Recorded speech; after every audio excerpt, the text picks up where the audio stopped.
How loud can this place possibly get?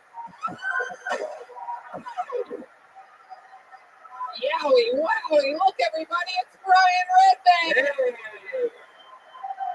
What guys? Holy moly, how exciting. This is it. We're here. We're live. Everything's good.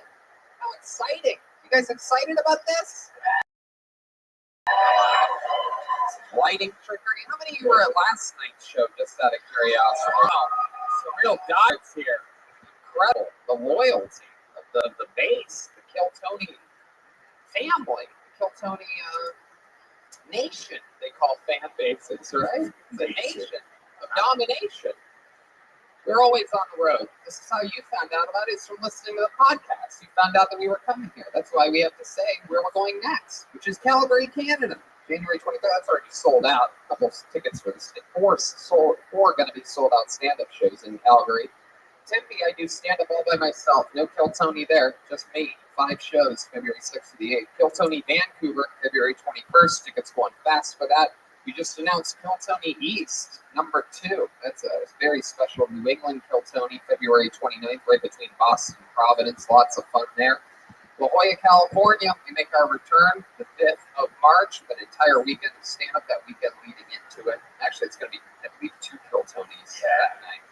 And March 12th, Ventura, beautiful Ventura, California. It's their second Kill Tony Boston, April 9th. The whole weekend of stand-up that I'm headlining there, the 10th and 11th. And after Kill Tony Boston, it's Kill Tony Austin. April 25th, Moon Tower Comedy Festival. We make our return there. You may remember last time there, the gentleman on mushrooms attacked Jeremiah Watkins. So they gave us a couple years off of that festival. We were a little too crazy for them. We're Texas, but we don't like it that crazy. You know what I mean? Come on, give them a couple years off. It's crazy. It's been a calendar. Crazy. Yeah, it's crazy. Crazy, beautiful dilemma that we have. A crazy, beautiful dilemma. Crazy, but CBD. Right. Hey, Infinite CBD. That reminds me. This episode's brought to you by Infinite CBD, which is here to help you stick to your New Year's resolution. If you're in the gym like Redband and you're feeling sore, get the Freezing Point Topical Cream. It's great and easy to use. And I know from personal experience, whenever I apply the topical cream to any sore muscle, and I have lots of muscles, it immediately starts to feel better. Or if your resolution is to get more sleep or work on your anxiety, Infinite CBD has products for you. Yeah, not only they have lotions, they have gummy bears, they have a bunch of different kinds of products. I like the lotion. I like it when Tony rubs it on him and myself. If you warm it up a little in your hands, like he does so great, it puts it right on your shoulders. It feels nice. I warm it up in a little frying pan. Yeah, sizzles it up a little. Don't try that at home, though. Don't put it in a frying pan. Yeah, but Infinite CBD is, unlike the other guys, they actually have a third party to test all the purity from their stuff. So it's legit CBD. There's so many companies nowadays that have CBD. Make sure you get the good stuff. I'm here.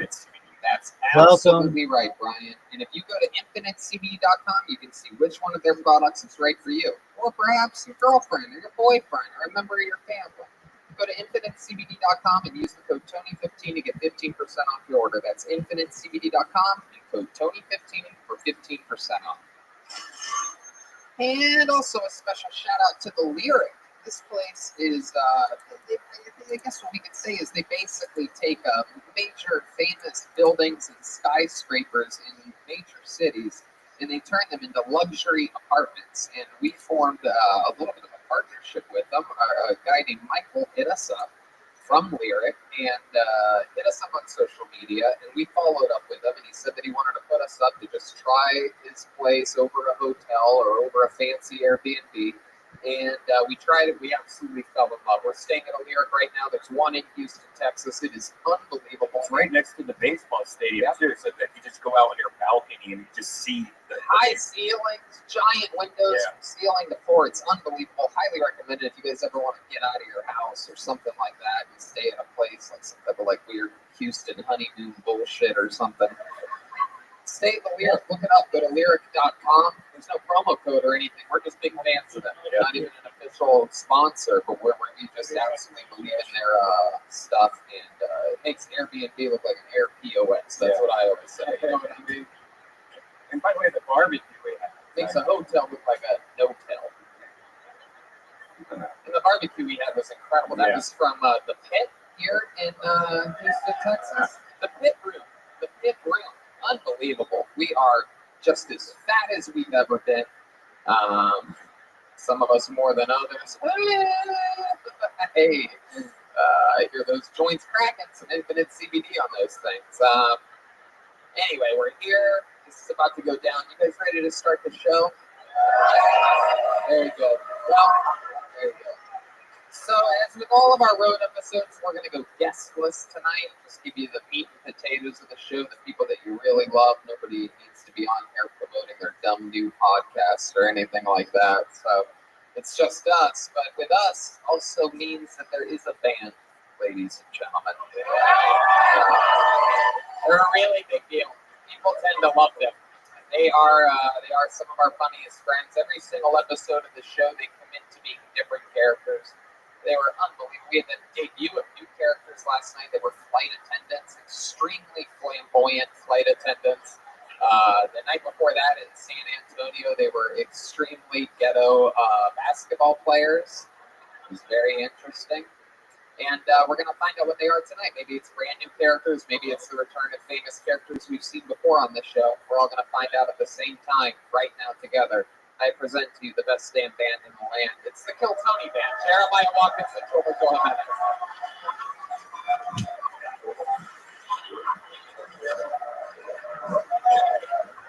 Oh, look at this. There they go. No idea when the music would stop. They're Russian breakdancers, everybody, dancing with no music. Wow. Yay. Yippee-doo-dah-day. Here they are, everybody. We've seen these guys before. Very famous characters in the history of the show. And you're here, Houston, Texas, live at the Secret Group. Welcome back. Hello, my name is Gorshko, and I'm top breakdancer in all of Russia. Wow. Gorchkov? Gorshkov. Gorshkov. Rothschild, okay. And clearly back here we have the caramelized Howard Stern. Caramelized. Yeah. Look at this. He looks like a Werther's original in a fucking wig. Take a minute to think about what you just said. It worked. You are right. My name is Petrushka. I am number one female breakdancer in all of Russia. Tony, you better watch your ass. I will fuck you. Oh, Petrushka is DTF, ladies and gentlemen. So that's fun. That's interesting stuff. We have breakdancers are back. Gorshkov on the saxophone, Petrushka on the drums, Red Band on the soundboard, which brings me to this, everybody. It's a real-life bucket of destiny, everyone. Wow, look at that. Someone actually made this for us. It says Destiny on it. And a bunch of people signed up before the show for their chance at getting up on this stage. Very, very exciting stuff. They get pulled out of the bucket. They get 60 seconds uninterrupted, and then I ask them questions about their life, figure out more about them, try to find out what's different about them than everybody else that's ever been on the show. You know, your 60 seconds is up when you hear the sound of a kitten. That means wrap it up then, or else you're going to bring out the angry Montrose bear. There you go. That's it. You guys ready to start the show? Here we go. This is it. Anything can happen. Anything can happen. Kill Tony. Live. The Secret Group. The place, Houston has the record for all-time most Kill Tonys on the road out of any city in the world. We've been to every city, every major city in the world. Houston has the record. And your first comedian going up first tonight goes by the name of Alex Garcia. Alex Garcia. Here he comes, right down the middle. There he is. One more time for Alex Garcia, everyone.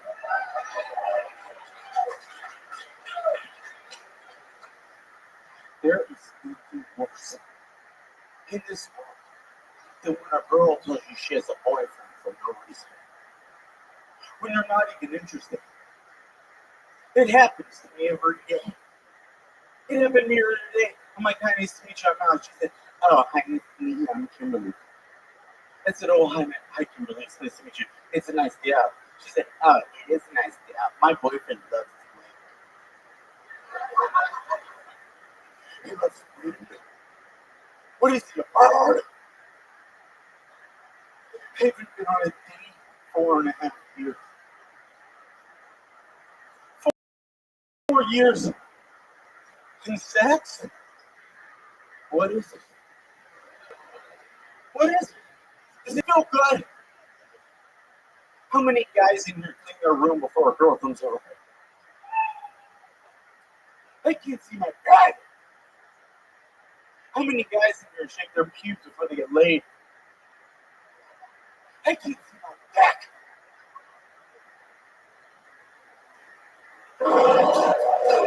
All right, Alex Garcia bringing up the mantras there to start the show. Hell yeah. All right. So, Alex, let's talk about it here. Welcome. You want to go first, Korshkov? Yes, I don't know how to put this other than I am from Russia, and even me was sad during your set. Yeah, it's hard to make a Russian sad. I don't know if you know that. But We are always sad, resting sad face. Oh, that's right. You made me sad. I got my stereotypes confused there. They're always sad. You made them sad. So, Alex, let's talk about it. Is any of what you just said true? Yeah. Really? Yeah, I haven't been on a date in 5 years. Why is that? Do you really think? Not trying to be funny. Why do you really, in real life, think that is? Should be an easy answer. Yeah, I'm kind of awkward. So when it comes down to it, even if, it's kind of always rude. Kind of awkward. That is the understatement of the century. What do you mean you're kind of odd? What do you mean by that? Like, what's some examples of times that you've actually blown it in front of a girl? Every time. So, like, what? What do you do? What I has happened in the past? It gets awkward. Like what? Like fucking what? I'm asking you for an example of what is awkward. You answered it by saying it gets awkward. You fucking fuck.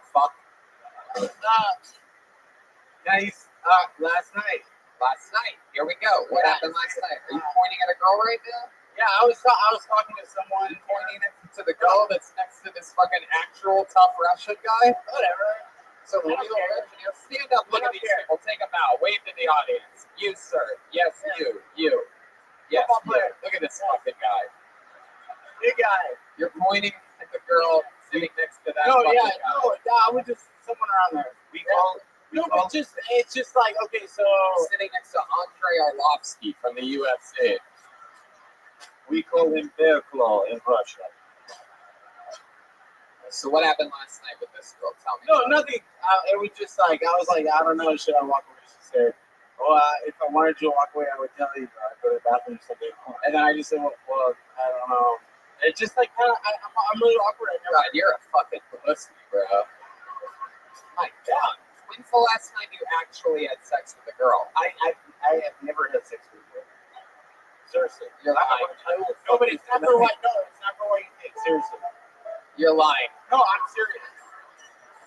It's not for what you think, though. I swear. You've never had sex with a girl. I've had a chance or two, basically. So, like, I couldn't get hard. why couldn't you get Both hard? times. I had 2 chances. So you couldn't get hard? I don't know how you guys do it. There's just so much pressure. It's probably all the overacting. All these girls probably are like, get the fuck away from me, you know? Yeah. I mean, like, it seems like you're trying to be funny, yet nobody's laughing. You notice that? So, like, why would you keep trying something that's not working? I'm just being honest. Okay, so let's be even more honest. Okay? So, when you couldn't get hard, what happened? There was too much pressure. Too much pressure. Yeah, You think that this is something that's always going to just build? Like the pressure? Because now how old are you? I'm 31. 31 years old. And you're telling us that you're a virgin? Yeah. But I had chances. I just blow it. I just always blow every chance. Maybe you should be blowing something else, my friend. I think you might be gay, dude. If you can't get hard every time you're about to have sex with a girl, have you ever tried anything with a guy? No. Oh, voice is cracking a little bit now. Uh-oh. No, I haven't. I just never get hard. I have a feeling that's not the only crack that's going to end up in your mouth. I'm talking about a butt crack, bro. All right, well, I mean, have you ever done anything with a guy before? No. Is there a guy out there that wants to kiss No. you? I'm not. No. Come on. I know nothing against everybody else. I'm up good on that guy shit. No, I think it's going to happen. No. Is there a hideous woman who would like to kiss this man? I'll take a hideous woman. All right. Yeah, I'm sorry. When's the last time you kissed a girl, Alex? Kissed a girl about a month or two ago here. Yeah, how did that happen? It was emo night again. I came out Out and of the closet? yeah, basically. Wow. Hell yeah. It was just emo night. It was someone here. I kissed her, but that was it. I didn't have sex with her. I can't. Did you run away screaming after you kissed her, or like what happened? No, it was nice. No, but she did slip her wrist afterwards. It was nice. Emo night. I can get close very good, but Alex, are you from Houston? no, I'm actually from Glendora. What? Glendora. California? Yes. Okay. What brings you to Houston? I'm a big fan of Kill Tony. Oh, wow. Look at that. The number one podcast of 31-year-old virgins in the world. A lot of people know that, but we're number one. We're number one. Yes. Number one. I have a buddy in Beaumont too, and No one asked you about this. all right. So let me ask you this. Korshkov, do you want to go ahead? Yes, is it true you made statement about how you have such a large bush you cannot see your dick? Is this true? That's a good question. I recently shaved, but yes. Oh, recently shaved. Yeah, I recently shaved. I used the 4 clipper, so it's still kind of like got that mouth. Wow, that's a shame because I don't know if you know this, but our friend Korshkov over there has famously Down syndrome-esque pubes that for some reason he does not maintain whatsoever. He has the pubes of a 90-year-old divorcee. And my clit is so big you can see it from space, no matter how long my hair is. Your what? My clitoris. You have this in America and Earth. Why do you have a clit? Are you a female? That is my sister. Oh, How dare you misgender me, Tony? She is most beautiful girl in all of Russia. I still have. How dare you? This is the first time in the show's history that I've ever misgendered one of the characters. You are canceled, Tony. You don't even try at all. Your voice is just as deep as always. I am from Russia. Calm out there. It's cold. My sister is a catch. You take back those words, Tony. It's good. My goodness, definitely. From the catch to the snatch. Now shut up. Tony, I will fuck you. No, Please. oh, Petrushka, no. Oh no.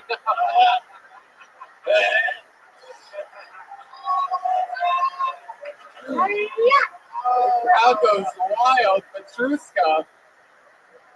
Petrushka showing signs of old Daryl from North Carolina. You know this guy? I have no idea what you speak about.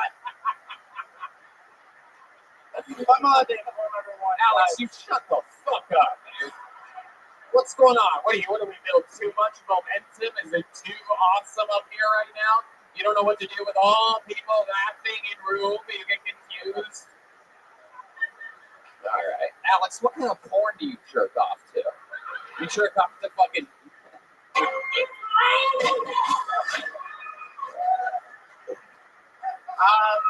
You're thinking about it too hard. I don't believe anything you say. Yeah, okay. I bet. Is that when people watch your stand-up comedy?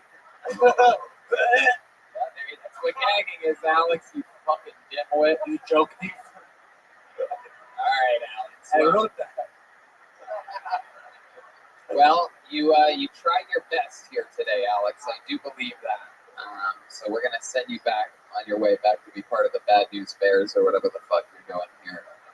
But thank you for thanks for traveling all the way to Houston. I mean, you did it. We found out a lot about you. Let us know. Tag us in something if you ever end up losing your virginity. For sure, I will. Definitely. There you go. There you go. Alex. All right. Thank you. You guys have a nice night. He's on Instagram. Alex. GURCID, all one word.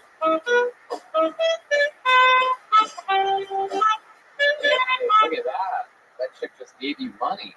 What the fuck is that? That was wild. You owe me that for stealing my joke. The things women will do for you to never bother them again. It's incredible. All right. Pulling the name out of the bucket. You guys having fun yet? Here's going to be our next comedian. He goes by the name of Ethan Felsky, everyone. Ethan Felsky. Here we go. Let's see what happens.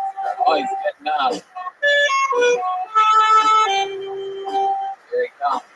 Come on, Houston. Get him on for Ethan Felsky.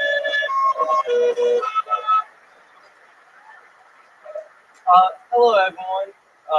Before I go on, I just want to say I have a speech impediment, so I can't say certain words with an all, like world, but I can say retarded though, so it's pretty ironic. I've got a girl roommate, and it's really interesting. I didn't know, despite all the jokes we make, that women don't know how to actually cook or clean. But having a good roommate is like having a sister. You want to fuck her, but you know you shouldn't. But what surprised me the most was the amount of hair I found. Like, I didn't know when I signed my lease I was agreeing to live with a werewolf for the next 6 months. But I feel really bad for Anne Frank. It's every girl's worst nightmare to have her diary read by the whole world, and she didn't get a single dollar for it, which is every Jew's worst nightmare.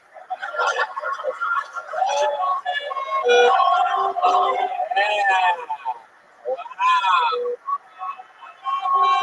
That's a damn good joke you got there, buddy.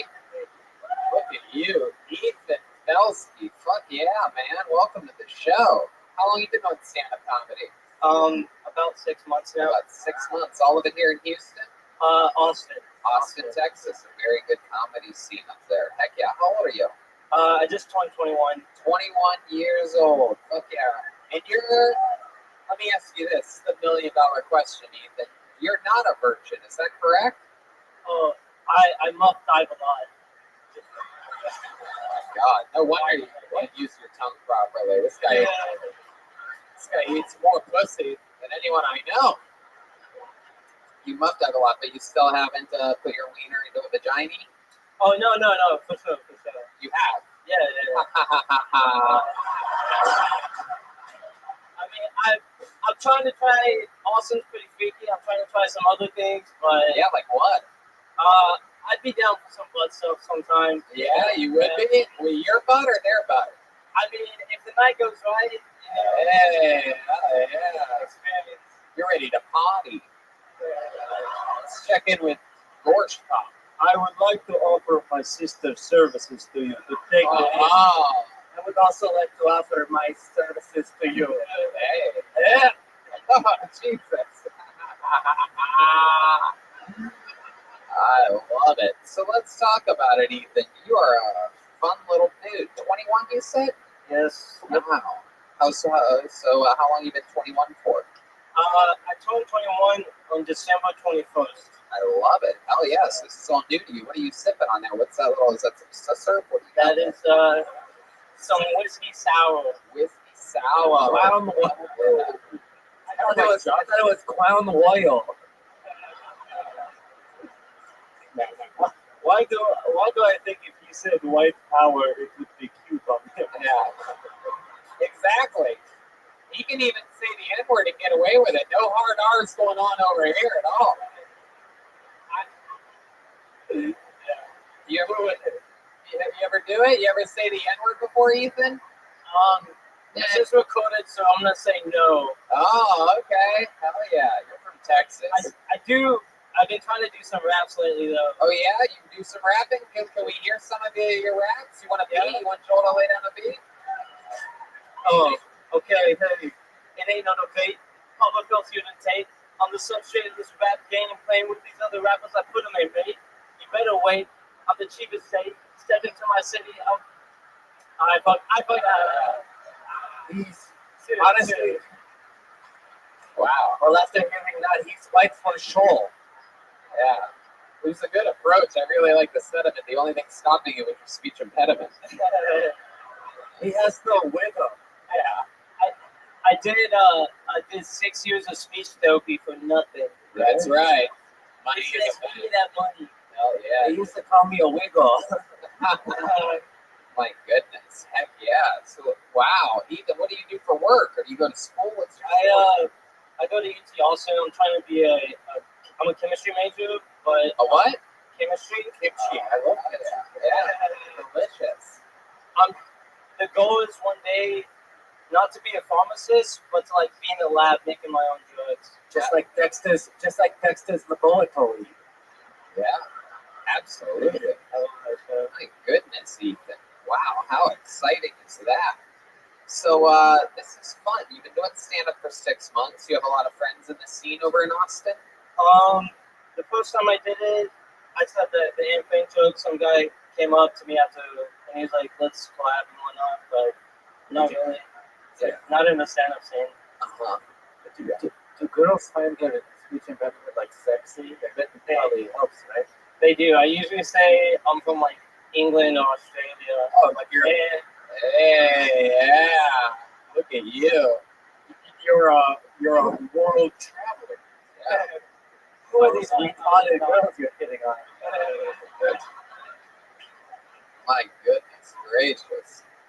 Wow, this is so funny. Ethan, so 21 years old. What else are you doing with life? You very rarely get 21-year-olds on the show. I mean, hentai takes up a lot more time. What does? Hentai? You familiar? I'm not familiar at all. Kind of. What is it? Say it again. Hentai?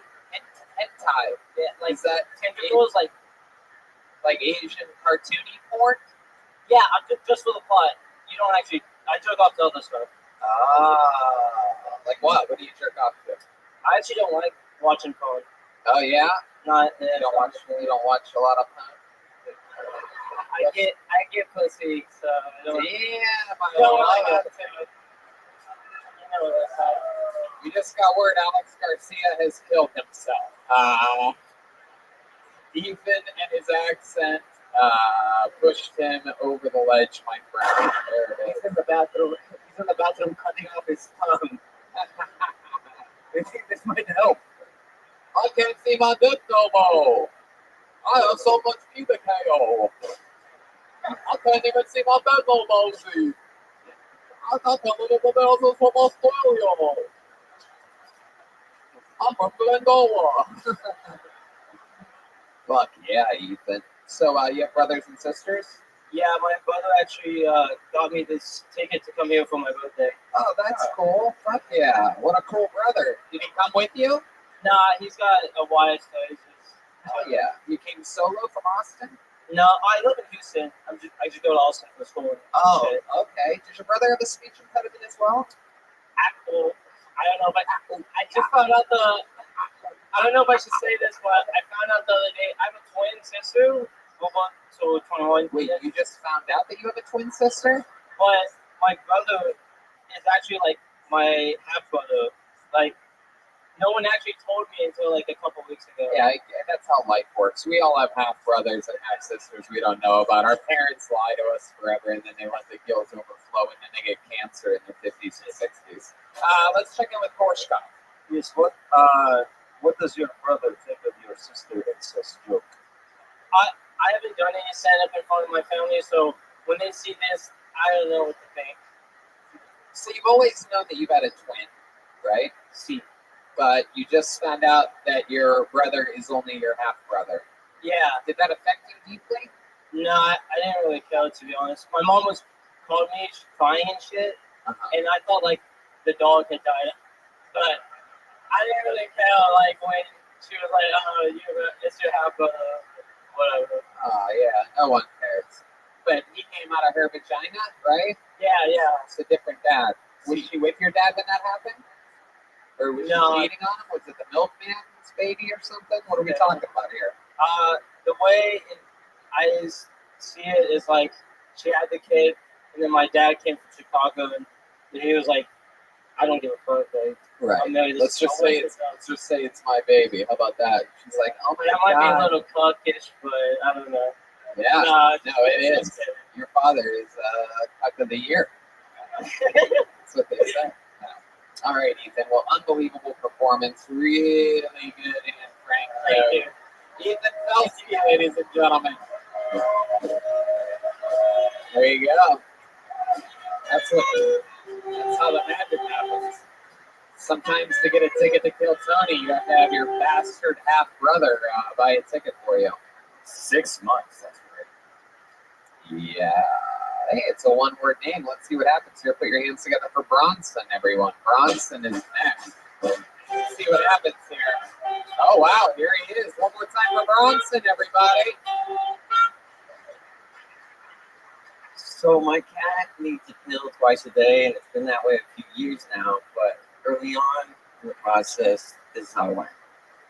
I give him his pill, he'll fake swallow it, walk off, spit it behind the curtain, and then look at me like, "Go fuck your mother." And I could wear him down until he caved, but now he's on another level.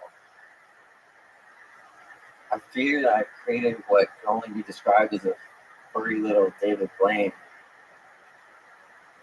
My wife had to step in because now anytime I face him, he just punks me. I'll watch him swallow his pill.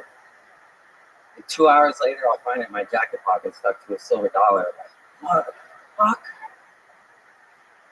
And a little note that says, "Better luck next time, bitch."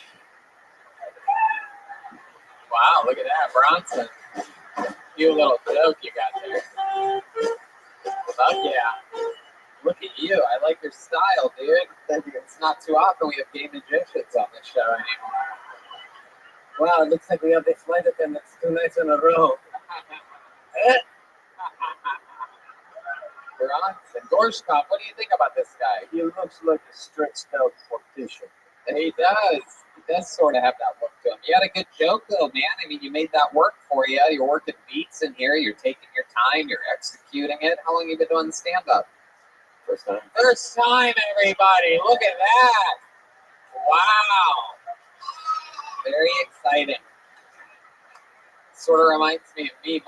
Your appearance reminds me of me. You're like trying hard, even though the pieces don't fit at all together. You're like your shirt, you're like trying from the waist to the neck, and your pants don't fit properly. You have too much shit in your pockets. All shit you figure out as time goes on, but you tried hard from the waist to the neck. You have that cute little Michael Jackson nose going on. You have a little tiny nose. Has anyone ever told you you have a tiny nose before? Can you smell things? Yeah, I can. You have a notoriously tiny nose. My nickname in middle school was Half Pipe.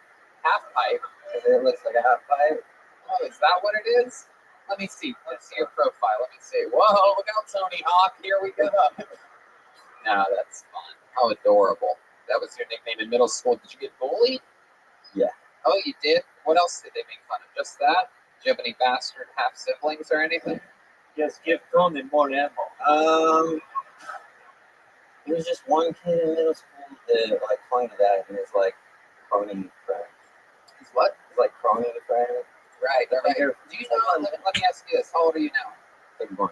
31. Do you know what how their lives turned out? Have you ever followed them or updates with them? You ever see them working at a Buc-ee's or anything like that? Or? No, I'm from the Bay, like up in California. I wouldn't be surprised. Like our Russian Buc-ee's. Okay, but you're 31? These were your classmates? My guess is that maybe one of them's a fucking virgin. You know what I'm saying? Alex Garcia, 31 years old. Anyway.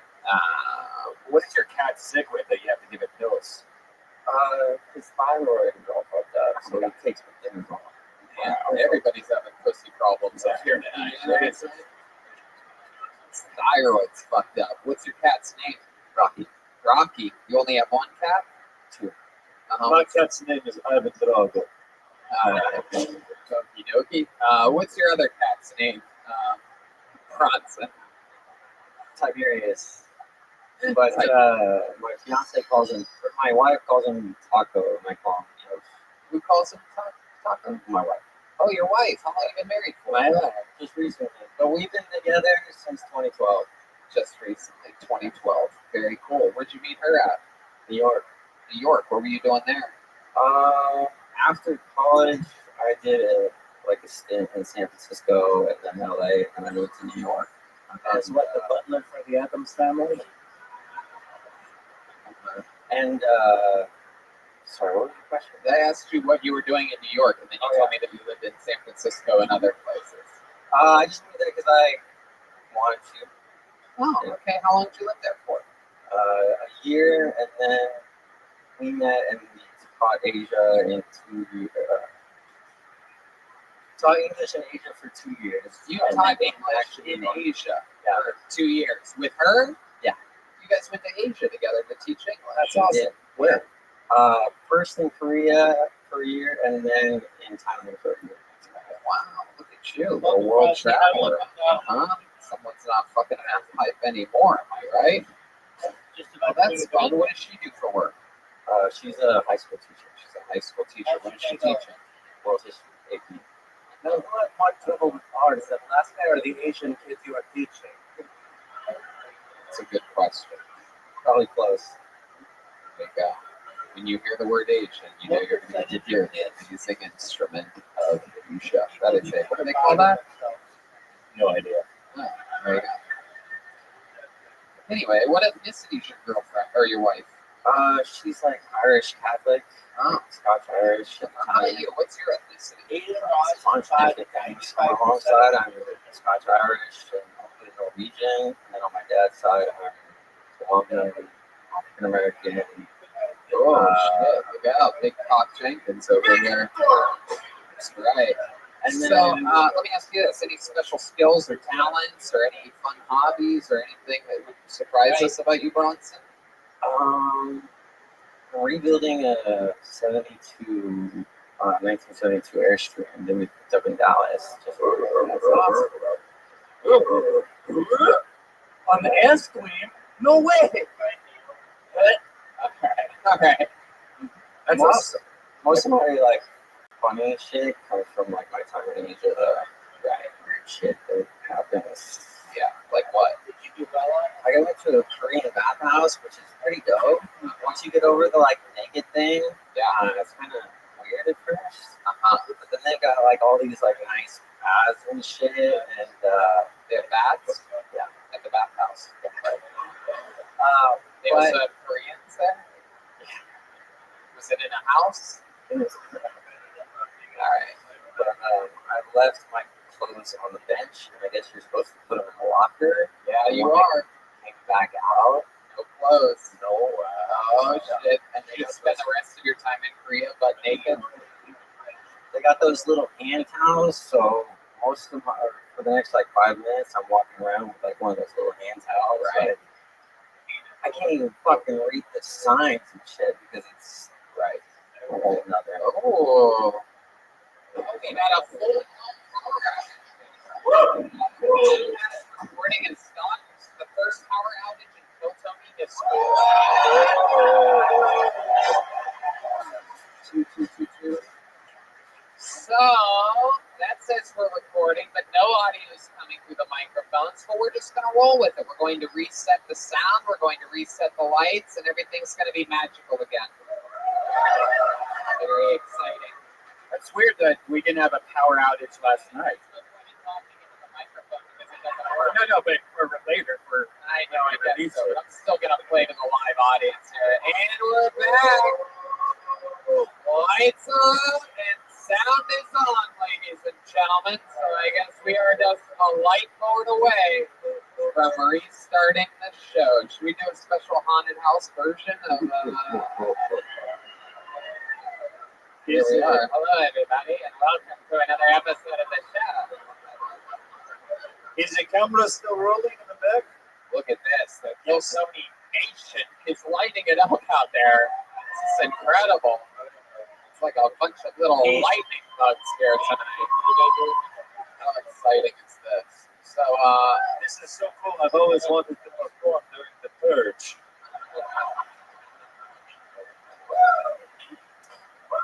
very, very exciting. So the recording's working, and we're just going to get lights back on. So what do you say we just keep going with the show? Huh? All right. How about one more time for Bronson, everybody? There goes Bronson.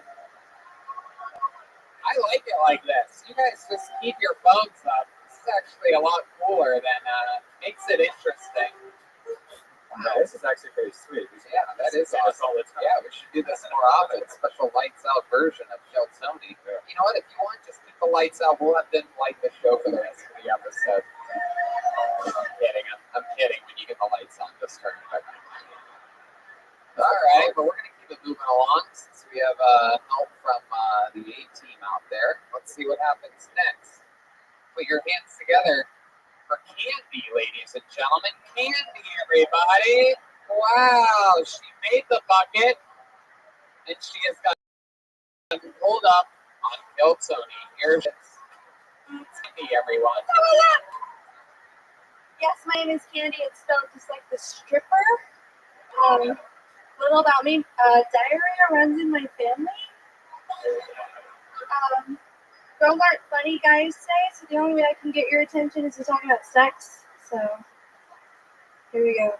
My first orgasm, I was 7, and there was a tree in our front yard, and it didn't have any bark, and it was like a smooth white trunk. And about 10 feet up, it was this Y, and it was my goal to always shimmy up and touch the Y, and then jump down. And one time I did it, my eyes went back, and it felt amazing in my happy place. And so I got off, and then I went to go play with my friends, and a couple times. That's officially our second ever power hour. Wow. How exciting is this? You know, I know you guys are used to it here in Houston, but this level of unprofessionalism is new to us. It's so exciting. I know that to like win baseball games, you guys have to hit trash cans and things like that. So, you know what I mean? Now, yeah, That's fucking right, cheaters. fucking pieces of shit. Let's go, Dodgers. Wow, and we have sound and yet again no lights. It's incredible. I love it. Can I just say this is the funniest comedian I've ever seen? All right, Candy, We want to finish that last there you go. Yeah, it's all good. This is a memorable set no matter what. It's like Spirit Airlines in here. Ew. So anyways, couple times. Finish the joke you were doing. No riffing at this part, Candy. Go ahead. That was enough. No, go ahead. Go ahead. So sometimes that would happen every time I would climb this tree, and then I would roll my eyes back and have a happy feeling between my legs. Then I would go play with my friends. Man, I wonder what that tree's up to nowadays. That's it. Fuck yeah, Candy, ladies and gentlemen.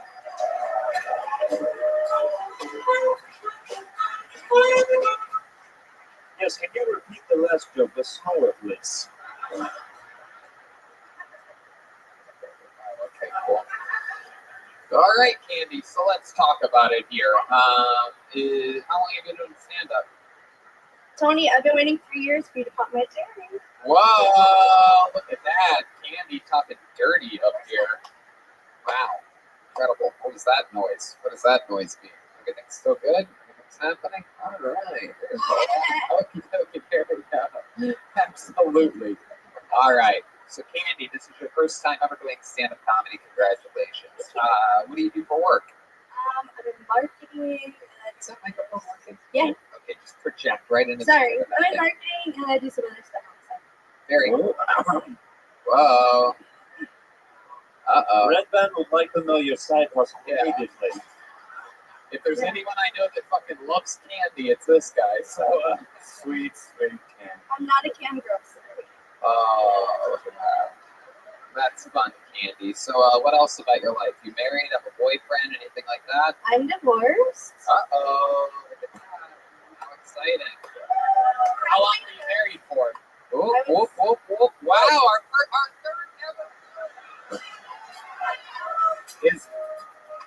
Is this incredible? Everything is still rolling with the recorder. So for those of you listening to the show, listening to the okay, and the sound is back on again. Wow, how exciting is this? This is a master class in what's called rolling with it. Everybody? Is the power going out everywhere else? Or just Yes. No, it's going out everywhere else. So went out in the green room for just a second, about 10 minutes before the show started. I noticed this and I crossed my fingers that it wouldn't happen during the show. But it appears as though we have a very extra special episode.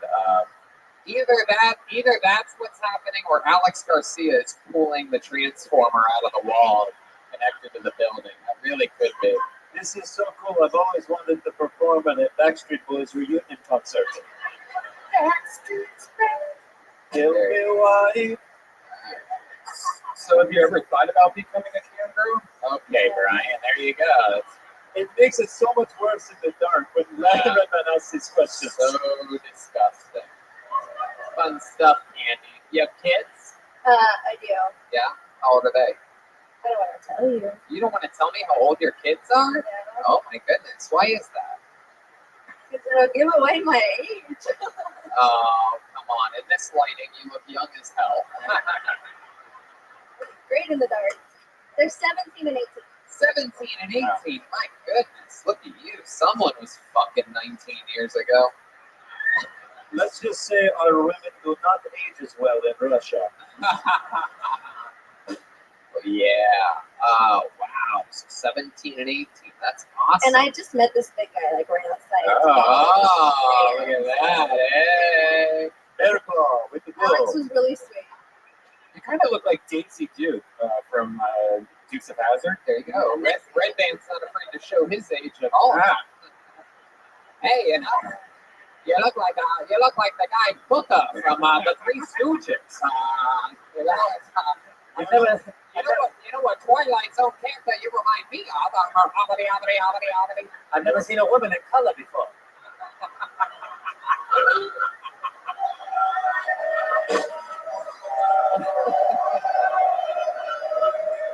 My goodness, didn't realize Dorothy from Wizard of Oz would be performing tonight. Yes, my favorite farmer from Laughing. It's so good. There you go. It's as old of a reference as it gets, right there. We just received that in Russia. Fucking sure, Laughing. Very good.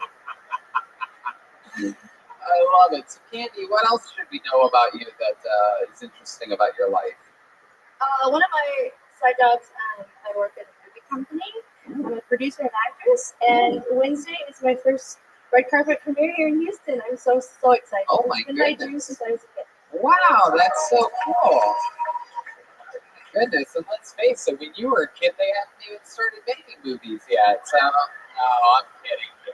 It's funny because you showed vulnerability about your age. That's why it's funny. See, that's how life works. You show weakness, and then life attacks those weak points. Yes, Sith Lord Innsmouth, praise upon you. Yes. Only now in your final hour do you realize the true power of the dark side. Anyway. Candy, so much fun. We haven't had a lot of ladies up the last few days. They seem a little bit scared to sign up for a show like this, but not you, fearless. You've been listening to the show, like you said, for years, and you signed up, you got up, you plowed through it, you went through trials and tribulations. You'll never forget your first time doing stand-up comedy, power going out, sold-out crowd, Houston, Texas. There she goes, Candy, everybody. Wow. Completely incredible. We are lights out here in Houston, Texas. The lighting that you're seeing, if you're watching this video, is from cellular phones. It is incredible. What's that light up there? Is that a human being holding that light in the corner? Or is that not a human being? That's just a spotlight. So the sound guy is working on the light board, correct? Very good. Candy, if you want to come to the Ice House next week, also. From the lighthouse to the ice wall. The lighthouse. It doesn't rhyme, but I don't know what comedy is. Oh, you dirty bastard. All right. Oh, I know this guy. This is actually a nice guy that I met right before the show. Let's see what happens here. Make some noise for Radu Bondar, everybody. Radu Bondar. In a very special Lights Out Houston, Texas building. Make some noise for Radu Bondar, everybody. My wife was watching Downton Abbey on her laptop. Total silence with headphones in for like 40 minutes. She just closes her laptop and looks up at me and goes, "Hey, you never come on my face." I was like, "Is that show different now?" She's like, "No, I was just thinking you're kind of a pervert and you just never really asked to do that. It was kind of weird." I was like, "No one's ever asked me to do that." And then she goes, "I thought when we first started dating, you came on my face once." I was like, "No, it wasn't me."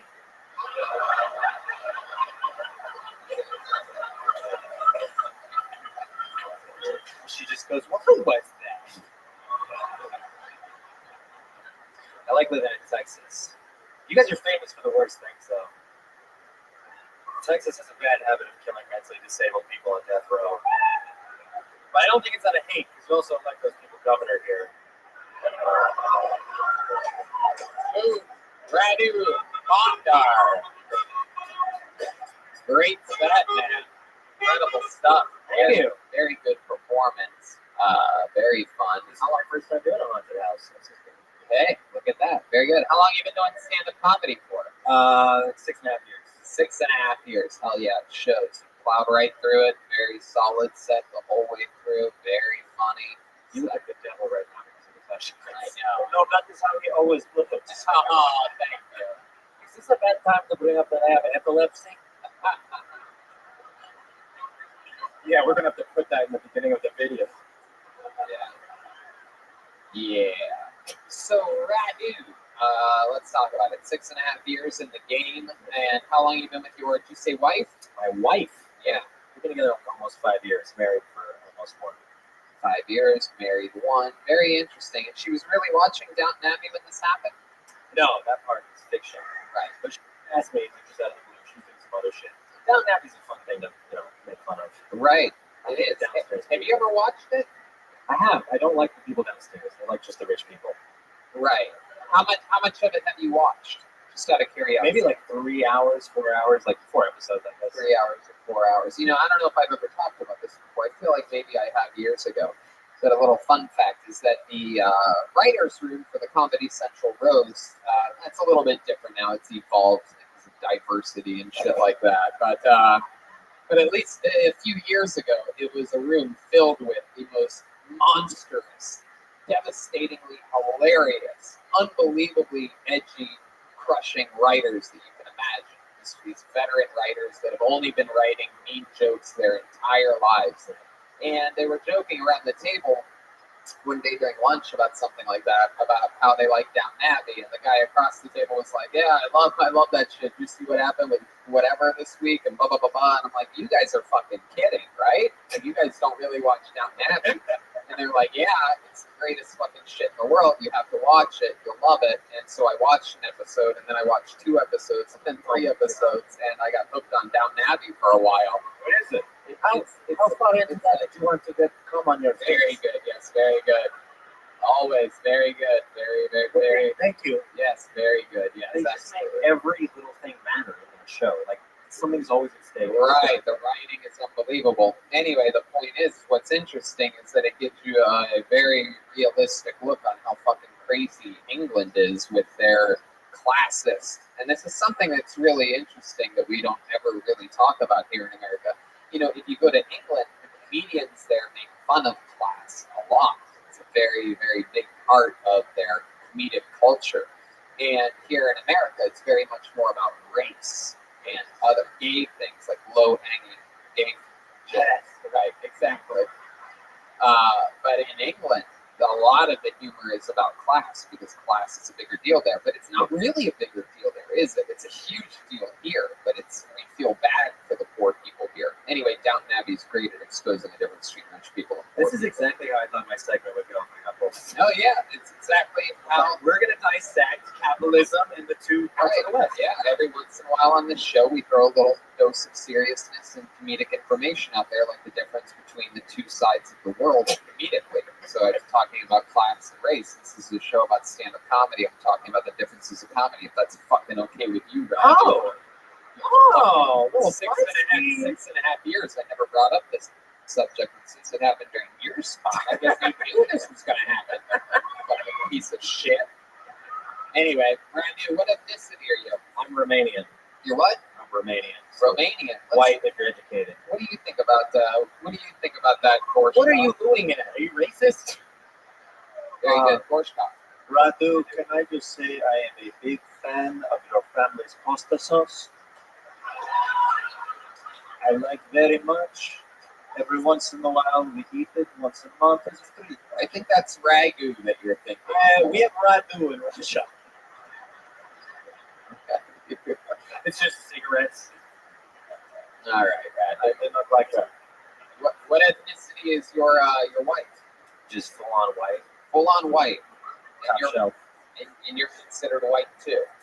I am, but like people, since 9/11, people, especially in the South, people are like, yeah. Don't listen to That's audience right. members.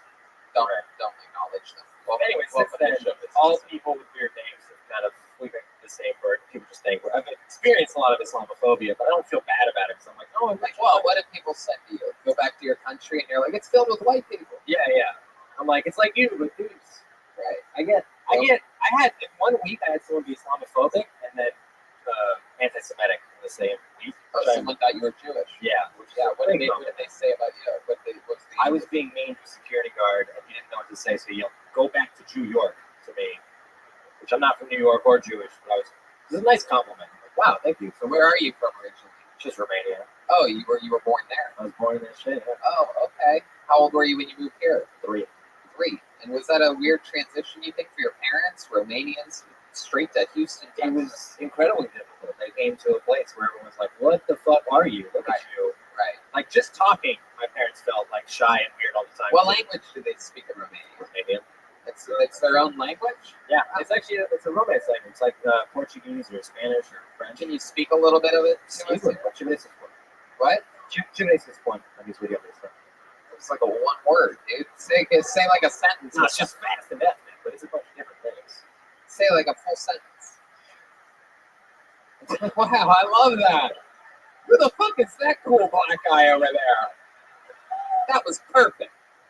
99.999% of the time I hate audience members saying actual words during the show. That was the 0.00001%. Nothing beats that. Just can't beat that. A cool black guy in the corner going, he can't speak it, he's lying. Do you speak Romanian? Shut the fuck up. Don't speak to him like that. You talk to my new best friend in the room like that. You go back to your country. Yeah. Now, I don't know much about geography, but is Romania near Hulkamania? Yes. Yes. Yes. Oh, what is that? Oh, Petrushka. Oh. My sister is very attractive. Look. Wow. We went from Ragu to Prego here real quick. All right, Radu Bondar. Well, very, very, very good set. Very impressive and great during the interview part, except for the moment where you got a little bit smarmy with That's me. how it goes. There he goes, Radu Bondar, ladies and gentlemen. He's on social media at RADUBONDAR, all one word. Candy's Music Girl, MUCIAGURLL. I can't tell if the lights are on now or if they're just turning. I think they're struggling. We died 30 minutes ago. It's like a zombie outbreak outside. That's right. So that's what it could have been if Iranian missiles worked.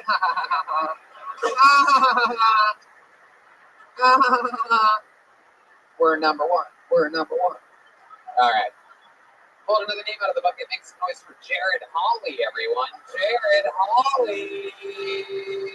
Let's see what happens here. Anybody out there? Jared Hawley. Oh, here he comes.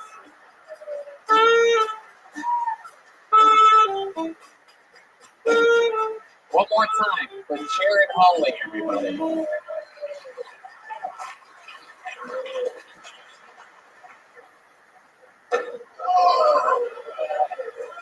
My bad. What you talking about? My whole life, I've been dealing with bitches and smell. You know what I'm talking about? Like, when I was a child, my mom come in the room looking for the kids. You know what I'm talking about? You're a little kid. You only got a few options to do in the room while you by yourself playing. You ain't jacking off yet, so you piss. Fill the toy box up. That's what they do. They find the piss. You know you pissed in there. You're a terrible person. You don't know it yet, but you are.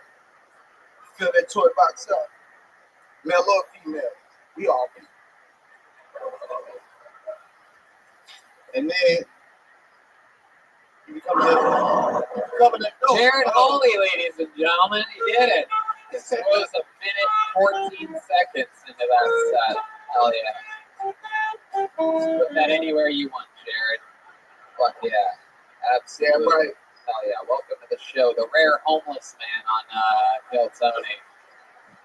With the spin out back standing next to his barrel of fire. He's able to come in. Welcome, Jared. How are you? Doing fantastic, Doing sir. fantastic. Welcome to the show. How long you been doing stand-up? You have a gun in that pocket? What's going on over there? Is that pointed at me right now? Yeah. Just kidding, Jared. How long you been doing stand-up, my friend? A couple years. Very cool. Okay, good enough for me. How old are you? 34. 34. What do you do for work? I don't got no job. I know, but I just wanted to ask. But I want to look. If I had a job, I would not tell you. Why would you tell me? Exactly. Right. Why would you answer any question that I asked you at all? I'll answer both though. All right. What do you want to tell me about you, Jared? Ask your questions, baby. Okay. What's the last job that you had before you were unemployed? Oh shit! What I do? I sold cocaine. Oh, very good. Was that a good business for you? Did you get in trouble at all ever? No, it's cool.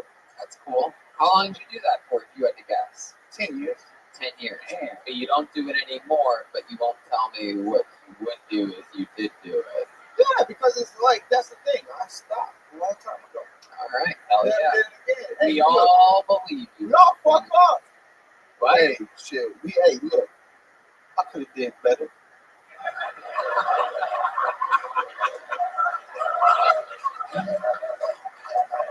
It's one of those moments where honesty beats everything. You could write. You can't come up with, no one could come up with anything funnier than I could have done better. That's great. Hell yeah. Hitting the vape pen. Absolutely. Hey, You look like Reggie Watts if he was from Watts. Yeah. I love it. Still got those worker boots though for an unemployed guy. That's pretty impressive. So Jared, what's your love life like? What's the deal with stinky women? my what? Huh? All right, hold on. Let's take it one step at a time. Sexy. Hold on a second. Look, I got a wife, Oh, but I'm trying to find a girlfriend. Oh, Petruska's taking a hit of his cocaine pen. You've seen this before. Nothing better than Petruska, the cast member that is known for having panic attacks.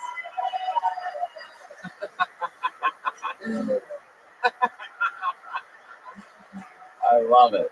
So, Jared, what's your love life like? Do you have a girlfriend? Oh, yeah, I got a wife. Oh, yeah? How long you been married for? Since August. That's cool. Where'd you meet this girl at? I don't I met her. It was cool, man. I met her in Austin, Texas. Yeah. This is shaping up to be a beautiful love story. Pretty good, yeah. Hey, she was from Australia. She started talking that fly shit. Like, Yep. hey, she's like kangaroo koala. I was like, cool. Yep. That's adorable. Didgeridoo, didgeridoo. That's Man. it. Big old booty. And that's when you start. That's when you visited Australia. You lit your typical fire in a dumpster. It fell over into a koala sanctuary, and then you came back here, right? Yeah, no, yeah. I started that fire. Absolutely. There you go. That's I was there for 6 months. When I left, the next thing I heard, this shit was on fire. goddamn right. Absolutely, Jared. Do you have any special skills or talents? You play music or do any acting or anything like that? Or? No. I mean, every now and then I smoke a bunch of weed with people. Oh, that is a very I'm real special good at skill. smoking weed with people. Like, you know, anybody next to me, if I got weed, they can smoke weed too. This is true. I just did it with him. Yeah, this guy tells it like it is. That is true. You Yeah. can smoke weed. You ever smoke weed with anybody famous or cool or anything like that? I don't think so. Eric, wait. The Eric, truth is off the table on this one. Go ahead. Yeah. Oh, my sister is doing her mating call. What's it called? What's Danny Brown? Danny Brown, yeah, that's a good one. Brown. We smoked with Danny Brown before. Eric Andre, good Actually, I one. don't know if that dude smoked weed with me. I just know I was smoking a lot of weed around him. That's right. He might have smoked. He might have not have. Who's the other one? The one Ron Funches. He owed me 50 cents for a blunt. Wow. You're holding it to that. Huh? Oh yeah, I'm petty. Wow. Actually, I don't care. One time I smoked near a TV, Yo, TV. Cadillac's famous. All right. I love it. Wow. Jared, so you have yourself a little Australian wife, huh? That's cool. Has she ever done anything different than anyone else that you've been with in the bedroom where you're like, whoa, Australia, they're crazy? Anything wacky like that? She wants to pay me. She what? She wants to pay me. Wow, she wants to pay you. Yeah, We she wants actually to pay you. learned what that was recently. Yeah. I told her no. Uh-huh. But I mean, look, man, I'm there for the long haul. She can wear me down. Good for her. Wow, look at that. You know? That's, again, brutal honesty from Jared Hawley, saying that perhaps over time she could convince you. Hey, So do you think that, what do you think about, maybe there's a way to do this where you would start small, but has she ever stuck like a pinky in your ass or anything see, like that? it's gotta wear me down. She's got to wear you down. Yeah, She can't even get near it yet. She gets halfway down your gooch area and you're like, Yeah, like, no, look, you can lick my ass on my mind. You know, that changed my life. What? wait, she did that? She did do that? Huh? She did that? I mean, every time my asshole do that changed my life. My God. I bet. I can't imagine how dirty it must be back there. So. Actually, you'd be surprised. I don't know. I always like to do the white check. You know what I'm talking about? Like, if you know the girl will eat your butt, go ahead and hit that top. How do you know? Is there ever like a Look, is there like a nude ring for that or No, something it's- where you know you're about to get your ass eaten? And you're like, it's wishful thinking. uh-huh. You know, you want to think like you are. If you put out positive shit in the earth for something, get positive. That's what I always say. I always make a very special point. Look at this audience. All of them get their ass eaten all the time. It's true. Except for the one 31-year-old virgin in the back of the room. You suck, dog. Hey! More brutal honesty. Change your life. My goodness. I wish you lived in LA. We'd have a little 30-second segment at the end of every show called Brutal Honesty with Jared Hawley. Interesting stuff, Jared. Very fun. You're right. He does suck. And you know what you said that I like is that thing that you said about putting positive energies out there in the earth. I agree with that completely. Let's check in with Rothschild. Yes, there is an ancient Russian proverb that goes, if you put out positive energy into the universe, eternally you will have your asshole lit. Yes, it's true. Well, Jared, fun stuff, dude. It was a fun performance. What happened with the mic stand? That was an accident, right? You dropped it on Gorshkov there. It's okay. I have you up there. A little bit of Russian interference with your performance. There he goes, Jared Hawley, everybody. He's on social media at Lil House Husband, all one word. I agree with the script. Lil House Husband. What's going on now? What's he doing? Oh shit. Touching people and shit on his way out. Just touched Entree Arlovsky. I think somebody's giving people money when they get off stage. Is that what's happening? Are you giving people money? No. Good. No, there's not money being handed out if you're wondering. How many of you like it when comedians do good on this show? How many of you like it when comedians do bad on this show? Wow. All right, pulled another name out of the bucket. Makes noise for James Arden. Everybody.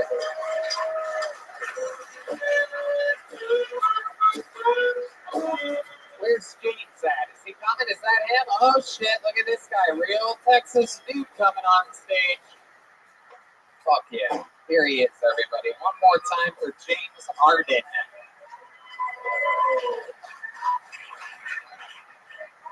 Yeah, my name is James Harden. I know you're thinking it's the same thing I get asked all the time when I'm at the drive-thru the bank. Are you related to him? Yes, it's a mailman's kid. And no, the beard is not just because of him. So anyways, I pissed on my dog one time. I feel like everybody that's a guy at one point in their life sleepwalks and pees on something. Got a buddy over there that peed in the door of his dresser. My brother peed in the fridge. So anyways, I'm peeing on this dog. And my wife wakes me up. She goes, "What are you doing?" I said, "No, it's okay. It's a girl."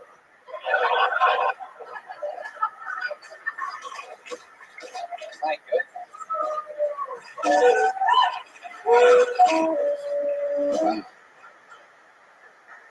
Really peed on your dog, man? Oh yeah, a Great Dane. Wow. Look at that. Was the dog like licking it up, or was it just? The saddest part is he was literally just laying in his bed in the corner of our room, just Ooh, fucking he liked it. He liked it. He's like Arf Kelly.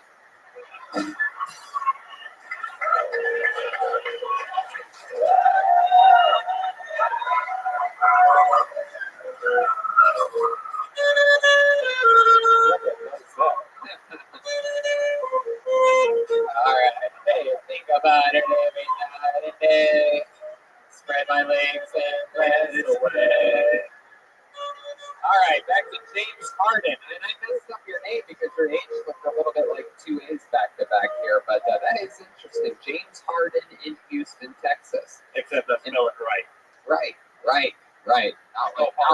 Not like those people spell it. You know what I mean? No. I don't want to make my one friend mad at me. Can't see him. Is he still there? All right. I'm kidding. No, I just saw him. I saw the light part of his palm for a second. So. This is my first time in public. All right, James Harden. So, thank you, Coach Tom. Very good. Okay, there we go.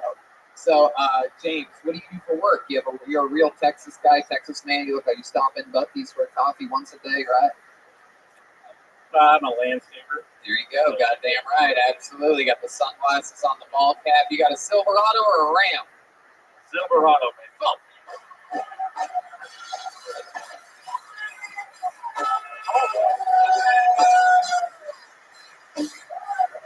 Are you a Silverado guy? Goddamn right. You know, a lot of people don't know this, but I live a secret double life. I live in Texas sometimes. I just have a little place here. I got a Silverado. I got a couple black. Slope the river. You know what I mean? Sometimes I just do some window washing at a Buc-ee's and go about my rest of my day. You know what I mean? Piss on a dog, you know what I mean? Stuff, the kind of stuff Texas dudes do. You know what I mean? I go down to the pit, eat some brisket, put it on some cornbread, whatever the fuck. Anyway, so James Harden, what do you think's the most Texas thing about you? What's like the most, you know, you got the landscaping of the Silverado, but I want to know what you think, because there must be a lot that we don't know about you. Like, what's the manliest man thing about you? Well, I like to say that I'm a real man of my word, and there's more to this. So it came to fruition one day when my buddy bit me that I wouldn't tattoo my nipple black. Uh-huh. And you said you're a man of your word. But I said, I'll do that. Yeah. But you've got to get a black dick tattoo on your ass. Oh. And then what happened? No fucking way. No fucking way. No way. Oh my God. Freaking soda. Wow. Wow. Look at you. Fucking Nipsey Hustle over here. Goodness. Oh. Yeah, well, is your friend here by any chance with the black dick on his ass? Oh, of course he is. He is? That's Really? why I brought it up. Bring this guy up here. What's his name, James? Cody Spears. Cody Spears, ladies and gentlemen, here he comes. Be careful, help him up, help him up, help him up, help him up, help him up. There you go. Hell yeah, Cody. Fuck yeah, God forbid. There you go. Thank you, Gorshkov. Thank you, Gorshkov. Thank you. Hell yeah, God forbid you leave your beer down by your seat for 1 second, but hell yeah. All right, Cody, I got bad news for you. We all need to see that black dick. You know what I'm saying? Oh my God. You gotta be kidding me. You gotta be fucking kidding me. Wait, what's going on? What's this debate? What's this Tom Brady like huddle going on over here?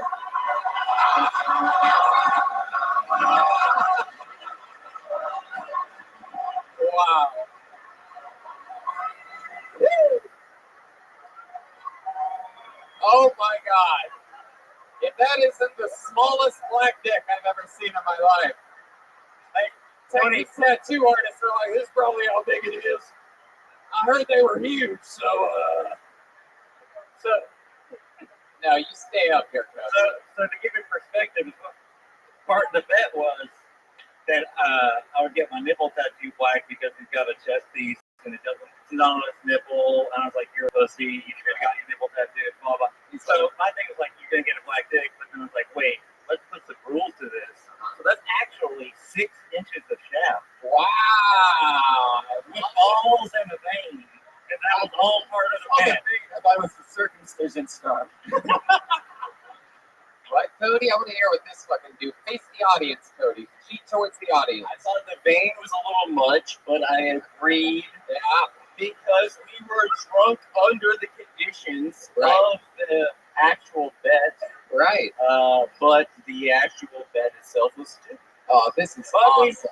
we made it completely official because we wrote it on the back of the CVS receipt and signed it.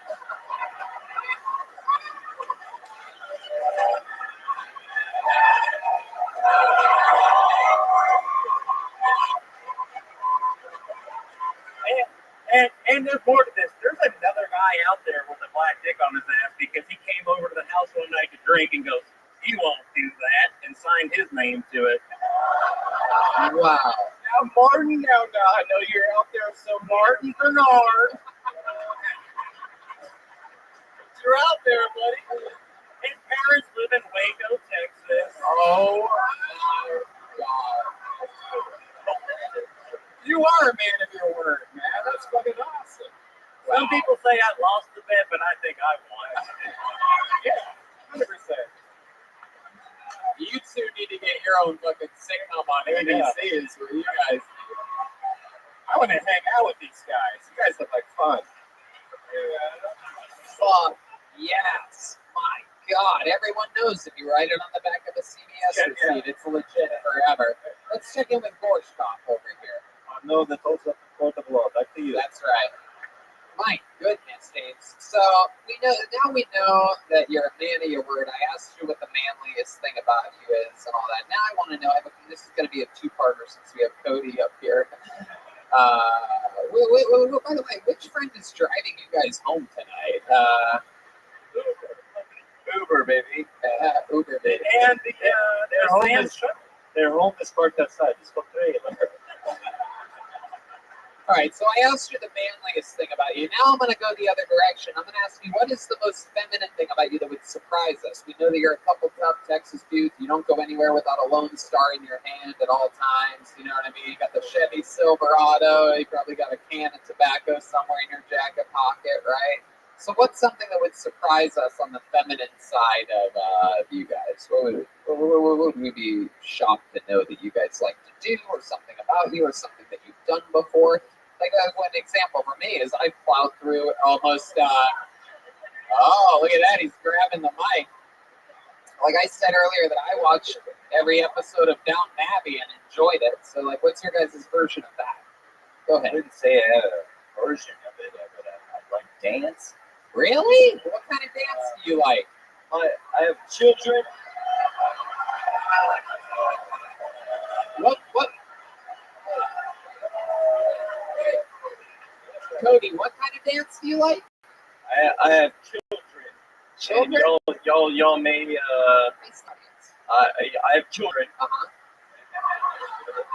And so people may think it's funny, but boy, I tell you what, them little babies will get you dancing. What kind of? Hold on, wait. They'll get you dancing.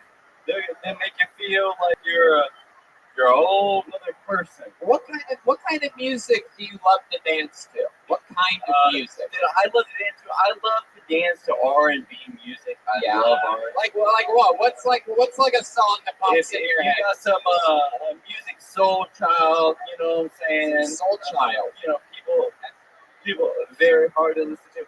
You know, Ryan spells soul like soul. you know what? on a shoe. People don't like it, but R. Kelly, baby. R. Kelly, baby. Don't hate on it. Don't hate on it. Everybody loves it. Everybody wants to hear it. People like to move to it. Own it. All right. 1, 2, 3. Everybody.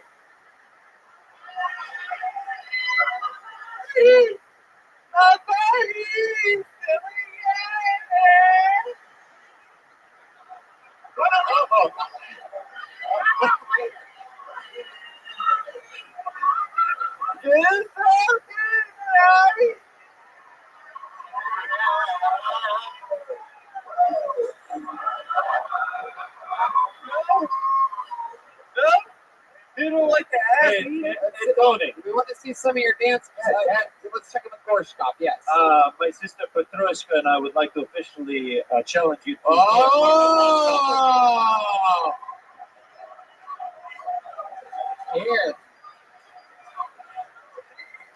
Here, give me that microphone, James. Bring it over here so the cord isn't in your guys' way here. And then here we go. Let's see what happens here. Now, I have to warn you, too, that if you win this dance competition, you will be the new saxophone player and drummer for Kill Tony. This is the first ever Russian dance-off. Wow, look at this. They are going over their strategies right now. Petrushka looking, are they going to go first? You're going to take turns? All right, going first, ladies and gentlemen, Texas's own James and Cody. Here we go.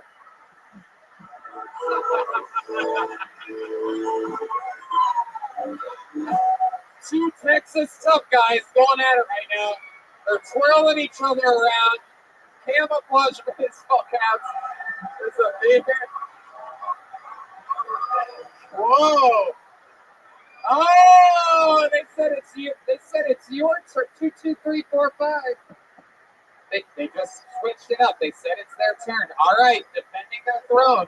This is the first time we've ever actually seen the Russian breakdancers truly breakdance. We're here in Texas. The two Texas tough guys just put on a hell of a show. Let's see what happens. I present to you, defending the throne, Gorshkov and Petrushka.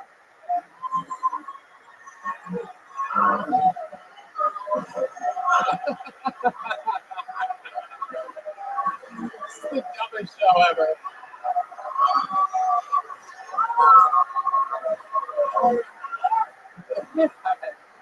Oh my God, wait a second. Oh, wow.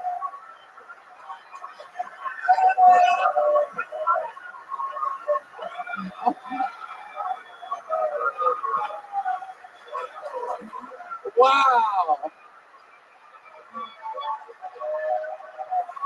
My goodness.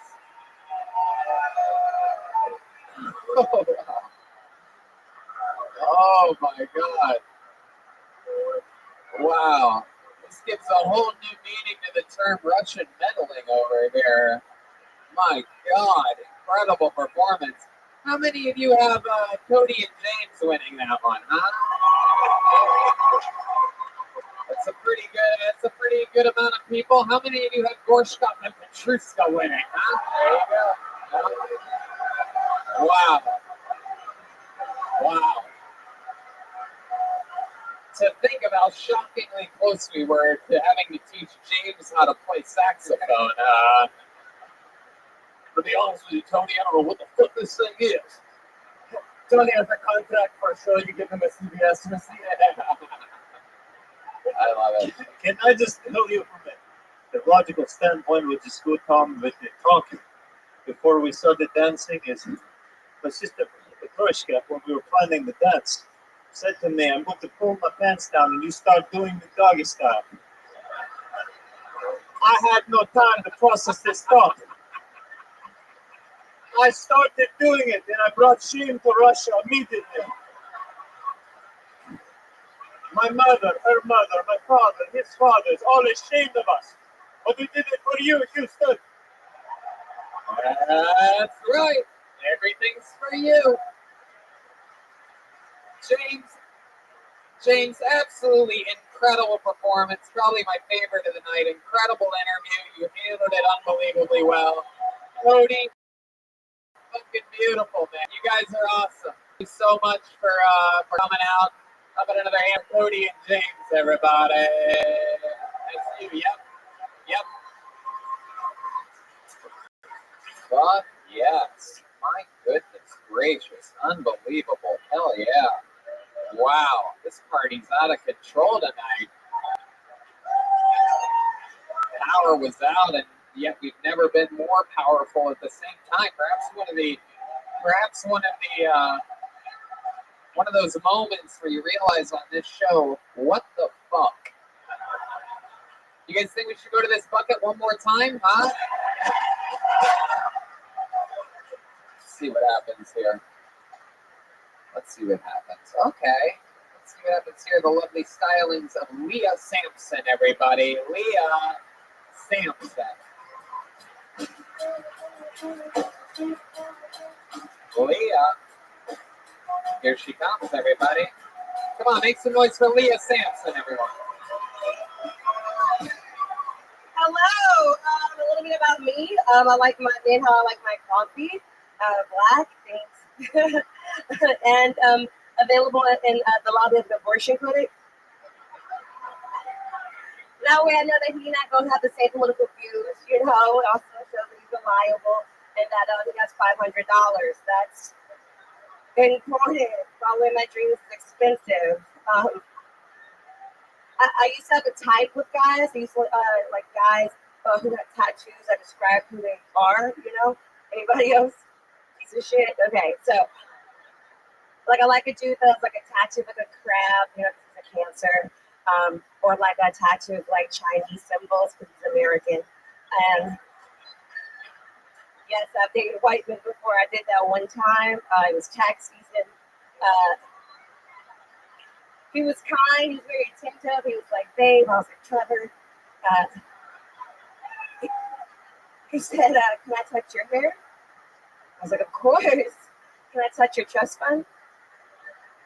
I give you a cultural experience. You give me a fucking house, nigga. Okay? Hey, Thank you. I'm Leah gonna Sampson, everybody. Fuck yeah. Murderers Row up here tonight. Very great performance, Leah Sampson. Thank you. Awesome. How long you been doing stand-up? 3 years. 3 years. Yeah. All of it here in Houston? No, I started in Austin. I'm from Houston.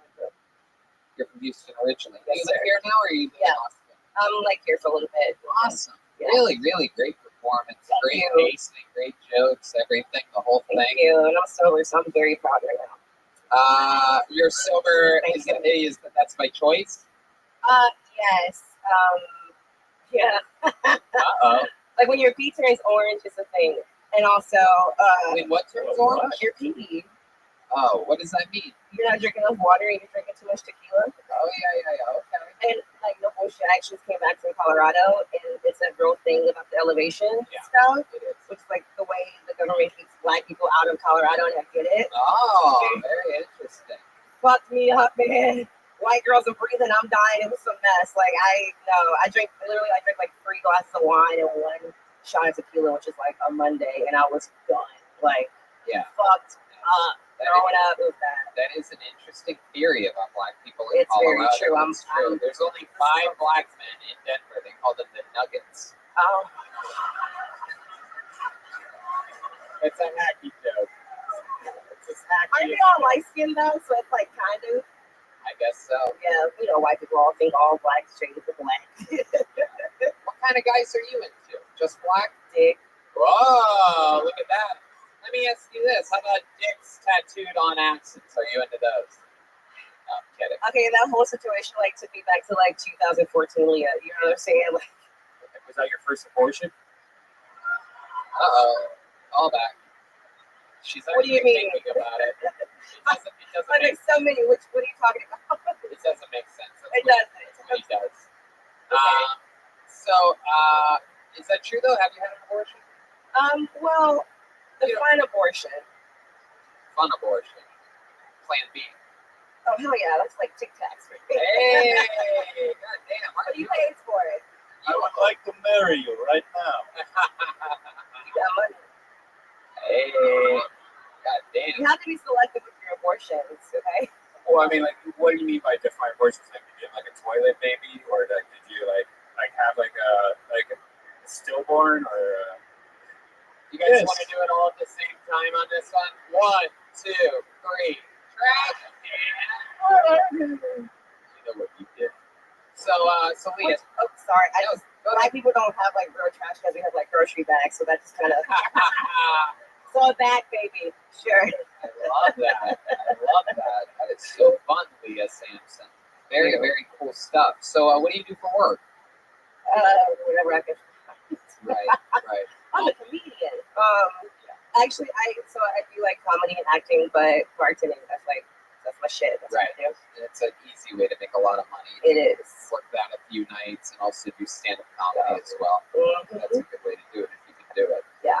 I'm too cute for Uber. It's spooky. I can't do it. Right. It's scary. You've done it before, though? I've been in the car with people Right. driving, if that counts. Yeah, sort of. A little bit. I was in the front seat, so I kind of pretend. I love it. You have any special hobbies or talents or skills or anything that you're into when you're not doing stand-up? Something to take your mind off at all? Drinking. I don't know. I do weird shit. Like I do my own nails. You know, just like I'm bored. For a while. I don't. But I dance. Uh-oh.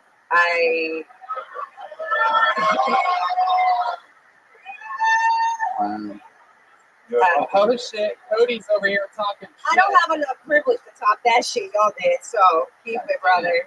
Keep it. The interesting thing is he has more black dick on his ass than yours has probably ever had. Because he has one tattooed on there. Okay. Yeah, That's why. fine. It's Good for there him. permanently. There's no way you could technically have that much black dick on your ass. Well, Oh, wow. No, Maybe you have. like I'm dating a black guy, and it's like this is on YouTube. Okay, so his dick is huge. It's really big. Yeah. And he's on my What is like that? that. What is that? What does that mean? He was rolling dice? When you're like. He was making pigeons come out of his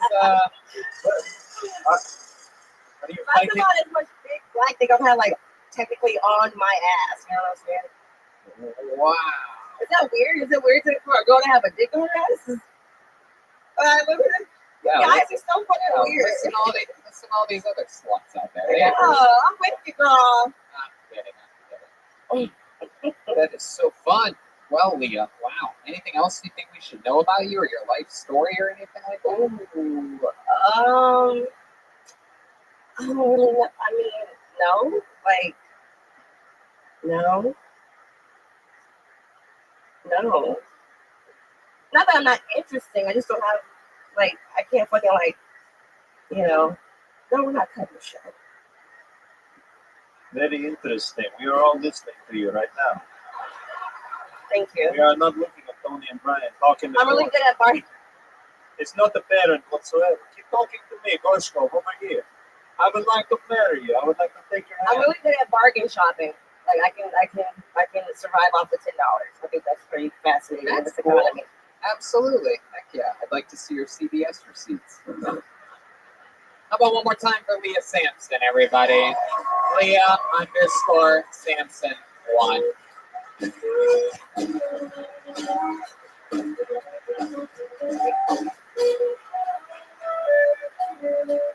Normally that's where we would end this show, but we had an entire caravan of people fly out here this weekend from where they're from and respective places. And out of this giant group of people, I met a young lady last night who signed up for the bucket. They went to San Antonio and both shows here in Houston. She didn't get pulled out of the bucket, and I would just love to see her. She's very excited to try stand-up, I do believe, for her first time. What? Banties? Brandy. Very good. Brandy what? Brandy what? Brandy Banties. Well, let's do it, ladies and gentlemen, shall we? Put your hands together for Brandy Banties, everyone. Here we go. Magic is about to go down. There's music coming. The band is helping, I do believe. That awesome Baby Shark song that everybody loves so fucking much. Everybody loves it. Yeah. Here she comes. Ladies and gentlemen, Brandy Banties, everyone.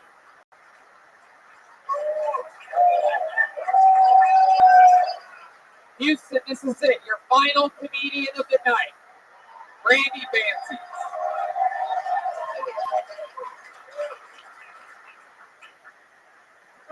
I mean it. This is really your final comedian of the night. We've had a lot of fun here. We just did 3 Pill Tonys here in Texas. It's incredible what we have accomplished. And I present to you your final comedian of the night, Brandy Banties. I got an Android. So I fucking shit.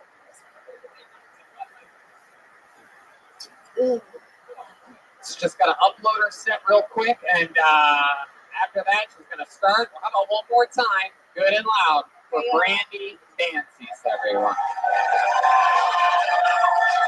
All right. As the Houston Hopscotch champion, I'm going to have to ask you guys to all please be respectful, stay seated. I prefer to sit down confidently. I have body dysmorphia. I physically identify as 5'3", not 5'9", and that's caught me in the middle of my transition. That's really how you guys know it's real. You're willing to put part of your body out for it. You know those people at the Renaissance Festival want to pretend to be a pirate? They just put on a fucking eye patch, But those fuckers don't have fucking commitment. That's all I got. There you go. 54 seconds from Brandy Banshee, everyone. Drink Brandy Banshees. Fuck yeah, Brandy. Hold on to that microphone. Talk right into the end of it. How are you? How are you? That was your first time doing stand-up comedy, correct? Yeah, dude. Hell yeah. How did it feel? Fucking shit. There you go. That's, again, I mean, Jesus fucking Christ right there. You think he's the one missing a leg over here, am I right? Anyway. So Brandy, welcome. That's your first time doing stand-up. Where are you from? I'm originally from Columbus, Ohio. Originally from Columbus, Yeah. Ohio. Fuck yeah. How about now? I live in Houston. I lived in Houston when I was like 15. Oh, okay. So you are from Yeah. here in Houston. Yeah. Very cool. Very fucking cool. So what happened with your leg? So I have lupus, and Oh wow, I have a friend that has lupus. His William name's William Montgomery. You know that? I heard of it. I talked to him last night. We talked to him in the Discord. Oh, you did? Yeah. Oh, cool. We're hanging out with That's him for fun. a while. He has a lot of ailments, and we never see any of the We side talked effects. about his Legionnaires disease. Oh, okay. Listen, Hell yeah. So lupus. What is that? A wolf it's bites you. a disorder. It's Genetic? You were born with it? it's like in your DNA. It'll show up for no reason. It's an autoimmune disorder, so basically your autoimmune system attacks your body. Right. Hell yeah. That's interesting stuff. It's fucking cool. My body feels it. Fuck yeah. Absolutely. Better your foot killing itself than other parts, right? I know what's up. That's right. What did you do with your foot? What? What did you do with it? Oh, Did they take it and put it in like a medical container, or did you get to keep it, or what? no. Yeah, she took it to taxidermist. It's on the rental now.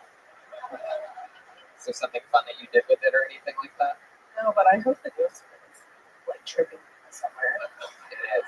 It is. That ghost of the foot. Oh, the foot ghost. That's like thing. we can't quite hear. You have to. Thing, like thing from the atmosphere. Oh yeah, but a little foot, Yeah. not that crawling around. Absolutely. Randy, what do? You have a job? No, dude, I'm on Social Security. Hey, America! Yeah. Fuck yeah! Goddamn taxpayers out there, like, all right, I guess it's worth it. I love it. So fun. What do you like to do for fun? You guys. Hell yeah! What else? Yeah, when you're not attending emo night next door, what do you like to do? Yeah. Writing. I fucking read. I'm a nerd. Yeah, like reading. You know, with my dog. Got a dog named Forrest that I adopted. Forrest? Yeah. Oh, that's adorable. Shit. Hell yeah! It's a little bit slow. He's a little slow. Yeah. Nice. Heck yeah. Well, that's probably good. Is he a seeing foot dog?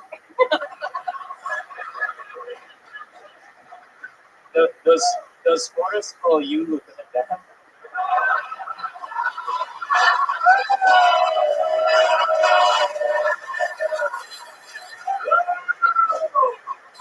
Yeah. When I got my Social Security disability, he said I ain't much worried about money no more. Fuck yeah. What's your love life like, Brandy? Is there someone? I have on. Whoa, on Tinder. Hell yeah. Look at this catfish city over here. No, I'm kidding. I'm just kidding. Nothing better than some of the good old Houston catfish. You know what I'm saying? No, I love it. That's so fun. Is that an interesting thing that comes up like on dates and things like that? I mostly just troll those fuckers. You what? It's so fun to just troll those fuckers. Right. Absolutely. It's really just. You meet up sometimes, right? Yeah, What happens? You just sort of you're like, just come to my place. I'm already under the covers in bed. Let's come on over and No. fuck the foot out of me. You know what I'm saying? They're like, I noticed you only have only left shoes on your doormat out front. She's laughing. You fuckers better be. If she's laughing. Typical Kill Tony diehard fan. The best senses of humors and You guys, they run a whole thing. They're super, super, super extreme Kill Tony fans. This whole group that has been hanging out, that have been coming to all the shows here in Texas together. You're with the group that some of them flew from, what is it, North Carolina and a bunch of other places, right? You guys have been having fun together. That's why I wanted to get a chance to get you up here for your very first time, giving it a try. You told me I met you last night. You told me that you wanted to try it. So we figured, why not? You know? Yeah, and if you guys watch Kill Tony, like if you ever watch this live, check out the Discord app, check out the Kill Tony group. It's a really good group of people, and it's fun. Heck It's like a watch party. Hell yeah. You guys have a leg up on all the other Kill Tony fans, you know what I mean? Let's check in with Gorshkov real quick. Yes, my favorite dirty website in Russian is pornnut.com. Hey, Pornhub. Oh my goodness gracious. There's guys that are into things like that, right? Yes, his name is Gorshkov. Hey. I love it. Well, Brandy, thank you so much for coming up here. You're amazing. We're so happy to have you. Brandy, fancies, everyone. Closing out tonight's episode.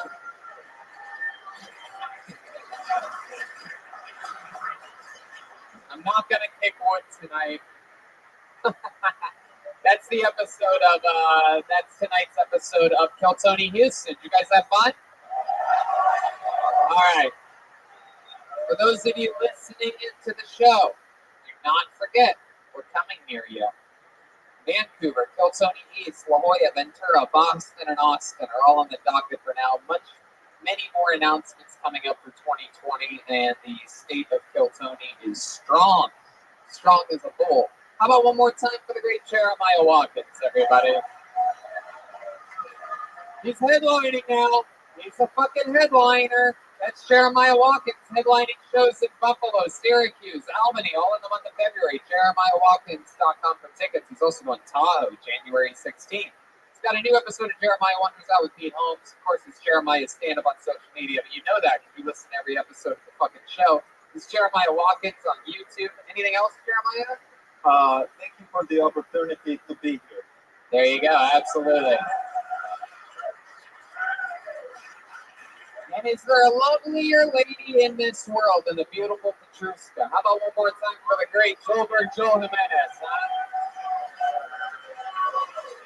He's mostly sorry on social media, all one word. He's an official Ludwig artist. Anything else, Joel? Close out this Texas weekend? Houston, it's been fucking so much fun. We love you. Thank you for coming out. We love you.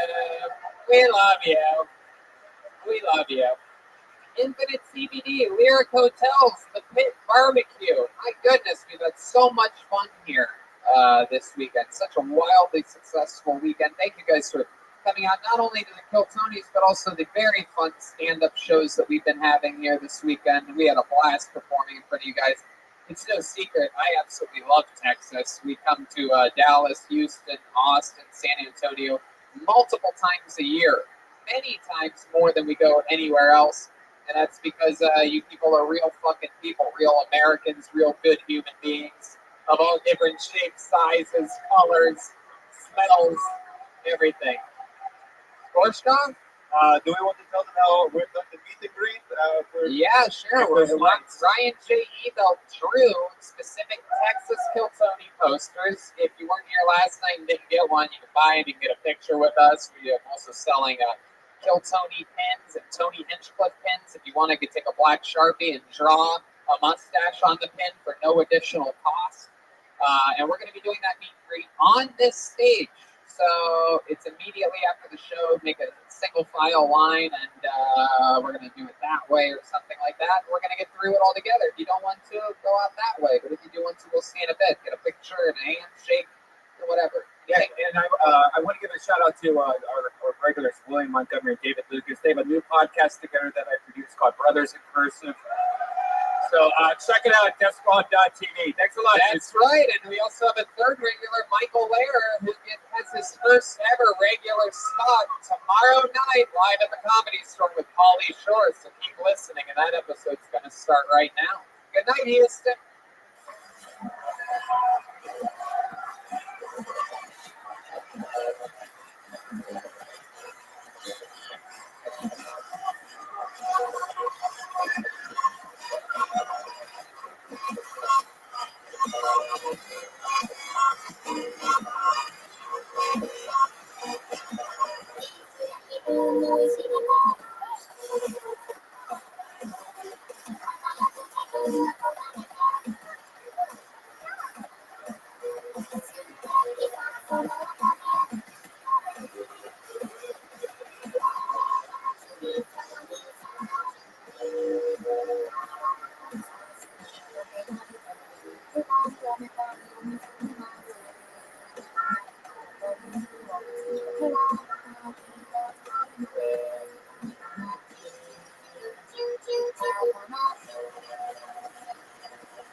Hey, this is Rabbi coming to live from the world famous comedy store main room for a brand new episode of Kill Tony. Gear up for Tony next week. Fucking are we excited or what? We're here on a Monday night. It's Kill Tony. Live. Hey, look, it's Brian Redband. Hey, everybody. How exciting is this? No one has more fun than us on a Monday. Exciting stuff. Just got back from the road. Beautiful Texas, the United States of America, yet again. 6 sold-out shows. So much fun. And the road continues for us next week. We go to Calgary for one big Kill Tony and 4 stand-up shows, which I'll be headlining. I do believe Jeremiah Watkins is going to be with me for those stand-up shows. And I do stand-up all by myself in Tempe, Arizona, February 6th through the 8th. And we go back to Vancouver, Kill Tony Vancouver, February 21st, Kill Tony East in the New England area, February 29th, Swansea, Massachusetts, right between Boston and Providence, March 5th, La Jolla, the entire weekend of stand-up there, Kill Tony Ventura, March 12th, Kill Tony Boston, the 9th of April, with 4 stand-up shows that weekend. Austin, Kill Tony, Moon Tower, April 25th. Welcome, everybody. We're here at the Home Field Advantage, the comedy store, where it all started. The greatest comedy club in the world. Shout out to the Lyric, by the way, Houston, Texas, which showed us an unbelievably great, hospitable time. If you don't know, it's this amazing company that has these skyscrapers. It's like they're into cool architecture and things like that. So they'll buy space in awesome buildings and make what's better than a hotel, better than an Airbnb. It's like an Airbnb mixed with a hotel. Right. It's great. I always say they make Airbnb look like Air POS. You know what I mean? Oh, thank you, sir. Vito's Pizza, keeping us stuffed up here on Mondays. I'm going to tell you, I'm going to be honest with you. I'm a little Italian boy from a little Italian neighborhood, and I love pizza, of course, but here in LA, very hard to find. Everybody always says this Joe's down the street is great. Oh, it says New York on the sign. It must be great. And these people are Buffaloes. Vito's Pizza on Los Angeles, a totally different thing. Unbelievably delicious. I went there myself. I grabbed lunch the other day with Jesus Trejo. It's just great. Get it delivered. Anything, www.vito.pizza. And yeah. But that's how it is. Sometimes it's not easy to find the things that you love in this world. You know, even when it comes to finding employees, it's a new year, and you want to keep growing your team, but you need the right tools to keep your hiring streamlined and efficient. That's where ZipRecruiter.com/KillTony comes in. ZipRecruiter sends your job to over 100 of them. Web's leading job boards. They don't stop there. With their powerful matching technology, ZipRecruiter scans thousands of resumes to find people with the right experience and invite them to apply for your job. ZipRecruiter is so effective that 4 out of 5 employers who post on ZipRecruiter get a quality candidate 3 site within the first day. It's true. Yeah. And right now, our listeners could try ZipRecruiter for free at this exclusive web address, ZipRecruiter.com/KillTony. As applications come in, ZipRecruiter analyzes each one and spotlights the top candidates so you never miss a great match. ZipRecruiter is so effective that 4 out of 5 employers who post on ZipRecruiter get a quality candidate within the site on the first day. And right now, our listeners can try ZipRecruiter for free at this exclusive web address, ZipRecruiter.com/KillTony. That's ZipRecruiter.com/KILLTONY.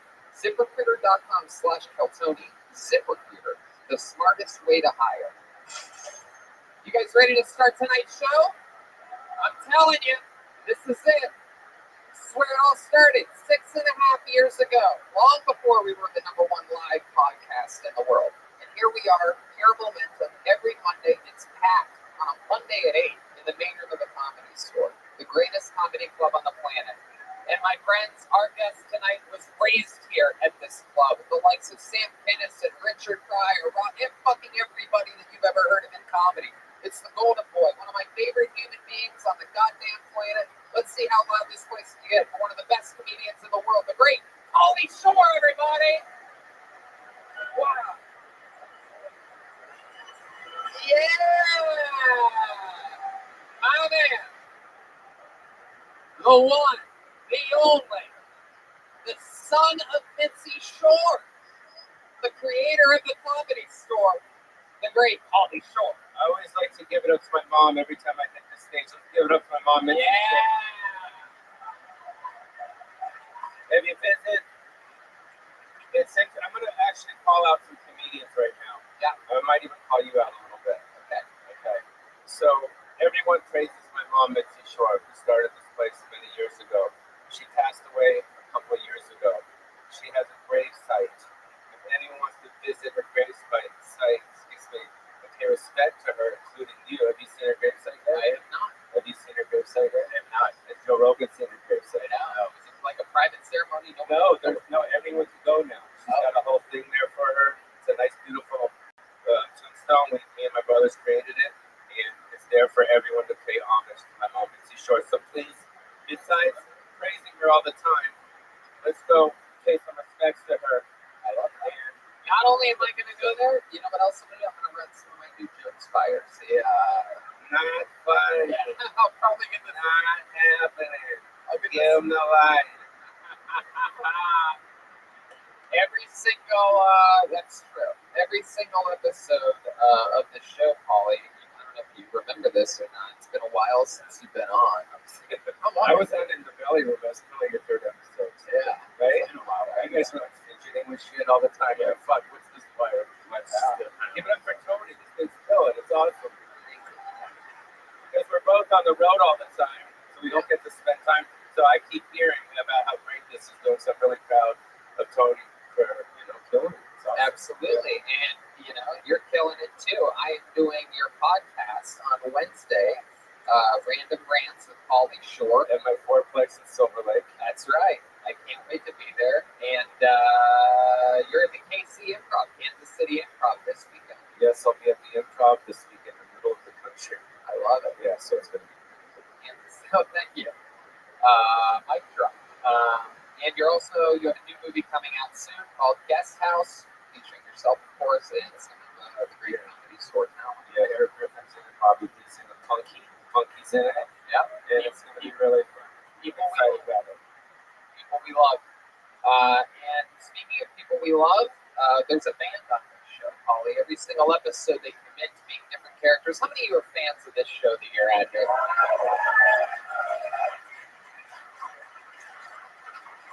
Every single episode they commit to different characters. We never know what they're going to be. They have a separate entire green room connected to the back. I try to get back there, even when the fucking back down all the place.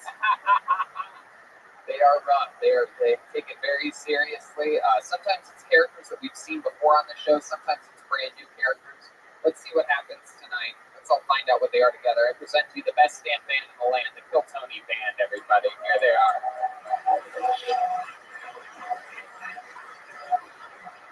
All right. Whoa!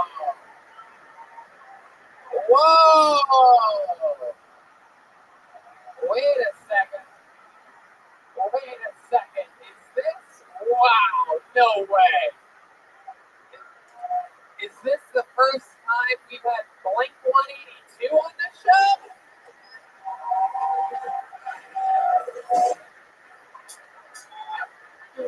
What? This is hilarious. I'm gonna be honest with you. I'm sort of in a conundrum here because I never was that big of a Blink 182 guy. Can you remind me of your name, lead singer? Shama Chama Long. Tom DeLonge. Are you the one that believes in like UFOs and stuff? I believe in aliens. Oh wow! And then you have the bass player of Blink 182 right next to you. Hello there. My name's Mark.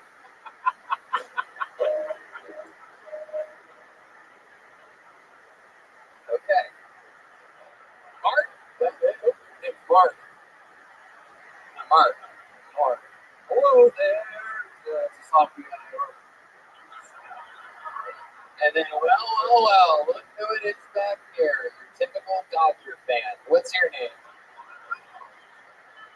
What is it, LA? Yep. Name's Travis Parker. So Oh, that's right. I know you, Travis. I heard you want to be a pilot. I survived a plane crash. I already don't like you, dude. There you go.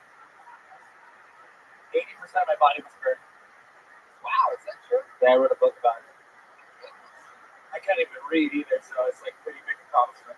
All right. So we have Blink 182, Pauly Shore, Red Band, and his wacky soundboard, which Like the best of the 90s, bro. I love it. Absolutely. You love you, Pauly. Special best of the 90s episode. I remember when I was a kid, I actually played drums in this room before the Communist for Players. Years ago, the Communist for Players with Robert Williams and all these different comedians. I used to play in a band right there. We used to play My Sharona. Think I'm trying to Japanese. Hey, look at that. These guys are good. But Buddy Rich used to play in this room. Buddy Rich, the drummer, used to play. My mom used to have a big Buddy Rich thing. It was a big deal. It was awesome. So Yeah, that's cool. It's a legend. So let's see what happens here tonight. We have a bucket of destiny, everybody. That's a big deal. This is what the whole show rolls around. A bunch of people sign up before the show starts for the chance to get pulled out of this bucket and get 60 seconds uninterrupted of stage time. And then talk with us afterwards. I lead an interview in which we try to find out more about you, what makes you different than everybody else. Your 60 seconds is up when you hear the sound of a kitten. That means wrap it up then, or else you're going to bring out the angry West Hollywood bear. All right, you guys ready to start the show or what? Fuck yes. Anything can happen. All right, pull the name out. Your first comedian going up tonight. 60 seconds uninterrupted. Goes by the name of Corey Kennedy. Here we go.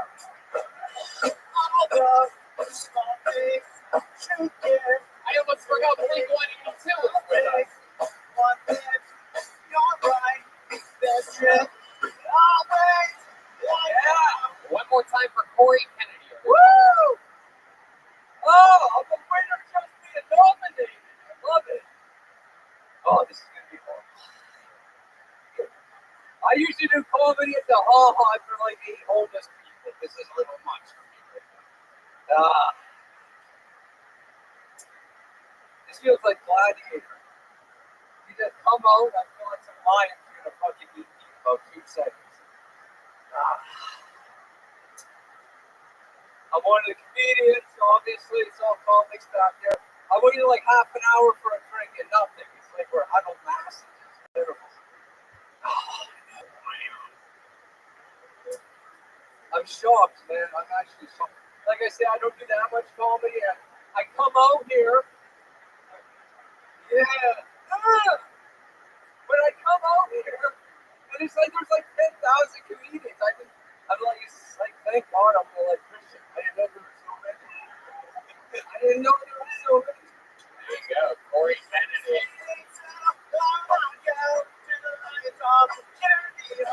Fuck yeah.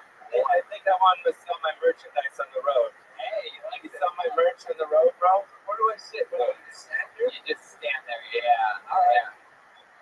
Wow.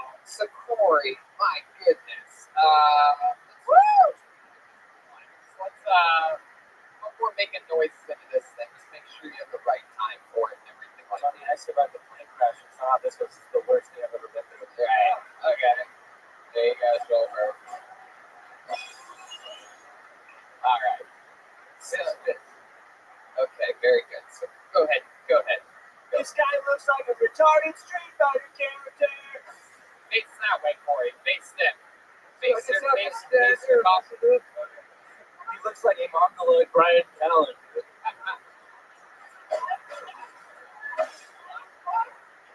So Corey, let's talk about it. You said that you've done stand-up comedy before, right? Yep. And then when you do it, do you normally do jokes? Or do you do this thing where you just talk about everything that happened right before you got on stage? There's a lot of people here.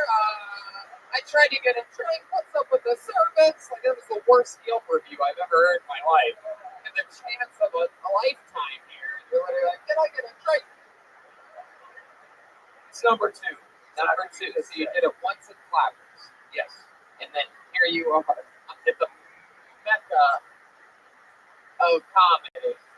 I didn't want to get called up first. He called me up 8 hours for good. You wouldn't have been good, buddy. You wouldn't have been good. I would have been better. You wouldn't have been better, man. I promise you. Fair enough. You had a whole clean slate. We know what you would have done at 8 people right before you would have talked more bullshit about other things that happened right before you got up here. So what did you do at your set at Flappers? How much time did you have on that stage that time? I don't know. 3 minutes. Right. And what did you talk about there? Talk about my job. Yeah, is that what you talked about? What about your job? What did you say? You want to hear the story? Is it a story? It is a story. 1 minute's not very long. Do you have any jokes? Okay, here's a joke. You wrote this? Yes. Okay, go ahead. The way you said that made me feel like Get ready. All right. Can I tell you something before you No, do this, I thought Corey? it was my joke. Shut the fuck up. You're in a fucking live interview right This now. is fun. Corey. This is a great time. Well, then you shouldn't sign up for things you don't know what the fuck you're signing What's up your for. question? What's your question? Let's do it. Okay. So let me just say, you have a serious problem. I don't know if anyone's given you this note yet, but you foreshadow everything before you do it. You say this is going to be bad. This isn't going to go well. All these people, all this shit. You just did it again with one little joke. Just do the joke. I'm going to do the joke right now. But don't I don't say- want the lecture. I'm doing the joke. Corey. I'll show you a fucking lecture. That's not even a lecture. It's a note. Clearly, no one's given you one, so you don't know how to recognize what a note is. Let me tell you. Let me tell you something. When you say that, it makes me not want to let you even fucking tell it. I'm in charge. Ready? Ready for what? The joke. Tell the joke. Without saying you're going to do the joke, without saying okay, go straight into the joke. When I was a kid, I used to want to be a cop. And then I realized I don't want to go home and beat up my wife every night. You don't have a joke. You see what I'm talking about? That's a joke. No, that's not a joke. It's not a joke. I don't This know. is good. We're finding out. Well, I joke. We don't tell it. Well, I guess it's Travis Barker. you do that squat again thing you just said. You look like those like little monkeys that steal coins in Romania. Jesus Christ, that can't be true. Oh my God. You look like Aladdin's best friend, dude. He could sell my merch though. Can we still? I don't think you can sell your merch, dude. I don't trust this guy for a second. He's got fucking wackadoodle energies to him. Tell us about your life. What have you been doing with your life up until this point? What are you, 43? Close enough. What's your age again?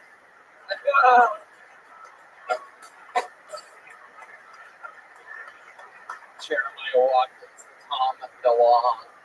What is your age? You gonna tell us? 46. 46 years old. So what have you been doing up to this point? Military?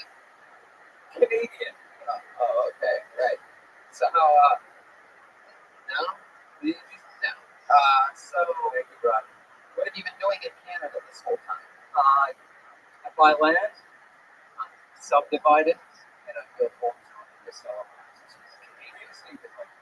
Canadian slumlord. That's what you are. No, I sell them. I sell the houses. The slumlord keeps the property. What kind of house? Where are these houses at? These eight? Wow, that's nice. A lot of Chinese people buying your property, am I correct? Yes. Yes, I know. I know a lot about Vancouver. I go there once every few months. My next time there is February 21st. We're going to Kiltoniana.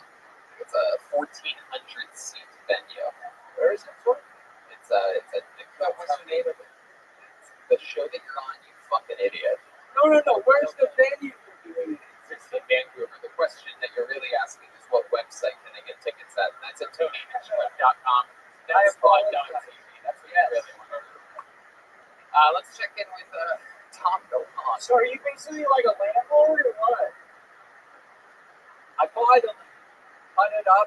I build a bunch of houses. I sell the houses. That's not the landlord's development. Well, don't talk down to my dude, man. Oh, he's ripping on me. I'm down here getting sliced. You're like the cut of your jib, dude. It kind of sounds like you're a landlord, dude. Like an tenant calls you in the middle of the night, they're like, "Where are you? I'm so sorry. I cannot sleep. I cannot eat tonight." This is beautiful. It's true. Don't waste your time. All right, Tom. The voice is so good. All right. Okay. Step away from the sword. No, it's okay. So, Corey, what else? You're not doing that. What else? Do you have any special skills or talents? Good at making snowballs or something like that? Canadian hobbies? I don't know. You Wrestle for one thing. Oh, With what? Your sexuality? no. Why did I come up with this thing? You're so gay. Why did you? That's so funny. So, Corey, yeah. You have no idea what you signed up for, huh? Not so much. You know, it goes good if the set goes good. The whole thing's different. Do you have any redeeming qualities about you that might make me come across as likable right before we end this interview? Does not seem promising. Nothing at all in the world?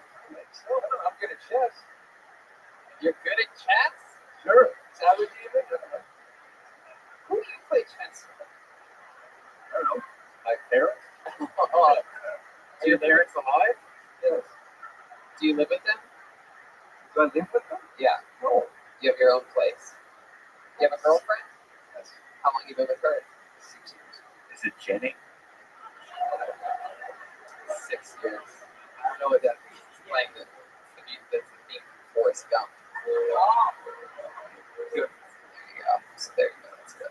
All right. Well, Corey, so nice to meet you. I would always do a little investigating about what you're signing up for when you go places and sign up for shows. You seem a little bit shocked and appalled at what's happening to you up here. You literally didn't have a minute. This is a show where you do 60 seconds and then you get interviewed, and you're telling us that the one story that you have is longer than a minute. Absolutely. So it's a conundrum. You're trying to put a square pig into a circle hole or something like that. Whatever that saying. All right. Well, the only Kennedy that I wish got shot in the head, ladies and gentlemen, Corey Kennedy, everybody. Oh, there you go. Hey, guys. Corey Kennedy. Let's just, I know that No. Unbelievable. We should have known when he did it. And that was it. You know, the first impressions are really everything. He's the first person ever to try to look cool jumping up here. Meanwhile, there's just so much equipment and cords up here. I cannot recommend any more highly to anybody to never do that for the rest of the history of the show. It's just the most moronic thing. But that's really it. He's drawing too. You don't want to fuck that up. Yeah.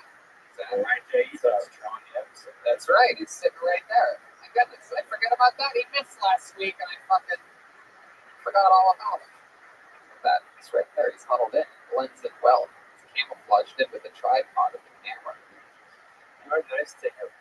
Huh? You were nice to that guy that was on stage. I it took everything It's pretty inside. nice to him. It could have been threatened. I just The only reason it was that nice was because he did get picked first. I had to show about 60% restraint there. For those of you that maybe knew, because I didn't want to light him up too much. These are the types of things I think about when I'm back here hosting a thankless job.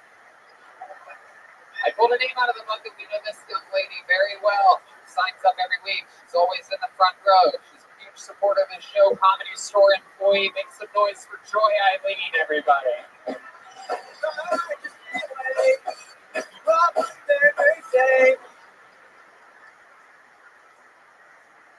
fucking time. So I think we need to stop making conspiracies. Anybody else? There's too many. Somebody tried to convince me that there was only one bullet shot in the Vegas shooting. They said shake off of the belt buckles.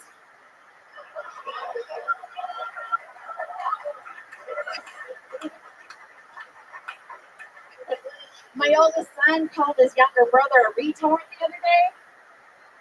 Like, hey, you don't use that word in this house. We say tarded.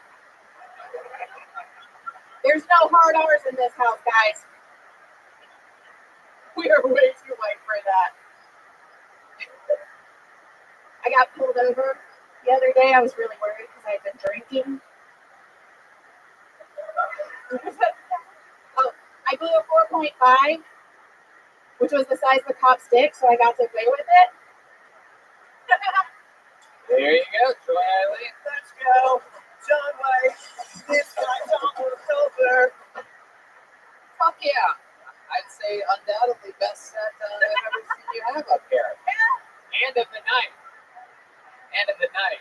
3 more jokes than the last to me. My goodness gracious, Troy. It's my favorite thing on this show when we've seen people before. You know, this is not an easy thing to do, and we've seen you a few times over the past, I think, couple years or so. It's been like 4 years. Yeah, 4 years. You were doing the belly rub. Yep. Like you would, yeah. Incredible. And here you are. One thing I noticed is you got to it. You projected the entire. She's like a Eleanor character, but a little thicker. Yeah. Yeah, it's like Eleanor Heat again. Well, no, because how long you been working? You've been here for a while, right? Yeah, well, we come here all the time, but I've been working over a year now. Okay. Yeah, because Eleanor worked here for 20 years, and then she decided to stay there. So yeah, it's good. Eleanor was a waitress. She works in the kitchen because, you know, go for it, you know. Yeah, yeah, And a pro wrestler. Remember that? Yeah. yeah, that's right. Yes, Eleanor was a pro wrestler. So, Joy, let's talk about what's been going on in your life since the last time we saw you. Well, let's see. My next book should be out in March if everything goes well. Oh, yeah. Writing What book. was your first book? The first book came out in 2015. What was that called? Breaking Faith. It's a romance. I do romance. Oh. But I'm doing ghostwriting right now, so I have to finish that. That's funny. With scary stories. Let's check in with the lead singer of Blink-182, Tom DeLonge. I write books too. They're about aliens. How do you do? True story. Wow. I enjoy. Well, that's fun. You can get it at ebay.com. Oh, eBay. That's an interesting place to sell your book. Not Amazon? Like you tell Tony? I don't believe in Amazon. It's a corporate company. Oh, wow. Very interesting to know. But Amazon is corporate. Aliens don't like Amazon. Okay, all right. Over the world. Okay. This is not out of control. That's a lot of information. Joy, how many kids do you have? We have 3 boys. 3 boys. What are their ages? 19, 13, and Rodeo will be 9 on the 25th. Wow. Look at that. Very, very exciting stuff. He's watching right now. Oh, he is? The 9-year-old is? Go fuck yourself, Brody. Don't talk to Freckle Dick like that. Wow. Get the kids. Goodness. You've been blinked. Okay. You guys are out of control. Oh, he's gonna love that so Momentum much. energies coming from Blink-182 tonight. Anyway, so, That's what happens when you ignore us for years. wow. Well, I mean, I'm sorry, Tom. I just didn't realize that this doesn't fit my algorithm. Anyway, We're on Spotify too. okie dokie, Tom. So we're gonna keep it moving. Yes, Dad. Stop. Fuck yeah. So, Joy, these kids of yours, these 3 boys, they ever anything crazy ever happen over there? Not really. Like I said, Brody is the biggest comedy fan, so he's cool. My middle son, he likes to play Magic of the Gathering and Dungeons and Dragons, so that's This that kid one. Brody, this kid of yours, Brody, he doesn't ever play in the closet with ropes around his neck, does he? No, we keep him out. We have our old friend, very close to the show, I think 15-time guest, Stephen Brody Stevens, is our most famous Brody in our life. And every time you say Brody, oh, you're going to enjoy it. I do love it. Enjoy it. for a December. Always depressing. Well, Joy, you got up tonight. Congratulations. There you go. A new minute from Joy Eileen, everybody. Way to go. Yeah. Way, this night almost over. On this, let's make forever. Wow. All right. You fucking animals.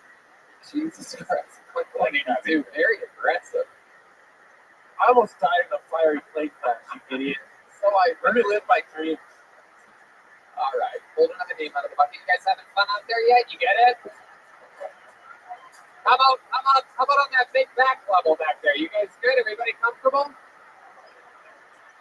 Jesus, half-ass, fucking tired-ass Monday audience we have here tonight. All right, hold another name out of the bucket. Let's see what happens. Put your hands together for Chris Keene. Chris Keene.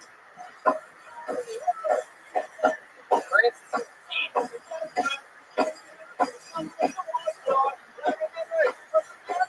There you go.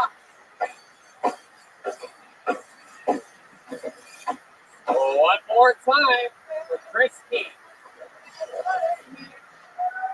Hey, everybody. Merchant from Boston. Anyone from Boston here? Yeah, man. Whenever I tell people that, they're like, really? You don't seem like you're from Boston. That's why I left. Not anything against the city. It's, the best thing about Boston is number one in healthcare. It's got the best healthcare in the country, which is really important because when you live there, you want to kill yourself. So, people are always like, oh, Boston seems beautiful. What's it like? Just imagine 500,000 Bill Burrs minus the funny.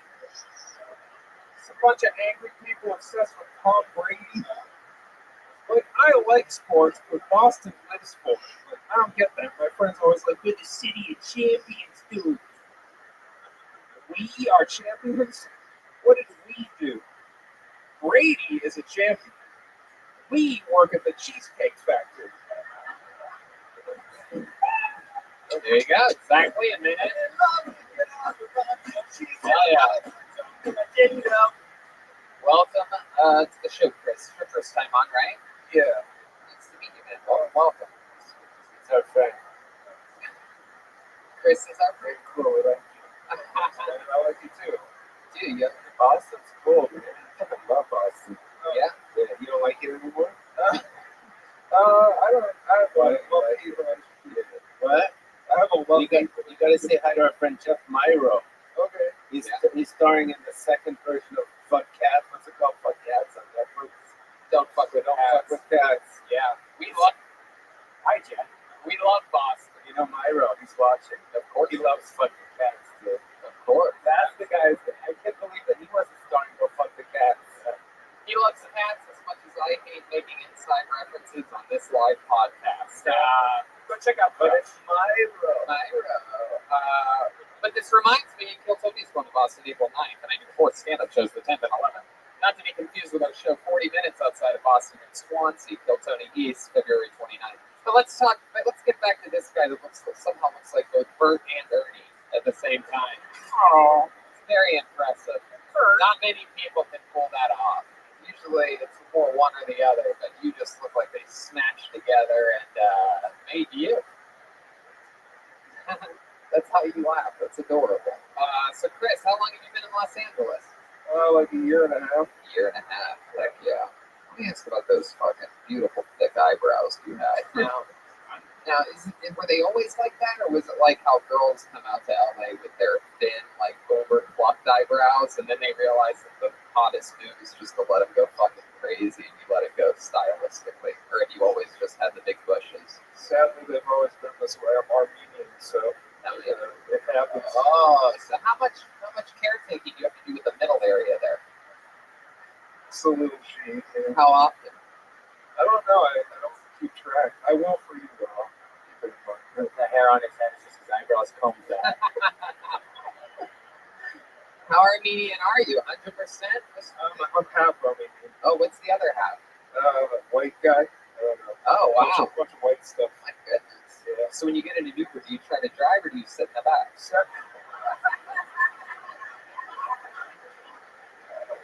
Right, you probably have a lot of buddies. buddy, friend. All right, never mind. Back to you in the studio, Tony. I almost died in a fiery plane crash. Okay, we know Travis. You speak Armenian? I don't. I suck. I do. Do you live in Glendale? No, I don't. No. We're Pasadena? getting serious. I live in Encino. Encino. Oh, we know someone. You're not the only man from Encino that I know. He's in the Jews. No, he's in the Jews. What a beautiful moment of destiny. I'm from Encino. Hey, me too. Are you also a son-in-law? Are you perhaps in the army now by any chance? All right. I enjoyed all those movies. Yeah. Hell yeah. Is it true that you work at the Cheesecake Factory? No, he works in J. Leno's garage. It's some hand-me-downs from the... I drive for Uber, man. I'm Armenian. Ah, there you go. Hell yeah. Uber X? Yeah, Uber Comfort? whatever you need. No. It's not whatever you need. When was the last time you got laid? No, laid? Are you offering? Oh, come on, Chris. How dare Yeah, Boone is in the back. so No, for real. When was the last time you got laid? I don't know. I don't keep track.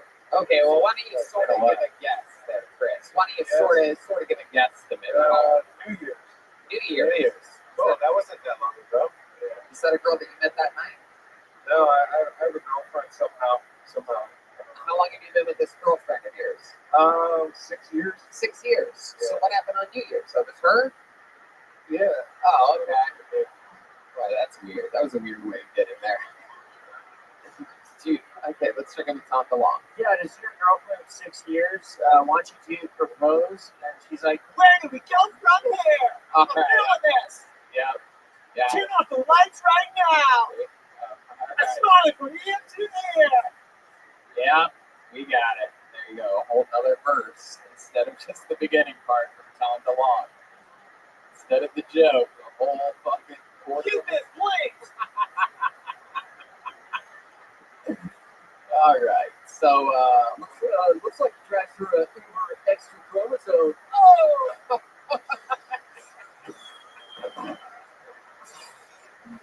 Chroma Chris, usually silent over there on the bass guitar. Can I say something serious to him, though? Yes. So, do you take comedy serious, or you just fucking around like the fucking first guy that came up here? How long have you Yes or no? Yeah, George, he's good. You're fucking funny, dude. But be more confident and fucking attack this shit. Stop being a little bitch. What, idiot? For real. You're funny.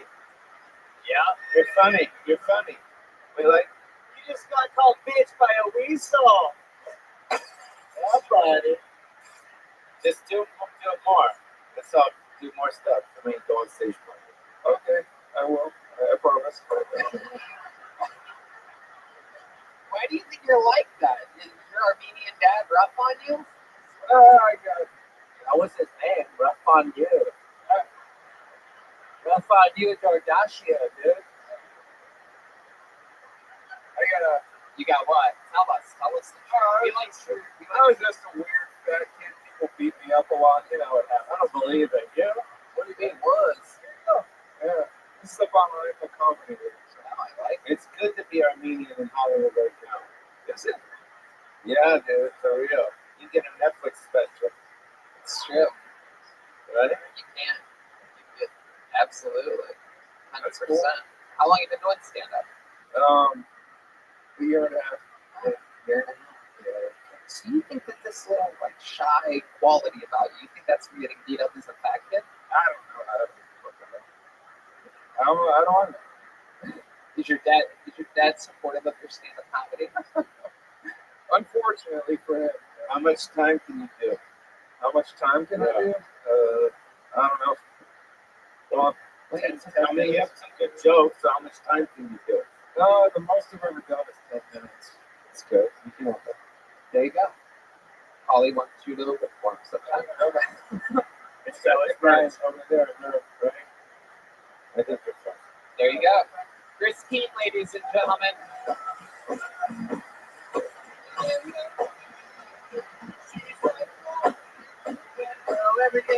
baby, she's all so sweaty. I fell in love, girl, rock show.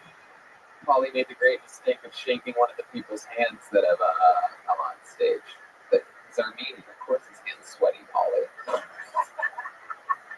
Wow, we just got lucky, everybody. I pulled a name out that has gotten on this stage quite a few times. He's gained Kill Tony fame by being flown out to Skankfest after beating Kill Tony icon William Montgomery in a choke-off. There he is right there. Ladies and gentlemen, I present to you Kill Tony famous Steve Lee, everybody. Here we go. Wow. Steve Lee. I queued up that whole intro for him, yet he still waited until I said his name to start coming on stage for some reason. Let's see how loud this place can get for Steve Lee, huh?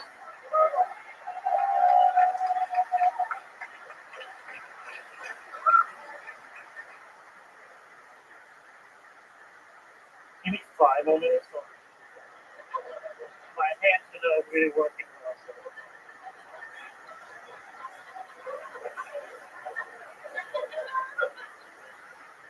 So I went to China a month ago, and turned out stand-up comedy in China is growing up there.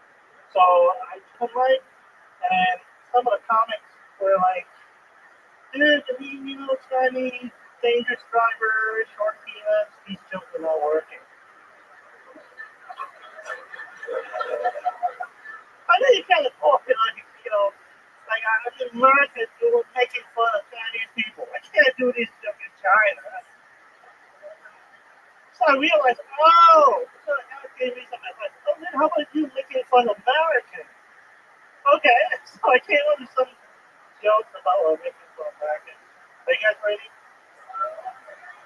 So I'm going to translate a Chinese joke into American. These are new, so. Just go. We're gonna let you go for as long as you want since that whole handicap fight or whatever. Let's keep it going for Steve Lee, everybody. So Chinese jokes in there. It's like disabled parking, right? Like, okay, you guys ready? Americans so dumb. You voted for Donald Trump. So it's like if I were doing Chinese comedy, so I have to use the word they.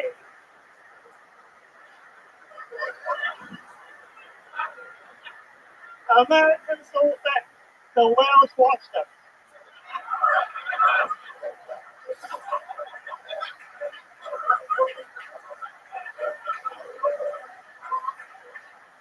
Americans so fat, they go to Comic Con, cosplay as best off. Okay, like cut this thing up. There you go, Steve Lee.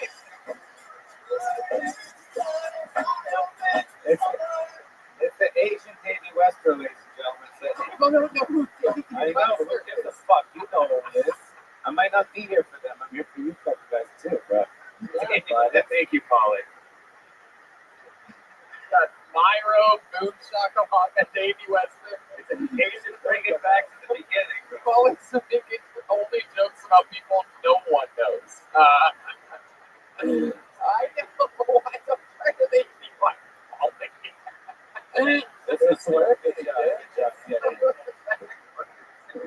All right. I love it. Steve, it took some work to get that phone out. I thought Asians were faster and better working with phones, no matter what the handicap. I have to disagree with your take on the translation between Chinese and American jokes. Like you said, you know, that we joke about bad driver, right? And then you said that America voted for Trump, but only half of America voted for Trump, and all Asians are bad drivers. Do you see the difference? See the difference there? I mean, it boggles my fucking mind every fucking day. I always thought it, but now that I have a really nice car, I really notice, you extra notice who almost hits your fucking car, and it's just unbelievable. Why do you think that is? I can't speak for my people with these hands. Yeah, I guess that's my next question. What kind of car accident did you get into to end up like that? No, I'm kidding. gotta shows. do that. Looks like you're still recovering from that Godzilla incident. Oh my god. Roma Chris from half court. All right. Hey, I have a question for you. Okay. Hey, who are you sponsored by? I like your drumsticks. Okay. All right. Those aren't drumsticks. Those, What do you mean? those are chopsticks. Oh, Travis Walker over here. Steve, did you also survive? Almost. Wait, hold on. Plane crash? Hold on. Wait. Let's just stop for a second. Let's just take a moment to acknowledge. I almost died, dude. Are you gonna be okay getting through this joke? Go on, try it. I was hoping I'd be okay during that plane crash, dude. Here I am. I wrote a book. I didn't even read. Go on, try it. Oh my goodness, I don't know what's happening here. You want to try it? Did you get it out? You just got blinked. Okay, very good. So Steve Lee, welcome back to the show. It was a fun set. Why did you need your phone for that? Did you not know what you were going to talk about? Actually, it's newly written. So, Oh, okay. I didn't even notice you were reading. It looked like you just took it out and just did the joke. I thought you were going to use it as a prop or something like that. Waiting for some 3D projection of like the Emperor or something. I don't know. and actually, I actually went to China and did, some open mic in Chinese. And after my second show, people were like, hey, why don't you're kind of funny? Why don't I put you on a Saturday? It's like a weekend. So actually, I did a weekend gig in Shenzhen, China. Wow. After 3 open mics. Yeah. Absolutely. Heck yeah. I can actually tell a little bit difference. I can hear it in your delivery. The Chinese delivery a little bit faster and more delicious than other types of delivery. It's not delivery, it's DiGiorno. All right. That Blink 182 didn't even sing that. Yeah, we're not happy about it, but we did a commercial in '98 for DiGiorno's. Oh my goodness. I love it. So Steve Lee, what else is going on in life, pal? Update us. What's happening? I got into a CBS program. CBS program? Yeah, Is that the long receipt? not CBS. CBS. It's like we're We're working at the pharmacy now, bro. I don't know. Yeah. That I know this is the type of guy you want divvying up how many pills and what you either got Vicodin or allergy medicine. Good luck. I love it. Tom DeLong. Yeah, who are you sponsored by? I like your golf clubs. All right, Tom. I know. Yikes. So, Because he's wearing the hat. oh, okay. That's why. So, what's the CBS program that you got on? basically. I know it's not Dancing with the Stars. I don't think that's on CBS.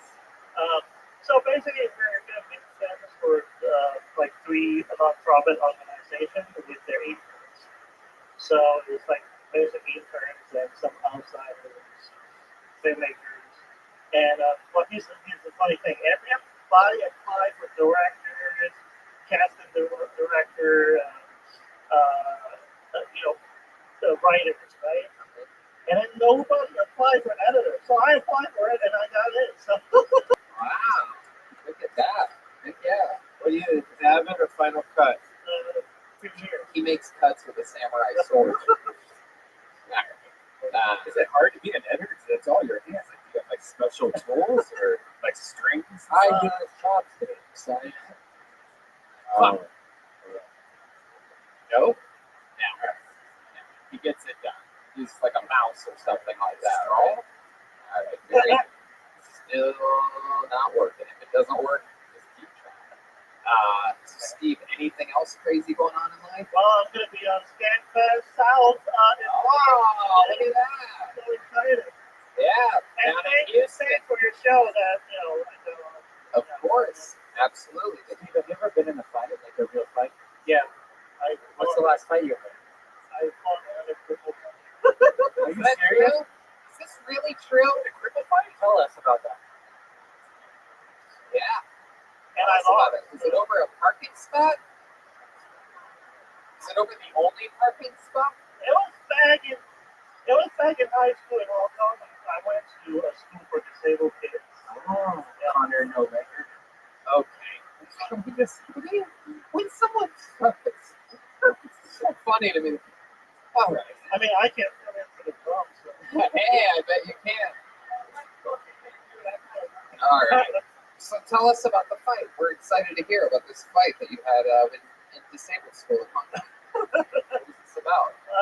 Basically, like, I started it.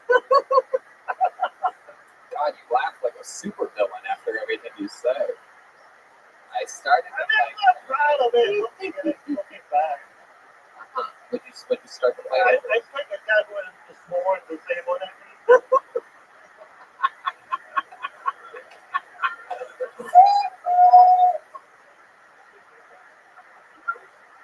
World star.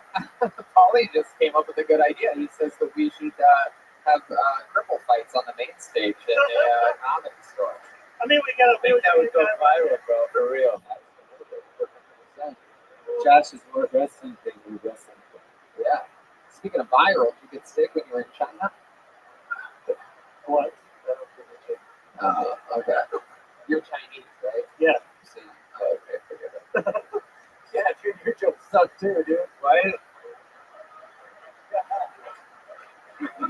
Keep trying. That's right. That's right. I try once. I don't try the same thing over and over. Dude, I almost died, dude. This guy was the driver of the plane, dude. Kung Fu fighting. Back in the Why did the Asians, when you walk through the airport, they wear those masks? I mean, other people do, but mostly Asians, for real. I mean, you guys fucking started that trend, for real. And now there's white people doing it. What's up with that? It's a good question. That's another good Asian question. Why do they wear the masks? I guess the SARS thing happened 10 years ago. They have SARS?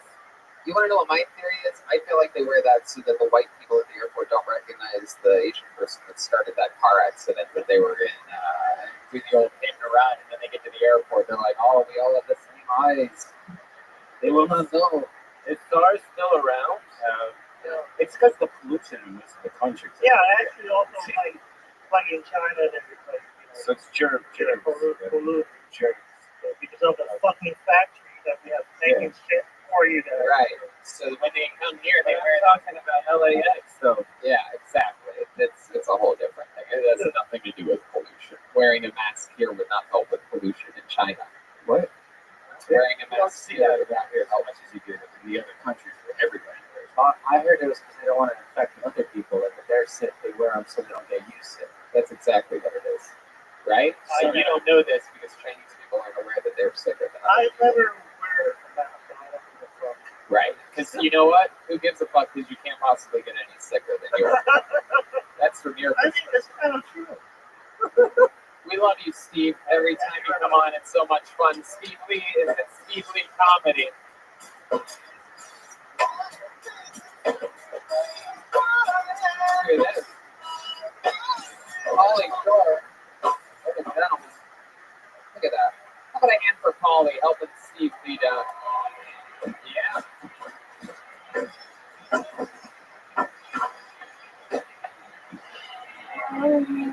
He's so funny. Paulie said he helped him. He doesn't want to have a lawsuit on the club.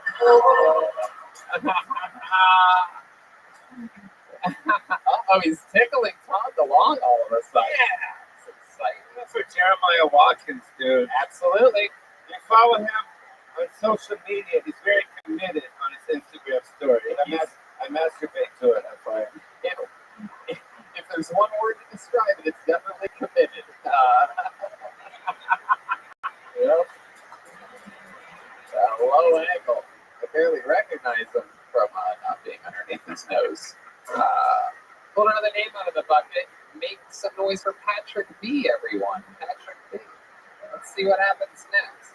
Live on Kill Tony Comedy Store on the Sunset Strip.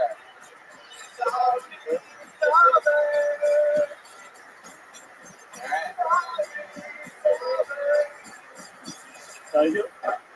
One more time for Patrick B, ladies and gentlemen. Thank you, appreciate it. So I'm trying out this whole sobriety thing for the new year, and it's going pretty difficult. Yeah, it's no fun. You know, I'm at the club and the women see me without a drink and they think, oh man, he's got problems. And I do. You know, on the dance floor, I have no idea what to do with my hands. I tried to tell my dealer that I'm going sober. He asked me why. I said, you know, my therapist thinks it's a good idea. Sorry. And he said, well, you know what? Look. And he said this to me with a straight face. He said, look, life gets tough. Sometimes it feels like it's kicking you when you're down. But I want you to remember one thing always, okay? Before Sigmund Freud became famous for being the founder of psychoanalysis, he was just a young man looking for eel testicles until he discovered cocaine. How much do you need? All right. Patrick B back on the show again. Welcome back, Patrick. Famous as the rope snake character. You once had a pet snake before you had a roommate. You had a pet. You moved down here with a pet snake, and then you found someone that would let you live with them, and you tied your snake up to a chair, and it ate their what? What did it eat? Well, it almost ate their dog. The Right. little Pomeranian, I think it was. It was a Pomeranian just walking around an apartment with a snake tied to a chair by a rope. I'm going to ask everybody else. You can hear me. It's that sound of the old dog that almost And I died. quote, they wanted to be friends, but the owner of the dog didn't really like that. Right. But we also, I mean, I don't know if you know, but we originally got the snake because we had mice. So we were trying. Right. No better way to get rid of mice than with a live snake. So let it roll around. Or else, if there's one thing better than mice, it's snakes running around your apartment. To quote Joyce Kid, you're retarded, dude. So was he drunk? Were you really sober? So far, Just tell your hair hurt. Since January 1st, did you used to get fucked up? oh yeah, Yeah. So you should probably start getting fucked up again.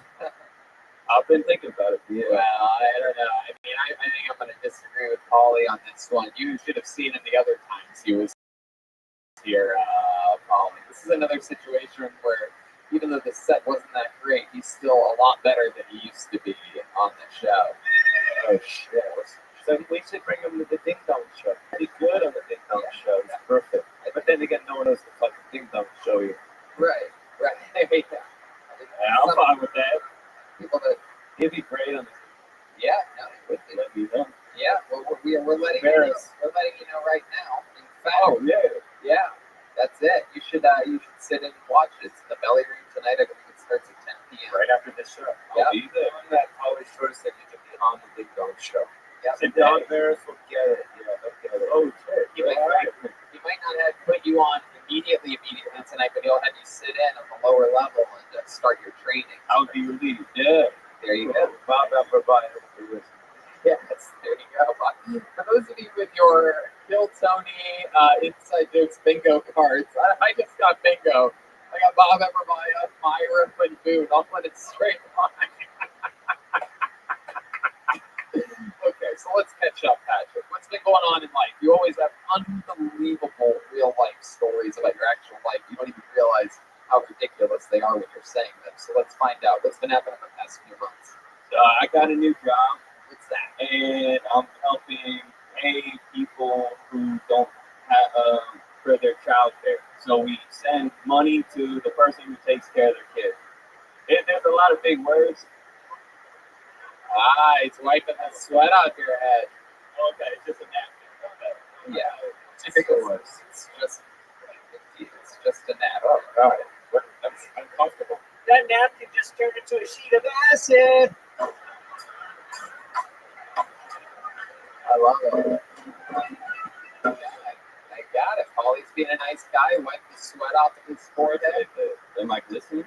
You're given, so now your job, you're responsible for making sure that the people that take care of other people's kids are getting paid.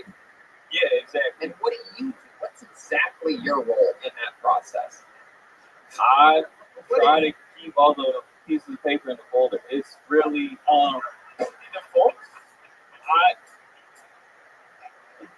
do. I missed it.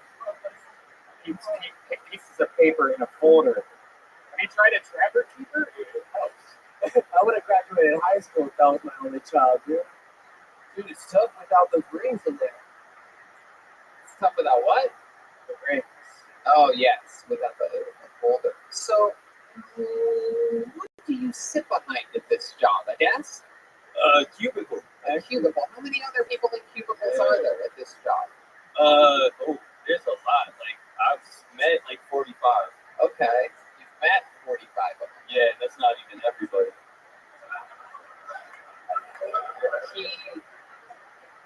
He makes sure that the people that are taking care of other people's kids get paid.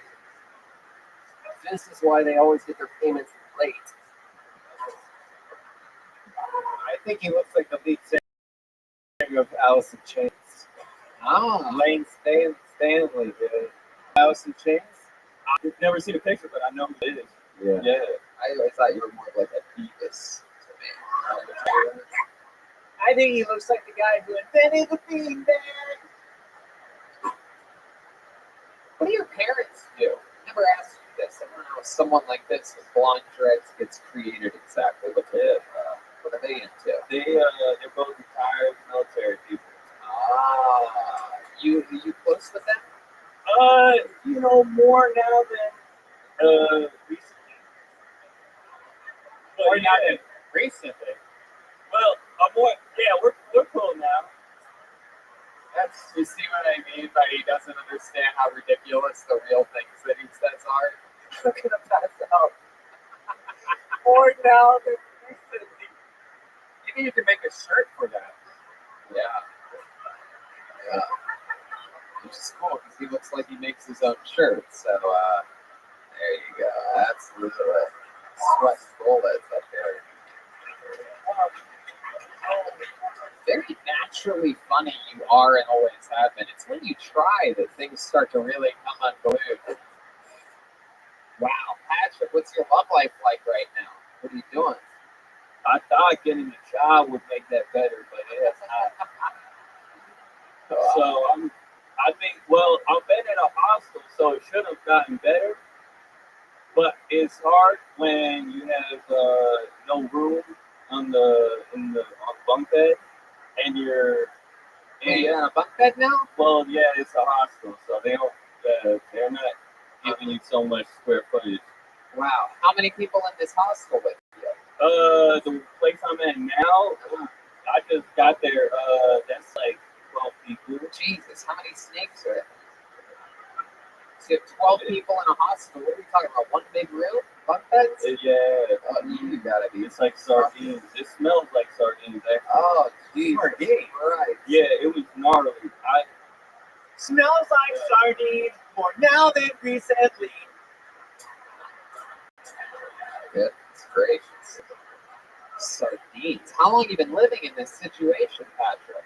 I've been going from hostel to hostel right now because my last landlord's making it real tough for me for a place. So, and they only let you stay so long in a hostel. So I gotta make like fake plane tickets and tell them, oh shit. And then that's all the European kids like, no, I'm just traveling. I've been living in LA with this thing for 3 years. Don't worry about me. How do you make fake plane tickets? Like, you just Xerox? Watch Catch Me If You Can, starring Leonardo DiCaprio. How do you make plane tickets? Like it's really easy. You just open up the plane ticket on your like files thing on your iPhone, and then you can like use an eraser and like put date on it. Wow. Yeah, they don't really check it unless you're going to take that. You usually have those on your phone? Can you show me a picture of your most recent plane ticket? Yes, it works. Wait, it just looks like a fucking stick figure drawing with tongue sticking out. It's just a movie poster. Snakes on a plane. Turns out your landlord doesn't look at it because he's from Canada. So 115 was I put that in, and then there were like dates down below that. That's pretty good. That's pretty good. I mean, that says that you're flying to Austin, but I guess that works remember one of the first times we met you, you were already in trouble with the law. How did that end up? So that got resolved. That was the albino dude who stole the golf cart.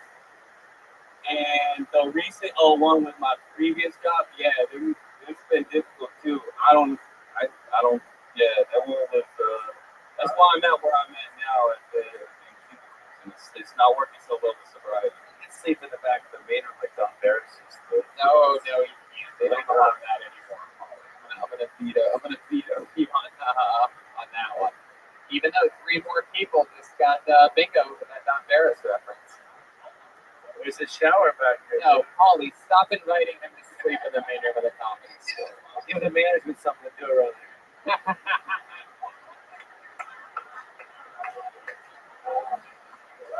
Well, what's cool, before I let you go, Patrick, is I'm going to remind everybody that I just had a little flashback, and it was while you were on stage that Joel made a joke about it's hard to run from the law when you're always wearing flip-flops, and that is when, for those of you that follow the show closely, that was when the first ever Joelberg chant started. It was on that joke with this comedian on stage. I remember that clearly from 4 years ago. Yeah. And there you go, ladies and gentlemen, the comic stylings of Patrick V, everyone. My goodness gracious.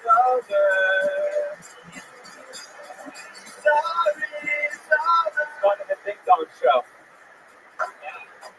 That is one of the first people, I do believe the first comedian ever immediately that had graduated onto the Big Dog Show straight from Tony. I think this would be a perfect fit. That's pretty great.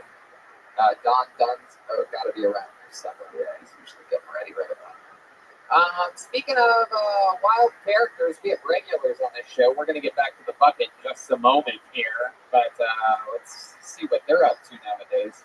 This first comedian, he's got a very wild style, improvisational guru. A lot of people say you either love him or you hate him. I love him.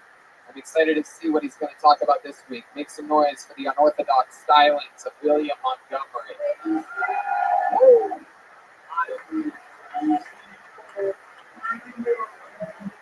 He has to write and perform a new minute every week, ladies and gentlemen. William Montgomery. First and foremost, I want to apologize to my Filipino brothers and sisters for opening up my set last week with Jimmy Buffett's Volcano, because I can't help but think I'm part of the reason the Caldera went off. Anyway, who's got plans for the 4th? So people always say the book is better than the movie, but how many of y'all have ever read Mortal Kombat?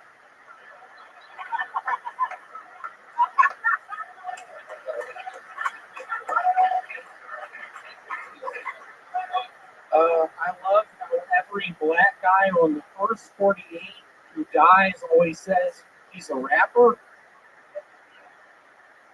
No, let me rephrase that. I love how every black guy who dies on the first 48 was an aspiring rapper.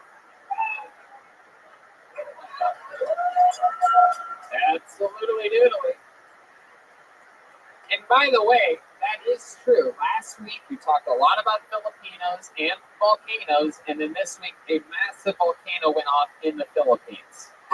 So there's starting to be. I have blood on my hands. I'll be the first to say in 1996, when that Valiant jet went down in the Everglades, I had blood on my hands then. Why? You wrote a joke about that the week before? I predicted that. Yeah, I had a peanut allergy. Oh, you did. Starting to sound like Bob Hope, dude. No one knows fucking Bob Hope. Again, get back to your hard references bingo cards on this one. You know the joke I didn't say? But it was sort of geared towards you. Oh. My boy. Is that a CBS receipt? It's a CVS receipt for something called Preparation H. I put it on my toes. I have something, if you would call it, scaly skin. Yeah, I have that. I have it around my butthole. I have it around my toes. All right. Very good. You got an applause break by Red Band. You said butthole. Very good. Was that the joke that you wanted to do, William, or did you just go Here off it on a little is. tangent there? Here comes the joke.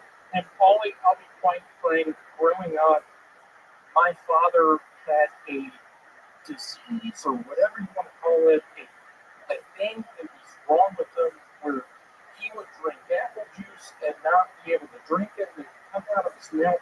But the first time I saw that, we were watching Encino here. What's the joke you wanted to do? Oh, yes, and here's the joke.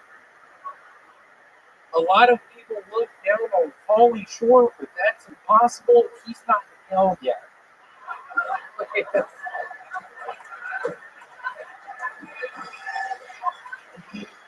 Polly's getting out and giving him a hug. Got the hug. Y'all want to know who is in fact in hell? I grew up with a man named Tony Martinez. He was a guy that went after chicks in the bathroom. He recently died. And I just promise y'all this, I'm a big Jesus believer. And being that kind of guy, I truly believe he's in hell right now. My cousin Grace, on my mother's sister's side, the youngest of the cousins, she was a sweetheart. She's now a nurse in Dallas, Texas. Has red hair, you name it, she's got it. There was one evening, we were all at the gas station. Hey, Red Band, was that you? William, did you see that Justin Bieber was officially diagnosed with Lyme disease this week? What do you think? Can you please talk a little slower? No, seriously, what were you saying? Did you see that this Okay, week? you would have to repeat it. Justin Bieber has Lyme disease, William. What are your thoughts on that? My thoughts are last week, I had what I guess people call a nightmare. I was in a dream. I was in my parents' attic. It was bigger than my parents' attic, but I knew I was there. And there was a ghost, and someone walked up the steps, and I pointed to the door handle, and I was like, watch, it's going to be able to be tied into a ribbon. And it was. Fast forward 5 minutes later, the ghost started throwing candlesticks just at me. I was making noise in my sleep. I was woken up. I was freezing cold. Classic nightmare. Fast forward to 2 years in the past. I'm in an elevator with people looking at them. Super vivid. Everything's going all right. The elevator starts shaking. We start free falling. Before we hit the ground, I wake up and I'm at the banana plantation down in Jamaica where I used to work. 2005, I worked at a banana plantation with my Uncle Lance. Let's give it up for Lance. Lance is here, y'all. I love that man. Hold on, man. Blink 182. Hold on a second. William, what is that? Hey, Travis? What are you doing here? Oh my God. William, that you don't know that person. Travis Michaels?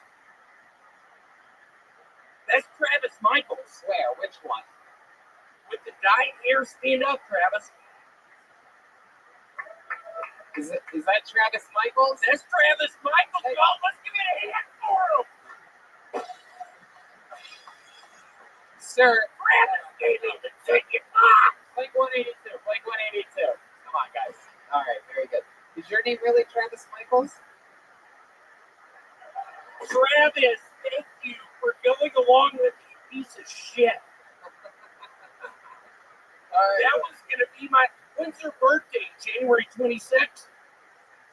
It is. It's my birthday as well. Okay. Is it really, William? Do the math on that. I'm what you microphone a soothsayer? Okie dokie, William.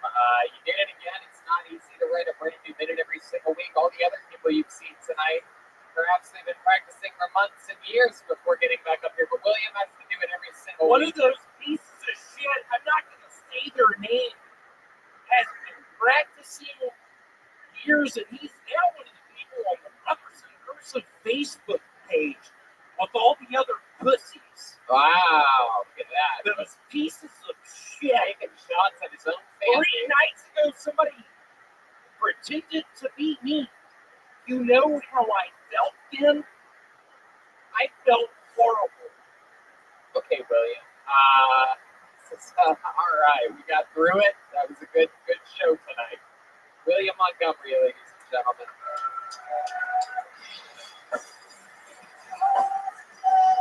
Listen to his new podcast, Brothers in Person, with the other regular, David Lucas. We have another regular on the show, ladies and gentlemen. He's also on the show, Brothers in Person. Yes, he does. He's a regular on this show, but not a paid regular yet at the Comedy Store. No, I think I would have seen him, but I don't think he's seen quite enough of them just yet. And this other guy, I think, is very close to becoming a paid regular here as well. He just took the position of a door guy here at the Comedy Store. One of the more, I think, overqualified door guys I've ever seen. This guy's hilarious. Every single week writes and performs a brand new minute. This guy is known for roasting guests of the show sometimes, and me pretty harshly. But not during his minute, that's during the interview part. Always a well-written joke.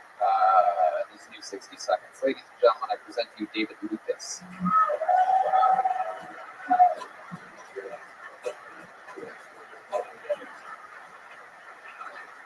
Yeah. It kind of sucks for me because I just lost custody of my daughter. But nigga, my summer about to be lit, ain't it? Fuck that. I'm happy as hell. I love getting a baby daddy. Like, I take child support over power my kids any day. You know? Like, give me 2 weekends a month. Fuck that. Every day, I want to do this every day. I don't even know what you like to eat. For real, man. All my baby mamas know, once my kid can recognize me, I'm out. As soon as they like, oh, that, I'm like, all right. But for real, I think my next baby mama is going to be Asian. That way my kids can make the Nikes that they're going to wear. How do you like the Nikes, so? All right, thank you. Fuck yeah.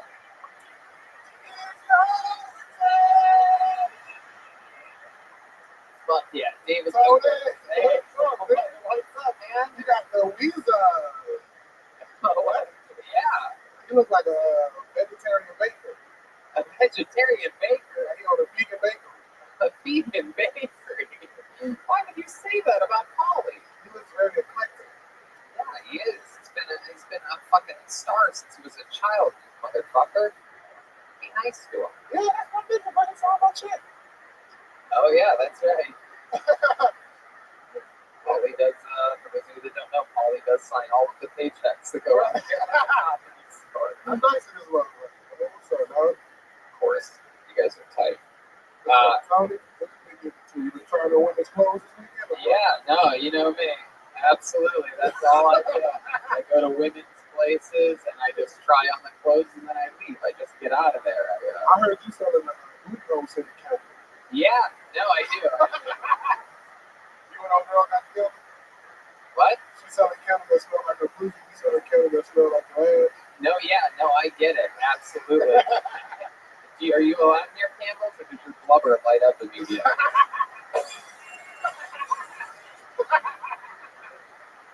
Man, get your potpourri smelling ass out of here, bro.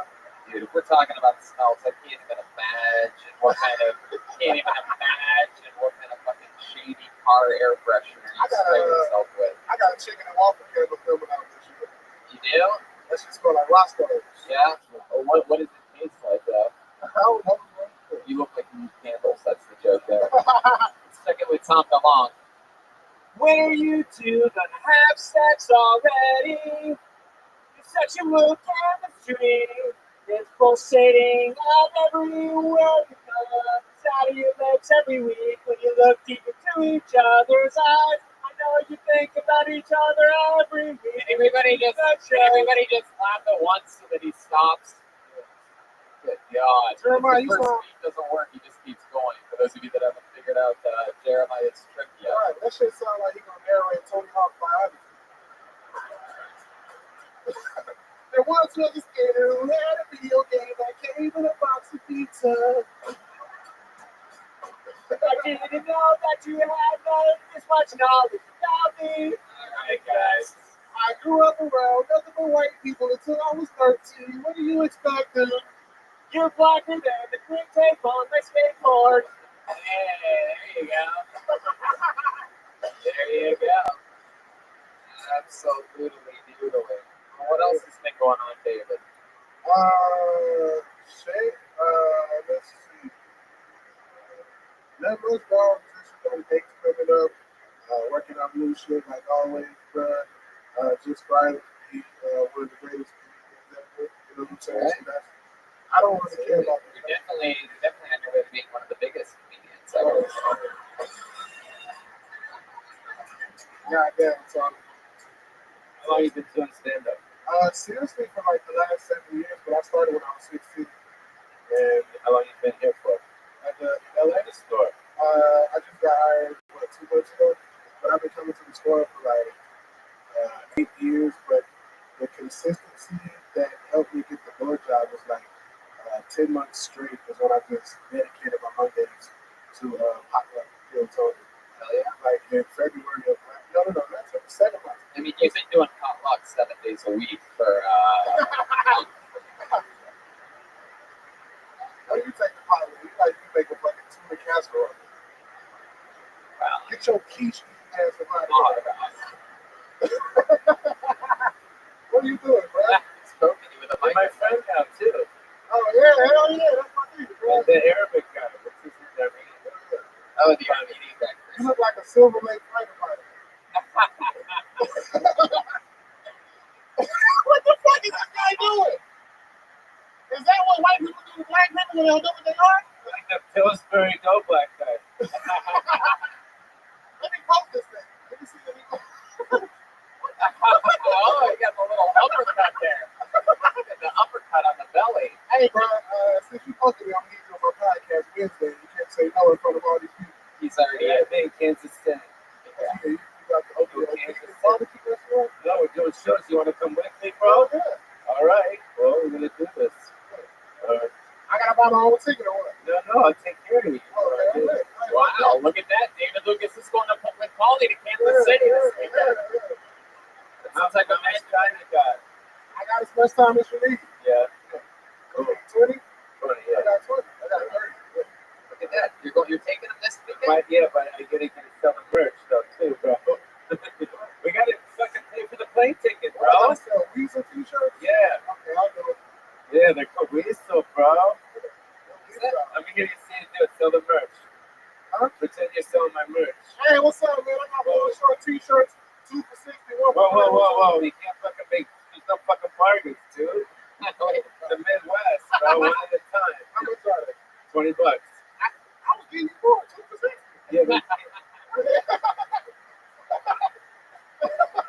yeah, he's on to something. what kind of Jew are you, Polly? Right, bro. I was getting you more. He an honest one, like, nigga, you selling them for too much. I love I'm it. gonna take $10 from me. Is that a tattoo you have on your hand? And it's my anchor and I'm a writer, so my hands hold me down. Because, like, on some real shit, bro, like, even though I did grow up, pretty affluent, like, I had a lot of bullshit going on in my life, and I got involved a lot with wrong crowds. When I started doing comedy, it kind of took my energy and transformed it into comedy. Because, like, when I was, like, 17, 18, I was Redman, you fucking kitty litter smelling motherfucker. If you don't get the fuck out of here, bro, with your fucking, I don't know, you look like you lay on straws and hay, nigga. It's true. Hell yeah, bro. That's something like that. Get this nigga 2 shots of transmission fluid. But yeah, comedy basically helped me channel all the bullshit I was doing. Because you know how it is, like, a lot of kids that grow up in stuff want to be tough or something. You know what I'm saying? And I was a kid who had everything. I had the car, so I was taking everybody to do the stupid shit. And I got arrested one time. My mom got me out of it. So that was kind of like, I changed everything into comedy. Wow, that's beautiful. That's why you had the anchor on your Yeah, hand? because my hands hold me down. I thought you had an anchor on your hand because that's what happens when you get in the water. You just sink to the bottom. Tony, you Not because you can't swim, but because you're not holding it to the bottom. You're looking like an anorexic kid away. All right, well, I mean, Free will, they said. Do you breathe out of your back? I love that you think. I love that you're calling me. You think I'm the one that looks like the killer whale out of the two of us. I don't know if he should go. I don't know if he should go to Kansas City. You got your photograph now. I love it. It's fun. You doing shows there Friday and Saturday? Thursday, Friday, Saturday? Just Friday, Saturday. We in there. Heck yeah. Fucking barbecue. They're gonna take care of that shit. He only eats fish. Oh, yeah, so some smoked salmon out there. Oh, that was a cheap fucking thing you just threw at me. I eat smoked salmon and bacon. Really? You like smoked salmon? Yeah, I'm a pescatarian. I don't know what the fuck It's a new religion. Oh, it's a religion? Yeah, our religion You eat fish. used to eat barbecue. I used to. No more? Nah. Come on, bro. If I gave you a fucking rib, you would tear that shit up? That's not cool. If I gave you a cradle, would you spin it? No.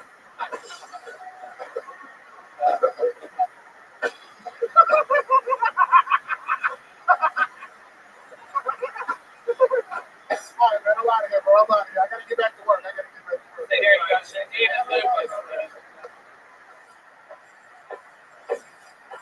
Wow.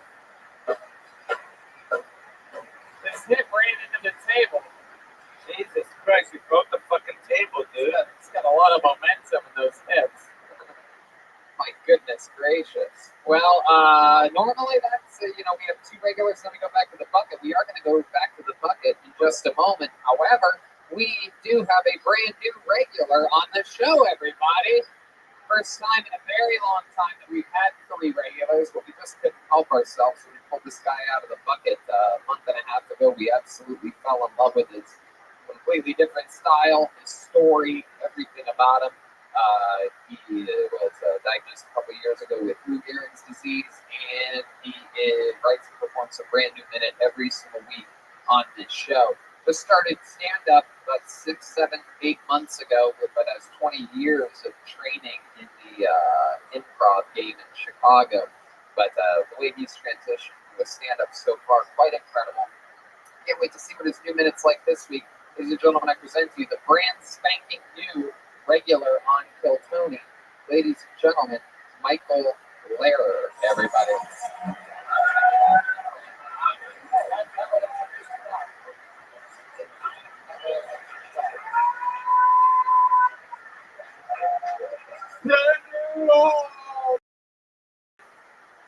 Set it off. Yeah. Oh, hey, everybody. Everyone always has the same question for me. The answer is yes. I fuck on the first day. Alright? But I can't be a fuckboy no more. I'm kicking the to this chick, wondering if she has stairs. I can't do that. I can't even watch porno no more. It makes me too sad that I can't bone like that. I need an order to even try to fuck a girl. Hey, I'm not gay. I just get a really wicked itch deep inside my asshole that can only be scratched by big black cock.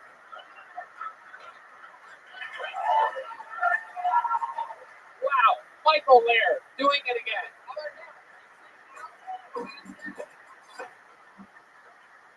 Go back to the close-up, bro. I mean, it's unbelievable. Jesus Christ, dude, you Now, can you do it now? Can you do it now?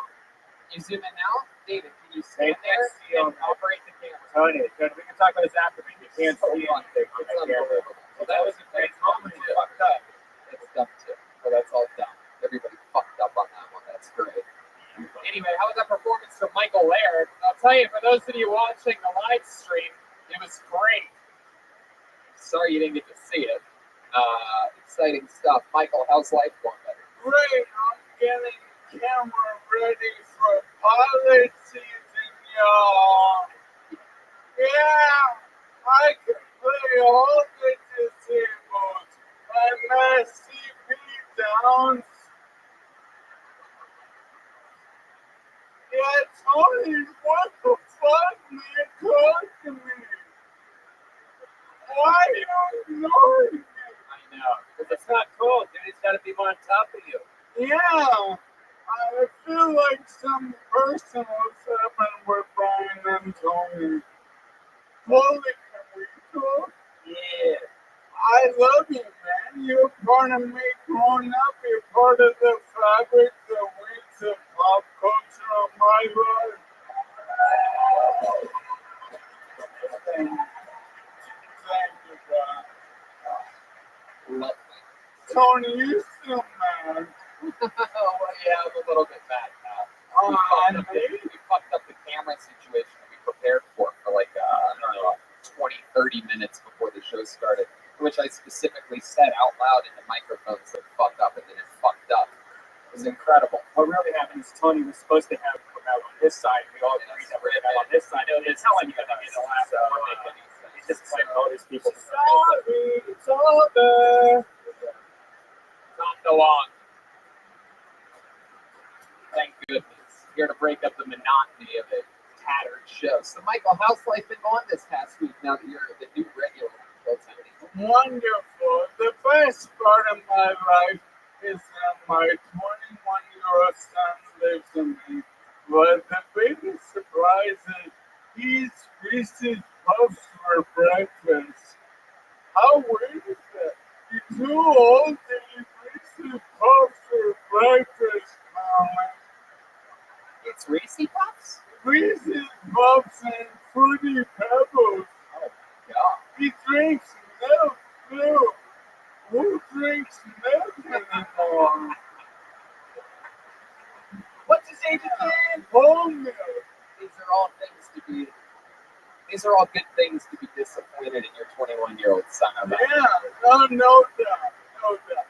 Well, he steals too, but that's another story. Wow. I'm kidding. What has he stolen from you? Anything? My heart, but no, it was my fault because I made him and then left for 21 years. There you go. Say it ain't so, I will not go. So, what have you been learning about your son that other things that you didn't know? Is that wild? And does he live with you and your nurse/girlfriend? Yeah, he lives in my nurse/girlfriend and me. And I learned that he's really fucking messy. He's super messy, but he's a young man winging his way in a busy Los Angeles town. Can we meet him for a second? I know Come out. Sure, let's do it. I don't want to mess up your show. Where's Colin at? Hey, here he is. There he is. Over there. Say hi to everyone. Yeah, talk to him. Did he really leave you for 21 years? Wow, look at that. Look how you turned out. Just absolutely adorable. Yeah. You have your mom's hair, and luckily you don't have your father's legs. I love it. Why don't you step up to that and so much work. Why don't you step up to the microphone for a second, Colin? We'll get to meet you a little bit. You've never done comedy or anything like that before, have you? No. Have you have any special skills or talents or anything like that? You good at magic tricks, or you know how to with hair like that? Seems like you have like a porn star cock. Am I right? No, I got a haircut today, and I told them to give me the Golden Girls. Hey, look at that! Wow! Look at that. We broke that backstage. My goodness! By the way,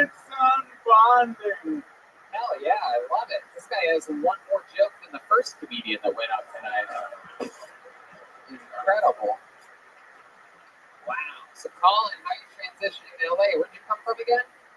I came from Wyoming. Wyoming. Oh yeah. Culture shock. Yeah. There's people here. That's like one fucking state I haven't been to. Yeah. What do you think of Wyoming? No, I haven't either. What city are you from in Wyoming? What's it called? Newcastle, Wyoming. Newcastle. That's where your mom lives? Yes. Oh yeah. All right. 3,000 people. Hell yeah. 3,000 people. So this One movie screen. Can you fucking believe that? Mike, Yeah, one screen. Colin, what do you think is playing on that one screen right now?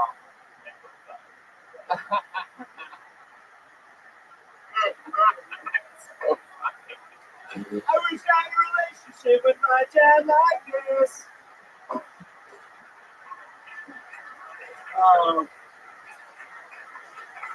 I love it. Colin, you want to do any shout-outs to the Cowboys back home?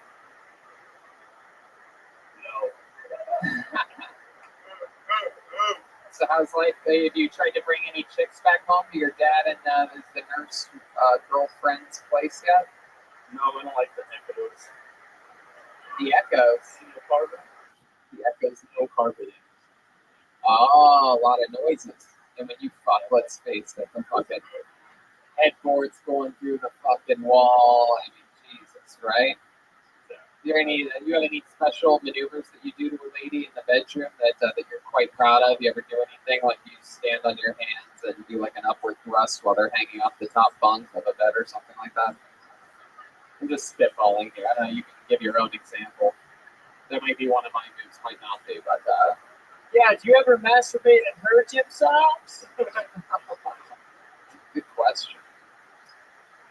You have any tricks in the bedroom? Any baby making tricks? I do.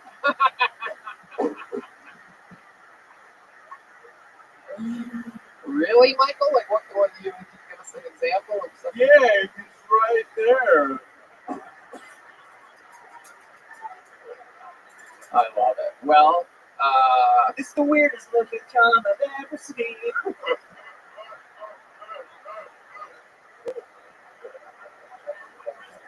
the Chinese guys Steve Lee. Steve, they should do that fucking. They should practice. Oh, the cripple fight. Molly wants to. Molly is a good idea. Michael I there. think we should throw it down. What do you guys think? Makes sense? Or No, I don't a little think. too gnarly. I don't think we really want to see that. But Wait, there was another guy in a wheelchair here? no, you don't want to know. He had actual walkers. He has a little walking stick. Oh, bullshit. Yeah. But let's put it this way. I'm happier this way because last thing we wanted is that guy driving around in a fucking wheelchair, just running over everything. You know, a lot of comics are in wheelchairs, and they come up to me and they give me a fist bump, and they think I'm gonna fuck with them just because I'm in a wheelchair. No. Let me see those bits first, motherfucker. Let me see the what first? Bits. Sure. He judges comedians by their jokes, not by their Oh, this. I have trouble enunciating. It's the old Lou Gehrig disease, right? Yeah. Batter up. Batter up. Ladies and gentlemen, the brand new regular with his first regular minute, Michael Lair, everybody. Wow.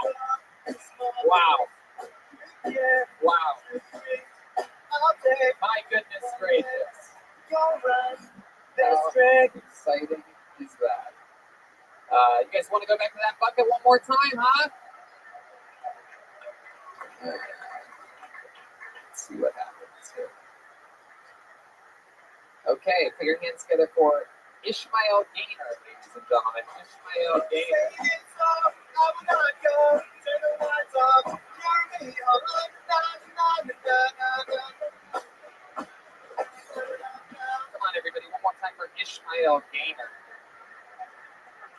What's up, everybody? How you doing? I used to work at a Walgreens. Horrible place. I hated working there. Mostly because everybody stole. I was like the worst thing about Walgreens. I'm not saying all of y'all in here are stealing, but I'm saying you're definitely related to some people that are definitely stealing. You know what I'm saying? Like, it's weird because I work in the community, so like I'll be seeing people and they'll come in, and you know like, we'll try to have a conversation or whatever. Like I'll just be like, "Yo, what's up, Carl?" He'd be like, "What up, Ish?" I'm like, "You buying something today?" He's like, "Nah." Fuck you think I got this trash bag for, fam? You know what I'm saying? Like, I'm clearing out all aisle 12. Like, all your soap, all your tie. Like, all right, Carl, you got it. You know, whatever. And so my boss told me, like, this, you have to say something to him. This is his 10th time stealing from us this year. You know what I'm saying? Like, you have to say something to him. So I walk outside. I'm like, Carl, like, why are you stealing, bro? Like, I'm 45. Like, why don't you get a job like everybody else? And then he looked me dead in my soul and he was like, if I steal this shit and I go outside and I sell it on the corner, that's 100% profit. You can't beat that in Los Angeles. And I was like, you know what, Dad? There you go. Coming in a little bit long. Ishmael Gainer, welcome to the show. Thank you. It's your first time on, right? Yes. How long have you been on stand-up? 5 years. 5 years. How old are you? I'm 29. 29. Yeah. You from here? No, I'm from New York. New York. You live there now? Yeah, I live in New York. Yeah, I live in Yonkers, New York. Oh, cool. You're just visiting? Yeah, just for the week. Sweet. What do you do for work? Well, I used to work for you, so a lot of things I got in here. No, I work at a LOL Comedy Club in New York. Oh, So cool. that's Oh, yeah. yeah. Work at a comedy club. That's Yeah. fun. What do you like to do for fun out in New York? I mean, you know, You're not doing stand-up. I mean, go to parties up there, but also, Parties? Yeah. What kind of parties? like regular parties. You know what I'm saying? Like, you know, I don't know. I don't go to regular parties. Tell me. I don't know what regular parties are like. I've never been to one. I like to go to regular black parties, like kickbacks. Ooh, black parties. Yeah, they're almost like cookouts, but like they not. They ain't no food really. It's just us chilling. Like, what do you guys do? We play spades. That's what we do. You know what I'm saying? Since spades. You know what I'm saying? That's it. You play spades? Yeah, you didn't play spades before, Tony? It's been a long time. I was like, You look like an Aces High type of person. And I don't know if that. I don't know what the fuck that's supposed Okay, to be. cool. I'm deeply offended. It's all right. It's all right. Why you count aces one?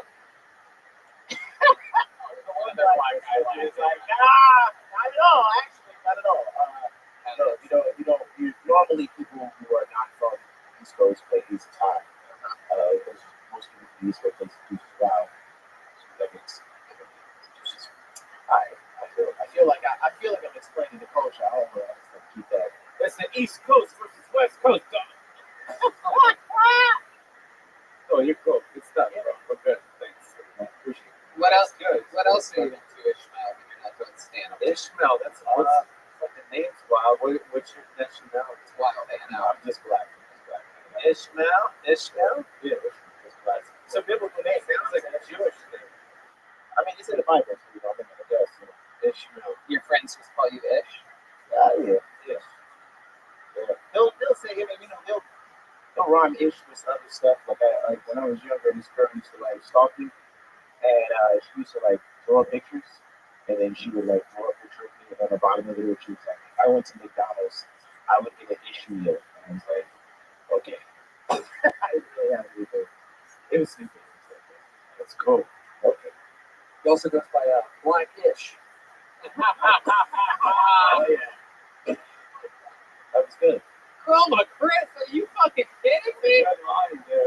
Wow, Chroma. I mean, that is unbelievable. For those of you that don't know, Chroma is normally dead silent on these shows. He's known for always batting 1,000. He very rarely talks, but when he does, it hits home. That Black Ish, that's a funny joke.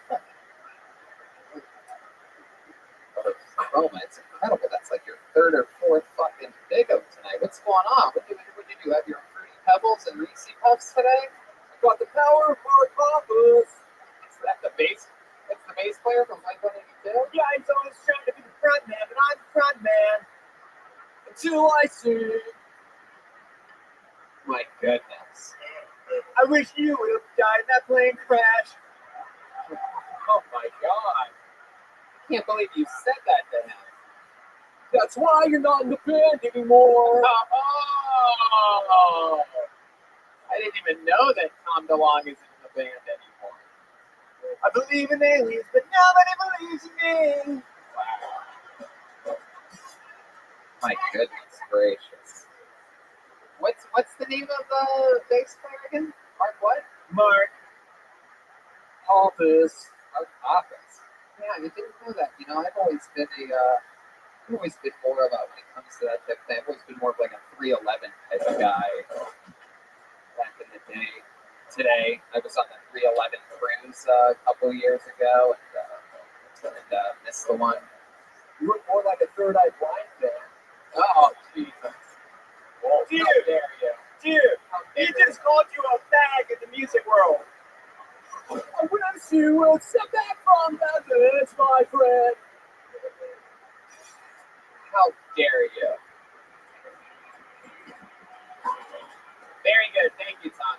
Okay. All right. It's the one to do another song. All right. Ishmael game. I do children's parties too now. How about one more time for Ishmael? Ish. Everybody. Ish. There you go.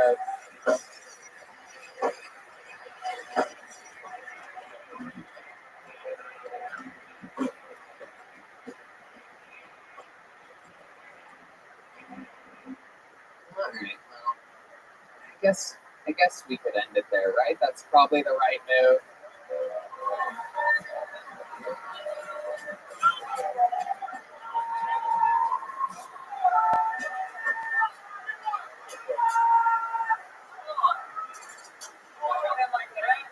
You can't end like that, dude. You guys think we should do one more real quick? Just real quick. All right. Put your hands together for your final comedian of the night. Tony is a Poozy. That's a funny one. You got me. You got me. That was a good one, kids. Good one. I'll give it to you. 6.5 years.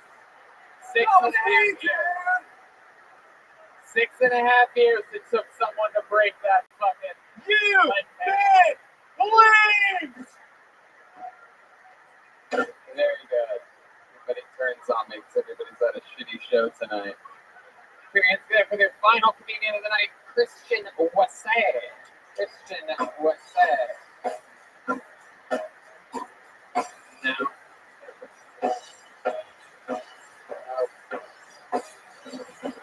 Alright, there's no Christian, guys. No Christian.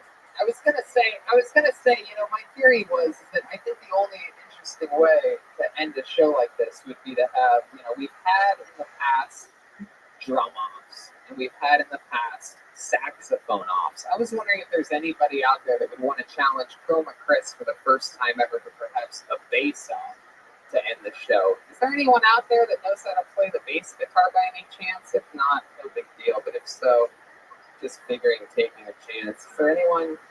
Is that a human being over there want to play the bass over there? Who is that guy? Is that no, it's not. He doesn't want to play the bass. Okay.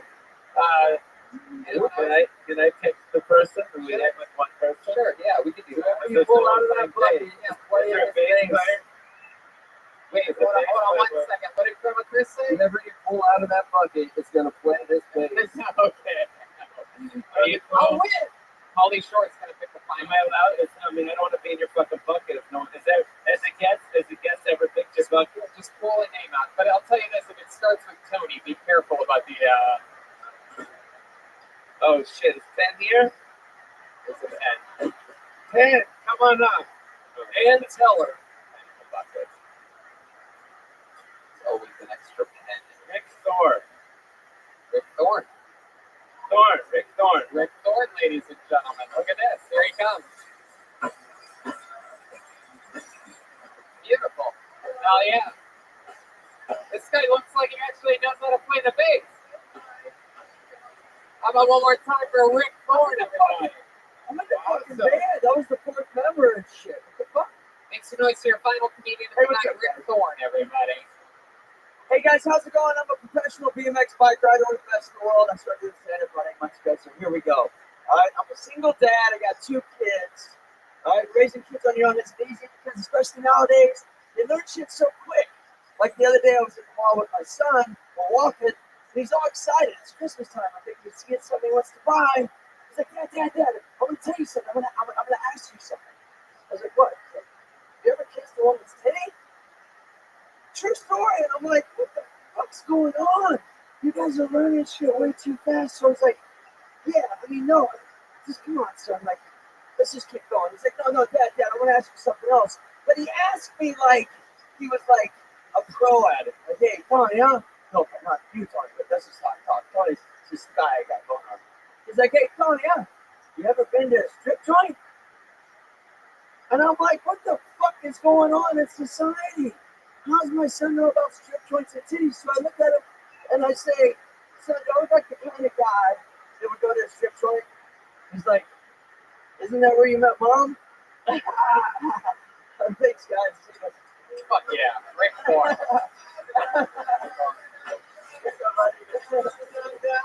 Travis, I know Travis real well. You know Travis Barker? Yeah, I wrote for his company. In real life? Yeah. You work for his company? Yeah, Famous Stars and Stripes was sponsored Rick years ago, you know. Yeah, they did, like 6 Rick, years. you got injured a few months ago, right? How you doing after that, recovering from that Oh injury? my gosh. Okay, here's the deal. I fell. I did the last work tour, right? Rick Ford is indeed one of the best BMX riders Thanks, of all buddy. time. Is rider the right word? I'll take it. Yeah, BMXer or like, shredder, ripper, whatever. Fuck yeah. Yeah. That's shredders of all time. Since Teenage Mutant Ninja Turtles. Look, I'm 50 years old. I started when I was 11. So this is like early 80s and shit. I'm still riding though. Yeah, man. I skate rules that.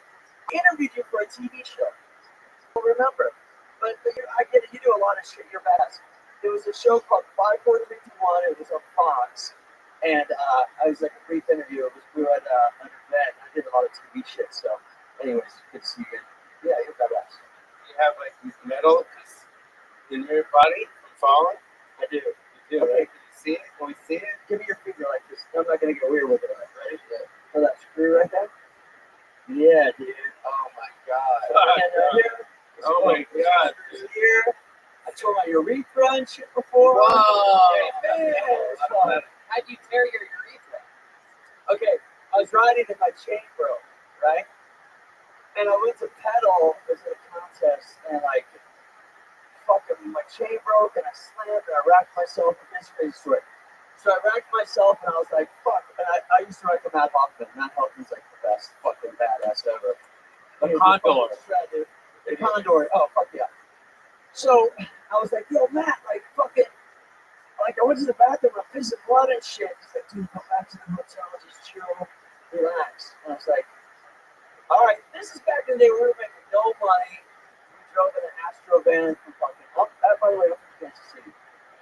Yeah, so You want to open for me too? it's fucking, dude, I could come out with my bike and shit, do a couple of tricks and do stuff, Yeah, that's cool. barbecue all day. Yeah. But what's your t-shirt sales like? They're through the roof. So anyways, listen, so where was I? I go back to the hotel and I fall asleep. And I was like, fuck, dude, all right, I just passed out, right? I woke up about 2 in the morning, Matt's next to me, and the whole bed is full of blood. Like my dick had just been bleeding. And I was like, fuck. Oh wait, we're talking about the 20 years I dick all the time. Dude, it sucked. So anyways, I had to A get lot of people don't know this. Right? But I actually bleed once a month as well because Tony is a floozy. There you go. See how That's I leaned into it? I take ownership of it in the end. No, I'm stoked to be here, dude. I've been coming to this show. I'm so stoked to meet all of you. I am. I'm stoked to be up here. My sister and I- So then you wake up and then what happened? Covered in blood? Well, then I had to go to the doctor, and I was like, I learned about my body by tearing it up. You know what I mean? Right. But I just remembered, like, I was like, fuck, what's the urethra? What is that? Like, I don't know. And like, pissed out of it. I was like, fuck. So this fucking guy had like hair on his back and shit. He was like a big dude. He's taking me up to like the 7th floor, like on this stretcher. It was weird. The hospital was closed, I felt like. You know what I mean? And the doctor was like, okay, we need to shoot some dye into your dick. Then we're gonna shoot an X-ray to see if you have a tear. Yeah, so I got that. I was like, fuck, it was weird. I probably just gave molested those teeth. It's weird. And I don't know if anyone out there's ever had like a camera shoved down their dick hole, but it's fucking not cool. It fucking sucks, dude. Have you? It's not clean teeth, it's not fucking fun, it's not like exotic or any of that shit. What did you have that for? Are they looking for your brain? No. What's up, dude? It's just like a normal test. It's the North Pole of the dick When you test. get my age, you have to get like these stupid tests. I think when you get your age. No, that was from fucking chlamydia or something. No. Not that I would know that or anything. Hold on, my phone. I had testicular torsion once, and that makes your balls get twisted up in your side, and they have to untwist them, and I've never been the same. That's tonight's episode of Kill Tony, ladies and gentlemen. One more time for Rick Horn, everybody. Thank you. Guys, we did it. I mean, the icon of the Comedy Store, the chosen one, the truth, the one and only Pauly Shore was with us tonight. Again, Kansas City this weekend. Random Rants podcast. I'm doing it this Wednesday. He's got a new movie called Guest House coming out soon. Be on the lookout for that. Look at this drawing for Brian J. Evelts, everybody. And also,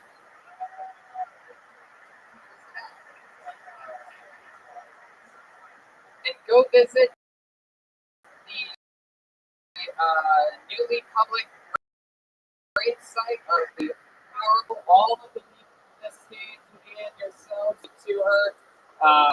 Without her, the world would be a completely different, much less laughter on this planet.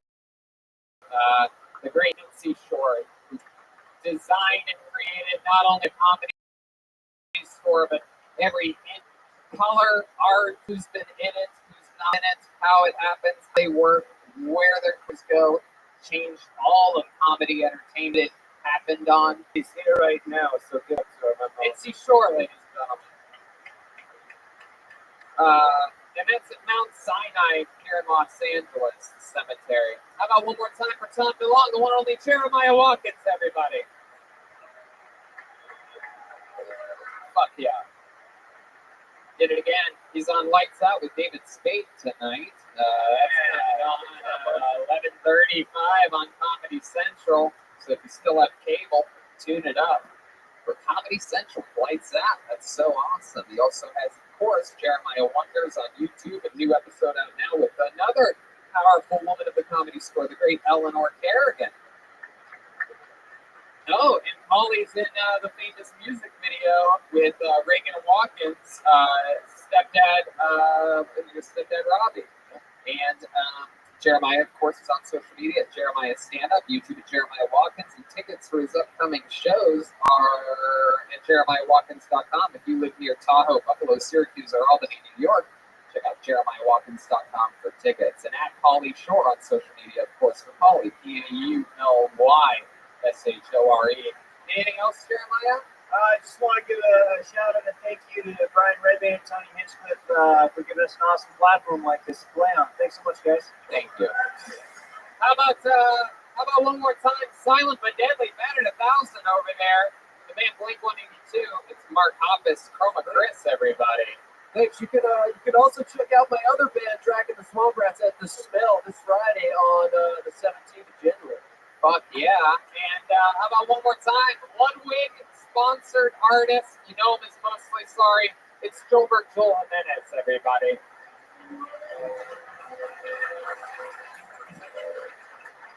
And yeah, we did it again. Our regulars, David Lucas, William Montgomery, Michael Lehrer. Again, thank you to Lyric for this amazing hospitality this weekend. Vito's Pizza for the dinner. We're going all around the world still. Calgary, Tempe, Vancouver, Kiltony, Easton, Swansea, La Jolla, Ventura, Boston, and Austin. It's all happening. Nitro Caveman Coffee. Go to cavemancoffee.com. Use the promo code KillTony and get 20% off there. Very, very fun stuff, guys. Hey, we have a bunch of Texas episodes hitting YouTube this week. So, yeah, 3 extra bonus episodes. So check it out. Subscribe to our YouTube, youtube.com. Absolutely. To the live audience, the people that come every Monday and are coming soon, we're going to announce a very major guest for next week and the next coming days. And we thank you guys for coming out all the time and supporting this. You know, this Monday nights when I got here at the Comedy Store on Monday nights, this room sat dark and empty every single Monday. And it is a dream come true getting to fill it up and have fun energies, give different people opportunities, and meet new people every week and get to work with all my friends. And I'm glad you guys are part of it. Thank you guys. Good night, everybody.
Hey, this is Rabbi coming to you live from the world famous Comedy Store main room for a brand new episode of Kill Tony.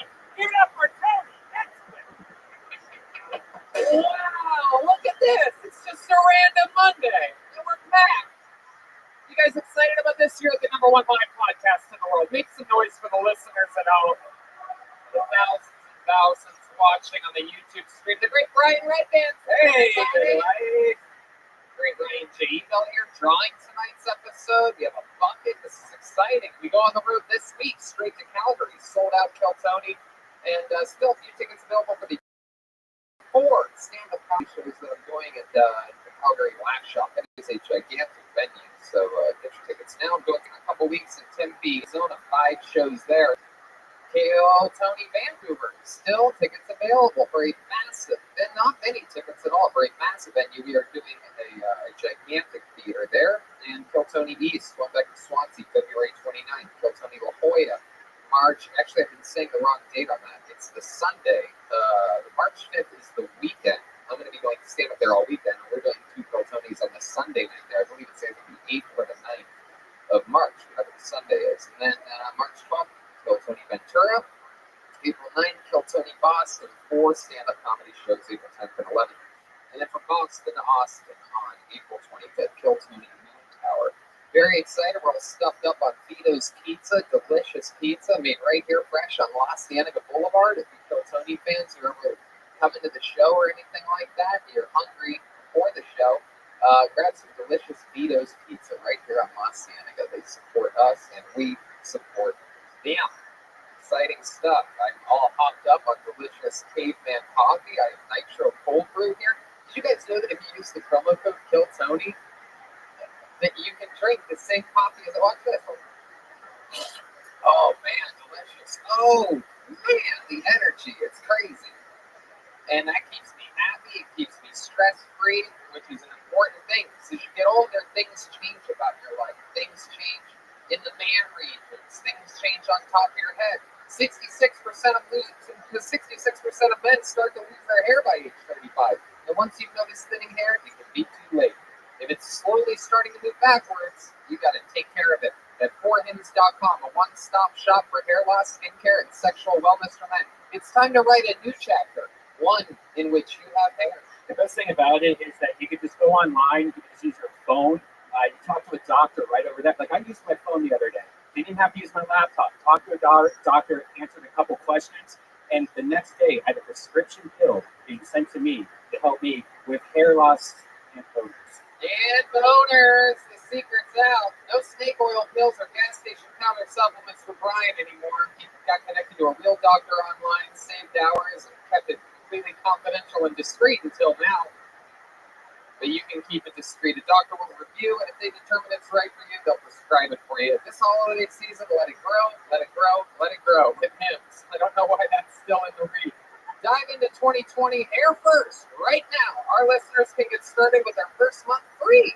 Go to 4hints.com/killtony. That's 4hints.com/killtony.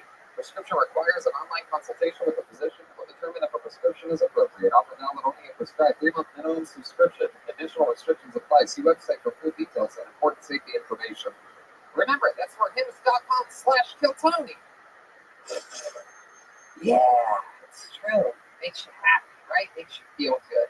Feeling good's important. Living with chronic pain is the worst. It's more than a feeling of discomfort. It can affect your whole life. Many of our listeners probably have some type of pain that has prevented them from relaxing and sleeping or stopped them from exercising. Perhaps it's been ongoing for a few weeks and improved with any treatments they've tried. I tried some of this stuff. It is amazing. It's Omax Health. Yeah, enter Omax Health. If you're looking to get rid of nagging muscle and joint pains immediately while providing long-lasting recovery, then you need to try the natural breakthrough pain relief solution, Cryo-Free CBD. Yeah, it's a roll-on, and it's developed by Omax Health. This non-prescription triple-action pain relief roll-on is specially formulated to block pain receptors, reduce inflammation, and improve muscle and joint flexibility. The best part is 100% natural, CBD powered. Remedy works. It's magic with 10 minutes of application and relief. Lasts up to 8 hours, much longer than any over-the-counter products. That's right. And they just sent us a bunch of it. It actually is amazing. You should check it out. Omax Relief is offering our listeners 20% off a full bottle of cryo-free CBD pain relief roll-on, plus free shipping. That's a huge deal. This discount also applies towards any products site-wide. Just go to omaxhealth.com today and enter KillTony. That's OMAX health.com and enter KillTony to get 20% off cryo-freeze and everything site-wide. Yeah, that's right. Still not sold? I can tell you pro athletes such as PGA Pro golfer Kyle Stanley use Cryo-Free CBD to recover both on and off the course. Go look at the product reviews. They've got 95% 5-star reviews page after pages of customers saying they've tried everything, and Omax Cryo-Freeze is so good, they're now buying it for their family and friends too. Anyone from athletes to Grandma Josie can benefit from this immediate pain relief. All right. There you go. You have pain that won't go away when you qualify for Omax Cryo-Freeze. Simply roll it over where it hurts and ice out the pain. No missing creams or horrible fragrances like some of those other products. Cryo-Freeze works within 10 minutes of application, improving physical training, recovery, performance. So go to omaxhealth.com and enter the code KILLTONY to get 20% off Cryo-Freeze and site-wide. I'm telling you, this product is the real deal. Go to oathhealth.com and enter the code KILLTONY to get 20% off and site-wide. Hey, to start tonight's episode, wow, Insane. whoa, that was a lot of work tonight. We are excited about this, ladies and gentlemen. It is the return of one of our favorite guests in the history of this show. Every week we have one of the funniest comedians in the world on. This guy is up there with all the great guests of this show, appearances and performances, and we absolutely love him. He has a brand new, amazing crowd work album coming out this Friday, and he's here to talk with us about that and to talk to these comedians. One of our favorite guests ever, the great Moshe Kasher. Everybody is here. Wow. Moshe Kasher.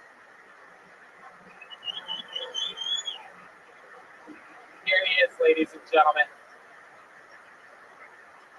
Welcome back, Moshe Kesher. Thank you. Very exciting. This weekend you're going to be at Sketchfest for a special release of your new crowdwork album called Crowd Surfing. This Friday the 24th. You're also recording a podcast with the great and powerful Natasha Leggero this Saturday. That's Friday and Saturday at SF Sketchfest. Yeah, you can get the album on Friday. It's a crowdwork album. It's a concept album. It's not what do you do with it. It's a very specific set of questions I ask the crowd. So we're kind of like it's kind of a play on the crowdwork album. I really like it. I think it's really good. I think you'll like it. So get it, Kill Tony fan. Get it. Right, you're a girl ain't mine, and we're going to play with it a lot tonight. As you know, we have a lot of shapes, sizes, and insanity that happens on the show. You're one of our favorite people to have here. And as you also know, there's a band on this show, ladies and gentlemen. Every single week, they commit to being different characters. They're in a separated green room from us. We never know what they're going to be. However, we do have a very full band tonight. So maybe it's the return of some of our favorite characters. Maybe it's brand new characters. So let's all find out what they are together when I introduce the best damn band in the land, the Kill Tony Band. Jeremiah Watkins, Jesse Johnson, Joel Jimenez, and Chroma Chris. Here we go. Let's see what they are. Oh, wow. Legendary characters. Oh, my God. Here we go. Oh, this is going to be a big one tonight. Oh, this is a big one. Oh, my goodness gracious. Some of the more famous characters in the history of the show. I'm going to go out of order here, something I don't normally do. And before we get to the milkman, I'm going to say hello to the drummer of the band, legendary alcoholic Bill Billingsley, everybody. I'm going out of order a little bit. Bill Billingsley, famously, always just, what is it again? What have you been up to? I work in advertising. I hate my wife, and I'm fucking my secretary. Wow. And you still have the usual drinking problem, Bill? Oh, it ain't a problem, baby. All right. And the leader of the band, Jeremiah Watkins, is here. He is a milkman. We've had quite some amazing moments in the history of the show with the milkman. Yeah, didn't you fuck my wife, dude? We have seen him do many great things. He's beat people in rap battles. He's also vomited all over Phoenix, Arizona at Stand Up Live. What's been happening, Milkman? Is that your name, just Milkman? Yeah, you don't need to know anybody. That's good. Can't leave evidence behind. Well, welcome back, Milkman. And remind me who Chroma Chris is. Chroma, what are you tonight? My name is Pleasant Phil from Pleasantville. Oh, that's right, Pleasant Phil. All right, I'll write that down. And we are graced with the presence of Kill Tony icon Jesse Johnson tonight. This is the first time I believe we've seen this character. Introduce us. I wasn't sure if I was allowed to talk. You're not. My name is Starla. Unfortunately, I'm Phil's wife. Whoa! Wait a second. Is this true? Yeah, can I just say I haven't had sex in 10 years. Wow! Maybe if you know how to cook something other than a TV dinner. Oh my God! Or you can fuck my wife. That's an option. Maybe I will. The only thing getting me off these days is a dryer, and that's a piece of shit too. Oh my goodness gracious! Here come their instruments. How about a hand for Brandon and David Deary, the people that make the whole operation run when it does properly. This is very exciting. We have the band, we have Red Band Soundboard, we have Motion, we have the Bucket of Destiny, ladies and gentlemen. The whole backbone of the show is a bunch of people signed up for the opportunity to get up on this stage in front of this sold-out audience here at the world-famous Comedy Store, the greatest comedy club on the planet, and also to the live viewers all around the world and to the listeners of the podcast. They get 60 seconds uninterrupted. They know their time's up when they hear the sound of a kitten. That means wrap it up then, or else you're going to bring out the angry West Hollywood Bear. And then I interview you. We talk about your life. We find out more about the human being that got lucky to have the opportunity on stage. They might give us truths to our question. You can find out more about them in the interview. You go from being a comedian on a show to a guest on a podcast in no time at all. You guys ready to start this puppy pie? We're live here at the Comedy Store.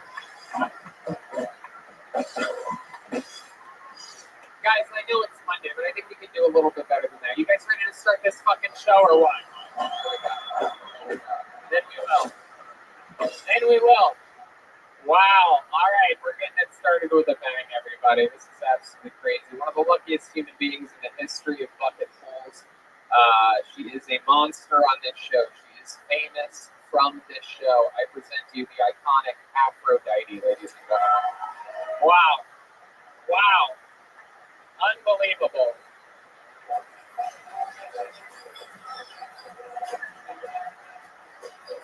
Wow. Here she is. Ladies and gentlemen, the real deal. Make some noise for Aphrodite, everybody. That's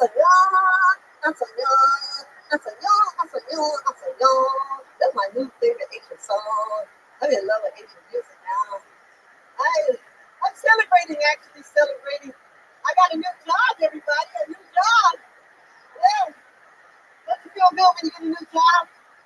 My new job is with this amazing company. It's called KillYourWholeFuckingFamily.com. Yeah. I know those people in here. I know there's got to be at least half of the people in this fucking audience that want to kill your whole fucking family. Your uncle, your fucking mom, sister, your brother. You know those motherfuckers you hate to see at the holidays. Yeah, I'm talking about them. Kill your whole fucking family. Like for your mom, you kill your mom, we'll give you a nickel. Yeah. We'll give you 25 cents for killing your dad. 10 cents for siblings. Just kill the motherfuckers, will help you. Aphrodite. Wow. All right. Aphrodite, everybody. Coming in with a lot of anger. Not only does she want to kill her family, she wants you to kill your family? What's going on, Aphrodite? A lot of anger tonight. I don't know if people want to kill their fucking families. I'm just trying to be helpful.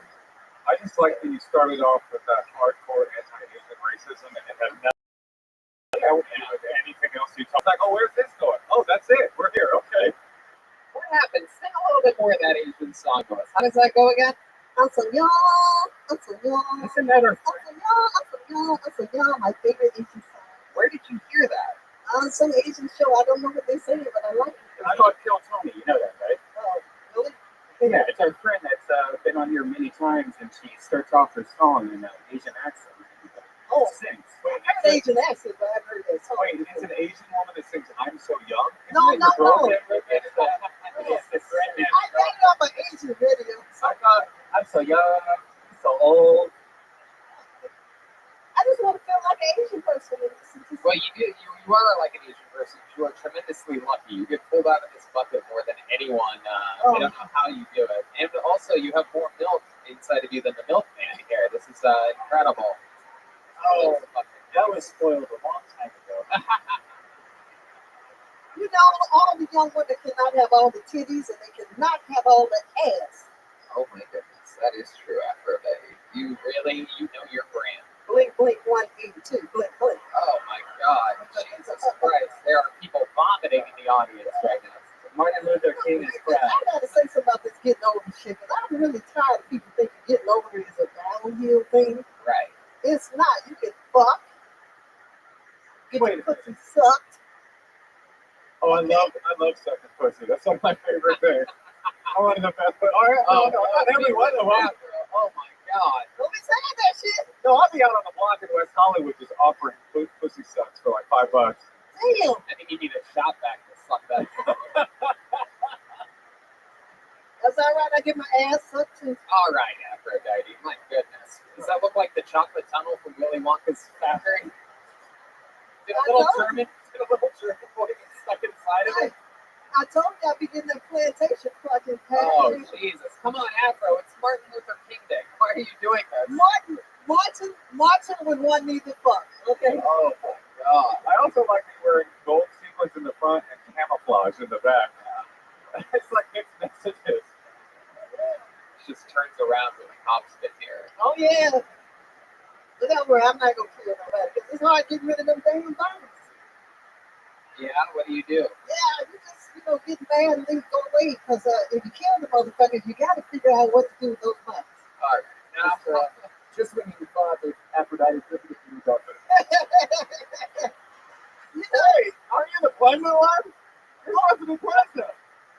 whenever they there's a company that figures out how to get rid of bodies, it's gonna be on. We're gonna all kill our fucking families, right? Why don't you just suck them into your pussy? I want to use it. I already have something. This is an interesting tone that you have this week. Kill your whole fucking family. Yeah, I thought of it when my sister pissed me off, so I figured, I thought of it. right on. I like you already. Let me ask you something pleasant, Phil. I rarely get to ask you a question. Is this the type of person that you would like to see move into your neighborhood? I've never seen one of these before in my life. Oh, that's all right. Aphrodite, you get pulled out of this bucket so much. We talked to you so much Can lately. I just a couple of things really quick? A couple things. Just really quick. It's only a few seconds. I found out something really interesting. My family on my father's side, one of our relatives is nearest green. We just got recognized for teaching Jack Daniels how to make whiskey. Oh, I don't think this guy. One of my family members on my dad's side. I thought you Okay, were that's cool. Yeah. What was the other thing? And the other thing is, I want to see that. I'm sorry. if anybody wants to see after the show, I found out right before I turned 64 that my real eye color is dark blue, which is very rare. Okay, Aphrodite. I love it! I can't believe this is what you had to say. Hey! There you go, Aphrodite. I love you! There she goes. Wow. Tony, before I go, I must let you know that my original eye color is blue. And to squeeze that in. That was so necessary. Absolutely. You know what? Before we go to the bucket, let's do something fun here. It is crazy that she came out and did an impression of someone singing Asian music, because it just so happens that someone made a special trip here today. She made a long drive from where Moshe's from, the beautiful San Francisco area. She gained fame on this show by singing her Asian song. We fell in love with her, and she kicked off a couple Kill Tony Manias with us for a special annual event in San Francisco. Ladies and gentlemen, I present to you here on a special road trip today, Nicole Tran, everyone. Here we go.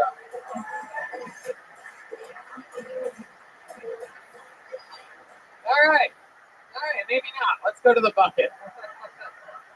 Wow. What? Oh, shut up, Aphrodite. You're out of control. Blue-eyed bitch. All right, I pulled a name out of the bucket. Makes noise for Colin Heaton, everyone. Colin Heaton. Colin?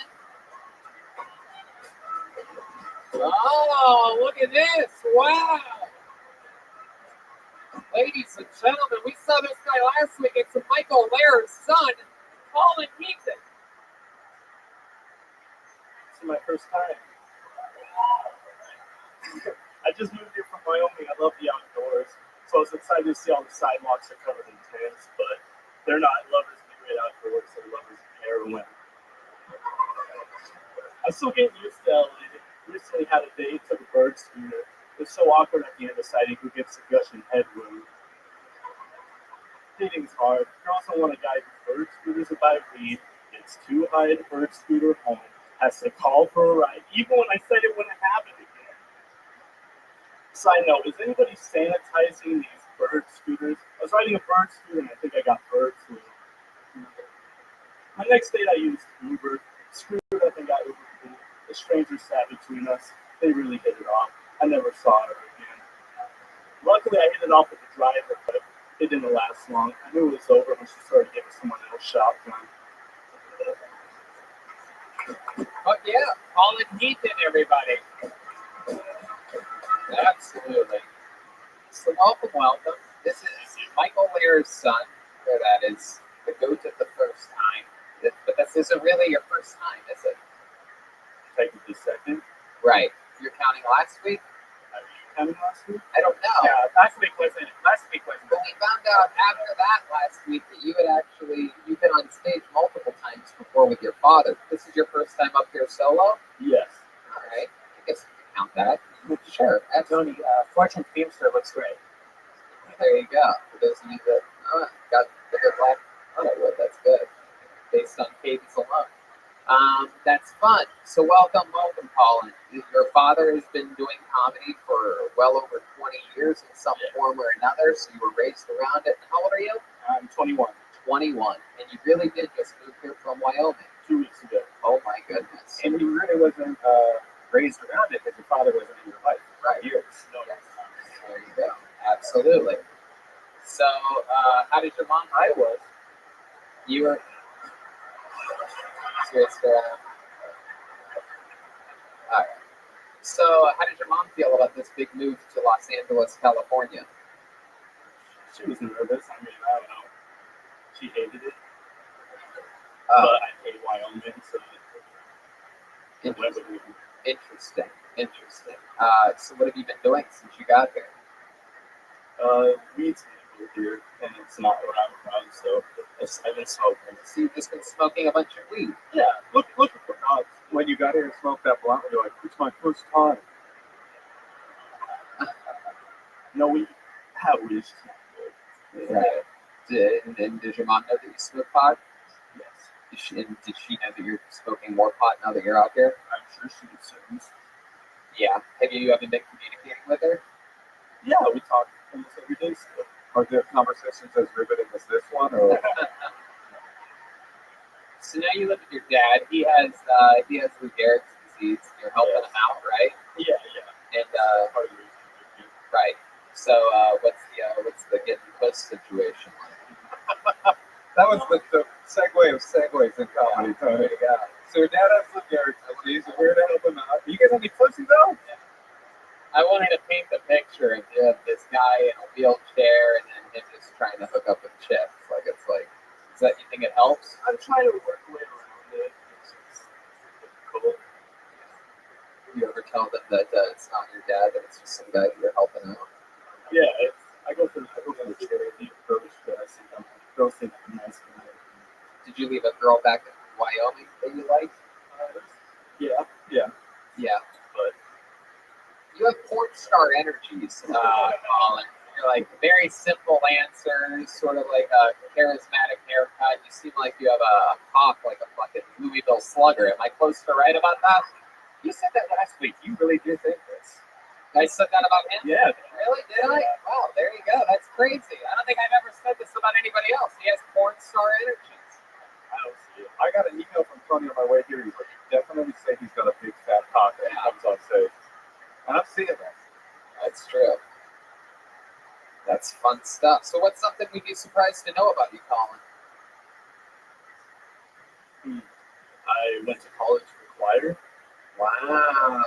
Really? Can we hear some of your choir skills right now? Is that possible? Just jump right into it. Don't be shy. I'm so young. That was Moshe Kesher for those of you listening to the podcast. Colin, come on, give us some choir. Hit a big note for us. Fucking anything. Just go right into anything at all. Just do anything. Love. Wow. Wyoming will let anyone into college. That's what you learned in college, studying choir? A few scales. Yeah, why don't you show us some of that? Did you say scales? Can you get my wife one? Yeah, because Bill kind of pulled it on his own. Any requests? Colin, do you know any songs at all? Can you just do anything? Why do you need requests? What do they sing in Wyoming? Like Rothschild of our allies or something?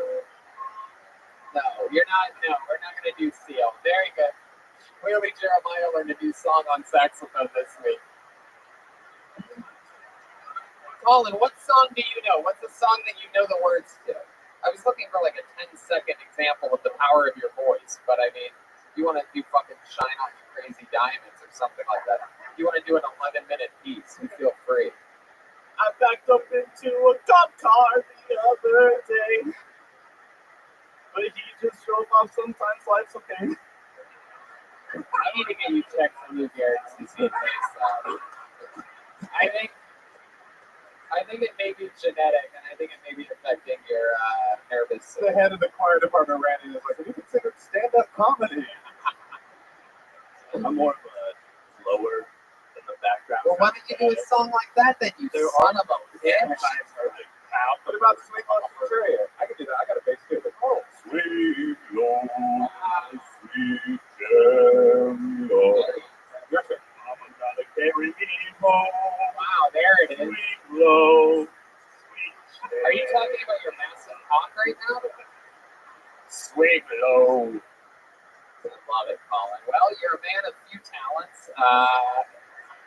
But that's what being 21's all about, I guess. You know, you're figuring it out, and the first path to that is getting your ass out of Wyoming and here in a beautiful, beautiful place like Los Angeles, California. So welcome, my friend, and maybe sign up again, and we'll figure out more about you. We'll get updates on you. There goes Colin David. Colin David 185.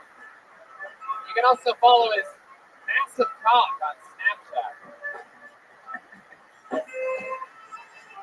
God damn, that saxophone sounds good. That's a big one tonight. Got a what is the width in it? That's a Colin saxophone. My saxophone has porn star. It does. It really does. It also has the voice of the choir as well. Makes noise for Mohammed Aslam. Is this a real name? Either that or someone's about to, a terrorist attack about to happen. Here we go. Wow, this is exciting. This is this guy's first time. I would remember him if we've seen him before. Make some noise, ladies and gentlemen. Mohammed Aslam. So much. Thanks. How was Black Friday? It's neck and neck. The reason I mentioned it, I just got this. I went to a store, I'm not going to say the name. It was this. But I walked away without paying. But God punished me when I was waiting for the bus. I was trying to get on the bus, and they threw me out of the bus. They said, "You are supposed to let us go first." So I fell at the bus stop, and I was there for 4 hours. I couldn't move. And then there was a homeless guy, and we exchanged some Budweiser. So I stayed there. I stayed there for a couple of days. So I'm planning to move there soon. So hopefully I'll have my podcast from there. It's Alvarado. Yeah. Oh, Wow, Mohammed Aslam. Wow. Wow, this is incredible. By far my new favorite comedian of 2020. This is mind-boggling. I wish I was coming so I could have a haircut. No, you look great, dude. I've always wanted an Indian Joe Pesci on the show. It's very, very exciting. Yeah, they call me Brad Pitt. I have to bleach my hair. Really? They call you Brad Pitt? Yeah, you were in India. They call you Brad Pitt. My God. Wow. Like Brad Harmford. My goodness gracious. Wow. The last guy had porn star with you. You got hardcore Uber driver images. Yeah. Act like you've never used the GPS before. You just use your instincts. Yeah, the last guy could use your beanie as a condom. You also look a little bit like a fisherman, like an old crab fisherman. And also like kind of want to send with elves in a weird way. Yeah. You had it all. I didn't know we had the elf in Muhammad. Gandhi, he was sent. Is that right? He's my grandfather. Him. He's my grandfather. Gandhi, namaste.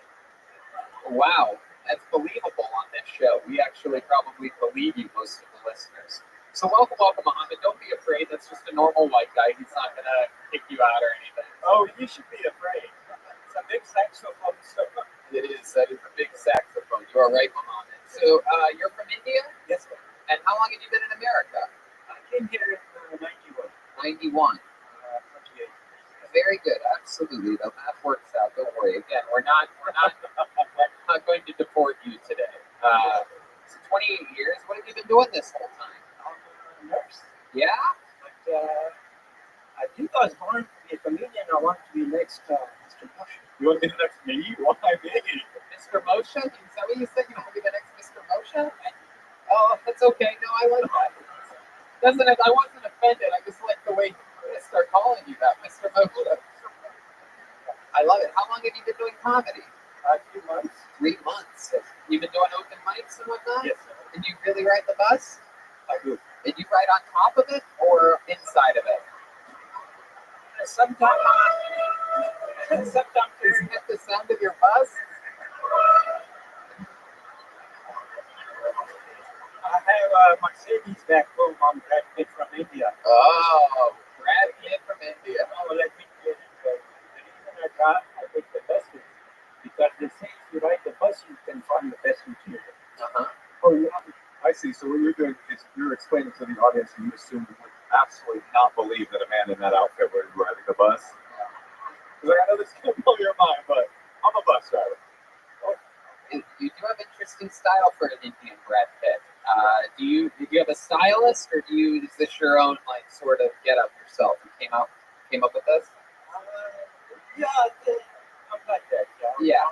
Why do I feel like you have a closet filled with all the same outfits? Right. This is really this is your Batman. I have the black and the gray. Right. Absolutely. I love it. Not only are you the Brad Pitt of India, you're also their David Tell. You're like David Tel Aviv or something like that. What kind of nurse are you? I do all kinds of nursing. I'm the kind that kills patients. Mostly PR. Yeah. Really? Yep. My goodness gracious, that is impressive. Now, do you have to have something? Do you have to go to school for that, or are you just Indian and they just let you be a doctor here in America? Yeah, I did over there. I made like 40 certificate that I have PhD. Oh, I see. No, that I did. hope they met people from nursing licenses. No, I like it. Very good. Very good. So, Mohammed, you have a family? I don't want to do it. Divorce. Wow, that was hard. No, I don't. I'm divorced. Not zero. No kids, though? No. Oh, wow. Why'd you get divorced? What happened? She said, eat pieces too slow, I'm guessing it. So I told her it hurts if I eat fast. She was a social worker. She was a sushi maker? No, social worker. Social worker. Sushi maker. What were you eating? Monkey brain soup? Oh, come on. We're a band. He wasn't eating monkey brains. Did you just confess to getting a divorce over pizza? She did, yes. Wow. Should have beat us. Yeah. There were one other thing, but I can't say. One other thing was the pizza, and also she found me with an underage prostitute, but I can't. She wanted sex every night. I couldn't do it. What? Your knees hurt? Oh, my goodness. And that's what I'm there for. My goodness. How would you have sex with her? Slum doggy style? Yeah. It's me, everyone. It's me, everyone. It's okay. The internet will laugh harder than we thought. Yeah, her iPad. Yeah, would you have sex with her in casinos? Oh, wait, what? Why would he have sex with her at casinos? I would have sex with her anywhere because I needed a green card. Oh, this was an American girl? Yes. Was she bigger? Was she heavy set? Someone showed me this new show, 90 Day Fiancé, lately, and let me tell you something. I've been watching it. You see these people that are getting married for green cards, and it is hilarious. And the person that looks like you would be matched up with someone that looks like the opposite of you. So was it a massive white woman or a massive black woman? Did she look like Aphrodite? I saw him worshiping Aphrodite earlier. He thought it's called Catholic. Oh, still, man. I thought you were a nice guy. I am. I love cows. All right. Let me put it this way. Yeah. We didn't need a mattress. Oh, you just slept on top of her like a little baby koala. Look at you. You are adorable. You are just a sweet thing. It's like the koalas after the fight. Little toast shoulder is here. And the chance that we got. Wow. Do you have any other special skills or talents? Yeah, he's a house elf. He helps out Harry Potter, right? Yeah.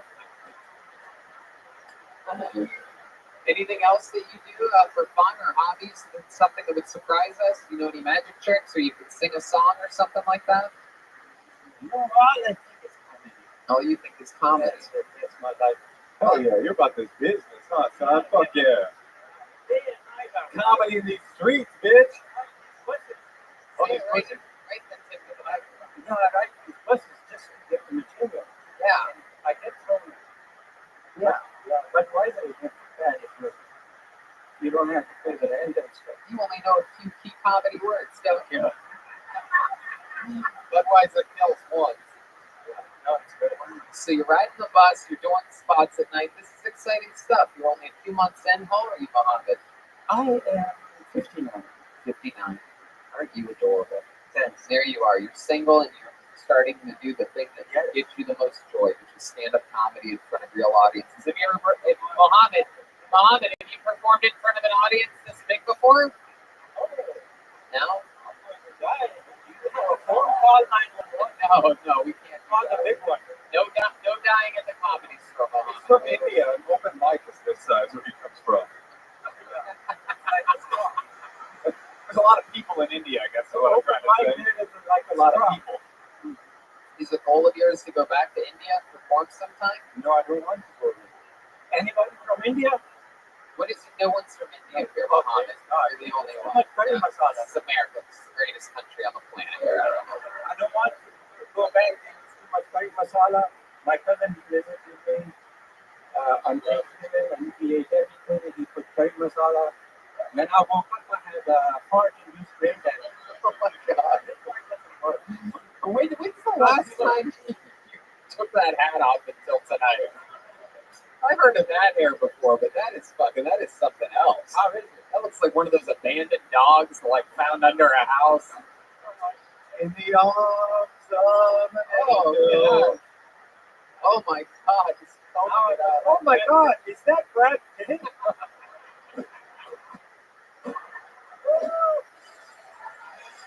Wow. Ladies and gentlemen, one more time, it's Kill Tony debut. Please come back. Mohammed Aslam, everybody. Mohammed Aslam, everyone. Living his dream here on Kill Tony, where anything can happen.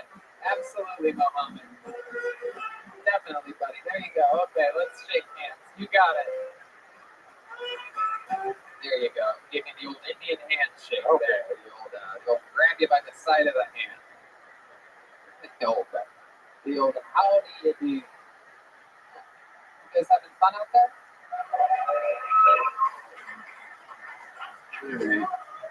Oh, sure. Put your hands over there next to me. Gareth? Is Gareth here? Just one word, Gareth? That's interesting. Uh-oh, here he comes, everybody. It's a real human. Oh, that way, Gareth. Go back that way. It's great. Drink. Here he is. One more time for Gareth, everybody. Come on. Hello, everybody.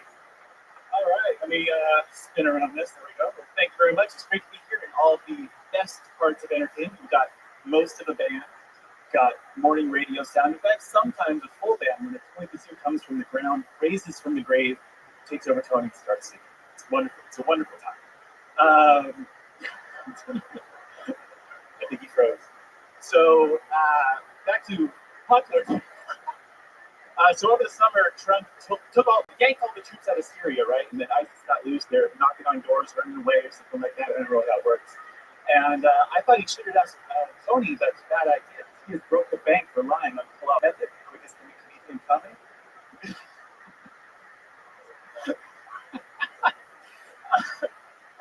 Anyway, so I have bad news for the entertainers over there. I have bad news for the entertainers over there. The best day of your career is going to be the days after you die, when like paintings skyrocket in price. It's close. Okay, go ahead. Paintings skyrocket in price. Redbox starts quoting some movie from 1962. But what about the porn talent? What happens with them? Is it just Red Band and Punk singing? She was so underappreciated at her time. All right. There you go, Gareth. You did it. Doing the age-old broken method of trying to roast the people that the audience is here to see. It's good. How do you feel, Gareth? Shaky? Is this your first time on the stage? On a real stage, Yeah. What other kind of stage? I think there's like 5 minutes. I wish it was stage 4.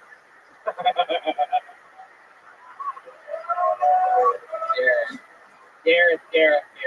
So you try to do jokes about us, and that What's my original time? My I was just writing normal jokes, and then twisting easily into this stupid roast. I figured you guys were roasting, so I thought I'd try it out. How did it go?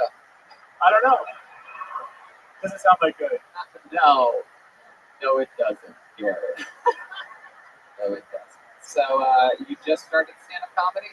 I've been writing a lot for about 2 or 3 years, but I barely ever tried to get on that. When you say barely ever, what do you mean? You've done a couple open mics? Or It's just like I learned like a couple comedians that tried themselves like a year ago, but other than that, nothing. how come? Is it with his No. I'd say the mix is a good and bad on the other ones, but What do you do for work? suffering. And how old are you? 41. Yeah. What are your hobbies? What are things about you in your real life? I like to build stuff.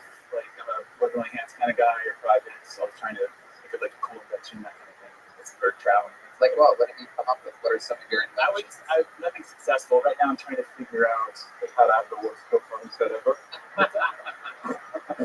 If you build it, and of course, truth has arrived. Like right now, I'm trying to figure out a water conservation project. Let me tell you something. There's no way you're going to be that guy. No, You're not going to. skip up on that. Yeah, you're right. No. Get a filter for your washer, or, your shower head, so you don't use as much water. That's There you go. Right there. Just solved it, everybody. exactly how it works. Use less water. Why are you a one-man comedian? Oh, my last name's Rothschild. What's it? Okay. My last name's First House. What is it? First House? Wow. Too long to write, huh? It's 2 words we all know. Wow. It sounds like a drag club. Drag club. First house. So that's interesting. You have a girlfriend? No, but I'm here with a way too hot date. Oh wow. Not anymore. She's gone there. She's fucking Mohammed in the back of the ring right now. We can all see it. She's fucking Indian Brad Pitt. All she heard was Brad Pitt. She's wasted right now. She's just taking it. That's fun.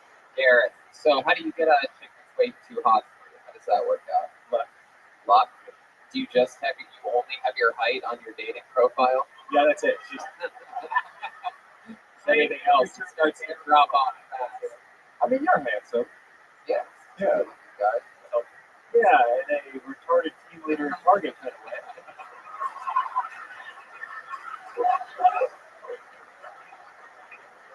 I love it. It looks like if Clark Kent went to a phone booth just to call his grandmother. I have Superman for Halloween couple times. Duh. That's exactly what I get every time. Shut up. There.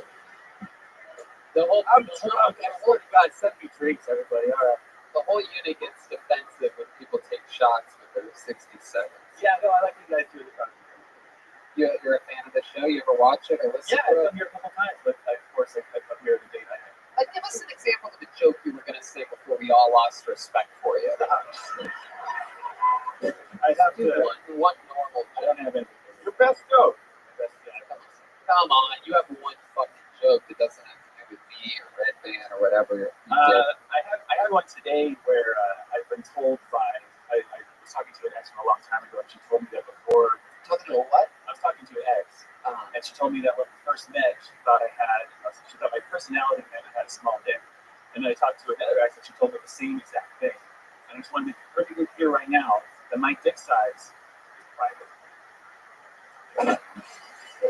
Wow. What a wild swing you took on. Don't boo him. What a wild swing you took bringing a hot date for the first time to this. Just like, I hope I'm any good at stand-up comedy. She's a real hot date now. She just lit herself on fire in the corner there. It's the hottest date. Well, I'm really glad you came up there because I didn't think it was possible for me to hate a man as much as I hate myself. Well, Garrett, you gave it a shot. I would love to see you come back sometime if this is something that you actually think that you might enjoy doing when it goes well. I write literally constantly. I just don't memorize it. Right. I'm pretty sure the first kid to use the phrase "I'm way to go Einstein" be on the playground. But why? But why?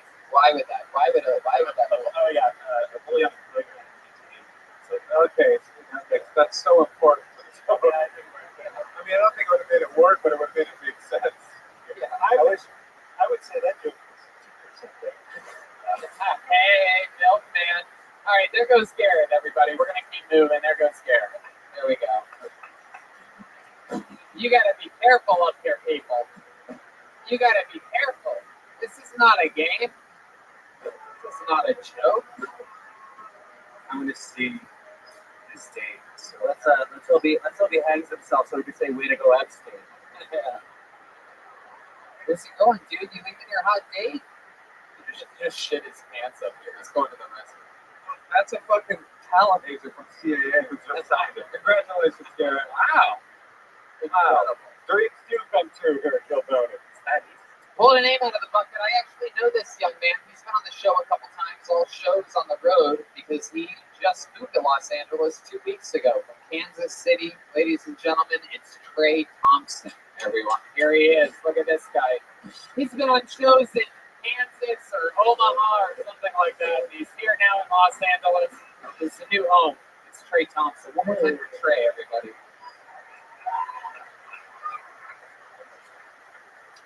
I don't like dancing. If you watch me fuck, you'll see how I dance. Against my will. People give me shit for wearing a hat backwards, but I wear a hat like I wear sunglasses for its function. If the sun's not in my eyes, the visor's not going to be in my field of view. Plus, every time I put my hat on backwards, I get so much pussy. I almost lost my job as a lifeguard. I learned from the movie Waterworld that this is someone struggling in the water. You have to punch them in the face to save them. But instead of knocking them out, I just broke their nose and they drowned. Oddly enough, they didn't fire me for that though. They just wouldn't let me teach the kids swimming class. I'm in boxing now because I found out I can't KO a 5-year-old. I'll end it with this, or not. There you go, Trey Thompson, everybody. Very rarely is there a gigantic 7-year-old that can get into the 21 and over comedy store, but somehow Trey manages to do it. Yeah, you look like all the stoners came together to make a super stoner. Yeah. You look like you switched bodies with Tom Hanks in the movie Big. Did you go to Zoltar? All right. He looks like one of those gays at the hardware store. Wait a second. What do you mean a gay at the hardware store, Milkman? Not my job. Wow. So Trey, welcome back. You've been on shows before on the road, right? What cities were those in? Houston, Austin, Lawrence, and Des Moines. Wow. Quite a few here. They do a lot more of it. This is your first one at the comedy store. Correct. And you just moved to Los Angeles a couple weeks ago. Yeah. Right. And what's your job situation? Or living? Still looking for a job. Still looking for a I got job. lucky and got a spot that I'm living at. But Yeah, what's that like? Roommates? yeah, One roommate? Yeah. And in a 2-bedroom? 1 bedroom? 1 bedroom, I live in the Living. I just got a room for my wow, all the pussies just got wet. That's awesome. Yeah, dude. You are the first guy to live in the living room, bro. I need a drink. Somebody send me Wow, Bill Billingsley. a fucking drink right now. I'm serious. There you go. So Trey, what kind of job are you looking for? I had some delivery driver jobs lined up, and my car blew up after here. So that all fell apart. So what city did your car break down? The middle of Iowa, or not Iowa, sorry, Utah. Really? Yeah, that took forever. The transmission, 6,000 repair. It's not worth it. What was that like being broken down on the side of a road? I thought I was going to die. Yeah. I had no signal on my phone. I bought a backup track phone that had signal. Did you turn your hat all the way forward so that no one would rape you? Since you get all the pussy when it goes backwards, does it work that way? No. Okie dokie. Was there a part of you that thought maybe moving to LA was a bad idea when the car exploded? Like No. if I didn't move, my car would have exploded in the city and I would have been able to do that. How about that? So I'm kind of glad it happened. How'd you get the rest out here? I went to the car and realized I should have just flown because it cost me $405. And you realize that you should have just flown because it costs you $405. It would be like $350 a fly from St. George. Right, and it's totally free to check all the bags with your entire life in them. How many bags do you have? I had a TV, I had a computer, so I had one car. Yeah, exactly. You still have the TV? Yeah. You say you had, like they also passed away on the trip out there. Got all the essentials. Yeah, so essential. What kind of computer are we talking about? You brought an actual It's like computer? a desktop, I built it. So, You built it? Jeez. wait, you can't believe that guy can build a desktop computer? My goodness, have you met another genius by the name of Garrett over there? He's a software engineer. Are you the hot date that he brought with him? I wish. That guy's way too good looking to be You straight. guys look like a before and after for being a software engineer. So Trey, you have any special skills, talents, hobbies, anything like that? Is there anything interesting about you? You're about to give a hard no on this. I podcast and I play poker. Wow. I haven't been able to play poker here. Right. Yeah. Why would you be able to play poker? I mean, if you were good at poker, would you have money to play poker? I play poker, but only with other people's wives. Hey, milkman, son of a bitch. Interesting. So Trey, have you been with a woman since being here in Los Angeles? Why don't we not give it a timeline? Have you been with a woman? July. That just felt like an unfair question. Give it a date. So, you are the opposite of Colin, by the way. This is the opposite of porn star energy. It's like you having a dick 8 times too small for your body. Tony, this guy's great, but I want to interview the kid whose shoulders this guy's sitting on right now. Silver. Wow. That's hilarious. So, you haven't been with a woman since being here in LA. Have you kissed a girl since being in Los Angeles? No. Really? Not one? Not a single girl? Don't embarrass me, buddy. You know what I think we should do, everybody? I think we should see this guy get his first ever kiss in Los Angeles. Am I right? Wow. Is there a woman out there? Is there a Kill Tony fan gracious enough to, Is there a blind woman out there that would like to? Is there someone from the audience willing to do this? She's so cute. Is there anyone from the audience willing to do Oh, is that a person? It's a comedian, but I guess if no one else, you'll do it? Come on. She said no. I'll do it. No. Oh my goodness. Look how hot this chick is. Yeah. That's fantastic. Wow. She threw her jacket. This is incredible. Dreams come true. Trey.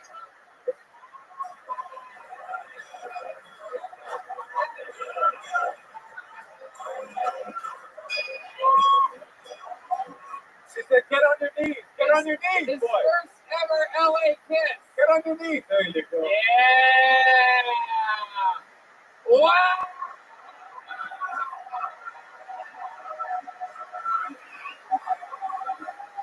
Wow. Unbelievable. Unbelievable. There's cum all over the front of his pants right now. It's not fair. Wow. That is not fair. Oh, that is very fair, Redhead. You saw Wow. Right in the mouth right away. Oh, yeah. Holy She kissed- shit. He just goes, she kissed me right on the mouth right away. I said, tongue in the mouth right away. Yeah, no shit. Faggot. Amazing. Put her tongue in my mouth right away. Oh my God. She was so hot. How are you a second grader on the inside, too? She put her tongue in my mouth right away. That was so crazy on so many levels. First of all, she was so hot. Second of all, that she time traveled. That's Brigitte Nielsen at her Yeah. peak, ladies and gentlemen. Unbelievable. Yeah, dude. She fights Rocky next week, dude. That is incredible. How loud can this place get for that hot young lady over there? That is what it is all about. Real Kill Tony spirit and fandom. That was amazing. Fucking the only thing cooler that the girls that come up here and do that for that segment is the only thing cooler is when they're ridiculously hot. And that might just be what a twist for your little tiny fucking baby head to get kissed by a real woman. And look, you just don't even know what to do. My favorite part was when he decided he was falling in love immediately, and he went, I went, we gotta see, this is the spot we gotta mark. I want a slow motion of this part. Because at one point he goes and he tries, as he's falling in love, he grabs the side of her head with both hands, and she's like, no. You literally were like, I hope this never ends. That was amazing. It's funny because I kind of liked you before that, but all of a sudden I began to hate you. It was interesting. I know. I got angry. It is incredible. Great. It is incredible. Thank you for that, by the way. Oh, wow. I thought it was going to embarrass you, piece of shit. It was still embarrassing. It was embarrassing for her, not for you. One more time for Trey Thompson, everybody. There he goes.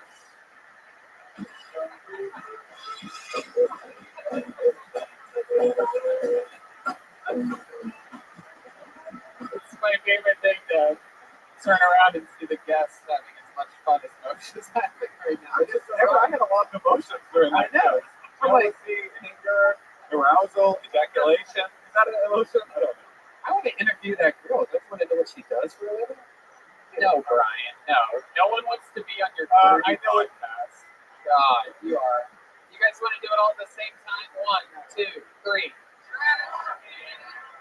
Wow, I can't believe the whole audience knows about this. She's an artist, I can tell. Yeah, okay, Brian. There you go. Why don't you stop being forensic filing over there and just let the moment go. I pulled another name out of the bucket. Put your hands together for your next comedian. This looks like a new name. Matthew Swider. Matthew Swider.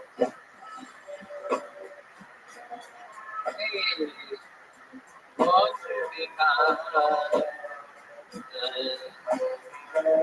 Here he comes, everybody. It's Matthew Swider. One more time for Matthew, everyone.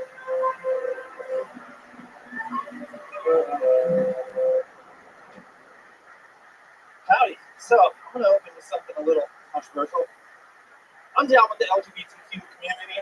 I got love for everybody, but I can't handle it when people take their kids to a Pride 5K. It's bad enough you got kids promoting anal and all that stuff, but I can't condone running with sisters. Does anybody in here speak sign language? Anyone? No? Do you guys know sign language is the most offensive language there is? So, this is the sign for white. Yeah, so all the whites are retards. Alright? This is the sign for black. If you see that guy over there, that guy over there, that one, keep an eye on that guy over there. This is the sign for Asian. This is the sign for, I swear to God, all this is true, right? This is the sign for Asian. Anybody know what this is? No, it's the sign for Matthew Swider. Pleasure to meet you. There you go. Exactly a minute. There you go. Matthew Swider, everybody. So welcome to the show, Matthew. This is your first time on. Shaking the hand of the milkman. He doesn't know what a pound is. He's old. Yeah, or something like that. He's from a different time. Wish my wife could lose a pound. His haircut and shoes are from my time.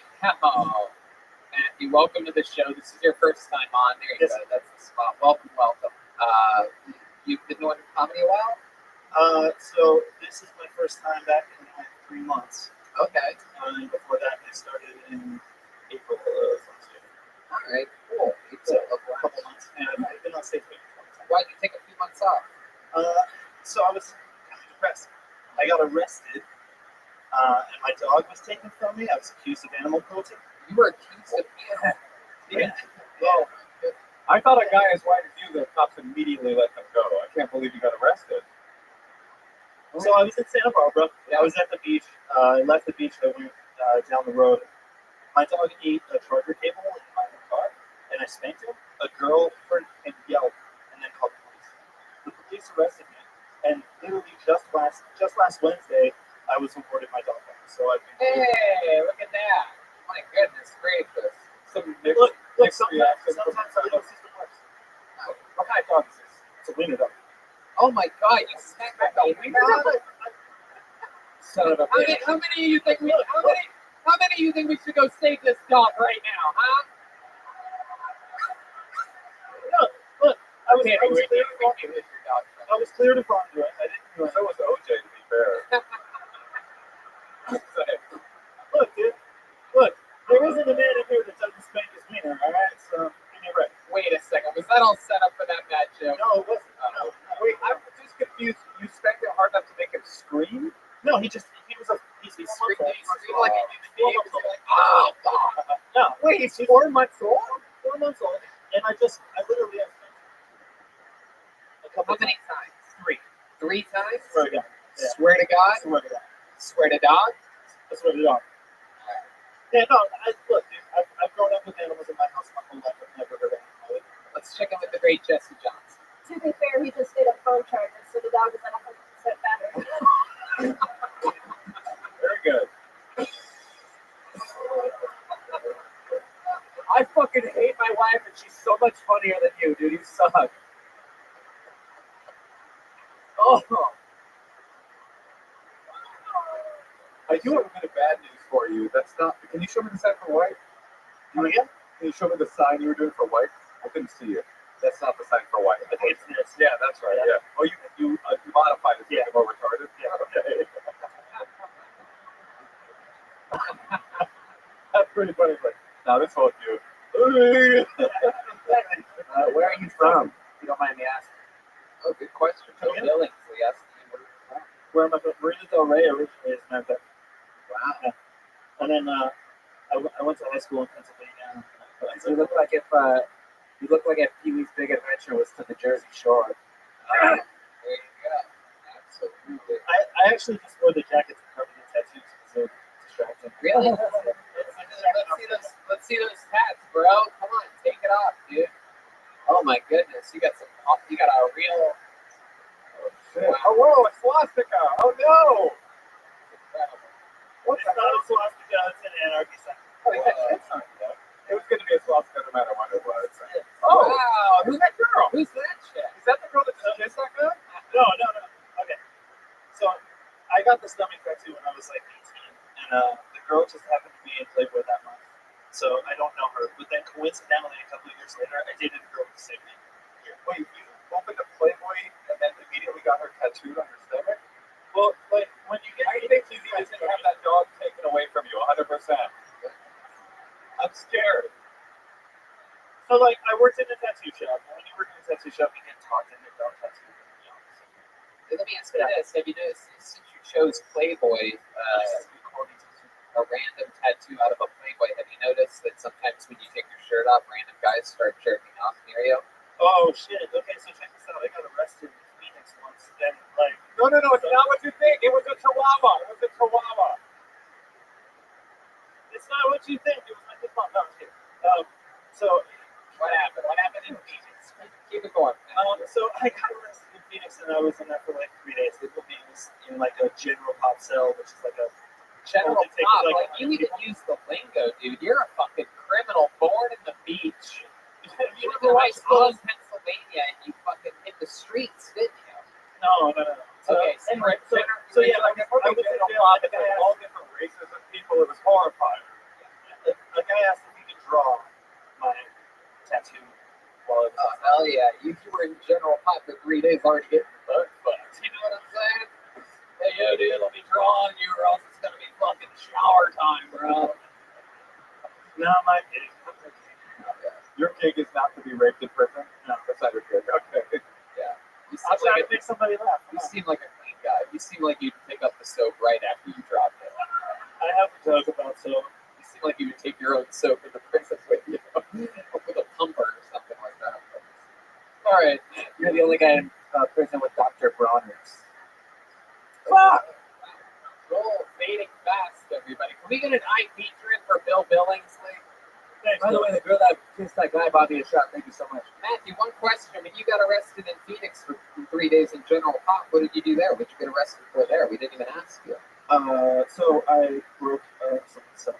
You broke Someone's cell. What is it with you and cell phones? Yeah, dude.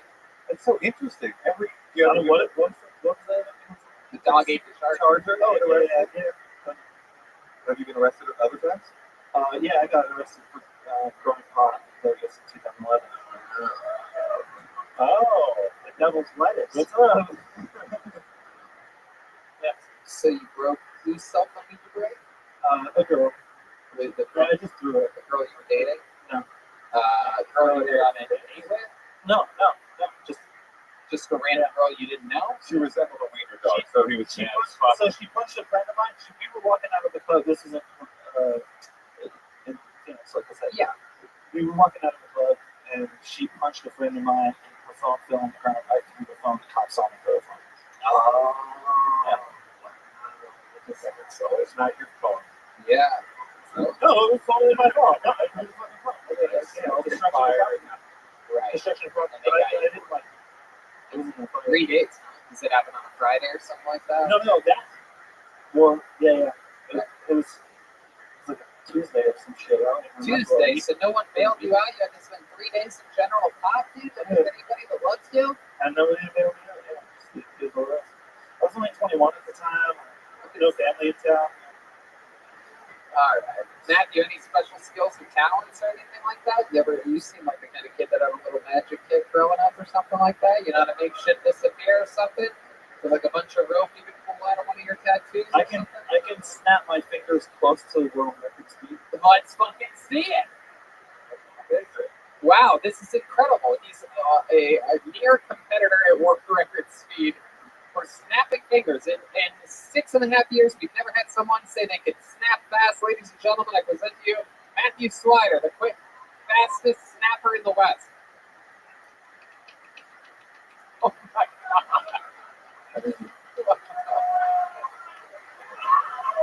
Oh, snap!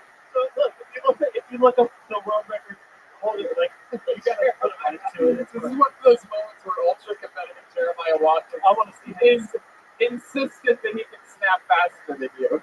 I've only seen this before in things that he actually ends up doing faster than other people.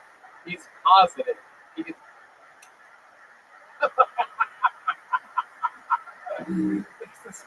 This is the dumbest thing in the history of the show. This is unbelievable.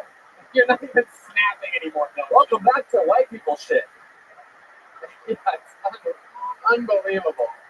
Matthew, step back up to that microphone. How did you know that you even had this talent? How does this happen? I mean, you get bored on YouTube. You end up watching some Ripley. How was it Gen Pop? And then you realize that you can snap. Now, have you had a snap contest against somebody? If they have these events somewhere, perhaps at Charlottesville or something like that? No. Wow. I'm not gonna play my fingers are tired. Yeah, so it's a technique of using two, like getting. Wow. Dude, example plug less, dude. So you get like. You got red bands trying now. There's dirt flying out from underneath his fingernails. Cheat up that. Look, you can find this online. There is a. Oh, I can? Boy, tell me where right away. Well, that sounds like some good wholesome fun to me. Well, everyone knows where online is. It's in Okay. I don't get it. Why is online in the pocket? All right. I would pull out my thumb, but I don't want you to get arrested, Matthew. He's on Instagram with Million Star Motel. It's his Kill Tony debut. Matthew Slider, everybody. Come on. That was fun, Matthew. Very fun.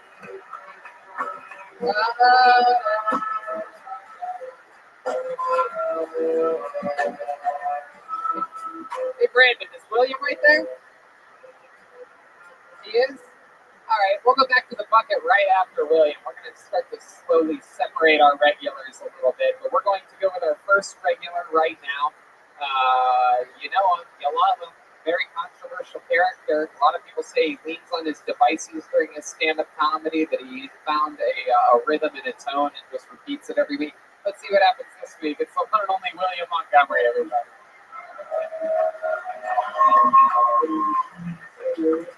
Here he is. Come on, guys. It's William Montgomery.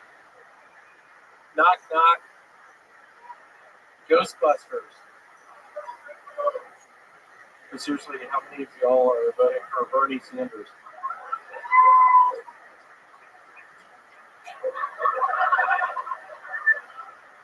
Are going to love this next one. If I were a cartel leader, I'd approach the owners of Instagram. and say, hey, we'd like to buy your app. We're going to take it in a different direction. We work for Bennigan's.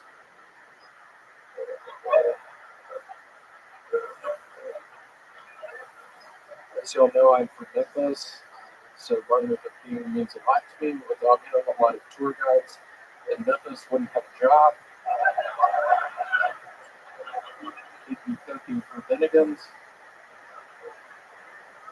A lot of people don't know this, but I had a close friend who died on 9/11. He's Muslim, and he ended up going up to the city of heaven as a materialist. And what he was saying to me is those virgins aren't that hot.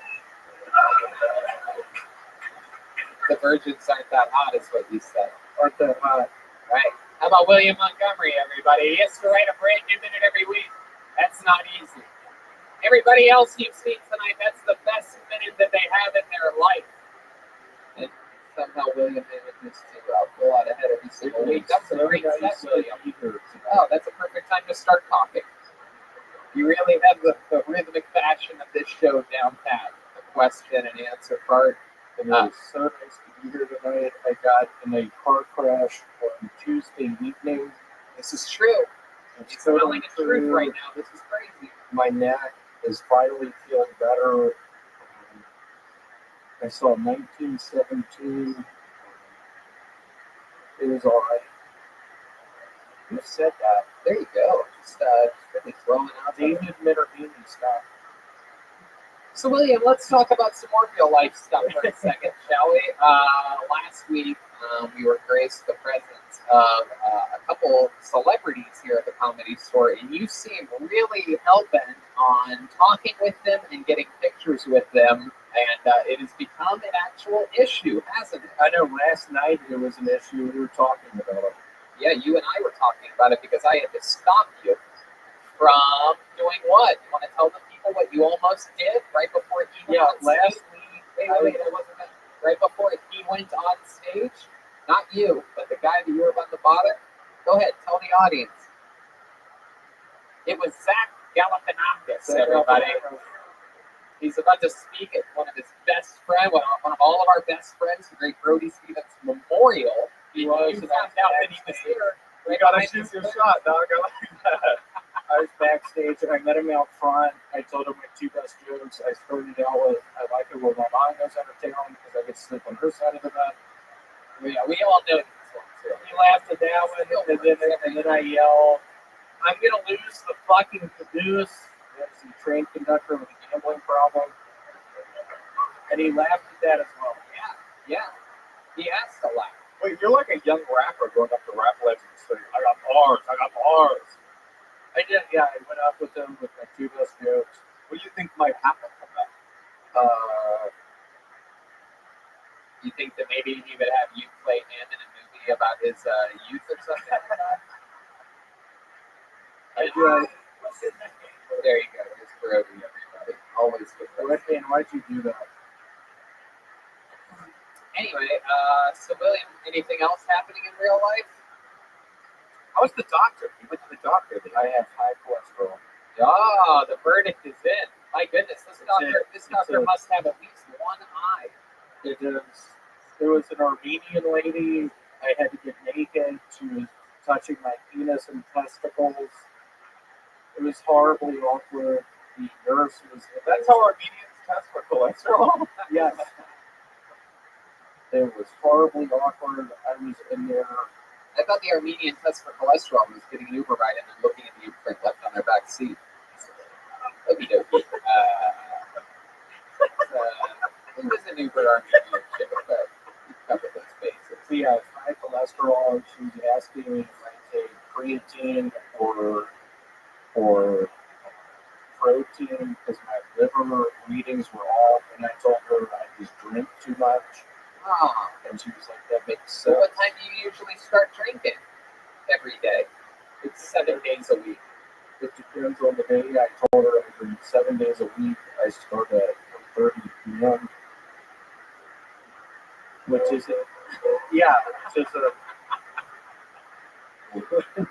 How long do you think you're going to live for? I give myself I'll be 33 on Sunday, January 26th. I'll be 33. Oh, look at that. Crowd's went crazy. He ain't there yet, people. You might want to wait until he actually turns 33 to start clapping. Why do you think you drink so much, William? What do you think there's an underlying reason for your I think I am horribly depressed. I think I don't know what's going on half the time. I work in a fucking self-storage unit place. Have you thought about talking to Zach Galifianakis? I could help. Last night I did. He said you need to speak with someone. Okay, there you go. All right, William. Well, All right. I think it's always. Y'all are lucky you're here tonight. Probably my best one. What happened to the? Can I tell you something I missed? I missed the getting the audience hyped with pandering local references. What happened to that? You don't like things that work? I was in Phoenix 2 weeks ago. I got really sick. No, yeah, Tony, why didn't I start out with that tonight? Why not? Why didn't I start out with that tonight? Why? Why didn't I There you go. start All out right. William Montgomery, everybody. There he goes. Another fun update. William Montgomery. All right, we're going to the bucket. We got to keep them separated. That's what we're going to do. We're going to go with another regular after this next bucket pool. But now, we go back to the bucket. So many people signing up. So much hope filling this room. Let's see what happens here. Make some noise for your next comedian, Liam Sullivan, everyone. Liam Sullivan. Here he comes.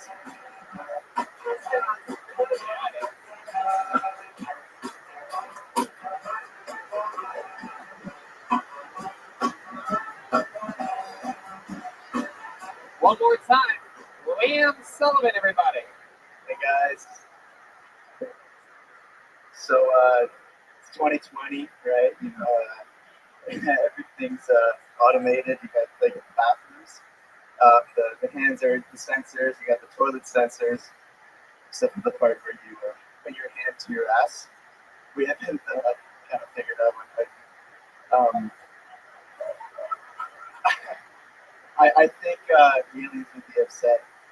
I think AA meetings, like the AA part stands for alien abductees, and then everyone who goes to those meetings are just like drinking constantly to deal with like the trauma of being abducted by an alien. I saw this guy on the subway. He was blind and he had a shirt that said, "I'm a shitty father," and he was just like sitting there straight. All right, thanks. You're welcome. Liam Sullivan. Hello. Hi, Liam. How are you? Is this your first time on the show? First time on the show. First time signing up too. First time doing stand-up? Yeah, well, actually, no, I did it once with my friends. Yeah, Just with your friends and you doing jokes back and forth? Yeah, we do this. It's practice comedy night, but it's exclusive for us. We just get together and throw down. But it was the first year this year. So How old are you? 22. 22. You got a real acid dealer in Connecticut vibe to you. Yeah, dude. For sure. You look like Quentin Tarantino's illegitimate son. Once upon a time, you know? Oh, yeah. What's Krampus? It's like the scary ghoul that. No, I mean, why are you thinking that? I know who Well, Krampus is. it started. I'm It was Jewish. an ongoing early in our days when the movie came out. We got scared by that movie and we made it. We dressed up in like cloaks and wore a bunch of blankets. But then turned into comedy things. But who are we? That's what I'm trying to get to. Who is this clandestine group of white people that you tell jokes to? Oh no, it's ever since we do something on Christmas every time. And this year we decided to make it. You just keep saying we. Yeah. Oh, my good friends. We go back. It's like Where do you go back to? Where are you from? early days in Toronto. Oh, Toronto. Those are those way too excited to be here energies we're feeling. Oh yeah, no, it's really exciting. Canadian It's really voice good. crack going on here. You're Canadian. Yeah. It makes so much sense to do like normal but off. I like that. Exactly. Right. Serious question. Where'd you get this wig? The dad's always looking for costumes. You want a little? You guys got some pretty good. That's good. Very good. Good question, Bill Billingsley. So Lee, tell us more about you. What's going with your life up until this point? Bill Billingsley, go drink some more, dude. Bill Billingsley is getting mad at me back there. This ends up happening. No, Bill, don't do it. We're on YouTube. You're not allowed Fuck to do you that. too! No, don't. I hate my wife and I'm fucking my secretary. All right, Bill. So, Liam, what did you do with your life? Did you go to college? I did not go to college. I moved here on a U.S. work visa. What was The- it? Yep. I'm an alien of extraordinary ability. Yeah, you know at the time. Yeah, Okay, what's your extraordinary ability? I can shake my Snap eyes. your fingers really fast? I'm really good at shaking my eyes. You what? You can Like shake your eyes? When something's like really close to my face, I do a little. I Really? can show it to you guys, but nothing would else. Nothing would Well, you know what, actually, Brandon, are you here? Or David Deary? Yeah, just go right to that Yeah. camera right there. We're going to zoom in, but just wait until I tell you. I don't have a hand in front of my Just face. step closer to the camera. There you go, just like that. Look right into the lens. There you go, that's very good. Get closer, a little bit closer. Zoom in a little bit, Brandon. Yeah, that looks good right there. Yep, just like that. All right, do it. Oh, my God. Oh, my God. He just spilled milk. Making me shake my eyes. Listen up, you asshole! Nobody spills the milk that milk! Jeremiah. Jeremiah. How dare you! Jeremiah, there's a rule. You're not supposed to cry over that. Liam is genuinely Liam, don't worry about the fucking milk. I'm not worried about the milk. It's a joke. He's a comedian. It's not really. Liam looks so upset that he spilled this milk, people. There is no way that he can act this well. No, I can still shake my eyes though. Yes, Liam, look at the camera and shake your eyes. I actually know how to do this too. I'm excited to see how good you are. No, Jeremiah, no. Jeremiah, get back. This is his time. Get back. All right, shake your eyes, Liam. Here we go. That's pretty good. Yeah. You can shake it. Yeah, I can do that too. I'm not going to do it, but I can do it. I'm a man of a few talents. Wait, so I bet you can. Liam, what did qualify you for the Reed stuff for real? It was acting. Are you a famous actor in Canada? I did some theater. I wouldn't say famous though. Oh wow! Can you show us? Can you show us an example of like a line that you've done in like a movie? To show us a little theater line. Little theater, yeah. Danny, can we maybe get a single spot on this? So we have a thespian here. It's the way he figured his asshole, right? Not just the all. That's how he gets to the character. It was experimental theater, okay? He thought I said lesbian. Yeah. All right, there you go. Just make that fucking noise. I mean, Billingsley. shit together. All right, giving us a line. What's this play or something? What's this from? Give us a good. It's from It's from, which one's this is from Romeo and Juliet.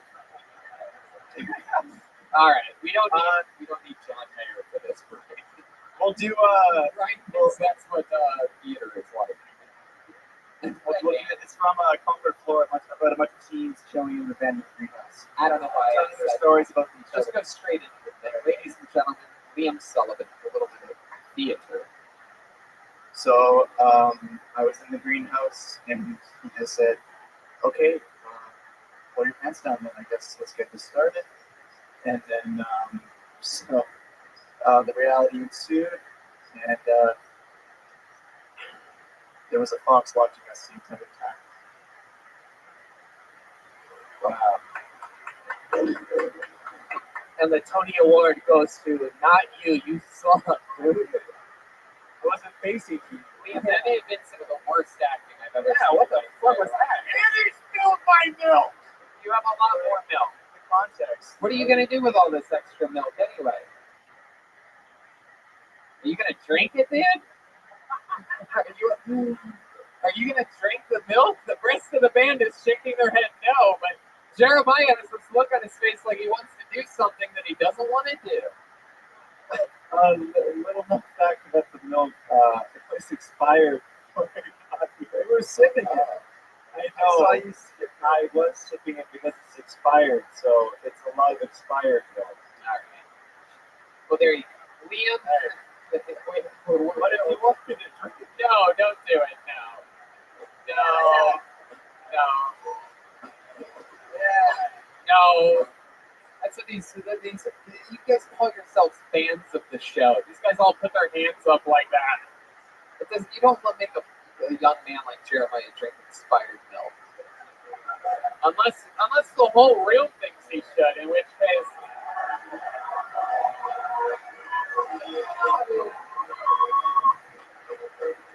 Nobody knows this song from Kings of Leon. Just because it's called Milk doesn't mean you should play it. You guys are fucking animals, dude. Don't you? Jeremiah, Right, don't. play this song. Don't do it, please. All right. This is a song. No, okay. Lower this. If we get This milk is older than Aphrodite. oh my God. What kind of milk?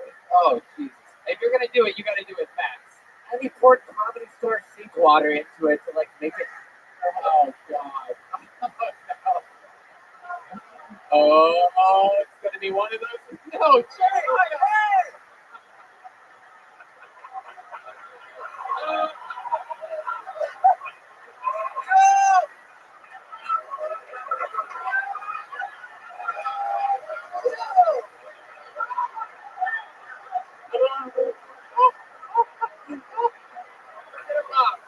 Brandon, David, Deary, go get fucking mops immediately.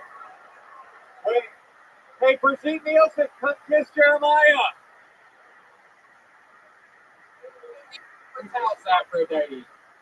Please tell me, David, Deary, go, David. Move, you son of a bitch. Jesus, the fucking crew of the show is laughing in the middle of the room. Thinking someone else is gonna go get mops. This is incredible. You got more than you drank. You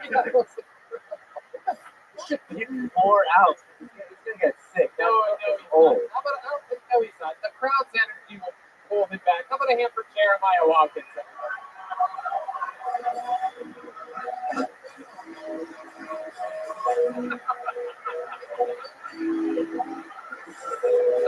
It's so funny.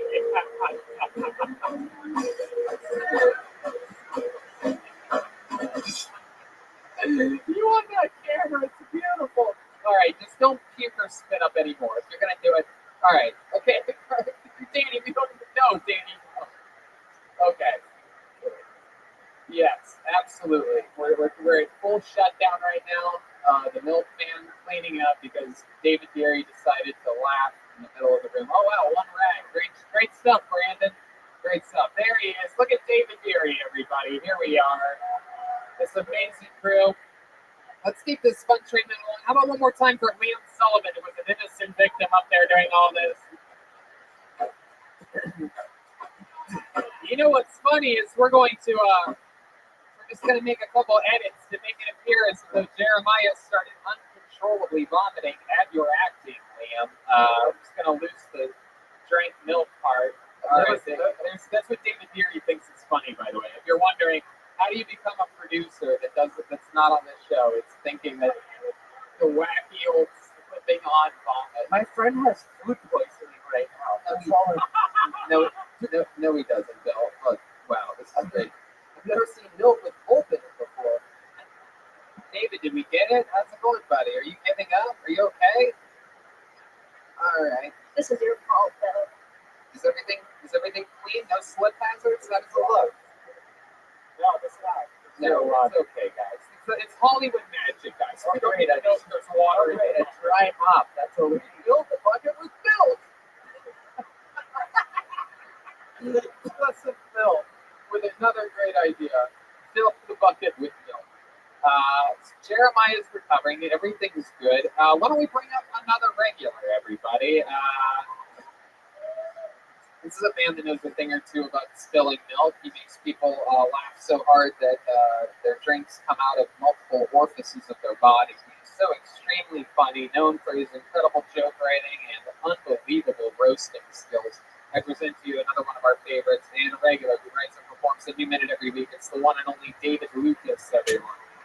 Here he is. David Lucas. Here he is. David Lucas. Come on, one more time for David, everybody. Yeah. I'm glad they made the show You on Netflix so the rest of the world can see how crazy white men are. Like, y'all try to act like niggas is crazy, but this nigga is through the roof. He's stalking and killing bitches. You know? The white people been crazy a long ass time. Y'all just used to hide that shit in y'all music. For real. Aerosmith, they were psychos. I can stay awake just to hear you breathing. Does that not sound like a crazy motherfucker? What nigga in their right mind want to stay awake to hear this breathing? Maybe you can stay awake till you give me some pussy, but stay awake to hear you breathing. Okay. You feel like I've been going 3 minutes. Nope. Exactly 1 minute right there. David Lucas, everyone. Doing it again. Getting a big applause break there. Big joke. Very fun. Well. What's up, man? How you oh boy back? Oh yeah, oh boy is here. Wait, are you gonna make fun of me or something? No, I said on K Day. Y'all can't get no names. What do you mean? A black guest. Oh, come on. Moshe is the closest we can get. He's originally from Oakland. Doesn't that count for anything? What's too short of that shit? Yeah, and his parents were deaf, you know? It's pronounced milk day. Hey, the milkman is back. Heck yeah. And if anyone knows anything about gushing out of a womb, it's the milkman as of right now. No, we couldn't have too short. We already have you. You're too wide. And you're too gay. Oh, come on. Come on. You like to stick your head inside a turkey. You know what's funny? I actually do that every chance I get. I grab a turkey and I stick my fucking head in it. You be fisting turkeys on Thanksgiving? Well, Yes. You look like the Cornish hen type. Wait, what is going on? Why are you naming all these birds all of a sudden? What's going on, dude? You hungry, bro? You have low blood sugar? I ain't been hungry in like 10 years. I don't allow myself to get hungry. Like that. How long do you hibernate for?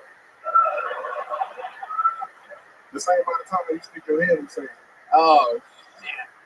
Damn, that is an ostrich joke. These are all bird jokes. I don't know what is happening here. At least it's a flightless bird. Look at it. It's What like a neck. Don't go gadget neck. All right. All right. Thank you. You look like you should be somewhere rubbing on a cat. Oh, you're back to me? You look like Bruce Willis is thin enough to just be called Bruce. No, right. I was just sitting here. I don't know why I'm being victimized. Just because I'm not black? Can a white man not get a break in this town? Just like a white guy to say victimized. My goodness. Were you in the movie Don't Fuck with Cats? I think I recognize it. What are you keeping all 4 of those zippers? Twinkies or what? It is true. David is You got the shirt Martin Luther King got shot at. Get your hand out of my pocket, shirt wearing that. What you got on Dickies? No, this is what nice clothes look like. That's how rich white people dress. No, you'll get them someday. They fucking janitor clothes. You're wearing literally the clothes at the company you work at. No, it's not a uniform, motherfucker. Yeah, well, Where you work at with that nice ass mustache? I work on comedy stages. I make money doing it. You'll get there someday. But you got that mustache for me. Oh, yeah. What do you mean?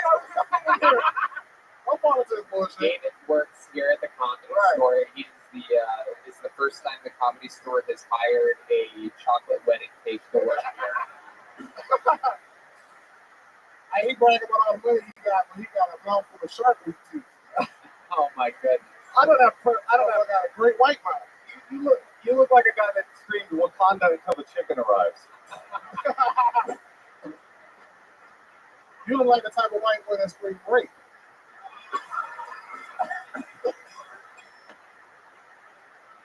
Now get your Me Too ass out of here.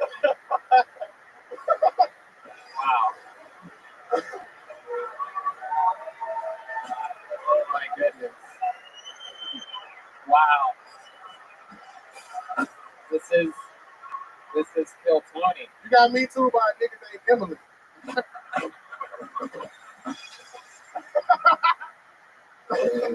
Oh my God. You want to keep going? Say it, man. Go. Well, I'm happy to keep going. I don't know if you can, because the diabetes might kick in at some point. When you go over people's house, they kids fake sleep.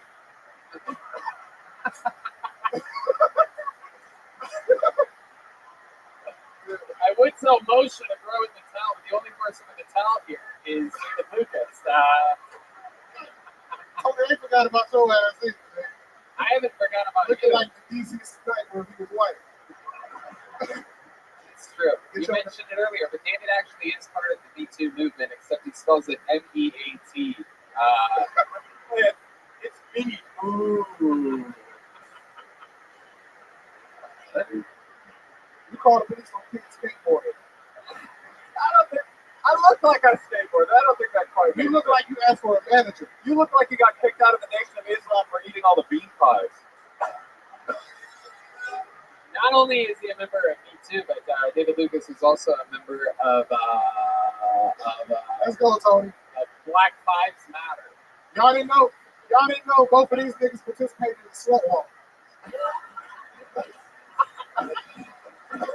Okay. Maybe. Speaking of the Nation of Islam, there's been a million man march that got 500,000. You can. They're like, it'll do.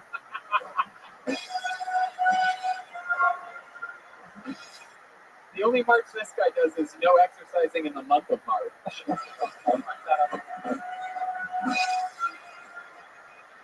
That nigga Tony marched so they could put sprinkles on donuts. Why would I do that? Tony made it a law that you gotta sit down when you pee. You son of a bitch. That nigga Tony signed up for a self-abortion.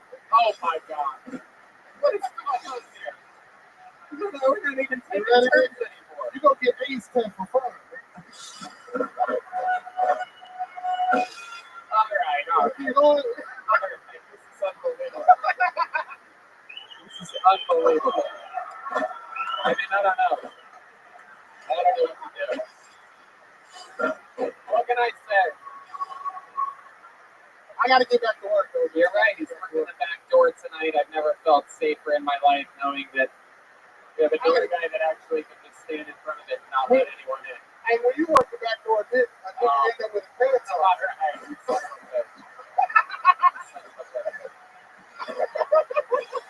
You got another one, you know? There you go. He's working the back door and the deep fryer here at the Comedy Store at the same time. Tony's in charge of all the catering at the Comedy Store. That nigga make wedding cookies. True. That is not true. That is not true. But when David clocks out, he has to have someone else do it because his fingers are too fat for the computer. Tony, you look like you own an organic grape shop.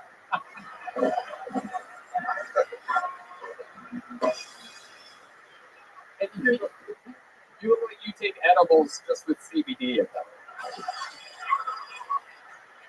Oh God! Just for the card. You like to eat anything that busts in your mouth. Oh my God! That nigga loves gushers. I did love gushers. They remind you of the 12th grade. No, come on. That's not true. What the fuck do you know about 12th grade? You're gonna end this if you haven't leave? Both of What y'all do you have to do? Do I have to get a back door guy to get the back door guy out of here? Both of y'all me again. I'm checked out. You were the hottest seat champion in Wisconsin. Yeah. All right, here we go. You look like the hungriest member of Arrested Development. Your lips so pink that like you've been tongue kissing spaghetti. Oh my God. This is what happens when you flash back too fast between the Cooking Network and BET. No more drugs. The great David Lucas, everybody. Come on. You can watch a whole season of Comedy Central's roast battle, and you won't see as many jokes as just happened here in 10 minutes. Unbelievable. Yeah, that's not normally how comedy works. I'll make it look a little bit easier than it actually is. That reminded me so much of 8th grade in Oakland Public Schools. I cannot tell you. Exactly. Being a kid, that's exactly what it's like. Here in comedy, they give you breaks and setups and things like that, but it's very rare where the just adrenaline and momentum have to take over, and which you're like, I cannot let this fucking door guy beat my ass right now. And then we get my brand new album, Crowd Surfing. Let's go back to the bucket before we go to our final regular. We're splitting up the. We're gonna split up the regulars. Oh yeah, we're gonna get through one quick one. Oh, you know what? Let's do that, and then we'll go back to the bucket one more time to end it. Our final regular, you know him. He just joined the show a couple weeks ago. He is an immediate superstar of the show. He did stand up he's done stand up for only a few months. However, he trained in improv in Chicago for over 20 years. And here he is right now, ladies and gentlemen, presenting the new regular Coatini, Michael Lair, everybody. Here we go. It's Michael Lair. Wow.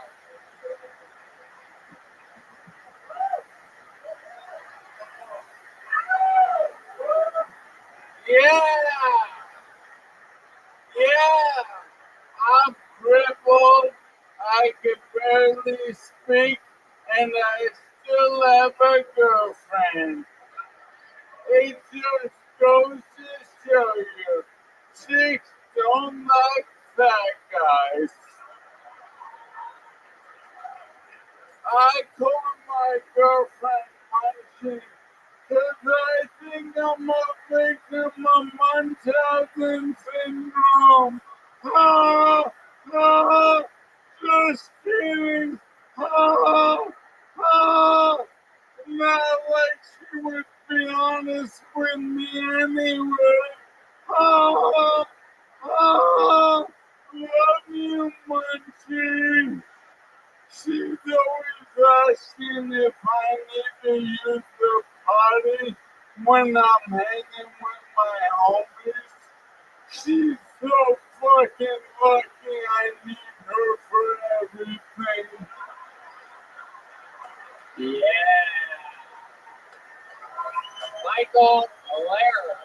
Wow. At it again. He did it again, Michael Lair. Holding strong up there, rocking a brand new neck brace. You are the king of style. Yeah, man, my body's failing me, so I'm wearing clothes that support my neck. Wow. Yeah, You still move your head around a lot with that thing on, I know. I know, but it's like bumper cars. You know, I'm protected. My C5 and 7 are fucked, but this little baby keeps me all right. I love it, dude. Fuck yeah. Exciting stuff, dude. No doubt, I'm also really concentrating on my physical therapy and focusing on my fupa. It's my fat upper penis. Wow. Yeah, it's like the hinge of the body, the fupa. Very lovely. And how has life with your nurse/girlfriend been? It's rough. She's mixed stool softener into my daily medication. Without telling me, I feel violated. I called the police. You hear that, Nurse Cosby? Your crimes won't go unpunished. Oh my goodness gracious. That is incredible. Hopefully your school's the only thing that's soft in that relationship. Oh, yeah, man. know, the best part about ALS is neurological. So my nerves are like, boing. So, dude, my hormone is like, Mom from Game of Thrones. Yeah. After he's transformed, Yeah. those that blood. My goodness gracious. Yeah, dude, it's ridiculous. That's why they call him Lou Gehrig, because it makes you have a little baseball bat in your hands. Oh yeah, but Wow. Mind blowing. Moshe Kesher, this is your first time getting to see a set from Michael Lair, right? Yeah, I'm still thinking about a talk right now. I'm sorry. yeah, man, it's awesome. It's so big. It also, his talk's so amazing, it has its own neck brace. Yeah, except it's golden. I wear a tight at all times. Why do I feel like that thing looks like a Super Bowl ring? Yeah, it's a classic. From high school, my glory days, when I made another person. That's true. We saw your earlier. What are your thoughts about that? Were you listening from backstage? I could hardly, but I wanted to let all the online trolls know he came here an hour early to put his name in the bucket, and I made sure he picked up my heroin before He's a multitasking. Yeah. Now you have two things in common with Lieutenant Dan. Heroin. Incredible. No doubt. And No doubt. it's exciting stuff. But yeah, you had trouble hearing him? Or were you just listening for the audience's laughter? Because we were having trouble hearing that during his set too. Yeah, I was really nervous to listen because his mom, for 21 years, has been threatening to cut my balls off. Wow. So, after tonight, You were like, too late. God already did that. yeah, exactly. She's like, no, I'm with you, with him.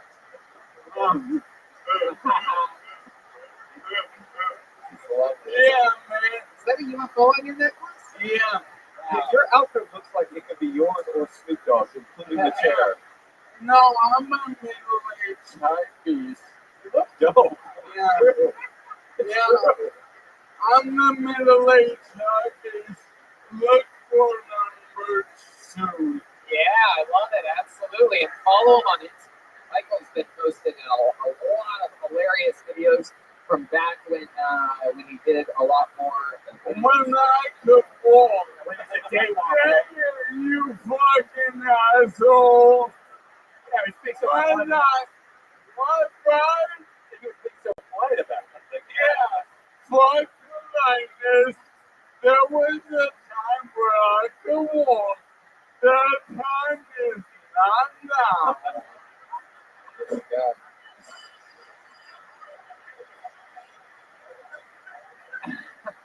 Was your dick really smaller when you could walk? Yeah. That's crazy. Yeah, that's the thing. Like when you lose your hair and your eyesight gets better. Oh. So my nurse/girlfriend, every night, she feels like she's been fucked by a train. Jesus. I gotta get me some of these Lou Gehrig going on. Just go to forhints.com/ALS. I'm sure we all had good jokes. Well, Michael, we absolutely love you on this show. We got to squeeze one more pool out of this bucket. He has to write performing in minute every week. It's Michael Lair. He's on social media, Michael_Lair, Leher. Is that you on Instagram, Michael_Lair, or Michael Lair Comedy? What is it on Instagram? On Instagram. Michael Lair.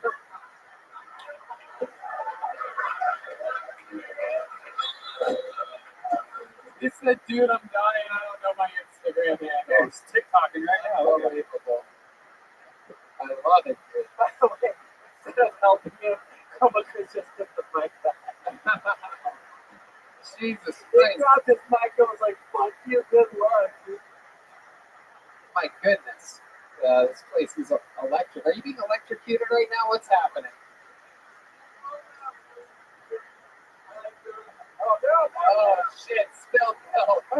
Oh, good save, Milkman. Great job on the timing of his mic removal. But you know what that means? Jeremiah has to drink another bottle.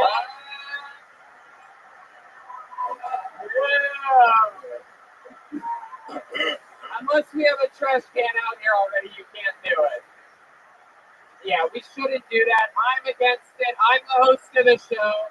I say we don't do it, but I mean, if the entire crowd thinks we should do it.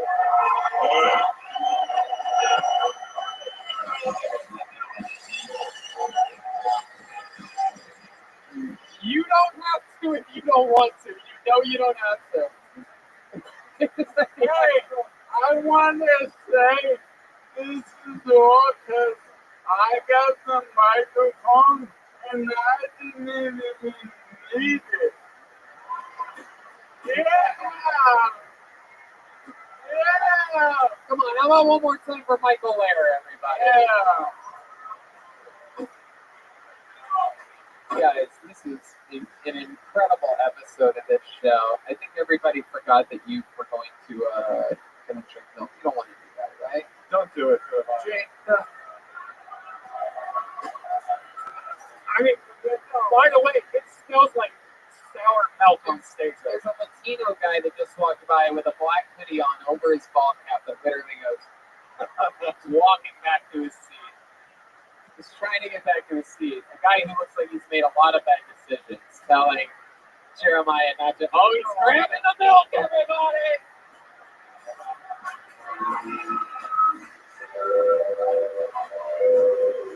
Here he goes.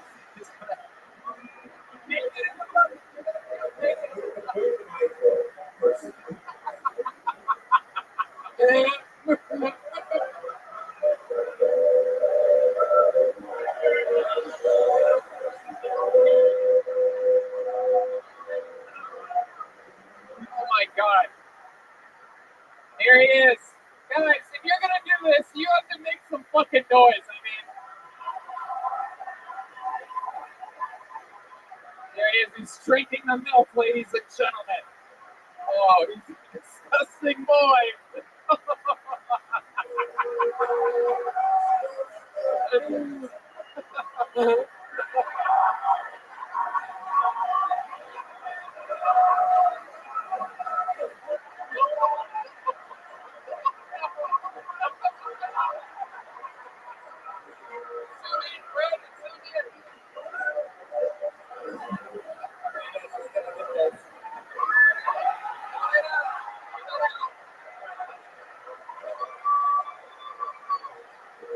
Oh, not this way. Don't face this way. Oh, he's finishing the last one. Oh my God, this is incredible. His body's starting to digest it. Oh, Jesus. Oh, wow, this is scary. He's run out of milk to drink. Oh, no, he hasn't.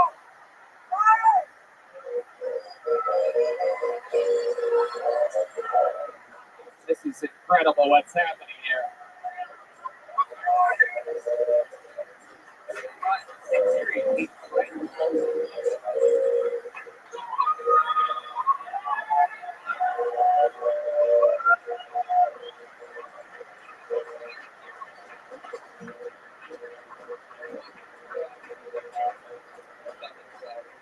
Why people get crazy, man? My goodness, Jeremiah, what do you think's happening? You're not vomiting at all. We wanted our money's worth This is here. actually the worst thing that could happen.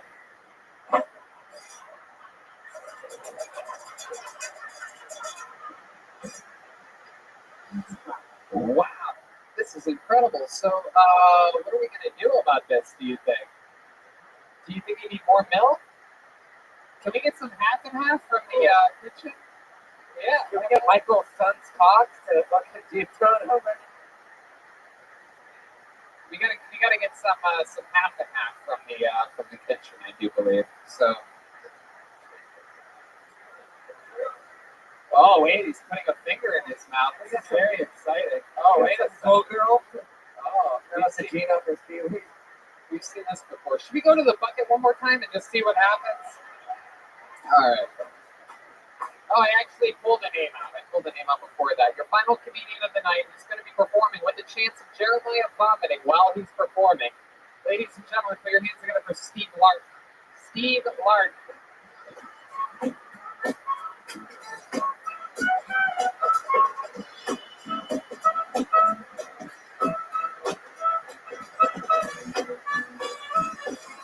One more time for Steve Larker.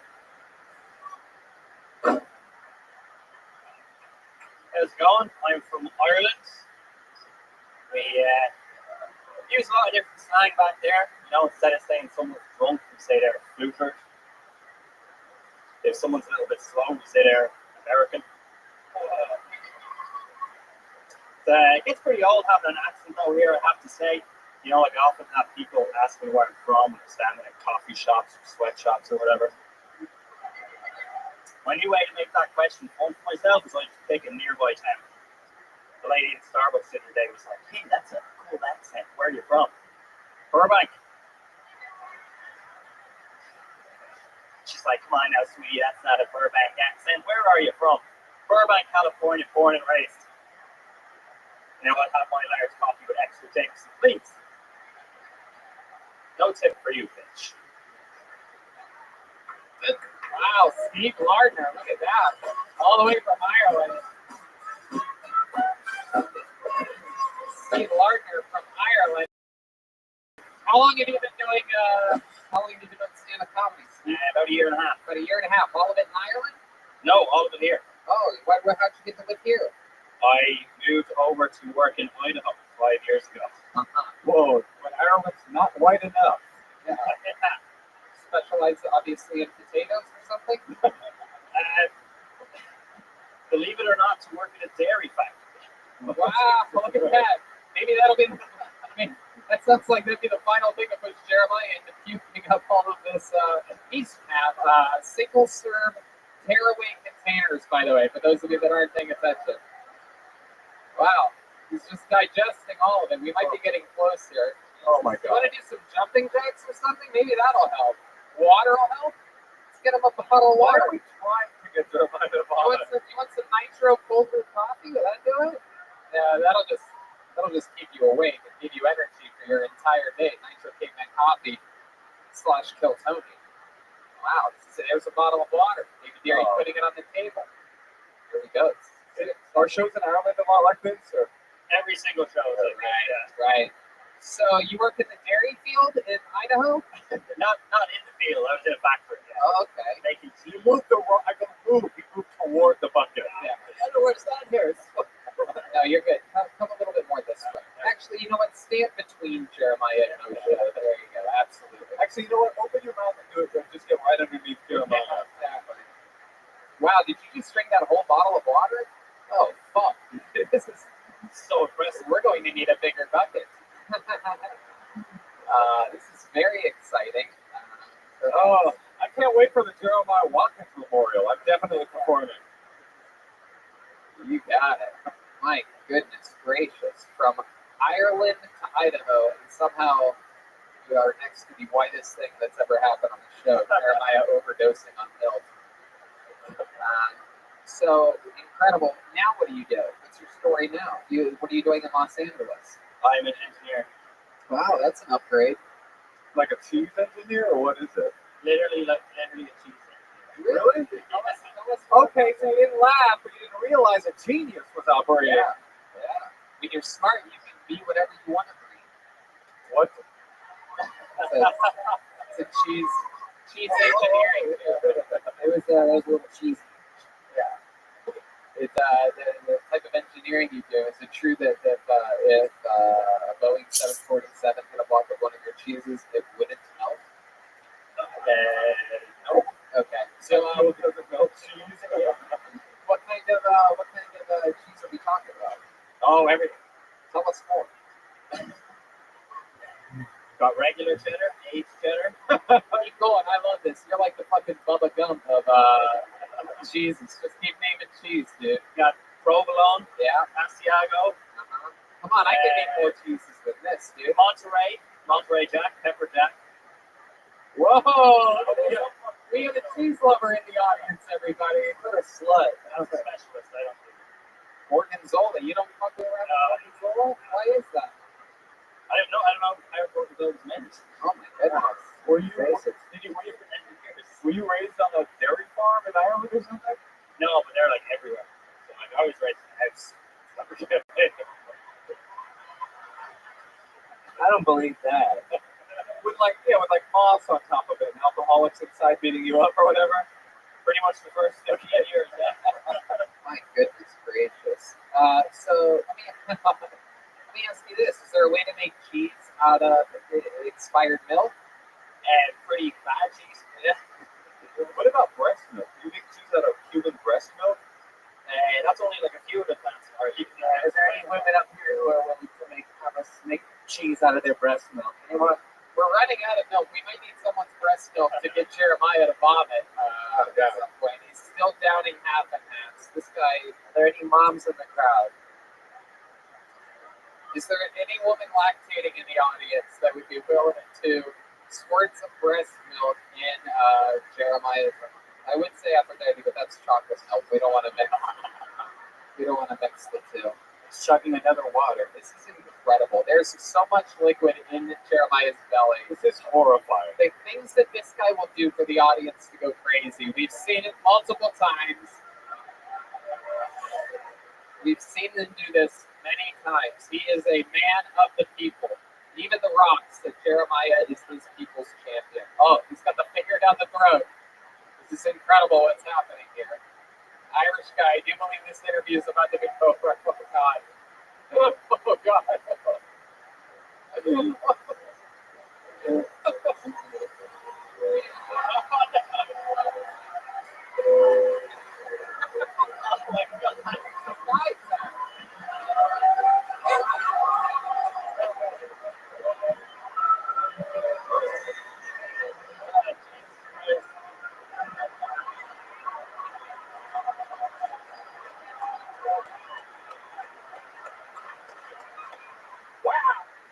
Oh my God.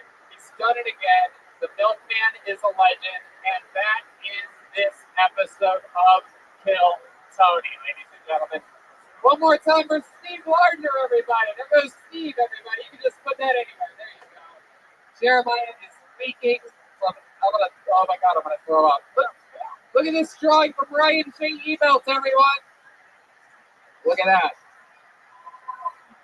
Well, you all sat there doing nothing. Ryan J. Ebelt drew that amazing drawing. Every print's available at RyanJEbelt.com and all the tour posters. And we're taking some art to Calgary with us that he drew for us there. How about one more time for the great Coach Kessler, everybody? Come on.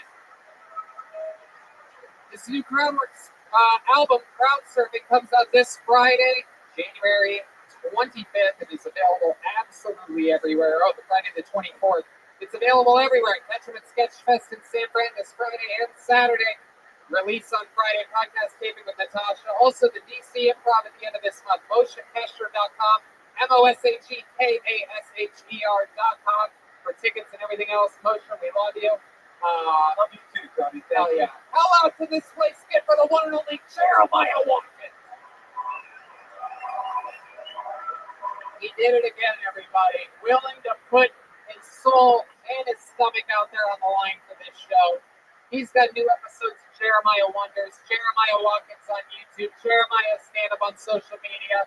This new episode of Jeremiah Wonders features the History Hyenas, Yanis Pappas and Chris DiStefano, two hilarious dudes out of New York that we love. We're all going to be at Houston Stank Fest together and other fun things. Anything else, Jeremiah? There's Milkman shirts online right now. Yeah, I love it. And on my website, and my wife she wrote a book that teaches kids on the autism spectrum improv to help with their social and emotional skills. So look that up on my Instagram. Yeah, she's about to be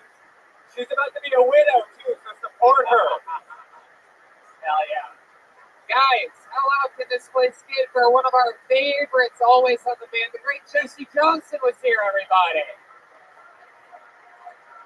She's on social media at Jetski Johnson, all one word. She's absolutely hilarious all the time. What else, Jessie? Thank you so much. I love being here. There you go. There he is, silent but deadly, as always, batting 1,000, the great Chroma Chris, everyone. The backbone, the spinal cord of the band. Chroma, what do you think about tonight's episode? It was very pleasant, Tony. Oh, that's great. And guys, the backbone of it all, the man on the beats, the one and only Joel Jimenez, everybody. Yeah. He's mostly sorry on social media. He's an official Ludwig artist, and yes, me. The best damn Ludwig artist that there is out there. What else, Joel? Big shout out to the crew, my buddy Bob Henry, all the crew from Ludwig. We got their fucking drumming team here tonight. They all made it out from Nam. You guys, seriously, thank you so much. You guys legitimized me as a fucking drummer, as a comedian. I love you guys. Thanks so much for believing in me. I love you guys. Legitimize Sam and help legitimize this show tremendously. We love you guys over at Ludwig for taking care of the man, Joelberg. We had another unbelievable show tonight. The road just keeps coming our way. We're going to Vancouver, Swansea, La Jolla, Ventura, Boston, and Austin all coming up. But we got to go to Calgary first this week. This show's already sold out. Stand-up comedy this weekend was me and Jeremiah Watkins featuring, if he's still with us. And yeah, that's it. Can I do one more shout out? Yeah, absolutely. Shout out to my buddy Dustin from the Dirty Heads. You guys out here coming good with Dirty, my podcast. Check it out. I love you guys. I love that. Oh, and also just one more thing. Aphrodite's original eye color, dark blue, everyone. Right there. Thanks a lot, guys. Love it. Good night, everybody. Thank you.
Hey, this is Rabbi coming to you live from Calgary for a brand new episode of Kill Tony. Give it up for Tony. It's clear.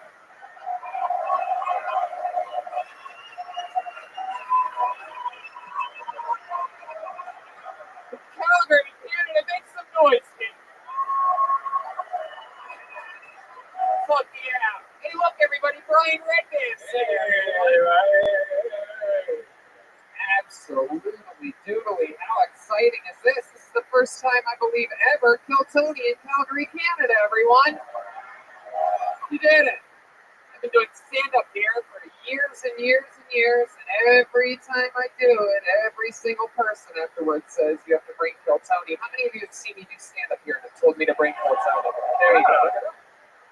Staying here all weekend, doing 4 shows with the great Jeremiah Watkins.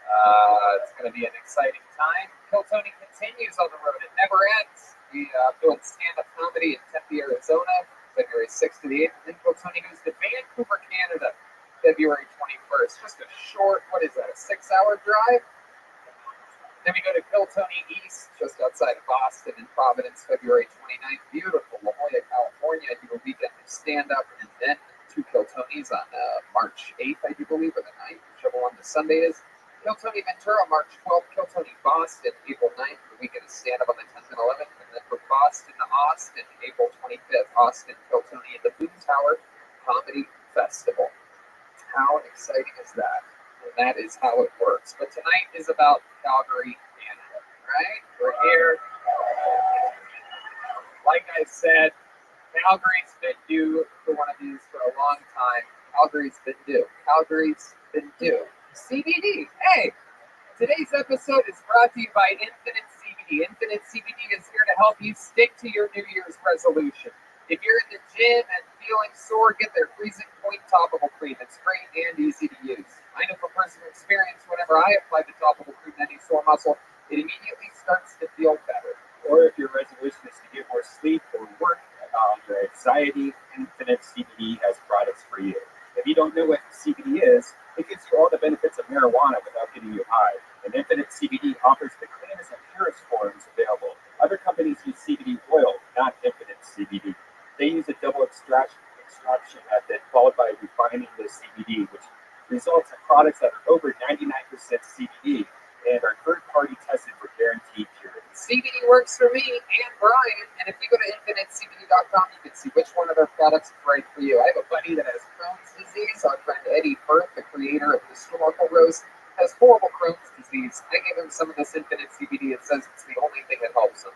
So if you have any ailment or depression or anxiety, go to infinitecbd.com, use the code TONY15 to get 15% off your order. That's infinitecbd.com, use the code TONY15 for 15% off. You guys ready to start tonight's show? This is it. We're here. This is as real as it gets, people. We're live. We're way too close to you people. This is a dangerous situation. And it goes way back over there. Look at that. That's most of the audience is right there. Yeah, look at that. Look at that. A bunch of people back there in the darkness. Well, we go no guests for these shows on the road as always. However, ladies and gentlemen, you'll never believe this, but we do have a band with us tonight. Yeah. I figured you guys would be excited about that because Canadians are known for their politeness and good manners, and so is the band, actually. They are very good people. This past week, they really had a flex off. The milkman vomited up a lot of milk. It was insanity. They're willing to do anything. Every single episode, they commit to being different characters. We never know what they're going to be. While we were in a back secret location on the other side of this incredible hotel they call the Blackfoot, they've been getting ready in this janitor's closet right behind the stage. So let's all find out what they are tonight. Maybe it's a brand new character we've never seen before. Maybe it's the return of some of their famous characters. Ladies and gentlemen, I present to you the best damn band in the land, the Kill Tony Band, Jeremiah Watkins and Children Children. Let's see what we have tonight.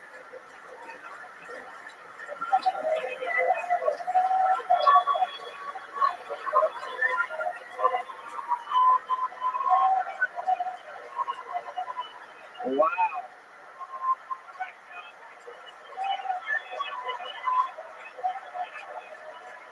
Just incredible. My mind is completely blown. This is incredible.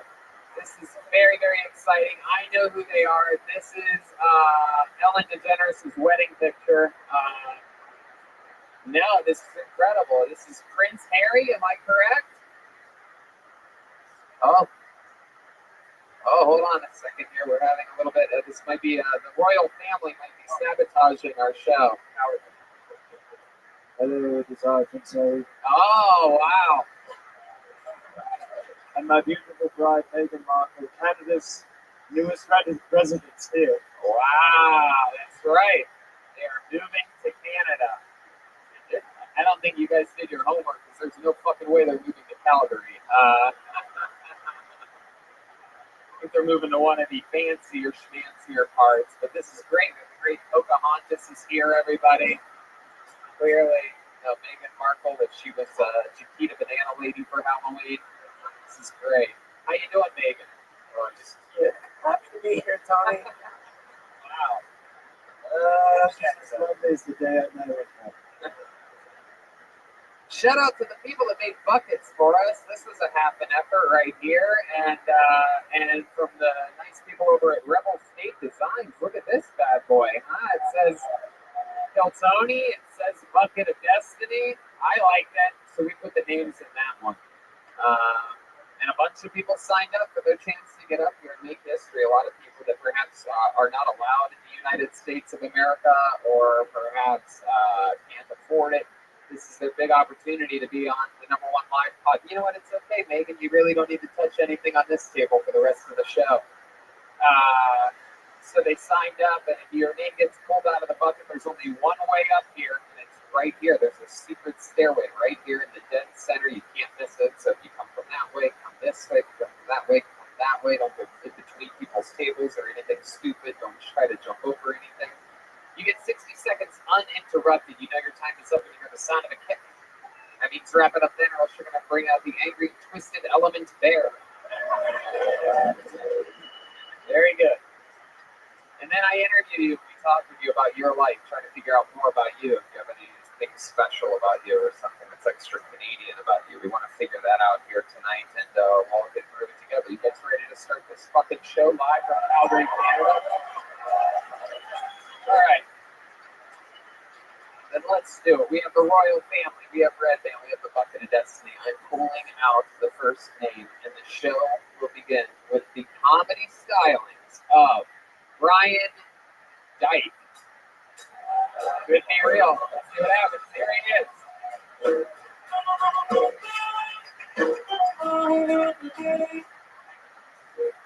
It's Dick, by the way. Yeah, my last name's Dick.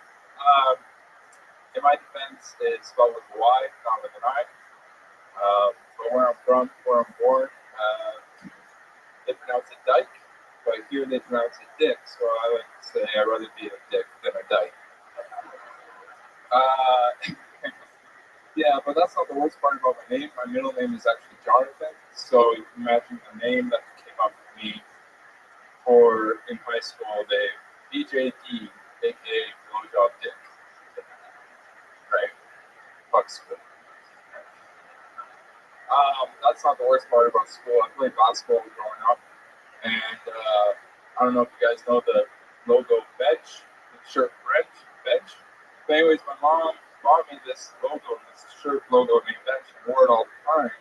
And this fucking kid at school comes up to me and says, "You wear that all the time because you want to show the position you play?" Oh, sad. Wow. Royal. They're kind of looking out for us. Please step back from that ledge. All right. So, Brian Dick. I pronounced it Dyke, and then you basically fucked it up. Oh, yeah, I fucked it up so bad. Then you did 30 seconds about how everybody's called you Dyke and Dick your whole life. But I guess you're right. I guess I'm the fuck up here. Great stuff. I've always wondered what a Canadian basketball player looks like. I guess we found it out. 5'7", fucking hairy beard. I like it. Let's check in with Prince Harry. Yes, you have a lot in common with John Rothschild because people have called him a dick and a dyke. That's true. That is true. The horse of truth is out. I've been called a dick and a dyke today, and that was just while going through customs. So, Brian, let's talk about it. You've been here from here in Calgary, born and raised? Yeah, from Rosemary, Alberta to a village like 2 hours east. Is that anywhere near Stu Hart and his entire setup? The Hart Dungeon, or Bret Hart? Bret the Hitman Hart? Perhaps Owen Hart? No? All right. So, Rosemary, what's that name for? Is there a lot of people that live A lot of Mormons and Mennonites there. Mormons and what? Mennonites. And another Christianity Mennonites. Amish. What do you do? What do you do for work? I work at Save On Foods as a delivery driver for obese, rich, fat, and obese, rich, and fat people. Wow. Yeah. My goodness. Wow. So you deliver to a lot of people like that, huh? Yeah, mostly rich and obese. Right. At the same time, they're both rich and obese? Yeah. So do you just think they're rich because you're delivering their groceries? Yeah. You think there's a chance they're just middle class, but since you're the delivery driver, you're like, oh, these rich fucks. Yeah. They're 2-bedroom apartment. Yeah. The way they look at me, you know. How long have you been delivering groceries for? We're about 2 months now. But 2 months. What did you do before that? I worked at a trailer park company building modular homes. Modular homes. Jesus Christ. This is the same story as the beginning of a documentary about Kid Rock or something like that. Dude, I'll build trailers. I'll fucking work my way up the grocery store delivery driver. the ball with the ball, dude. So Brian, what do you do when you're not working? These extremely brain using jobs that you have. It must be draining. I'm trying to figure out what I'm going to do. How old are you? I'm 27. Well, what do you like to do for fun? Do you have any special skills or talents or anything like that? I have big calves. You do? Let's see. Let's see what Canadian big calves look like. Let's see what's going on. Baby got you back. Oh my goodness. How do you think you got calves like that? Genetics, and I walk on my toes. You walk on your toes? It's weird. What the fuck are you doing? I don't try to, just how I walk. Oh my gosh, bro. So you try high heels? No. It sounds like you're a cross-dresser. You wear heels all the time. Yeah. It's a little act out for you. Wow, that is interesting. Is walking on your toes something that you've always done? Yeah. Are you trying to like sneak around or something? No. Do you have a father to beat you if you made any noise around the house? Just been on your tippy toes your whole life? Yeah. People think their groceries are being delivered by a ghost.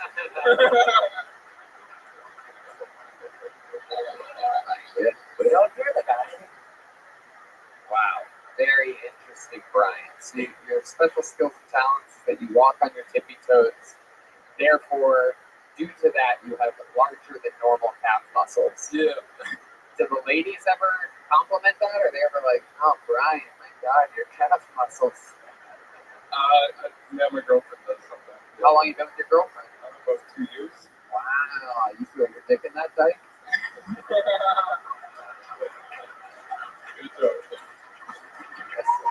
I guess. It's right there. It's on the surface. It's not that Do you think you're a glass half full or half empty type of guy? So, how long you been with her? Pardon? How long you been with this girl? About 2 years. Where'd you meet her at? Australia. Wow, what were you doing in Australia? Working holiday visa for 2 years. You were what? Working holiday visa for 2 years. What were you doing out there? Working and partying. I understand that you were working, Brian. What kind of job were you doing in Australia? It's like labor jobs, hospital jobs. Oh. Anything Oh, you do labor job. Better to know you.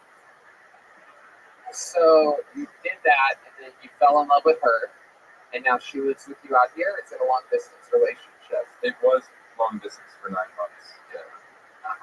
And And then, I'm from Colombia. whoa, damn! Look at that.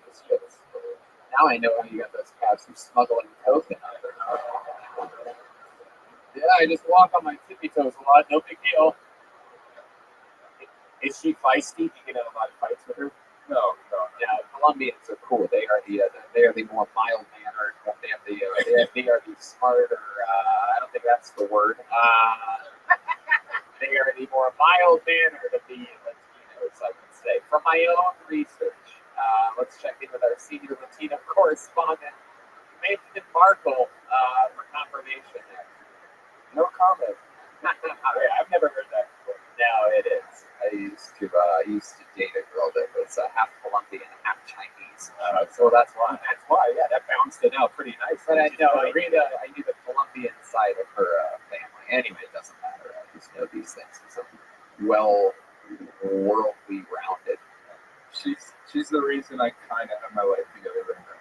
Oh wow! What was it? What was not together with your life? I just didn't have a game plan. Okay, what's your game plan now? Comedy and maybe film, video production. That's a lot. That's a lot of things you just named. How long have you been on comedy for? I started on the 7th of January. And this is my 3rd time. Right on. Here we are. 20 days later, and you're still at it.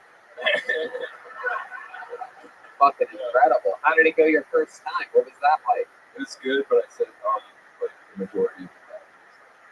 What? I said majority of the time. Oh, that's okay. There's no problem with that. Is that how you talk in real life? Yeah.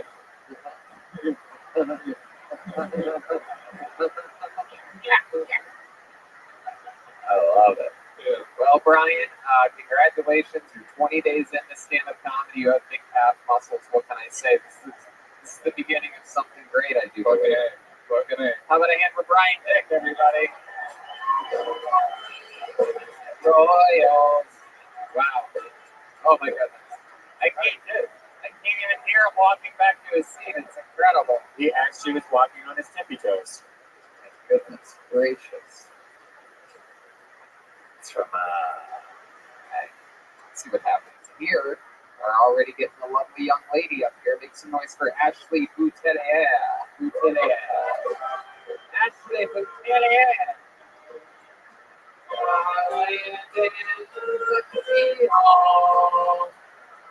Oh, Canada. One more time for Ashley, everybody.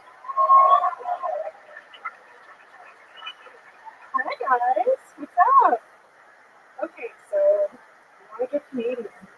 I'm like the most Canadian because I'm so nice.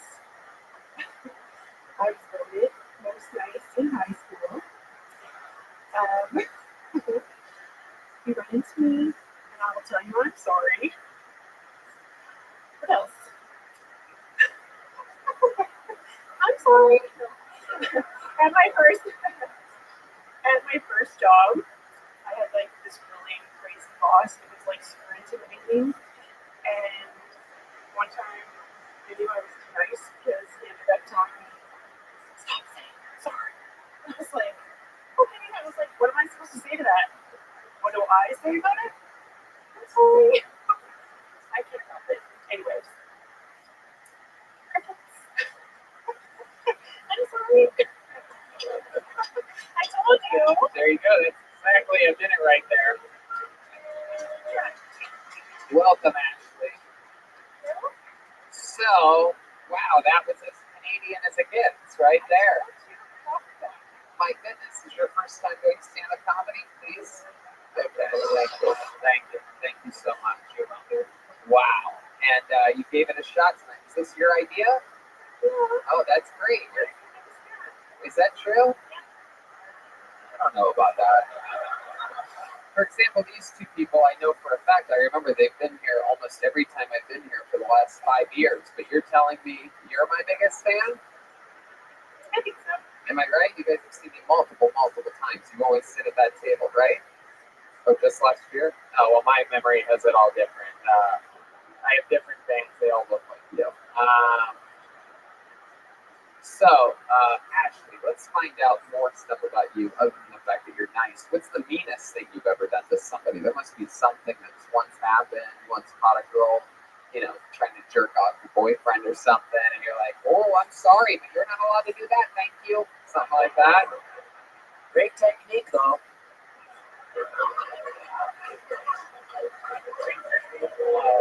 There's a Joelberg chant. It has begun.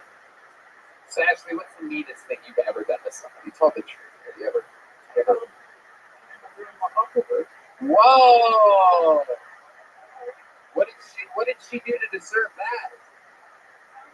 She's just not. Come on, try to take yourself back to the time. Yeah, but why? What made you do that? There must have been a time you called her that to her face. And you didn't even tell her to her face? Do it in your pillow? You called her a whore behind her back? That's the meanest thing you've ever done? I did it in my mind. Oh my God. Did you even say it out loud? You did. You told your husband this? Yep. You said your mother's a whore? Oh my God, is that your husband? Jesus Christ. Well, that's how you got here, sir. You should be happy about that. All right. So, is there something that she's done in particular that you can talk about that reminds you, that'll convince us all of how big of a whore this guy's mother is? Just a defense mechanism. It's just a defense mechanism. Actually, Boutillier, am I pronouncing that correctly? Boutillier. Oh yeah, you really fucking Canada that up. That's a real French last name. Just white trash for the devil. No, it's just Baudelaire. It's not written that way at all. All you guys are like, that's not really not my name. How it's written. Actually, I'm a Dutch. Yeah, get it. Vice person's last name. But anyway, Ashley. So, you've been from Calgary your whole life? Crosby. Where's that at? Half an hour away from town. North? Yeah. You were raised in any blue? Kind of. Okay. What do you do for work? I deliver mail. You deliver mail. Wow. We've got two people that deliver everything so far except for jokes. This is incredible. So you're a real Canadian Post woman? And I think I'll keep my job delivering mail. I'm not going to do comedy, promise. Aw, come on. No, we know that. We know that. You must be the nicest little mail lady in the world, huh? Yeah, I'm so nice that one time I delivered to a really old lady on the toilet. She was too cute. I'm not kidding. And wait a second. So you walked into the bathroom? When I first started my job, I was 18 years old, and I was all cute out of high school, thinking like, oh, don't do anything wrong. I'll be in the post, right? Like, it's a good job. So I had this registered letter, and I had to get her signature, and I went to this old folks' home where she lived, and I went upstairs, knocked on the door, handed a post, and she's like, come in, and I was like, okay. Oh my God, this is the most Canadian shit I've ever heard in my life. Why are you knocking on the door in the first place? That's my job. Just want to let you know your mail's on here. I have to get a signature. You old whore. I And then have to get a she's so signature. overly nice. She's taking a shit. I mean, you guys are so insanely safe and trusting of one another. Who would ever invite a random person in while taking a shit? Only in Canada. This would never happen. Let me remind you, we have done over 420 episodes of this show in the United States of America. No one's ever said anything like this before. Neither in Australia, nor England, nor Ireland. This is truly ridiculously Canadian. Got your mail here. Come on in. In the most vulnerable position one can be in. Okay. I was more embarrassed at that moment than I was here tonight. So then, hold on. Let me ask you this. So she says, come on in. And then you go in. And then what, do you knock on the bathroom door? Oh, come on in. Keep coming. I'll paint a picture. I walked in. She said, come in. So I opened the door and I saw her little old lady recliner chair straight across. It was empty. So I'm like,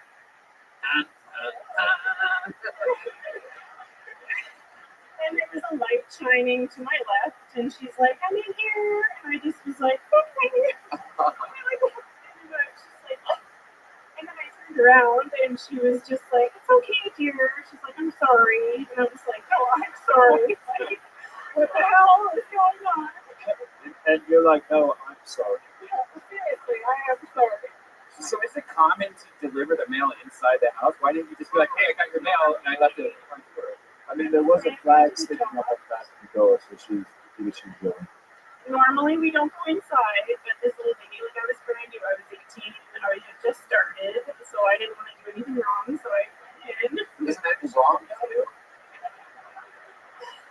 found out it was very wrong. You found out later, but how did you know it was a food? You could smell it. It stunk.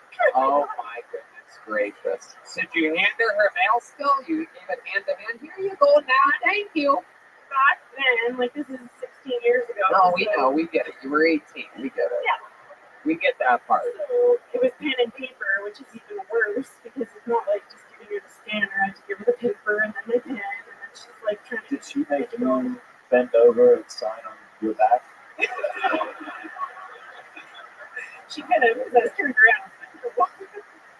And then, anyway, so she just signed it, and I was like, okay, thank you, bye. She was like, oh, bills, and then she went to us with it. Wow. Well, Ashley, you gave it a shot here, and it's clearly not that easy. You know, you blanked out a little bit, but you definitely know you came up with sort of a brand. I'll tell you that, and I'll give you this. In the history of this show, you won nicest in high school. I'll tell you right now, in Kiltony history, you are definitely the nicest person that's ever been on this show. Still the nicest. Ashley Boudelaire.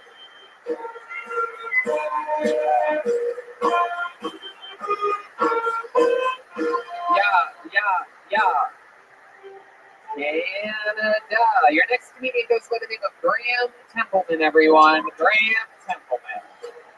Someone's very excited about this. Here he comes. Come on, everybody. One more time for Graham Templeman. How's it going, guys? So, I recently broke up with my, lady now. We were together for about 5 years. And didn't really have sex for the last year of our relationship. It's kind of why we broke up. But during that time, I had to figure out some interesting ways to masturbate. And we'd live together, we'd work together, and she would come home, immediately go walk the dog. I'm like, I'm going to go take a shit. So I'd go sit on the toilet, thinking to take a shit, and then I'd jerk off. So I have this problem. Every time I take a shit at 2 or 3 in the afternoon, like, I don't know what to do. I have to. Doesn't matter where I am. It's actually not that bad. It's not much of a problem. That's about all I got. Fuck yeah. Absolutely. Clearly, Redman's been doing some ghost writing for the first time. Wow. My goodness gracious, Graham Templeman. Shitting and jerking off at the same time. That is. We all do it. I know you all do it. Have you ever been taking a shit while jerking off and your mail lady gives you the mail while you're doing all that? Oh, thank you. So sorry. I'm sorry. Goodness gracious, Graham. Well, that is exciting. I didn't realize that jerking off on a toilet could get you pregnant. I've never seen anything like this before. No, this is Clearly, you're about to be working in labor as well. this is 15 years on the road. I love it. On the road doing what? Playing music. Oh, wow. Interesting. What kind of music do you play? I'm a session player. You're a session drummer? What? Wait a second.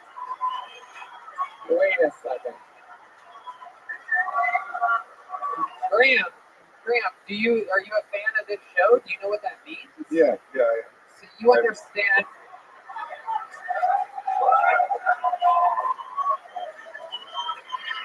I'm telling you, this is one throat Meghan Markle does not want to give up.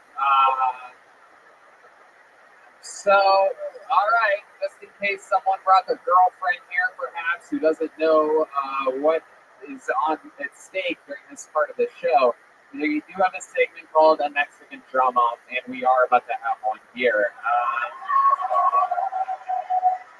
Now, Graham, sure, get back there. Graham, just to let you know, now it's a drum solo versus a drum solo. I don't know how much you listen to the show, because we've seen this before. We've had people, have their friend who plays drums. They bring a friend and they say, "Look, I'll help you with 60 seconds. All you have to do is fucking nothing. Just talk about jerking off and shitting at the same time, and then you end up doing it." But one thing that a lot of these people, I don't know how much you pay attention to the show, because not only is it about a drum solo, it's also about comedic effect, going for it, utilizing any tricks you have up your sleeve or anything like that. Because I'll tell you right now, in all-time Mexican drum-offs, Tolbert Jimenez is undefeated all time. He's never been beaten before. Not in Australia, not in America, not in Europe. He's all-time undefeated. However, if you win, you are the new drummer of Kiltony. You have to be in Los Angeles this Monday for our next episode with Doug Benson and a big top secret guest who is, I will just say this, a bucket list guest on the Kiltony's history. It's going to be a massive episode for us. And if you win this drum off here at the Hotel Blackfoot, you will be the new drummer of Kiltony. That means you also have to get ready to keep going on that road. So going to Vancouver, Kiltony East, all the way to Ventura, Boston, and Austin. So if you think you're pregnant now, you're going to be looking like you're going to have triplets by the time March comes around. But before we do this, let's check in with Prince Harry. Yes, we will also have sex with me later tonight as my wife. You will be the new Meghan Markle. It's going to be Prince Harry meets Prince Scary over here. So here we go. With no further ado, this is a Mexican drum off, and this is the defender, Graham Templeman. He's underneath his leg right now.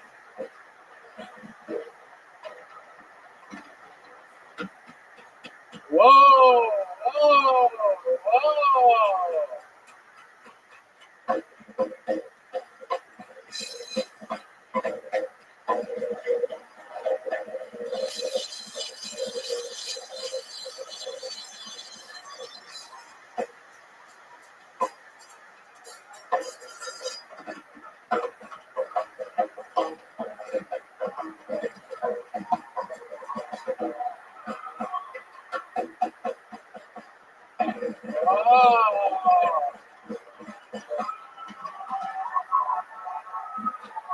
Underneath his leg. This is unbelievable. Unbelievable. I can't believe what we're seeing here. This could be one of the greatest contenders of all time. Not much comedically, however, he started underneath his leg, he ended underneath his leg. A lot of people, I don't think, from multiple camera angles perhaps, could even tell that. He was literally playing between his legs. An unbelievable performance. You brought the room to a climax. You changed what the stage smells like completely. Here, come up here. Stand up here, Graham. It's okay. Don't worry about it. It's okay. Here, why don't you just have a seat? Just have a seat right there on that stoop. Yep, perfect. There you go. Still like a good little boy. No shitting or jerking off while you're there. All right.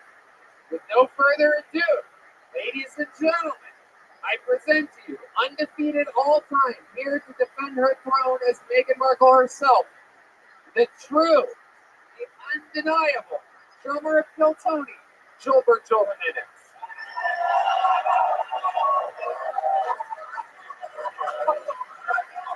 He's got a tombstone! Oh my God! He's got a tombstone! He's got the purple dildo! He's got the regular average size dildo around his head. He's singing hold on to this, you cup. Oh, he just called Graham a cup. Well, I've never battled a homeless before. He's got the unicorn-style average size dildo around his head. He's wearing all the way from Hollywood. Wow, he's playing underneath his legs. Oh, what a fucking idiot. He brought out a tombstone, ladies and gentlemen. That's the first time we've ever seen Gilbert bring out a tombstone before. He's got his foot all the way behind his head. His foot is behind his head. Oh my God, he's got his other foot behind his head. Ladies and gentlemen, I present to you, defending his throne, Gilbert Jimenez.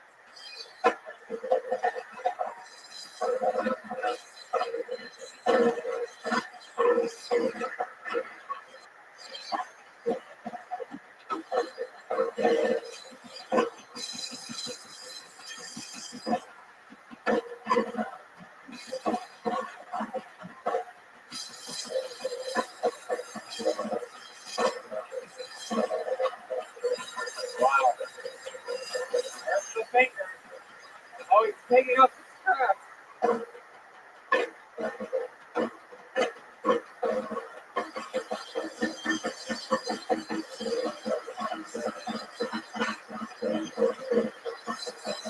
Wow. Jesus.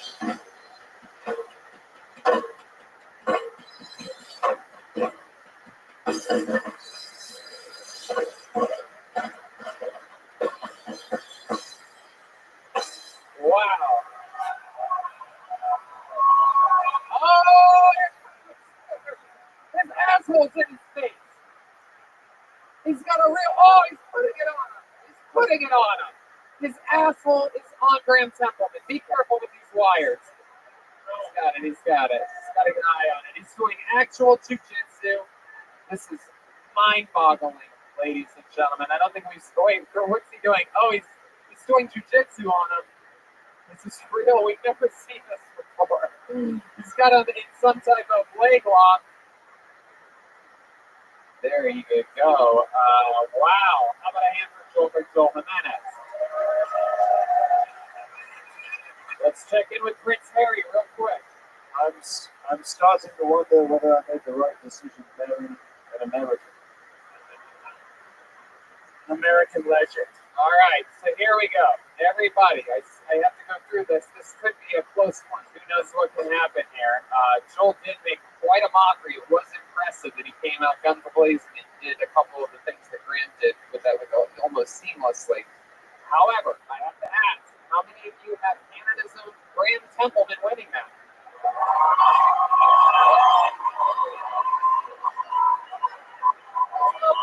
Wow. That's a lot. That's pretty loud. All right, here we go. How many of you have Joel Jimenez winning?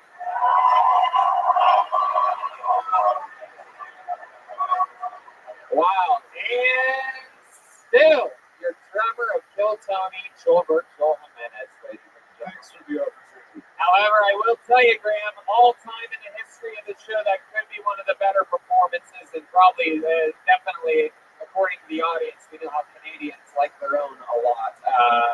You definitely garnered a lot more applause than anybody else ever has competing against Joel. So congratulations.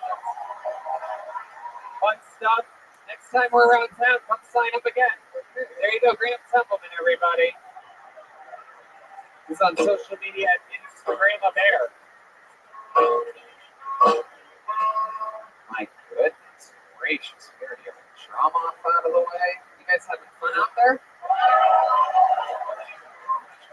That was really close. I think that was the closest one. Yeah, that was crazy. Okay, I don't think I'm going to say this right because I don't know what this third letter is, but we're going to try our best. Tig Short, TK, perhaps it's a Q, TK, Short. Here we go, Teak Short. Teak Short, everybody. Hello, Calvin.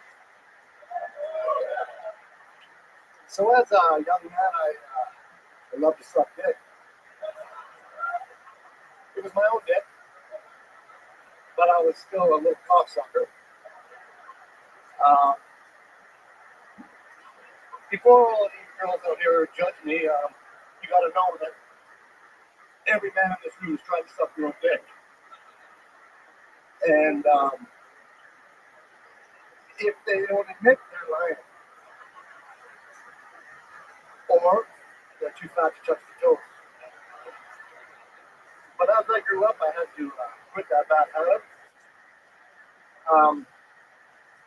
So I couldn't look at my video anymore. Not from the guilt, not from the shame, but from all the cum in my eyes. Now, and what's next? Do I start trying to eat my own ass? Like, that's just gross. Thank you. Short. Hell yeah. How do you feel, buddy? Is that your first time? Yes. Wow. I'll tell you right now, that's very good for a first time. Is it T or T? What is this? Tie? G. The T-I-G-E is tie here. What the fuck is that with your people's names? Is that French? Not a dyke, I'm a dick. I was going to say it's short. Oh, okay. All right. So let's talk about it. Tie. I'm just going to write tie down. I know that. Wow. So Ty, first time doing stand-up. How old are you? 47. Wow. Did you think saying it like Hulk Hogan would make it cooler? Yes. Wow. So you're 47. You just had your first time ever doing stand-up. You are wearing a T-shirt of my favorite album of all time, Dark Side of the Moon by the great Pink Floyd. I like everything about you. Tell us more about your life. 47. What have you been doing up till this point? Other than sucking your own dick. Just working. Yeah, what do you do? What do you do for work? I'm a plant maintenance guy, and it's laundry equipment. So you're basically Homer Simpson. Yeah. Now, what kind of fishing are we talking about? Ice fishing? Not too Wow. Wow. How often do you get to do that? Yeah, about 4 months in this pro. 4 months. But how often do you go in that 4 months? Like once a week? 3 days a week. See, that's the shit. Like, fishing is one of those things. Fishing might be the only thing that we don't have in California that I really wish we could Deep do. sea fish. Yeah, we could do that. We end up catching something that looks like this dude, catch a fucking body, some Mexican cartel. All right, Ty, fun stuff, man. Very exciting. You ever catch anything crazy in a Canadian stream? You ever catch just a cold? Ah, look at that. Aren't you a little cutie pie? So let's talk about you sucking your own dick for a second here. Did you really do this? A couple times. And how old, if you had to guess how old you were, what are we talking about, 15, 16, 13? Right, flexible. And you would actually suck it, or you would do just a bit the tip, right, just the tip. That's enough. Yeah. I can only kiss the tip of it, and that's even gayer. That's You know what's funny is I'm here with my and my in-laws, and they've never heard the story. They never what? Heard that story. Oh, wow. This is my coming out party. My goodness, that's very exciting. Well, you might be single now. That's great. No, I'm just kidding. She loves you. She just sucks the tip of your dick too, doesn't she? So you would do that. Did you ever really come on your own face? Actually, no, I was too young. I was just shooting bullets. Right. Really? wait, shooting blanks. A late bloomer. Wow. So you just have a high-pitched voice. You're sucking on the tip of your dick. I guess. My goodness, that is a late bloomer. That's interesting. When was the last time you actually succeeded in something like Probably 13 or 14. Yeah. I don't think he had a long career out. No, I was kind of shameful. I was like, They don't have your number and last name retired somewhere in a right. Now everybody can suck their own dick like it's nothing. Right. Now they have Instagram filters for them. Wow. So Ty, where'd you meet your girlfriend at, or your wife at? How long have you been married for? not married, just, Oh, you said in-laws. oh yeah. They're in-laws, but we're not married. But Oh, we just call them in-laws here in Canada. this big shit up. Right. So, you've been with her for how long? 20 years. Yeah, her in-laws. Yeah. It's all good. Wow. 20 years? So that's almost fresh off of you sucking your own cock. Actually, I knew her at the time. Oh, my goodness. You guys went to school together? Wow. So when did you guys first kiss? Like right around then? A long time ago? Yeah. More than 20 years ago. Yeah, exactly. You've never been with anyone else? Well, yeah, but we were together for 2 dated. Oh. 10 years ago, I was there. Let's check out with Prince Harry. Did you quit sucking with your cold turkey or Yes. I think they have a patch for that if you struggle with it. Nicotine or something like that. Dickerette. So Ty, what other than fishing and whatnot, any other fun facts about you or your life or your family or No fun facts. you smoke pot? You excited that pot's now legal here in Canada? Once it became legal, I stopped smoking it. Wow, my goodness. What are you doing now? Heroin? Or you- That's fun. Is that your wife over there? Seems like everybody here in Canada, the people, it seems like if you know the person that got pulled out of the bucket, these people here in Canada think you're allowed to yell out whatever you want. Your friends on stage. Is that why you're not marrying her? She won't shut the fuck up? Whoa! Yeah. Yeah, my mic's fixed. Yeah, you need to shove the tip of your dick back in her mouth. You know what I'm saying? Get that mouth full. Yeah, there you go. You still got it, Ty. All right, well, man, I'll tell you this. Congratulations. It's not just that you told a silly, dorky, suck on your own dick thing. The material itself was sort of wah-wah to me, but you delivered it like a fucking champion. I wasn't even gonna guess that this was your first time ever doing it until as soon as the 60 seconds was up, you looked at me like that. You just accomplished something insane. But you did. It was a great first time. You should be very proud of yourself. It's the scariest thing I've ever done. And I don't get it from other people like that. Well, you should try drum battling homeless people. I'm glad that you faced your fears here tonight, and a great performance, perhaps even the set of the night so far. How about a hand for Ty Short, everybody?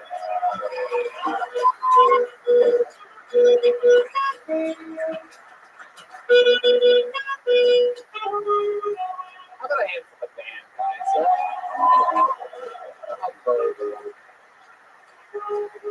Okay, I've pulled yet another name out of the bucket of destiny, and the name that I pulled is Sam Walker. Sam Walker.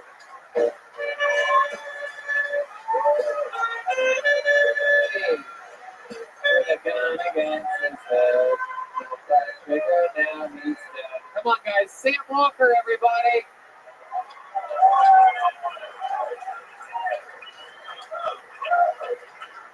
Excited to be here. This is a good-looking crowd. I haven't seen this many good-looking people in one place since the judge called all the witnesses at my indecent exposure trial.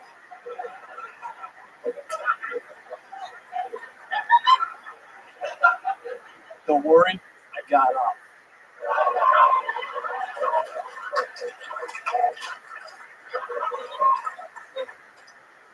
A little bit about me. I like to walk the streets at night. I'm pleasantly surprised people by not attacking me.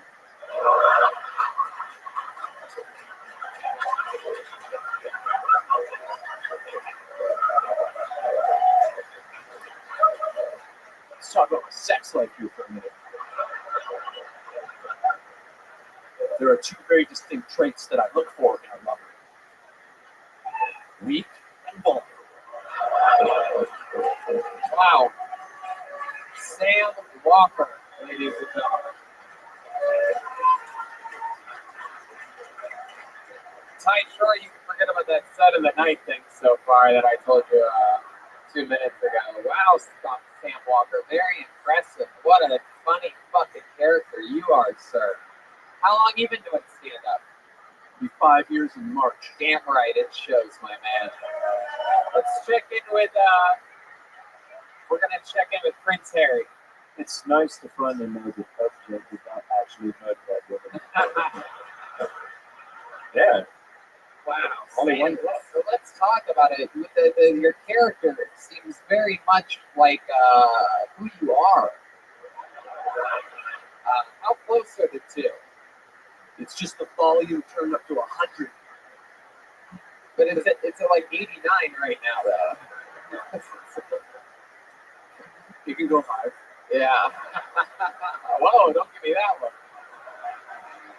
I am both weak and vulnerable right now. I really hope we find out this is Sacha Baron Cohen. My goodness, you have a real fanny pack there, Sam. What's inside of it? Condoms and Vicodin.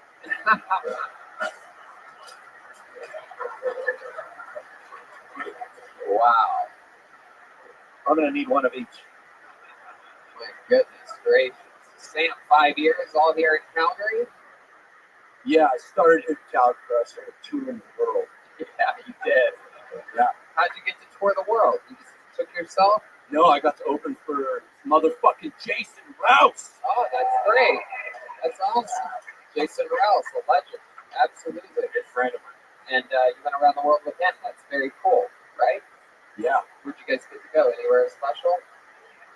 They almost didn't let me into Sweden. Oh my goodness. Is that your agent over there? Who's that guy? That's my number one supporter, Marty. His wife built this for him. Oh wow, thank you. Those are the nice people over at Rebel State Designs. I'm gonna check back in with Prince Harry.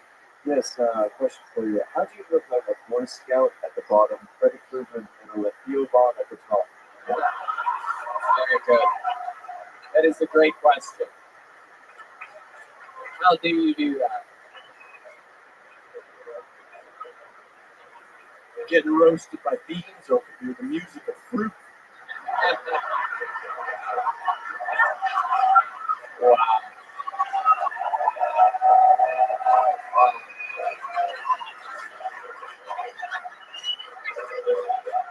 My goodness, Scott. So you live here in Calgary? Yeah, born and raised. Very cool. What else? What else should we know about you? Anything else interesting about Sam Walker that was sold out capacity audience here in your hometown should know? I used to be married to a woman. What happened there? Where was the party?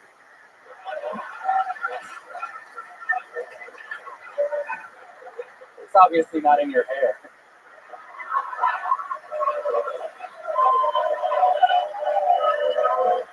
No one talks about a man like that. You come at babes, you come at the royal couple. Goodness. It's a revolutionary war happening up here right now.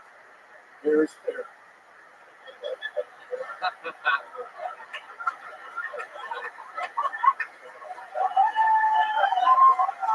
Very good. You in town tomorrow night? Goddamn right. How about you come here? I have 2 stand-up shows. You want to open them for me? Daddy, I'd love to. There you go. How about that? And then we'll see you tomorrow, 7 and 10 p.m. here at the Laugh Shop, Calgary, Canada. There goes Sam Walker. Sam Walker live. Yes. That was awesome. Tomorrow night, that guy will have a new biggest credit. Pull another name out of the mug and make some noise for your next comedian. Clearly anything can happen. His name is Tim Anderson. Tim Anderson.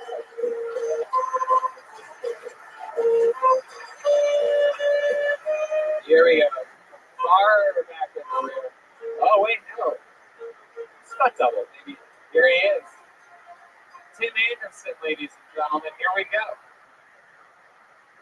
Everybody, come on, one time, make some noise for Tim Anderson.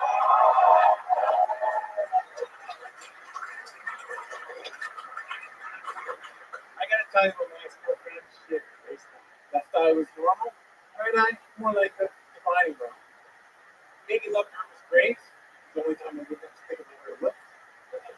What's your orgasms? Yeah, I would straight down. When we get locked eyes, all 4 of them. She was amazing at texting driving. Not so good at directions though. She point left. Just take the next 3 rights.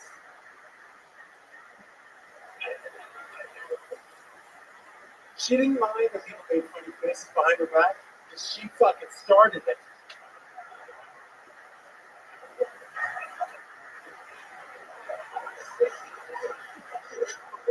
You like that one? That was good. Her kryptonite was the House of Mirrors. Sure. Hold on. Was the house of what? Her kryptonite was the House of Mirrors. Turned out to be the perfect breakup spot. I got her lost inside, I fucked up, and yelled, "I'm breaking up with you." I know Dick moved, but I just couldn't fucking look her in the eye. Eyes. There you go. There you go. 10 minutes. You were finished. You were finished when the cat meowed. You just didn't know it. I like your style, Tim. You're well put together, yet somehow out of this crazy crew, you're the creepiest guy that's been up here all night. I get that a lot. Somehow. I mean, the last guy was clearly doing a little bit of an exaggerated character, but you look like you have literal skeletons in your closet. What's the name of the high school you did out of? What? I have a shotgun. You do have a shotgun? Oh, wow. How many do you have? Only two, just in case fucking two male ladies ever come into your house at the same time. You seem so nice, though. Right, no, I'm kidding. So what do you shoot? What do you tend to shoot? Just targets. I just practice because I keep missing my ex-wife. Oh, wow. Are you really missing your ex-wife? Yeah, I try to. How long were you married for? Which time? Both times. Well, 9 years. Each? Yes. And how do these things usually end?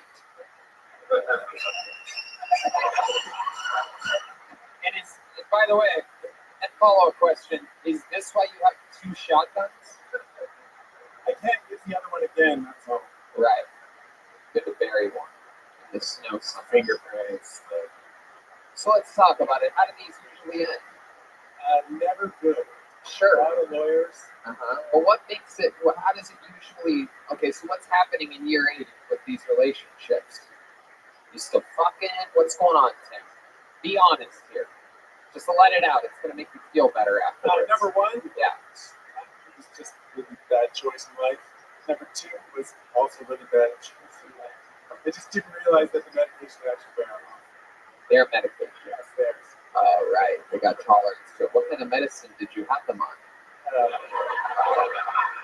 Chloroform? Did not use Vicodin. Lithium. Lithium. They were on, they were a little bit bipolar. Yeah.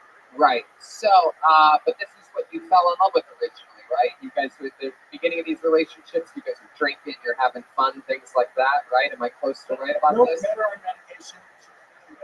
Talking about, I just asked you a specific question. In the beginning of the relationships, you guys are having fun times, partying, drinking, right?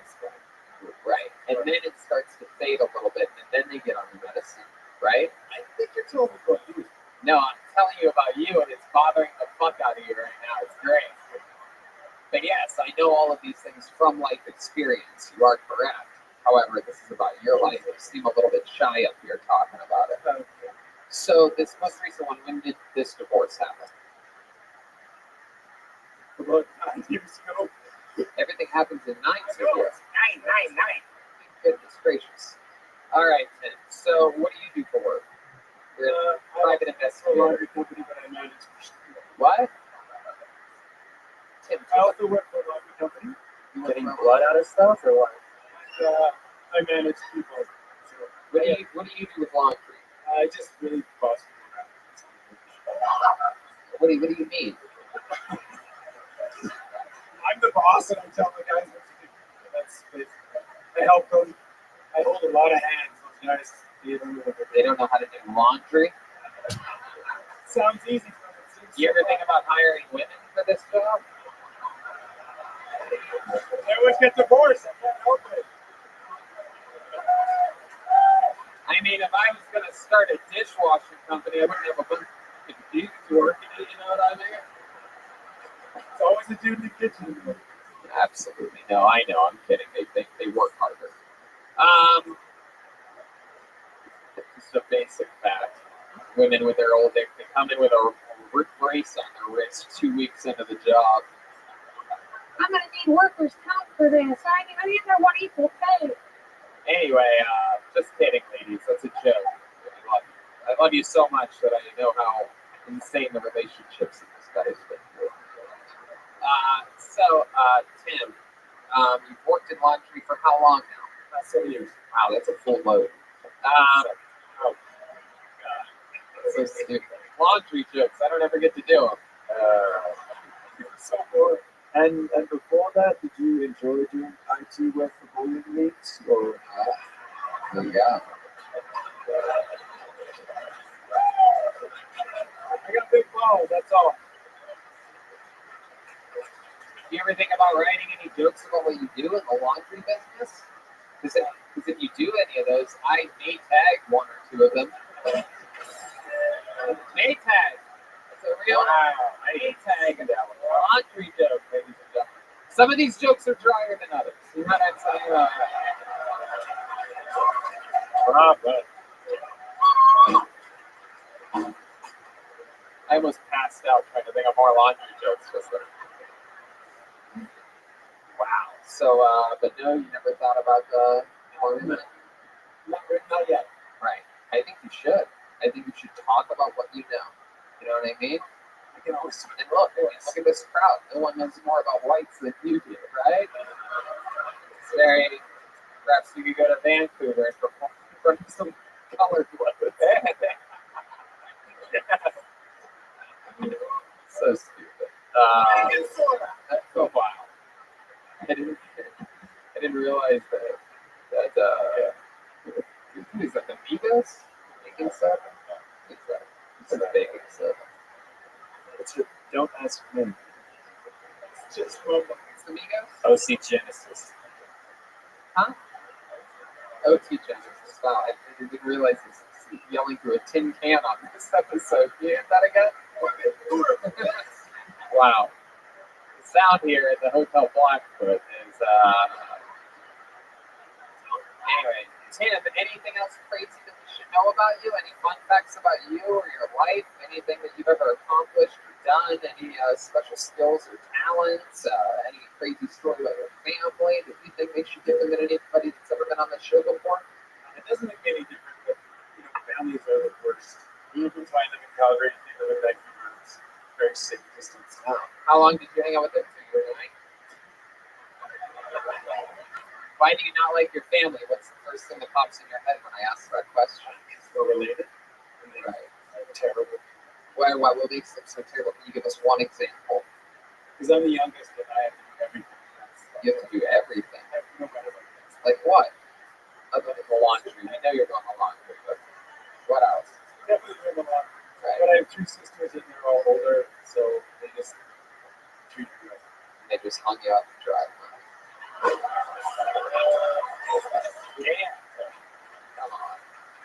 Come on, guys. Come on.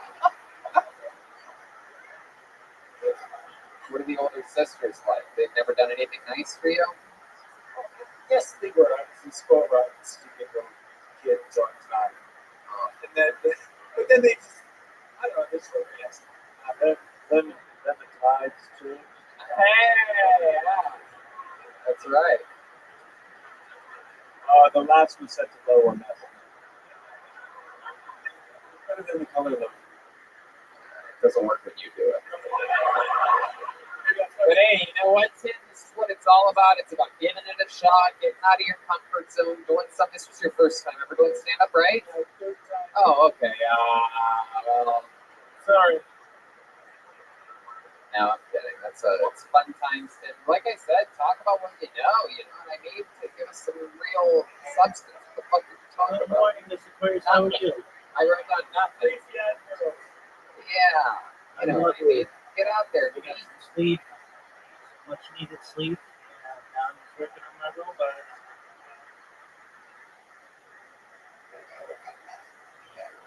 One for your robot here on social media. That's what I'm doing. I'm about to get ready to go to work. I know, and I want you to have a wonderful day. And I will be here for you when you return. And we'll play some games, okay? You take care.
Be you, Tim. You're a special guy. Talk about what you look like or whatever the fuck. You know what I mean? You look like a goddamn Canadian newscaster or something like that. Whatever that means. I'm not exactly sure. We have a guy who we're from called Prince Coleman that nobody here would know, but he would kill at the Comedy Store in LA if I called you Prince Coleman. It's not here. Oh, we have that bingo card from Yeah, it's the Molly Sugar bingo card. Fritz Coleman has been called for references that nobody knows. It's funny. All right, Tim. But like I said, you know what I mean? If it brings you any joy at all, then get out and do it more often than you're doing it now, and then come back again and show us all how much you can improve. Tim Anderson, everybody. There we go. Hey, Tony. There goes Tim. You know, the guy that was on before him, I asked Jason Rouse, any fun facts about him? He goes, oh yeah, his dad was a cop, but found out later in his life that he was just a stripper at a gay bar. Wow. Is that true? Is that true, Sam? Sam just killed us finding out that information. He's no longer with us.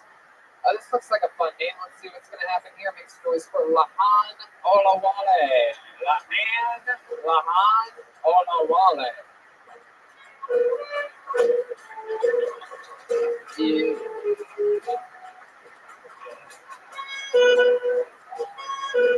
Make some noise for Lahan Olawale.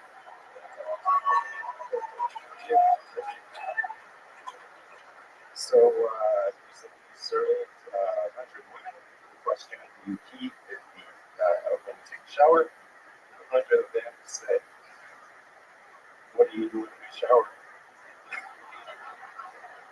And then, so I'm African, West African actually, and I have a lot of white friends. And all my white friends ask me, hey, Mohan, how do you tell the difference between Africans? And I tell them just come twice. I can make that joke, all right? I can make that joke. All right, I have one last one. So this is a dark one, unlike my last joke. So Jeffrey Epstein killed himself, right? All right. So there was a report that came out and said that Epstein tried to kill himself originally, but sort of quit. And then he gained a lot of weight, went to depression, and tried again and succeeded. Right? Mind you, it's a dark one. Do you think? Jesus Christ, Lamont. Stop. I gotta fucking know the joke. I don't know what all that extra setup's for. I have no idea what you're thinking. You just did 35-second long setup, and then you said, now back to the joke. There's no way you needed that, but go ahead, just do the joke. And then I'll see, maybe I'm wrong, maybe you needed it. But go ahead, please, just do the joke. See, your dark joke is Jeffrey Epstein. Do you ever wonder if bad people choke out faster? I guess so. All right. I'm sorry. That was so nice. Sorry. Lahan, absolutely, you were killing throughout that entire set, and then you decided to squeeze in that wackadoodle joke at the end. So let's. I was not expecting to see someone that looks like you up here tonight. I didn't realize that here in Canada they still make you guys sit in the back or something like that. It's true, he wasn't up here. I don't see anybody black up here. So let's talk about it. Lahan or Lahan? It's Lahan. Lahan. And what kind of West African are you? Nigerian. Oh, okay. Interesting. And what brings you here to Canada? Came for school. Graduated. Came for school? No, came for school. Came for school. Okay. What kind of school did you go to? I don't know. We don't have, for those of you wondering, like what happens sometimes if you're listening to the podcast, sometimes there's a thing called a monitor on a stage, which is a speaker which points back at us so we can clearly hear what's happening. Other than that, normally the speakers are facing another direction of the audience sometimes, and so we don't get to hear same words quickly. We can't hear up here. Yeah. A couple fucking YouTube fans in the audience here. You explain something. What I'll do is, Anyway, so Mahan, you are Nigerian. You're in Canada, and what did you come to the school here to study? Engineering. Heck yeah. What are you engineering? Chemicals. Oh wow. Wow. What kind of chemicals? Oil. Mostly. Oil. Heck yeah. What are you talking about? You talking about cocoa butter or something like that? Or? Oh, my. The best one. Very good. You ever performed here before? You have a black foot. What is that noise? What are these groans I keep hearing? Groans. You're not in Canada anymore, all right? Anyway, we're here for this night only. This is America. You're all Americans for a night. We don't fucking groan just because the joke's good and edgy. You either laugh or you don't laugh. He has a black foot. We're at the black foot. That's a laugh. I respect it. That's a good one. You didn't mind my edgy laundry jokes earlier. Yeah, we were just having loads of laughs back then. That one made them fold. Yeah, you guys are pressing me. All right. So, Lahan, how's engineering going? Good? How long have you lived here in Canada? That's about 6 years. About 6 years. And you learned, you came straight from Nigeria? You learned English there? Yeah. Yep. For sure. You speak it incredibly well. You speak English better than most of the Canadians that have been up here tonight. It's mind-blowing. So, what have you been doing for fun? I mean, this must be an incredibly abrupt change from Nigeria. Yeah. This is the opposite of Nigeria. Okay. Right? Yeah. Tell us how it's most different. First time I got here, I got off the plane and school. That's the first thing. Wait, what? What's that mean? It was cold.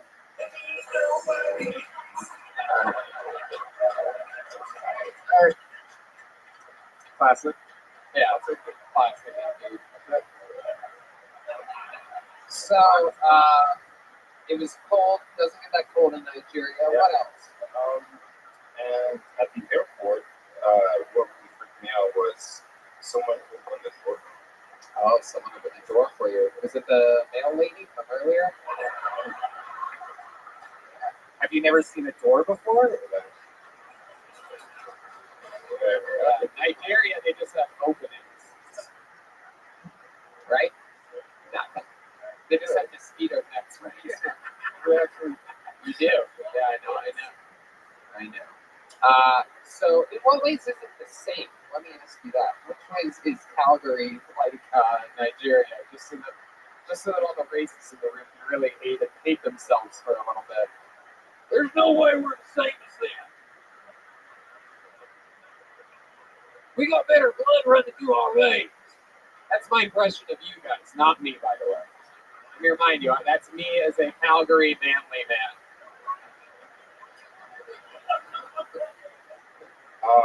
So I find that once you get the language right, once you know how to communicate to people, it's pretty much the same thing. Yeah. People doing the same thing. Good people. All right, so let's talk about it. Here's my next question. You know I'm going there. How many little innocent white Canadian pussies have you destroyed? My goodness. Oh my God. Oh, you just looked right up into the lights. Oh no, you were looking at the clock. You're like, how much longer can this episode be? My goodness, let's face it. You are the Lexington Steel of Calgary, Alberta, Canada.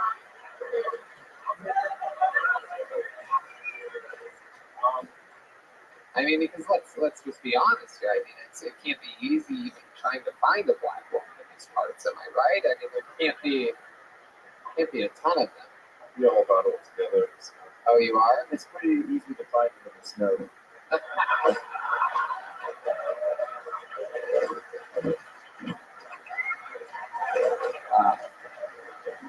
My goodness. When you say you guys are all huddled up together, what are we talking? You live near Forest Lawn or something like that? Or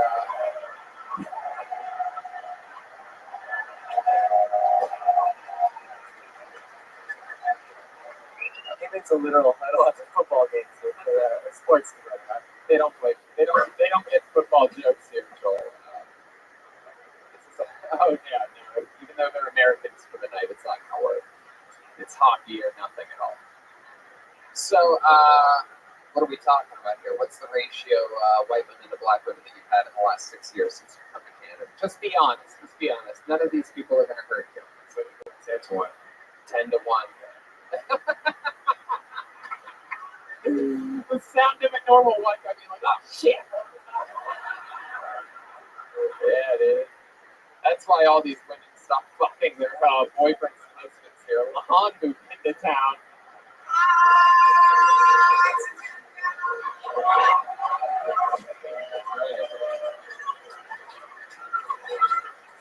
Why would they fuck their dirty laundry doing husbands when they can fuck you? Let's check in with Prince Harry. I'd say the wonderful remedy. Wow. I like that. My goodness. My goodness. So have you been in a relationship with any of these girls? Shortly. Yeah, shortly. About 30 minutes in the bedroom. That's it. My goodness. Have you noticed that you've heard some of them? Have they ever been like, oh, go slower like that?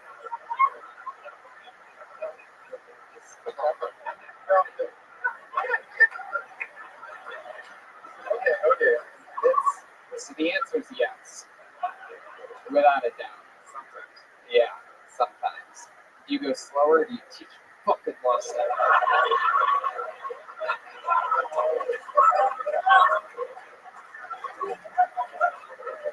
Do you have any special tricks when you're poutine it in them? Oh, come on, Joel. There is one thing, trust me, I've tried. There is one thing these people will not let you joke about, and it's poutine and the way they say, what is it? Sword? Yeah, whatever that is. Yeah. That's the best. What's up? Serious check. Okay, very cool. So, what's up with you coming in here screaming, why don't we go outside? Believe it or not, I was outside yesterday. Yeah. Okay.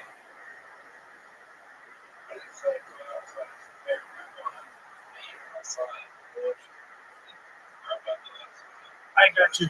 I misunderstood. I thought, why is he yelling at me? I'm right here, but maybe you didn't see me underneath the blankets.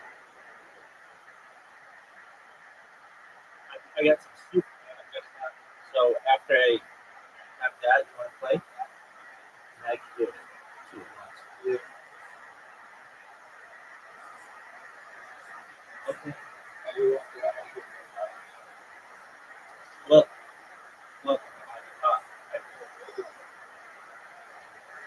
I'm running into.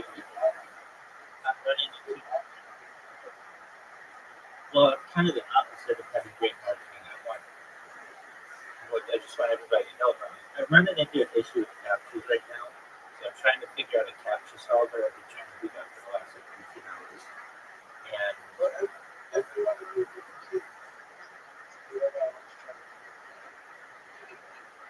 yeah, dude, that's perfect. Everybody knows how I am.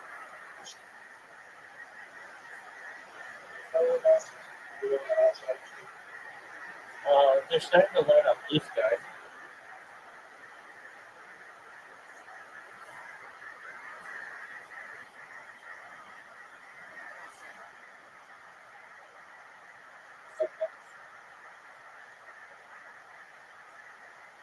All right, are you ready for an invitation?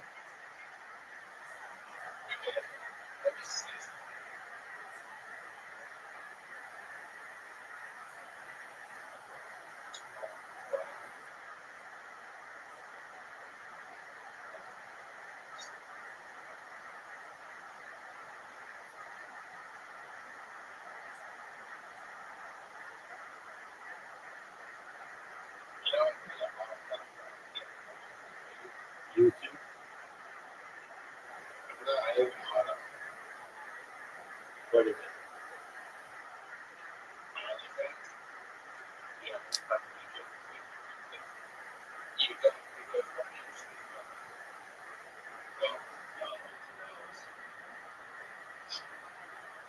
Why is it so hard?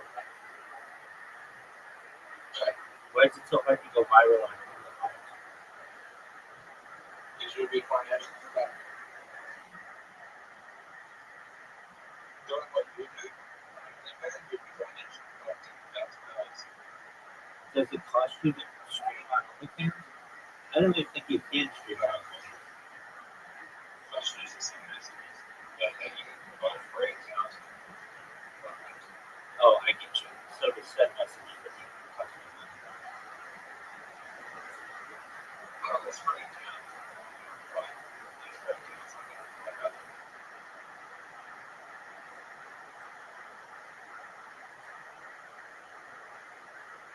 I'm trying to figure out this captcha thing. So whenever I get a good system, they change it and just make it difficult. There are like even paid services that are hard to use, and I don't want to use that just because they're just costing too much. Tencent,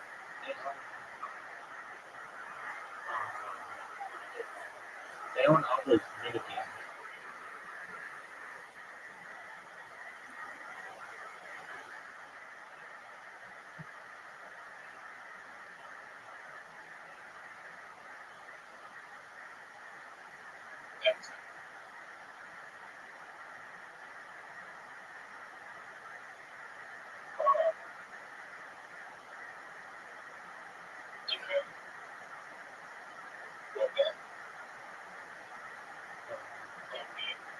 Yeah,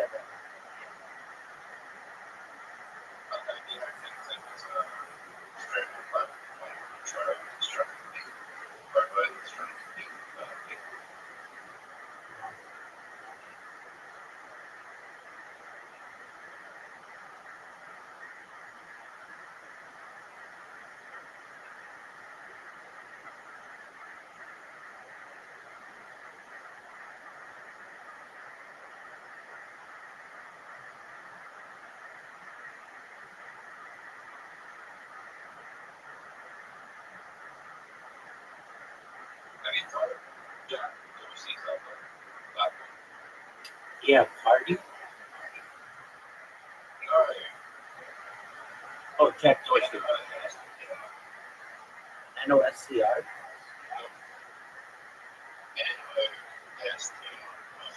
No, is it good?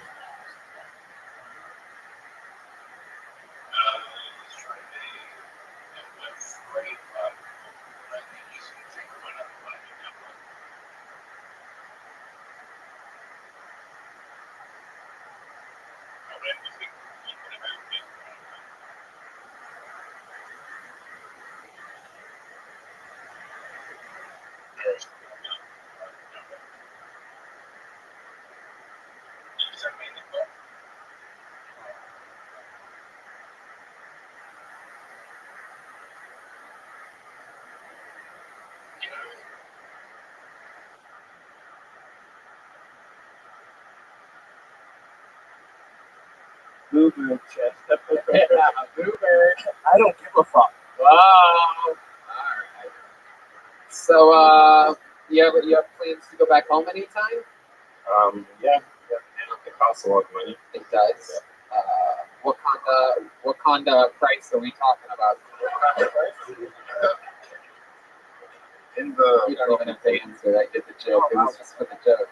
I said Wakanda price are we talking? Anyway, well, Han, so much fun, man. Anything else we should know about you before we let you go? Any fun facts about you? this was my first time on stage. Get the fuck out of here. Get the fuck out of here. Really? Wow. I almost didn't sign up. Wow. I literally was not going to. And when you called my name, I literally was not going to come up, but I just, fuck it. Wow. Oh, yeah. Magical. And that's why the bucket of destiny is called the bucket of destiny. because of moments and cool things like this. Lahan, you are an incredibly great spirit and very, very, very naturally funny. Congratulations to you. Come back. Hell yeah. Come back again anytime. Lahan Olawale, everybody. There he goes. Wow. And he just disappeared. Yeah. Oh, the dancing queen. Dude, people play that soccer game, I think, more than they play any other game. It's like,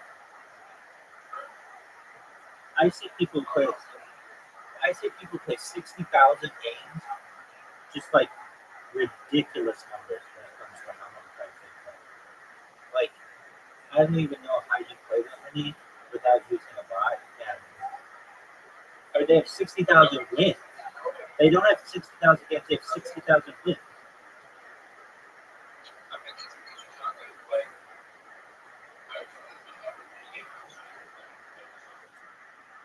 That's true.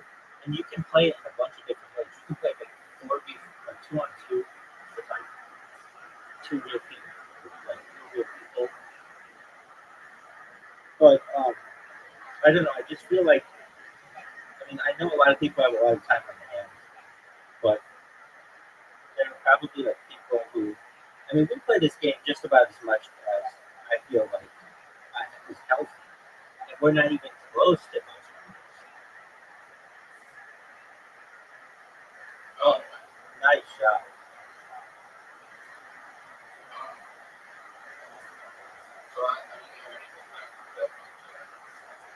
Okay, were you expecting to?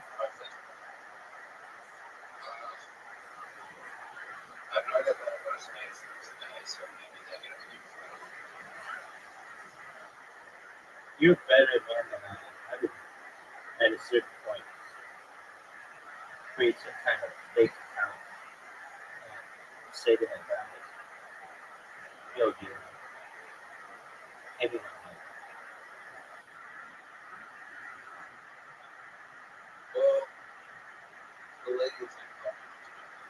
Oh, okay, if they advise me not to do it,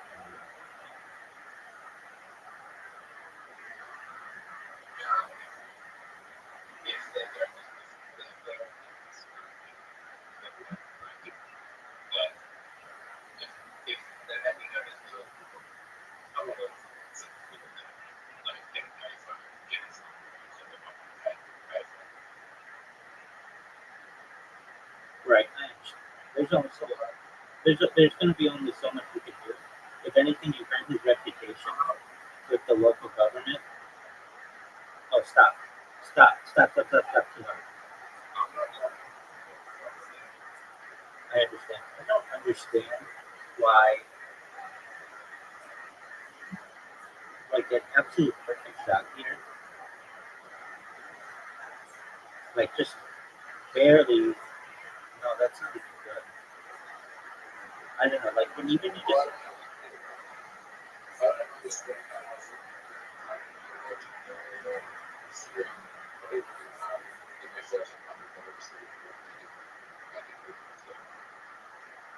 yeah, it's a lot, especially online. Just people who, like, have this influencer, like, life that they want to show the world, when in reality, their life isn't like that. Oh, I got you. Okay, now game of literary, and then a game of soccer, and then I've got to focus on that.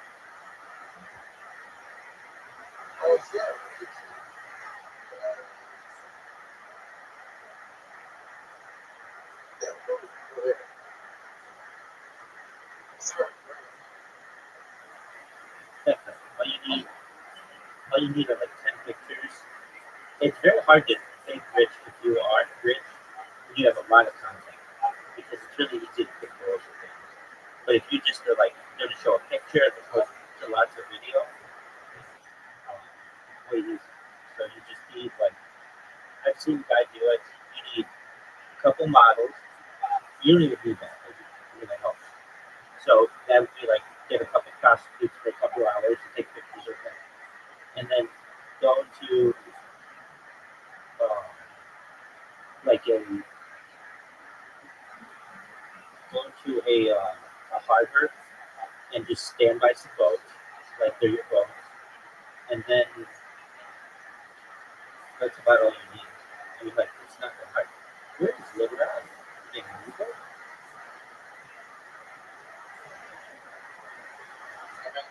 You know what? As long as it is not that expensive.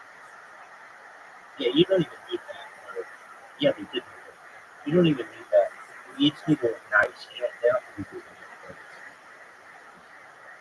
No, I'm excited. We don't have to go this way. It's got a tree tree. It's not what it's going to be. Way too much. Way too much. You could buy anything you need online.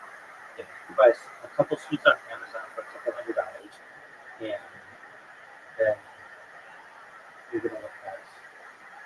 And then you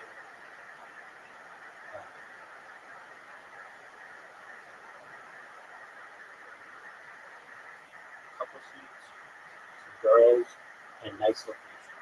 And you'll be fine.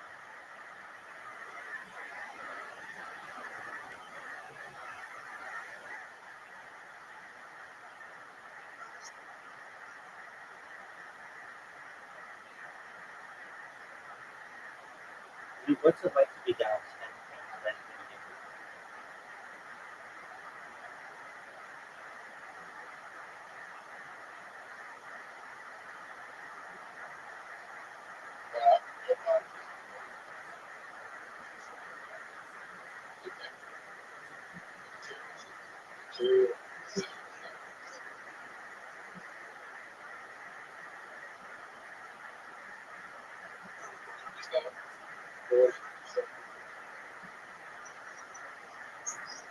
I think she's in the world, but she's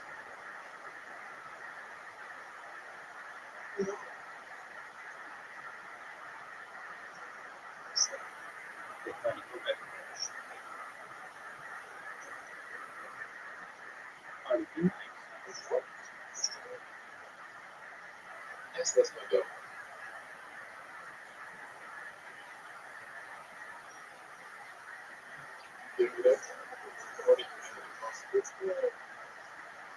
She has a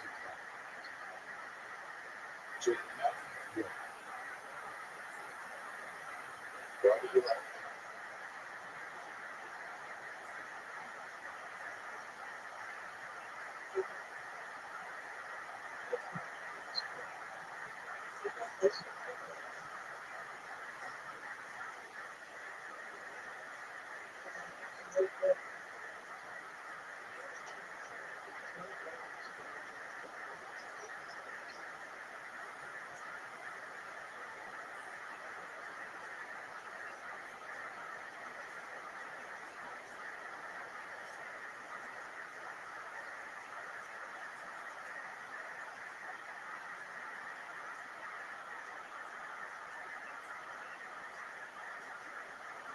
So you did that thing where you have it like tie and tie.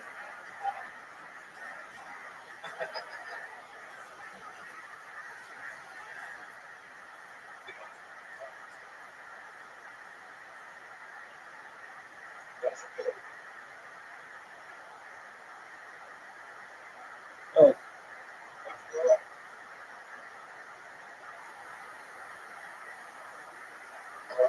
the best games are the ones that least amount of resources. Yeah, it's gonna be like $400.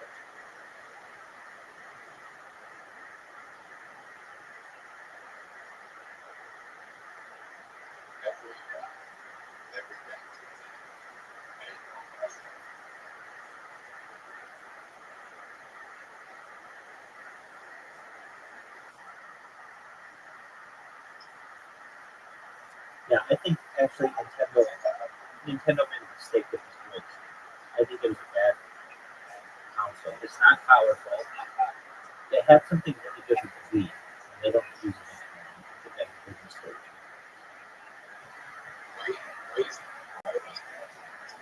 Yeah, but it was like revolutionary with its ability to determine movement. And they just took all that data and left it. Same with like Xbox Connect. That was what's really powerful. That type of can you use it on the television?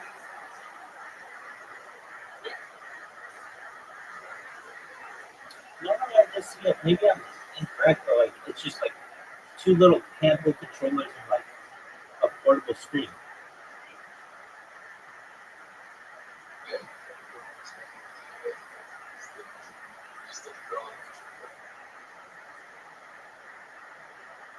Okay. I guess I don't know that much about the Switch, but I do know that it didn't have the same societal impact that we had hoped to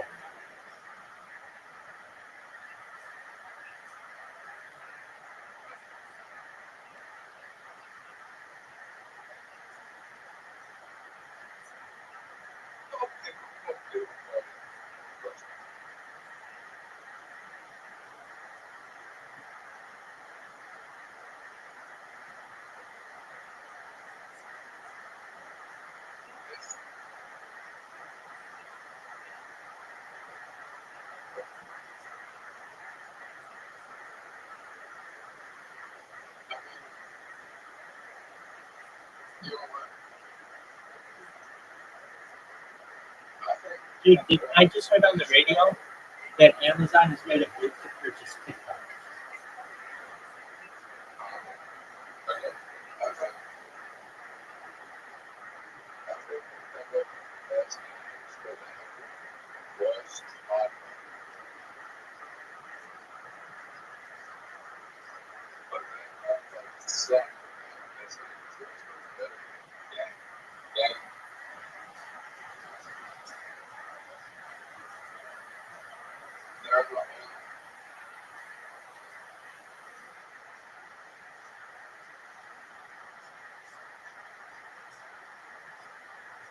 I disagree.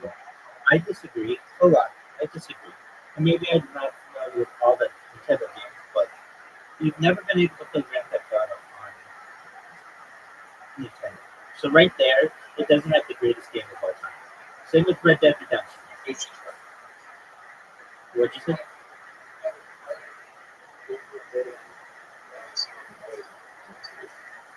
Okay, but it came out like years later.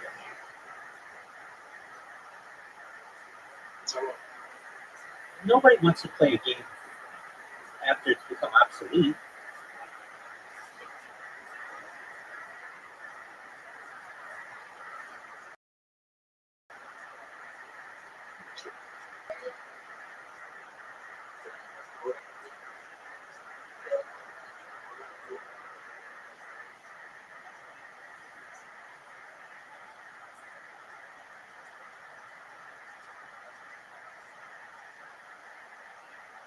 Grand Theft Auto.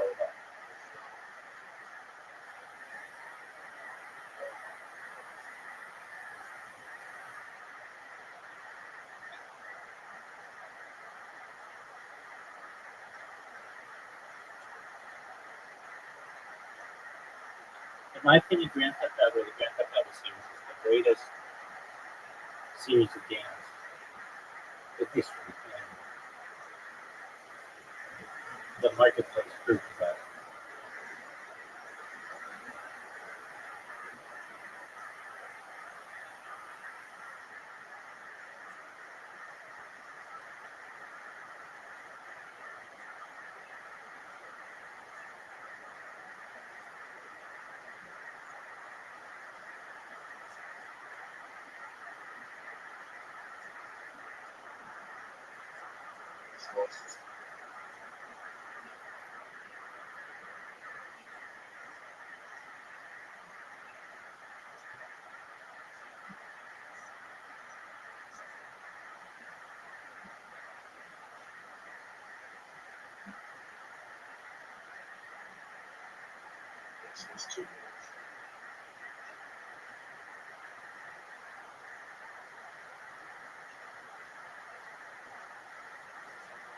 to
How about one more time for Lahan Olawale, everybody? It's so cool.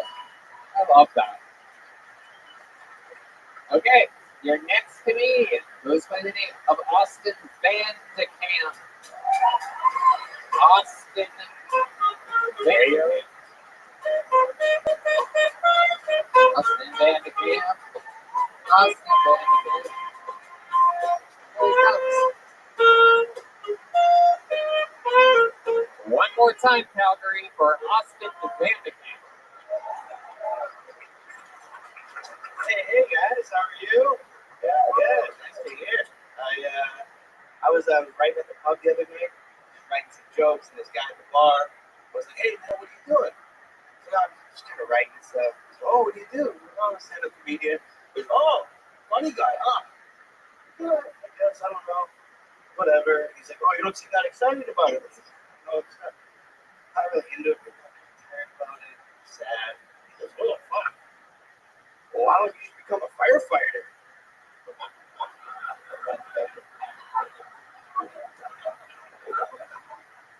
I was like, "You know what? That's some pretty good advice, man. God damn, you're right. I should just give it all up. What the fuck am I doing? Why am I here?" Right then and there. And then he goes, "You know why you should be a firefighter?" I don't really know. No, why? He goes, "Because if you're a firefighter, you can fuck anything that moves. Boy or girl, it's all in house." I don't. Like I said, guys, I couldn't help but think this is some of the best advice I've ever gotten in my goddamn life, all right? This is my last set tonight. This is my last set. I got a friend who just, Austin Van de Kamp. There you go. Welcome, buddy. Welcome. Hey, how long have you been doing stand-up comedy for? I've been doing it for like 2.5 years. 2.5 years. How old are you? I am 24. Ah, yes. Cool. Very cool. Started here in Calgary? Yeah. I moved from small city, Saskatoon. Oh, yeah. Saskatoon. The birthplace of one of my favorite mentors and friends, the great Roddy Piper. Did you know that he was born there? Yeah. Listen, one of my favorite human beings of all time, the late great WWE Hall of Famer Roddy Piper. He taught me to keep the whites in my eyes white. Yeah. Nice. He's the one that taught you that? Yeah. He does the Visine thing probably every Clear eyes. Is that not like more though? Like, doesn't that start to fuck up your eyes? Yeah, right? That's what I thought. Yeah, well, look at you guys with your fucking red eyes. Yeah, but like, it's like, red eyes. If you're like, You do look high. You don't smoke pot? I do smoke pot. Yeah. Okay, yeah. So you are high. I was high earlier today. Yeah. But not anymore. It's Yeah. wearing off. I look that. I think so. Okay, cool stuff, Austin. So what do you do for work? I stand up and then I work at the bank part-time. What do you do at the bank? I was an account manager and now I'm just back to a bank teller. What happened? I don't know if I can talk. What? Nothing happened. I just wanted to do more comedy. And so I just was going to quit. And they're like, "What can you do this instead?" Very cool. Very excited. Yeah, very fun. Very fun. I think comedy's going good for you? I think so. I don't know. What do you mean? Are you getting gigs? Are you doing good at open mics? Do you feel good about it? I feel good about it. I do my own show and stuff like that. Well, by the way, the word I was thinking of that you're not allowed to make fun of him about is the word baboot. I remember during his set, because I could tell that he literally had to try to say it properly. I noticed. Like at one point, you were just speaking normally, and this one guy's talking about, and it's like I could tell you really had to like fucking You guys have to remind yourselves to speak like fucking Americans sometimes. Yeah. Because of South Park? Is that what it is? No, the chicken and the egg thing. South Park came after because they just do that here. It's very bizarre. Yeah. I was trying to think of the word. I thought it was sorry, but it's not. No, it is sorry. Sorry. Yeah, but it's poutine and a boot are the two things Canadians do. Fuck you! I think they call it like poop. I think that's like It doesn't matter to us. We always are leaving on Sunday. It doesn't matter. It doesn't matter. We're in Vancouver for one night at the end of February. It's poutine to us. Prince Harry. Has anyone ever told you you look like one of the kids from Home Improvement growing up? No. We just got that show. I love it. Or Sean from Boy Meets World. You guys don't have that on your phone. I don't know what they're saying, but to me, you look like you take 6 naps a day. That's what I would say. That's the joke. If I were going to make a joke about it, that's the joke. Yeah. You always look like you just woke up from a nap in your car. You nap in your car a lot? I do, yeah. That's right. Thank you very much. Let's check in with Prince Harry. Yeah, he looks like Donnie Darko if he's a lesbian. That's a good one. That's good. I agree with that. You look like you have hat hair, but have never owned or worn a hat. What do your parents do for work? My dad's a manager at a grocery store, and then my mom just became a doctor a few years ago. Wow, your mom just became a doctor. What kind of doctor? She kind of does. She's like a general physician. I don't know, so she does emerge, family, all that. She's in it for the pills. Yeah. I don't get any, so it's kind of. Yeah. Oh, what do you like to do for fun? Any hobbies other than comedy? Yeah, I skateboard. Surprise. And then, yeah, that's pretty much it. Like skateboard, I like to write, do that, hang out with friends. Why do you say surprise like that after the skateboard? You think you look like a skateboarder? I look like a failed skateboarder. Yeah, like someone who's like, I'm trying to go pro. Out here, is it called snowboarding? They do. They have that. We're checking in with Prince Harry. I hate to tell you this, you don't look like a skateboarder, but you do look like you got sponsored for being homeschooled. It's true. I agree. You do look like you got a sponsorship for being homeschooled. Who is your sponsor? Is it Infinite CBD? It might have been, yeah. It's really good for anxiety, depression. Absolutely. Maybe go to infinitecbd.com, use the code Tony15 and save 15%. Yeah, I did my shin the other day. Yep. And now it's no longer broken. It also makes you have huge calf muscles. You said your dad manages a grocery store? Yeah. Are they hiring delivery drivers? What kind of grocery store? What's the name of the grocery store? Superstore. Oh, yeah. Oh my goodness. Yeah, Superstore. Is that a TV show? It is a TV show, yeah, but they started first. That's what they call it. Right. Yeah. That's a great idea. So, anything else interesting you should know about you before we let you go? You little Harry Potter after LASIK eye surgery.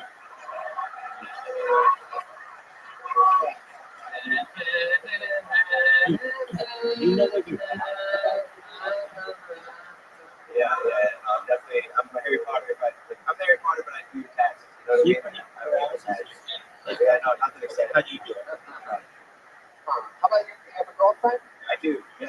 Yeah. How long have you been with her? I've been with her for 3 years now. Yeah. What's the thing you like the most about her?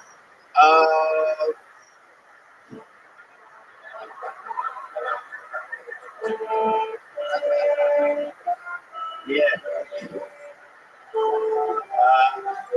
I like that she's not from here. That's about it. All right. Give us an answer.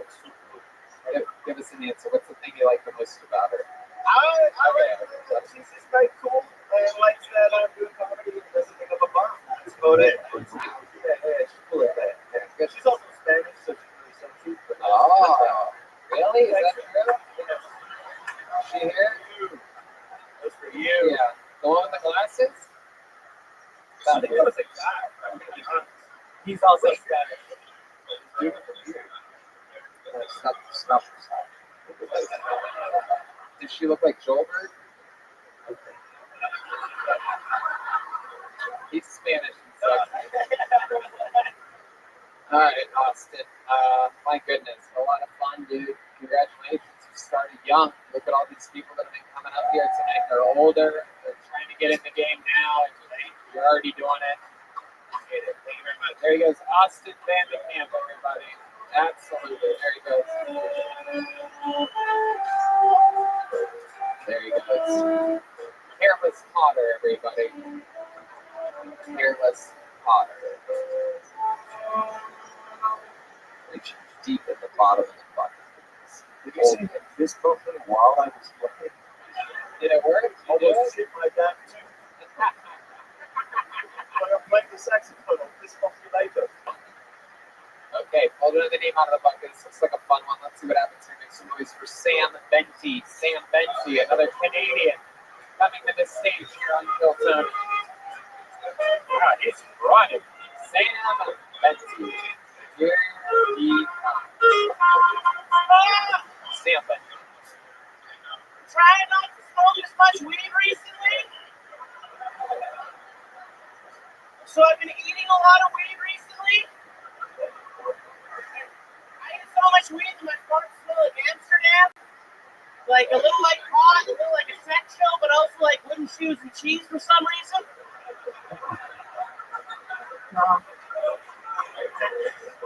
I've still been smoking a lot of pot. And that's because I got given a real crystal bong for Christmas. And I know it's real crystal because I did the wine glass test where it goes around the rim and it's like, but it's a real crystal bong, so it goes ding ding ding ding ding ding ding. Not ready. It's real crystal. You know, Joe, yes. His doctor said he had to stop. If you do that test and it plays Amy Winehouse, you got yourself a crack pipe. You got to throw that out. Wow. Sam Benton. That was great, dude. Congratulations. Look at that. Real performer. Came up and performed, enunciated, projected, wrote properly. Yeah, I got a grammar degree, so I better use it. Hell yeah. Absolutely. Why do you study all that drama if you're not going to use it for something? So Sam, welcome. How long have you been on stand-up? Like 7 years. Very cool. Hell yeah. You're from here in Calgary?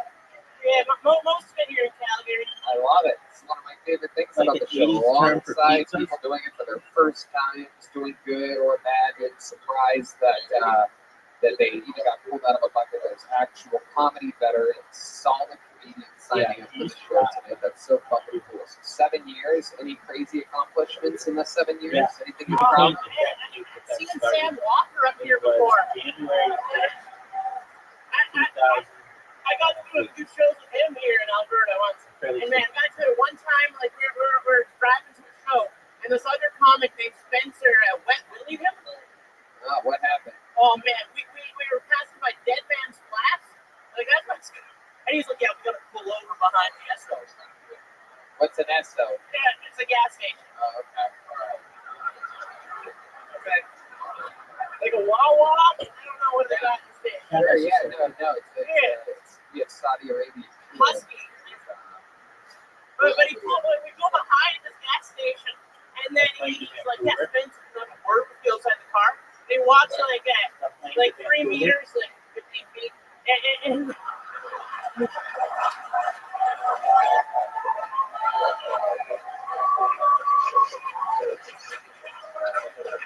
But he starts talking to this guy, and he's like shouting at him, and then all of a sudden they're hugging, and then they come back to the car, and there's still another half an hour.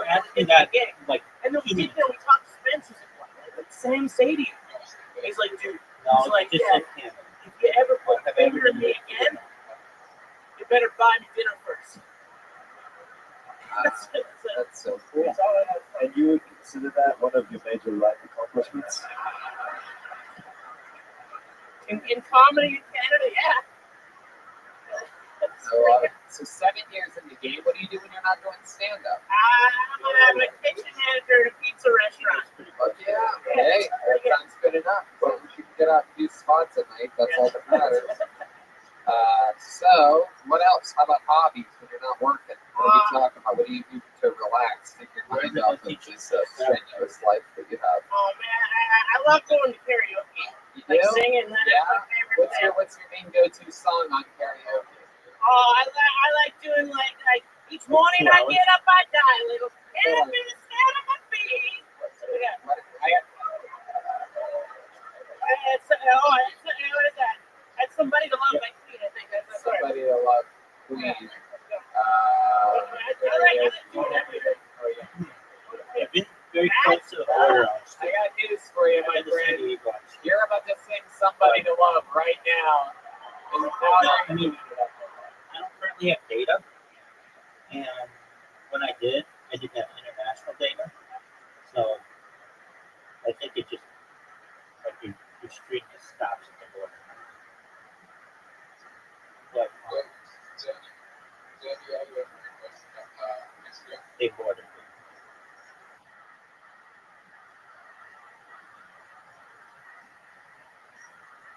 Oh shit.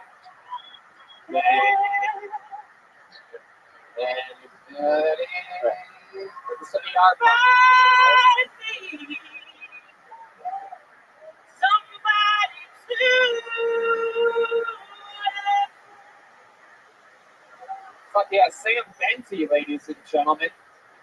Live in Calgary, Canada. Each morning I get up, I dive in. Standing up and stand on my feet. Take a look. Take it up his clothes. And I Lord, to me.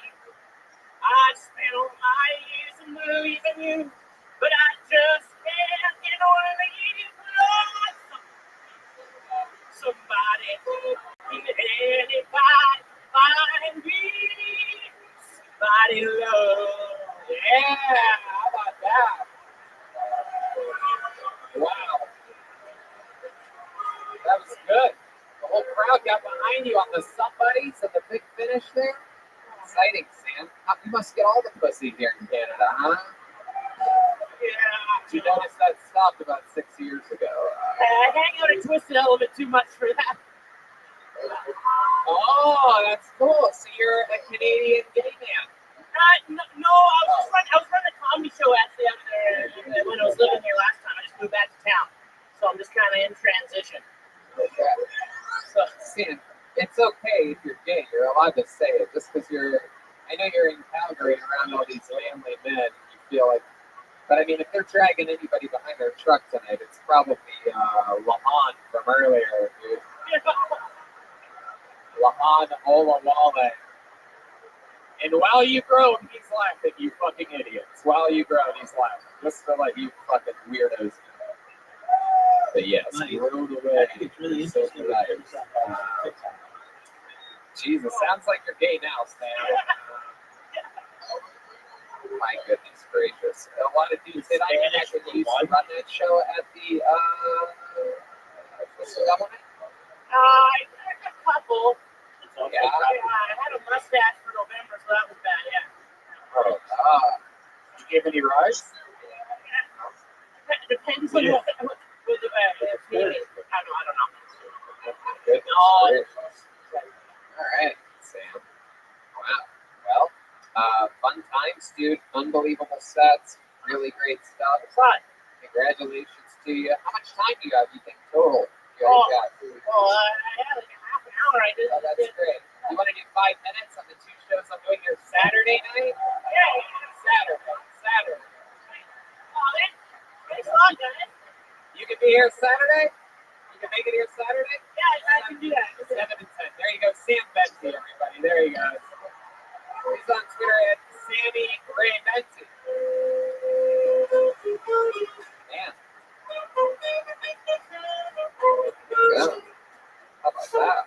He had one of those voices I didn't expect him to have that voice. Like a MC Crisps. Oh yeah, and it's that's something worth pointing out in a show where we don't do that often. Is take note that the 2 veteran comedians have extremely defined voices and projections and styles. Like I mean, you can try to be cool, you know what I mean, and do good, but the ones that are truly taking the most extreme chances are the ones that are hitting the most home runs. So think of that if you're ever thinking about doing this. You know, start fearlessly. You don't have to grow into it. You know what I mean? You can get better at it fast. So, you know, just something as comedy fans out there to pay attention to is, you know, maybe your style's slow. Maybe it's, whoa, that's that fancy. But you know what I mean?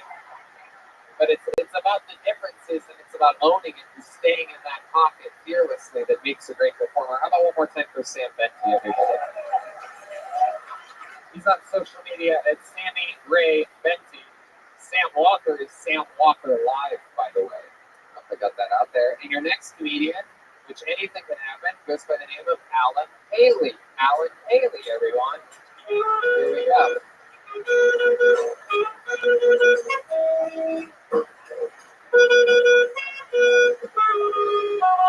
he is, Alan Haley, everybody. Come on. Thanks for the warm welcome, everyone. Okay, looking at you, you might have a few questions here. See some kind of asshole hipster? Is he a terrorist or an out of work moment? That's the one. Yep. Times are tough out there. It's hard to find a reason to get out of bed. For me, lately, it's been Costco routine. It's true. I mean, on the stuff to cook, drugs and alcohol, that's a little expensive. The Costco routine is like $4.70. They eat all the calories you need for a day. It works. But the subject of drugs, I've done quite a few. Never done meth, but every time I see someone with sunken eyes wearing a hoodie, pedaling a really small bicycle full speed down the sidewalk, I think that looks pretty awesome.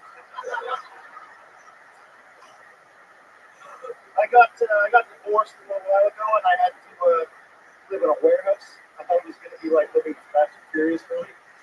Basically, just showering under a garden hose taped to the top of the ladder. Okie dokie. Alan Haley.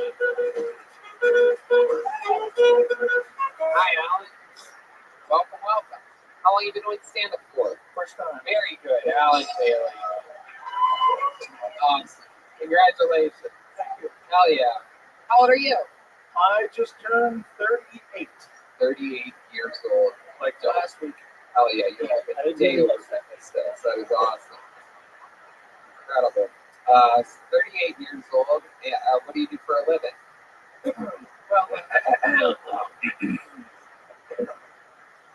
as an unemployed oil man, I just do the food mainly, but when the oil patch is growing, I'm a petrotechnical consultant. Petrotechnical consultant. Fuck yeah, there's guys losing their minds back there. Just oil. This guy's literally cheering for a substance that comes out of the ground. It's incredible. Yeah, fuck yeah. I'm gonna start the auto starter on my truck. Jesus, some tough guys out here in Calgary. And then there's Sam Benty. Yeah. So Alan, this is fun. You look like Jimmy Kimmel after he retires and goes like Letterman style, just like grows out his beard, doesn't give a fuck anymore. Yeah, I guess so. As after he retires, he's already older than you, so it's actually a huge insult. Probably won't retire for another 20 years, so I'm putting you at about a 70-year-old Jimmy Kimmel is what I just called you. Anyway, but you said nice, so I'll wrap it up as nice, maybe in a nice guy. So Alan Haley, you work in oil, but now you're unemployed. Why are you unemployed? It's just tough. I mean, when the oil patch slows down, you don't get those big What is an oil patch? It's this time of the year or something? Oil patch is a colloquial expression for the energy sector here in the province. I mean, when the oil gets dry. Well, it's a... Jesus Christ, listen to the oil guys losing their mind. What do you mean you don't know? Fuck you. Tesla, baby.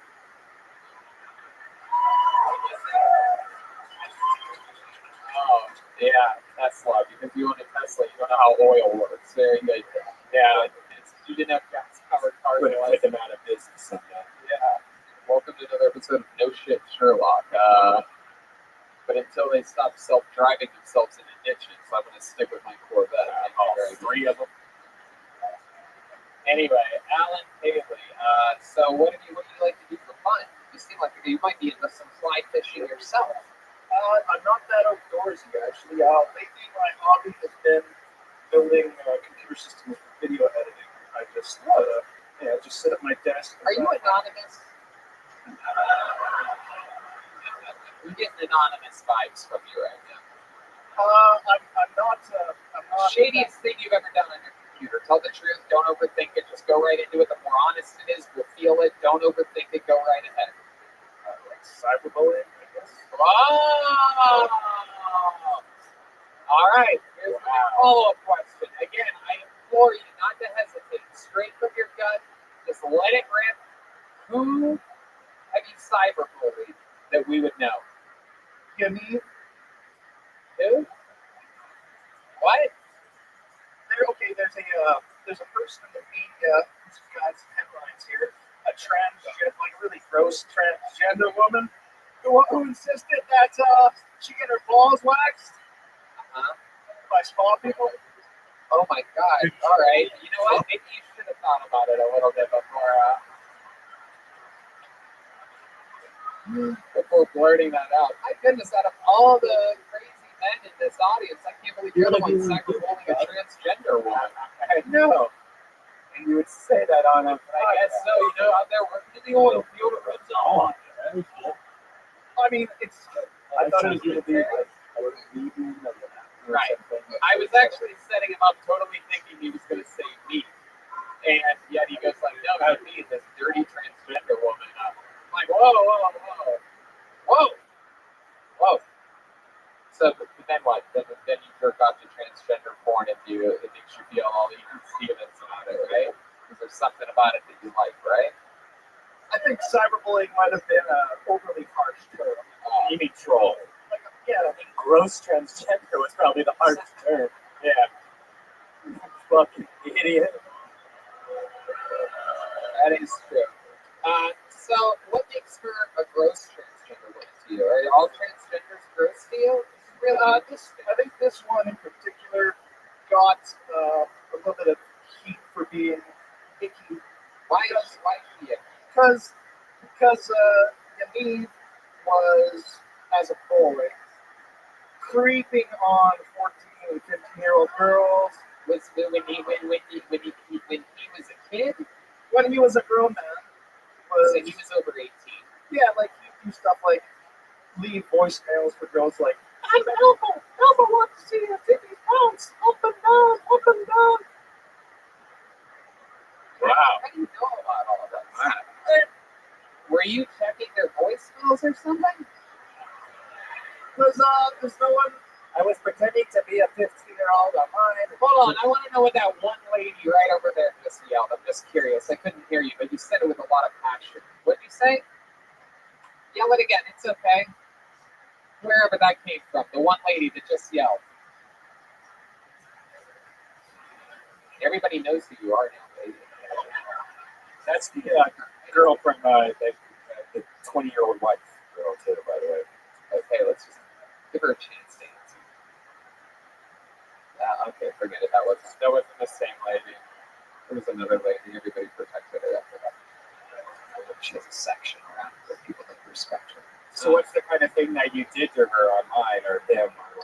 I posted a picture of Rachel Notley and said, this is Yaniv on the Face app. Oh my God, Jesus, sir. No one cares what you think. Need more attention over there, buddy? Okay, everybody relax. Everybody relax. It's always bad when people yell at once. My bad for asking you what you wish to say. No one cares about your opinions that day. Yeah, my God, you're sounding like a gross transgender guy. All right. Alan, fun. We appreciate your honesty. Congratulations on your first set ever. You let it rip here tonight. I found out who you was because of you. And we appreciate you. Alan Haley, ladies and gentlemen. There he goes. Alan K.W. Haley, P-A-L-E-Y. You didn't like me that much, but just know in my heart, there'll always be my female. Oh, what am I doing? I can do Man, it. time is just flying here this episode. You guys think we should squeeze one more out of here, huh? One more. But we need it. This is all we can possibly do. Okay. Final comedian of the night. It appears goes by the name of Rob McNair. Rob McNair. It's the groans around the sad people that didn't get pulled out of the bucket. A moment of relief for some. However, the stress now belongs to Rob McNair. He's making his way to the stage. Very nicely and slowly. Here he is. Ladies and gentlemen, give it up for Rob McNair. So I'm in the back the other day with my 7-year-old boy. He's a little fruity. He goes to me, "Hey, Dad, I can touch my penis to your penis." I said, "Come on, we don't do that with other boys." He said, "Huh? You do that with girls?" And I said, "Yeah." He was put into the water. He said, "Oh my God." When it comes back up, he says, I said, "Yeah, that's a baby." He puts his head into the water. He says, "Oh my God." Comes back up. Says, "Isn't that nice?"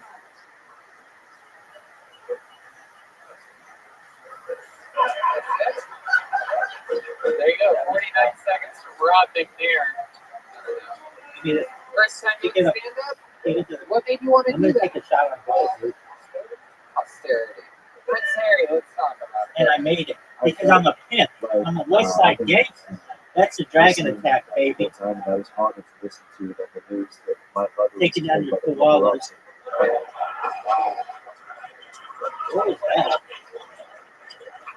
Maybe I might score here. My goodness. I might score here. I didn't know Canada had a New Jersey.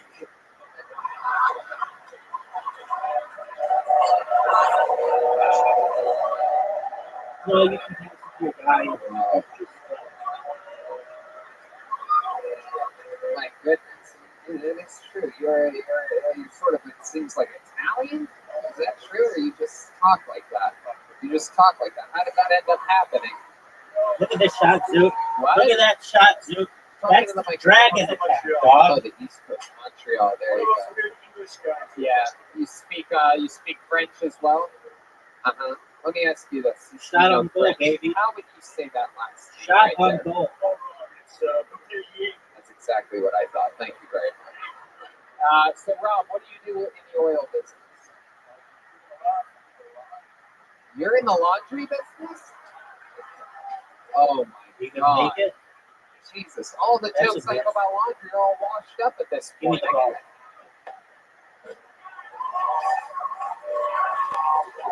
Here's to my guy. Oh, dude, what do you think of this shot?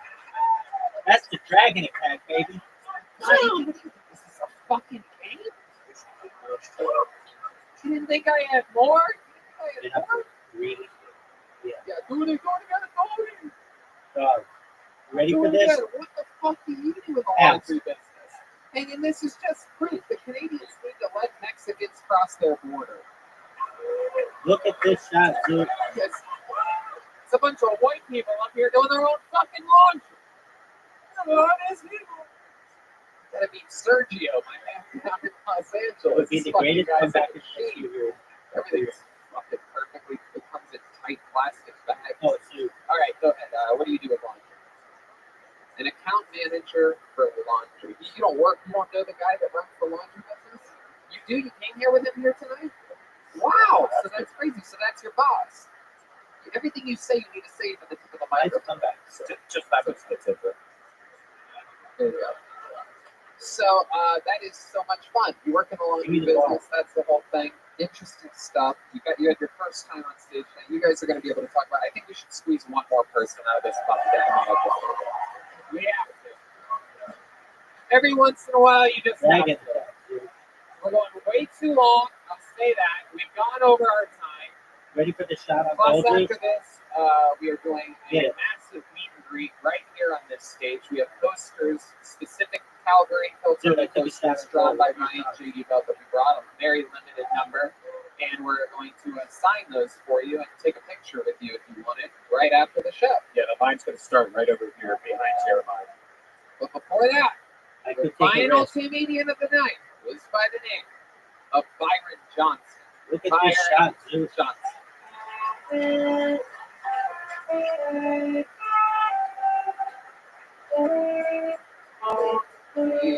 Dude. I can fuck up. I just scored like a dragon. Dear friend.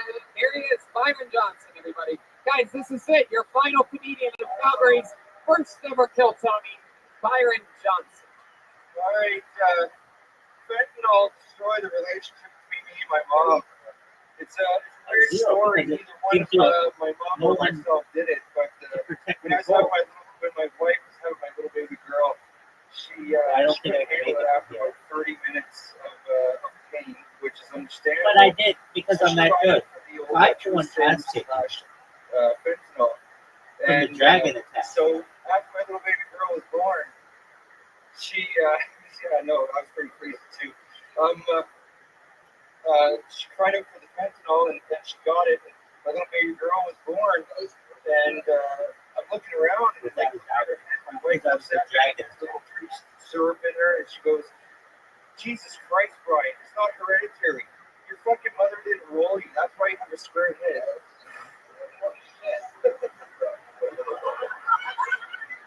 That hurt. What a pretty much the same So thing. that's why I was mad at my mom for the rest of my life. Oh my goodness, wow. So the big reveal there for anybody listening to the podcast is that he has a square head.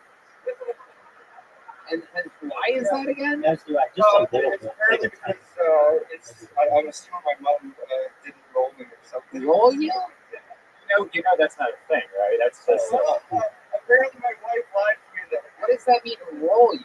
Well, apparently what I found out too as well, is that I guess if you lay baby legs your mom or your back. Oh my god. And I have 3 older brothers, so. Prince Harry, you know this? He's confirming it. I can confirm this. We hit a lot of royal troops in the castles with square heads. No, this is Yeah, that Prince Andrew's into that type of thing, isn't he? It turns out. They should have banished you to a pineapple under the sea, man. Yeah, you do. You have SpongeBob head. Yeah. There you go. There it is. And I've known this square head thing because I have a friend of mine, his dad. For some odd reason, like I moved here in Alberta 15 years ago. Every time I go back, I see his dad. Every time he sees me, I can trace my hey there, back. You know the rolling thing's still not the real thing, though. As you know what, Ryan? How do you know about that? What did you think of that? Dave are the regular. Dave thinks Silver lines are is baby, finished for and he thinks that's real. That's a man Is the being pet name. this is a different Basil. So you think if a baby lays too long on his back, that he's going to have a square head? And I think that this is exactly the explaining here. I don't think that makes my head turn into a square, Back but to the Bible. I think there's something sort of fucking off about this guy, and everything goes back to parenting in the end, you know? And if he's laying on his stomach too long, back of box. I always thought maybe she dropped all my other brothers, because I have 3 older brothers. I thought, okay, maybe she was just scared to pick me up. Distant relative. Ancestor, yeah. Anyway, Byron, what do you do in the oil business? I don't really know. You laundry doing motherfucker. Let's talk about it. Let's do it. I think I just found out why your head is shaped like a box of bleach. Box of bleach. No, I actually built custom pumps. Come on. So I'm like, Zoo. that's rare. Yeah, it's rare stuff. Absolutely. Absolutely. Very good. You've been doing that your whole life? Building houses? I've been doing carpentry for ever since I was like 10 years old. Right. So, Right. You ever use your square head for anything? Like to make like straight lines and things like that? Level. Joel said a level. Let's see, then you said as a level. Like, take your hat off again. Let me see this fucking thing. Oh my god, it looks like a pack of cigarettes. That's incredible. That is incredible. I've never seen anything just so perfectly square before. There's nothing I can do about it. I'm 39. It's like you just need to take the jokes about it and just go on with it. Right, absolutely. My goodness. Do you date a woman with a square head or something like that? No, I'm total opposite. Yeah, she's Super round head. Dude, are you ready for? My goodness gracious. Where'd you meet her at? I never Are you ready for this? Yeah, that's so ironic. It's like rain on your wedding day. Dude, are you ready for the jacket?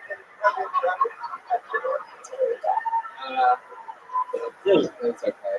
Any special you skills ready? or talents that you have? Anything that you love to do that you could show off? Or Dragon. anything like that? That's why I'm in the industry of building custom homes. Like I build $1 million homes for a living, so that's my interest. And I own a couple companies that does like I build cool shit and I just sell it online. So yeah. That's awesome. You build any houses for anyone famous that we might know, like Justin Trudeau or the goalie of the Flames? I would never do that. No. You need sex rooms. Wow, that's so weird. My goodness, you guys don't like them, huh? It's a shame. I don't blame you. I don't blame you. Down in America, we have a leader too, but our economy's booming right now, so must suck to be you. He's a big believer in oil as well. dude, are you ready for this? All right, no, don't say that, sir. That makes it weird. He's just a very successful president. That's all he is. Wow. Anything crazy we should know about your life other than your square head, Byron? Not that I can think of. I got some, that's crazy drunk times in my days. Yeah, what's the drunkest dumb thing you've ever done? I went back home for I grew up in Nova Scotia, so I fly back there, and I went back and for a charity buggy run, and I got so drunk that I fell in the pothole that everybody was pretty much pissing every night, all night. So yeah. Dude, are you ready for the dragon all attack? my fucking clothes off at the party and just like hose me down in the middle of your lawn. Oh my god. Wow, with a square head, that must be hard because you don't have like gutters on the side to let it run down and just fucking. I had to leave. Dude, shot on goal. Are you gonna pass? All right, Byron. First time doing stand up? Second time. What happened the first time? How long ago was Shot on that? goal. Dude, No, I don't know. It's like lined up. you ready for this, big dog? It's different. I dedicate this shot to Dude. Down there watching everybody else do it. So. And I the went dragon inside attack. last night. My wife said, "Hey, you've always told me that nothing to lose." Wow. Damn, look at that. What a little support system. Man. How lovely. She has the confidence of a woman married to a man with a square head. She told you, go do it. Chase your dreams. Don't be a square. This episode brought to you by Squarespace.com. Ladies and gentlemen, there goes Byron Johnson, everybody. That's it. We did it again. Thank you to Infinite CBD. Shout out to all the references that I didn't get to use tonight. Kensington, the Marlboro Mall, Calgary Stampede, the Crack Mats. Oh, look at these druggies. A lot of people don't know I do a lot of research on every city before doing an episode of Kill Tony. But I can make this we one of the greatest shots in history. How long did this place get? I can't believe it. He's all over the news, and he was here with us tonight. The great Prince Harry Jeremiah Watkins.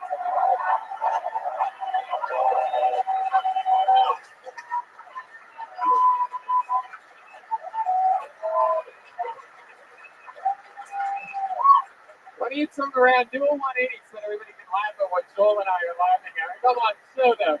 It's so clearly a costume. He has a little opening in his back. Come on, show Look at this them. I pass, love dude. it. Nothing coming to pass. That's hard. Look at that. Jeremiah, go ahead. No way, I'll be in Buffalo, Syracuse, and Albany in February, and Las Dude, Vegas, don't mess and it up. Beach, and a couple other dates. JeremiahWatkins.com, and then Chris Is that a on pass? Dennis Thomas from History Hyenas or Jeremiah Watkins. Need to clear it. So look it up on YouTube.com. That's right. Absolutely. Jeremiah, What are you gonna do, Sue? Jeremiah, Redman Easy and Joel pass. have to catch a flight back to LA tomorrow, but Jeremiah's going to be here with me all What are weekend. you gonna do? Of course, we have Sam Walker What are you gonna opening, do? Jeremiah featuring on Friday, and Sam Benji opening What are you on gonna Saturday. Jeremiah featuring and me headlining. Trying my best Easy to shot. squeeze as much new material Gotta out shut here you in off Calgary as I can, even though I come here once a year. What- Guys, what ladies was and that, gentlemen, he dude? defended his throne once again. The great Joel Jimenez, everybody. I could take a risk.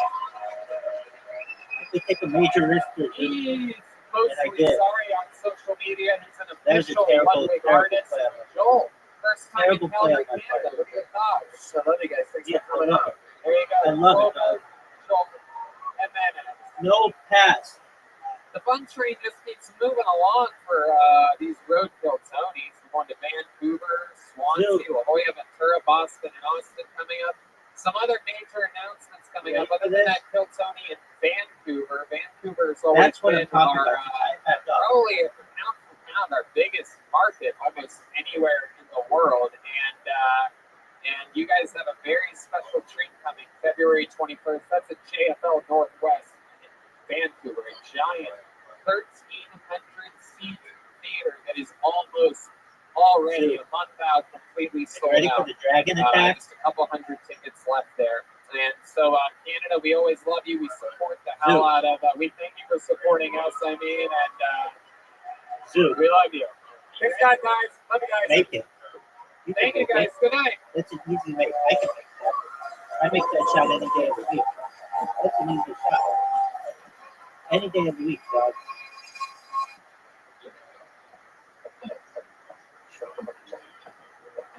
Dude, you ready for this? You ready for that pass? Yeah, it is. That's why I hate it. Because I'm a stiff. Dude, do you believe the comeback that I've had on you? What are you doing? What was that? That was a terrible move. I could win the game right here. I went for the win.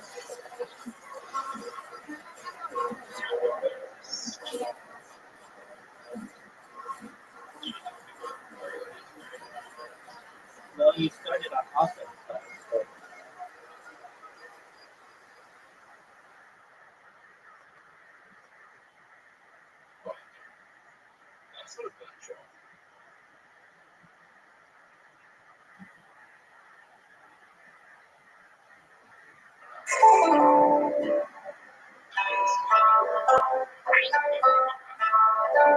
What was that?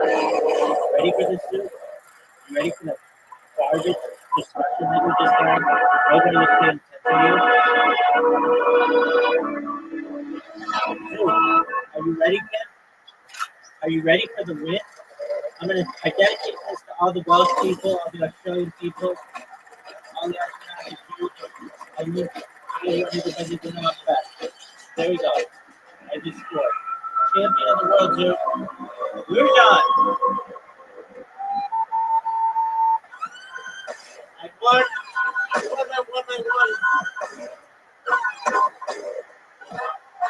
Champion, dude.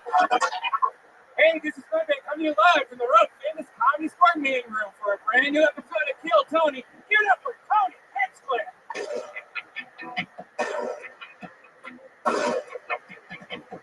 Fuck yeah, guys, we're here. #1 live podcast in the world. You excited on a Monday night?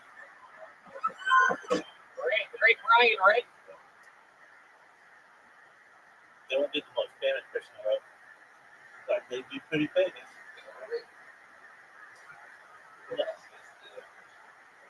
No, but they'd be pretty famous.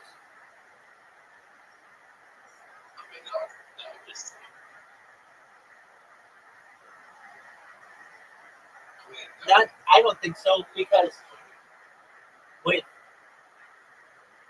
the right technology, specifically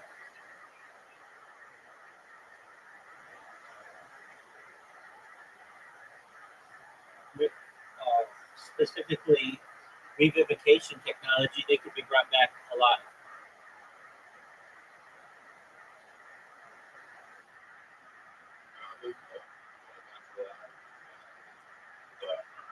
Yes. It depends how you it depends how you define alive, but yeah, there's a possibility.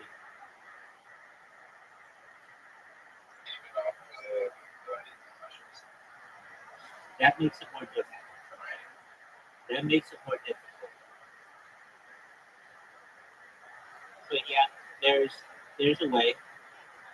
All we need is your DNA, and like believe it or not, you may not believe this, but like all we need is a little bit of data about you, and using artificial superintelligence, we'd be able to recreate your entire DNA. So how could we do that? We could we could do that with pictures. We could do that with video. But we could even do it perhaps with yeah. And here's not if it has the same memory. It would be replication.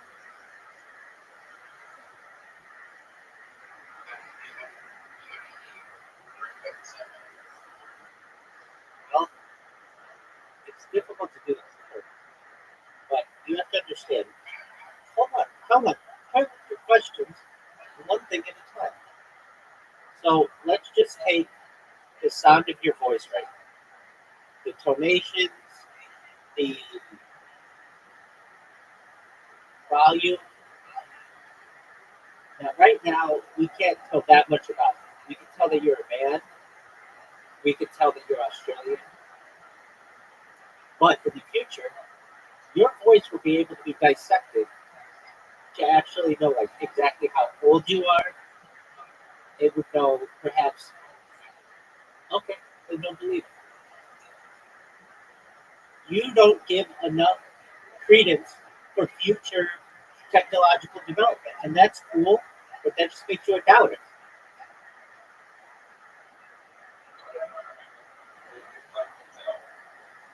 And given enough time, essentially everything is possible.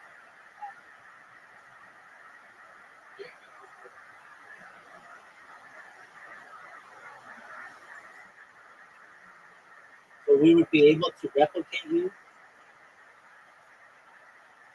in all your memories and your personality and be able to build your DNA using just a voice sample. Now, I'm not saying we'd be able to do that in the next 1,000 years, but in the next 10 billion years, yeah. Given enough time, everything is essentially possible. And that doesn't even include like things that we're not contemplating right now, like, okay, for instance, people talk about like, okay, what if you were cremated and died and cremated, you were just like completely hatched.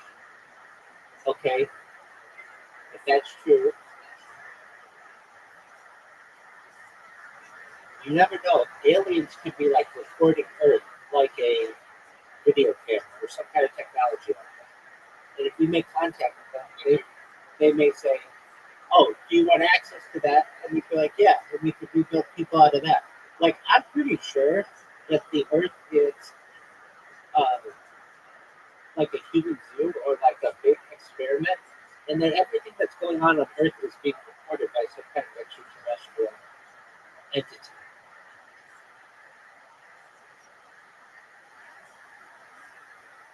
It would be like, okay, that's fine. It would be like what we do at zoos. Like we have video cameras in zoos, and we watch the behavior of different animals. Aliens could do the same thing to us.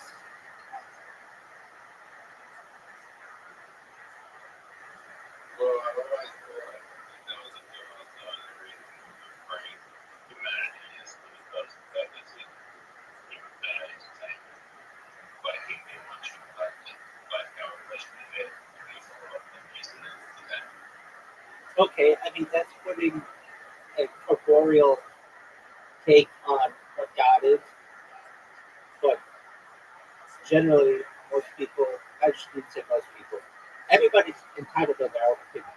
It's all subjective. I don't really get into that because I don't know. And I'm comfortable enough saying, I don't know. And I know no one on earth knows. So it's like, it's just like your opinion, man. Like whatever you want it to be. I get into the science of it. So if aliens exist, which there's a ton of evidence that they exist, they interact with people on Earth every single day, that they could be monitoring Earth, and the reason why they do so is because this is a big experiment. It only makes sense to me that they would do that. That they wouldn't just leave us without recording what we're doing. It only makes sense to me that they would take a great amount of interest in what humans do on a daily basis and want to.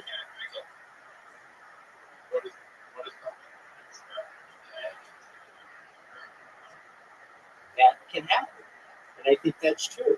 That's when you get into different alien races. So there's the idea that there's the alien race, but they're only droids of a higher alien race of like reptilians, and then like perhaps draconians above that. And then there it gets into the Galactic Federation, which is like the United Nations of space, and it gets into discussions of is there peace in space? Like I was someone who always thought that space was like very peaceful, but it may not be that way. It could be there could be different warring factions. Hit me with the zoo. Absolutely. 1000%.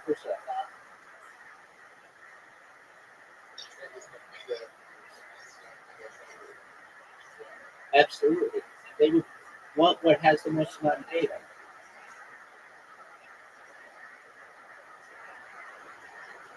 Especially because they talk so much about it. But on top of that,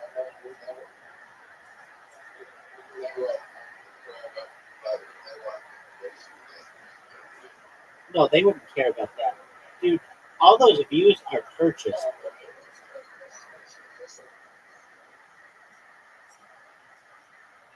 Mr. Beast buys those views. So the aliens would very easily be like, oh, okay, this is just like someone who made a purchase online. That's no big deal.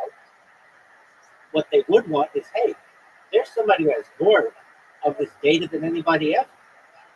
And it's very different. I've more than 100 times more data on YouTube alone than Mr. Beast does. Would you rather have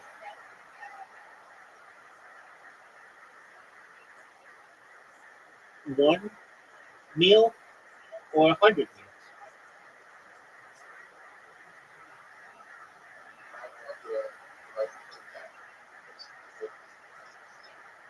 Yeah, but to an alien, aliens are different in what they consider entertainment.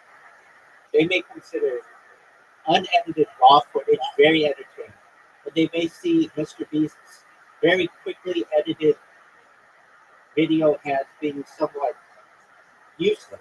It's like commercialized. Raw, uncut video may be the most interesting thing, interesting type of content in the future, because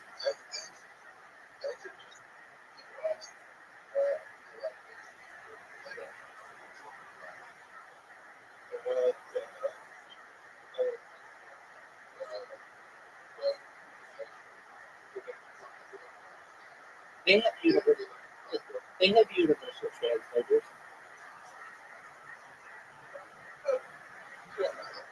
Yeah, I mean we already have universal translators, so it's closed-minded to think that aliens wouldn't have a way to be able to translate our language.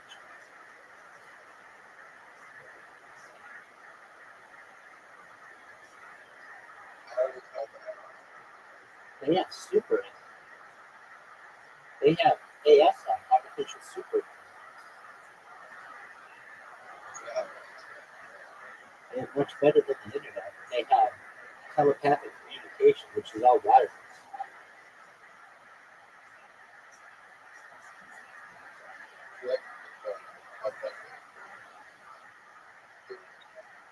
Exactly. But you know what's weird? I talked about how intelligent aliens are, but there are some. Okay, if you listen to alien abduction stories, they get confused by some of the things that we have. So I talk about them being super, super intelligent, but there are some things that they don't understand what we do. Like, they don't understand zip. Dude, shh, I'm talking. I'm telling you something that you don't know, and it may be able to help you in understanding how intelligent aliens are. So, aliens, I know from some of the stories I've heard, don't understand zippers. They don't, like, a zipper is, like interconnecting metal that allows something to close or open something. And to aliens, this is like a strange technology. And so a lot of times when they have an alien abductee, they'll just tear their clothing as opposed to using the zipper. Or another one is, I think, glasses. Glasses are somewhat strange for them. That, like eyeglasses.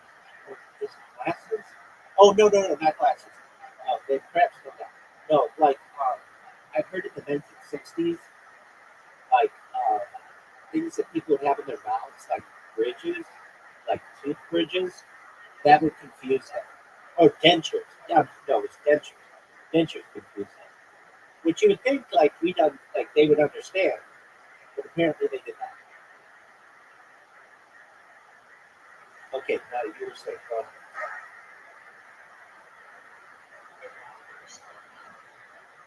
all right. Well, enjoy yourself, and just know, Zoo, when you're going, just remember this.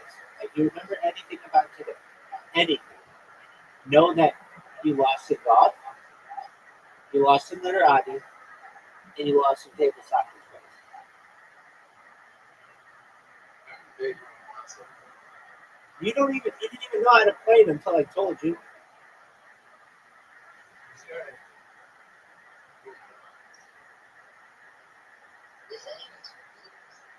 Yeah, that's a great question. That's it. You want to play Minesweeper? You want to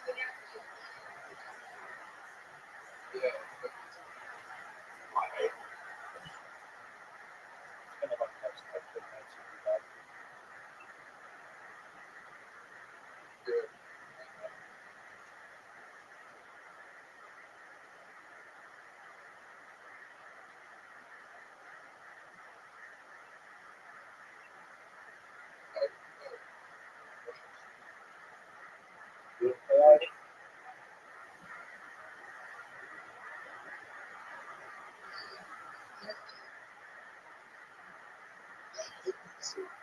Come on. Why are you so mean, Audie? Yeah, that was really mean. Just for that, you're not getting an invitation to Minesweeper.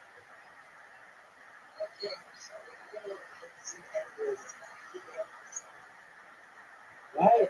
Why are you so mean?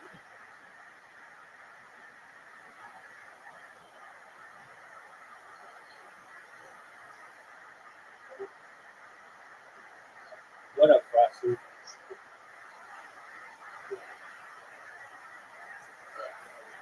All right, go. We have 5 seconds. All right, what do we do? Tag and hold the time of tag. Oh, dude, I hit a line right off the bat.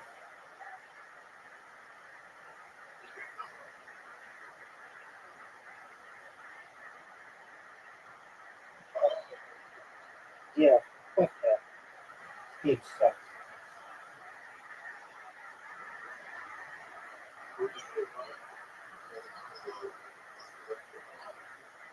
Yeah, man, I know that.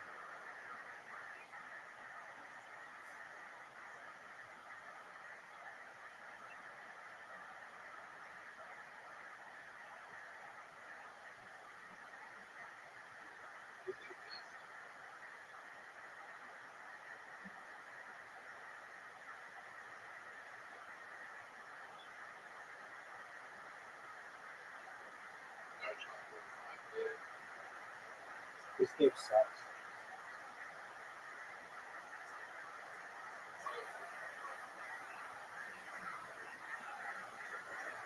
So it's time.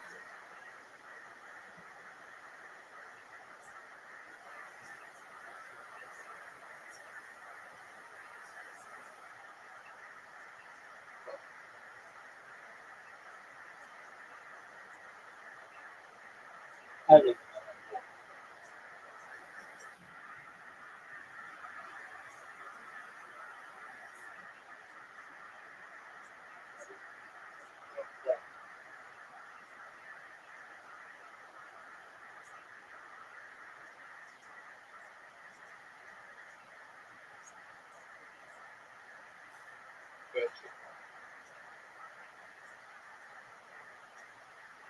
Yep.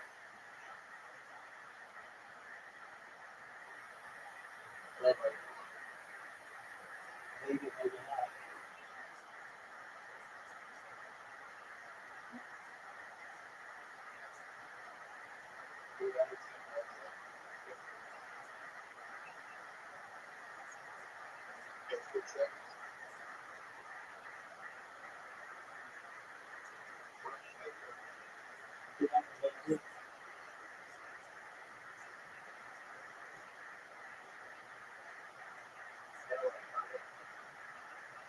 I don't like this game.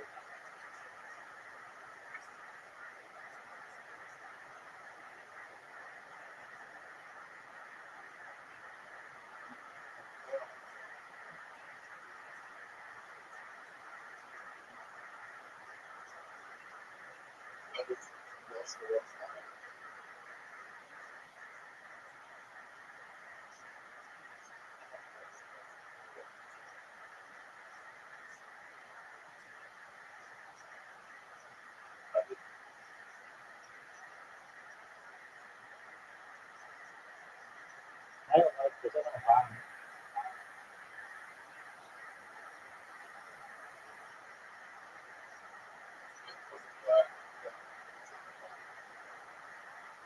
I don't really care about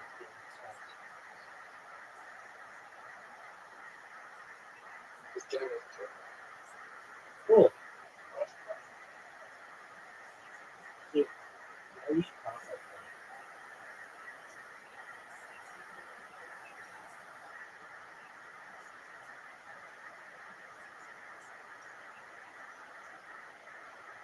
Dude, I'm just gonna get one.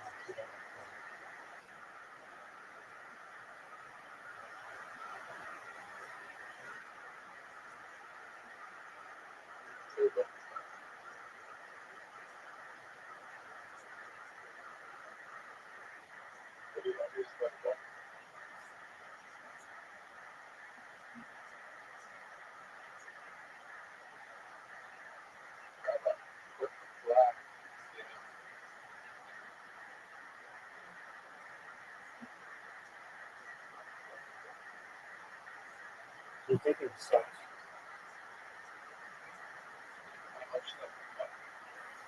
Dude, it sucks.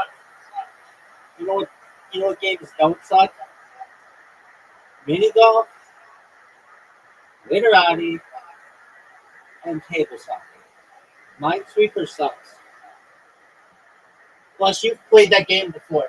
I didn't even know what we were supposed to do.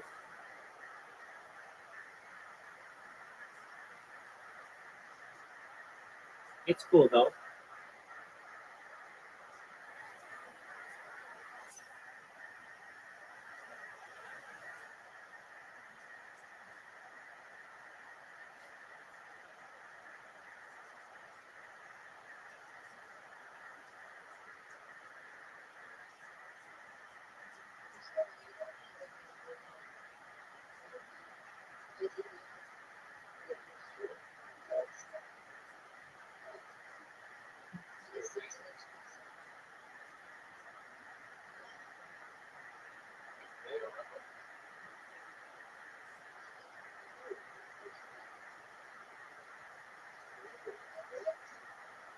Audie, Audie, Audie, you, Audie, why are you being so mean?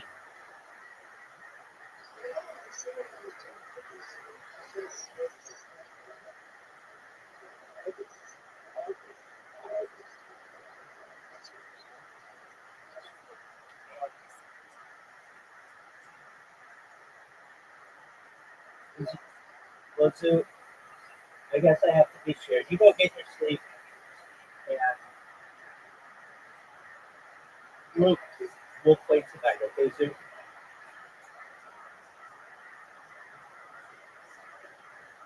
Adi, why are you being so mean to do?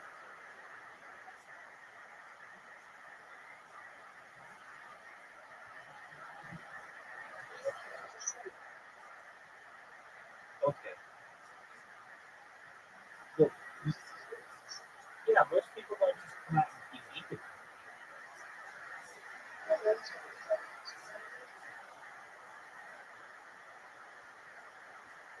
You have to learn to share.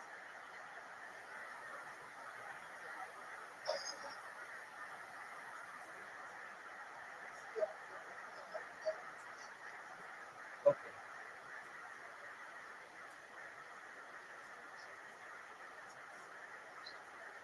All right. Let me just do this. I'm going to come back and we're going to put another round. How's that sound?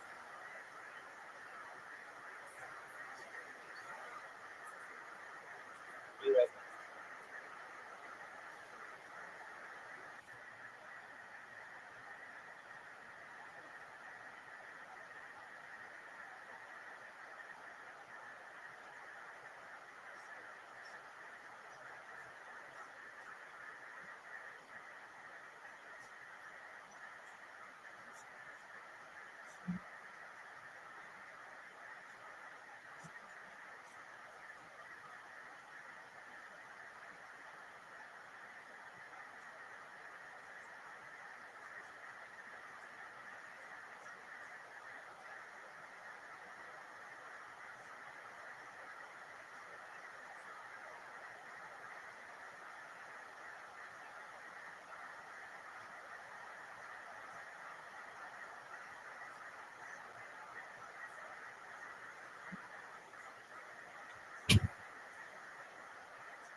All right, are you ready for your invitation?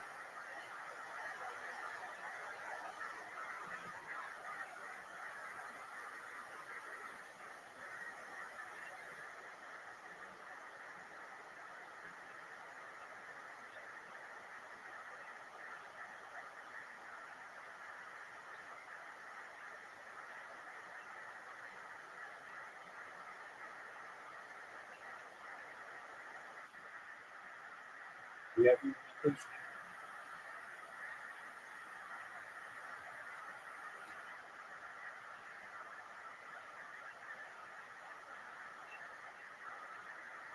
occasionally.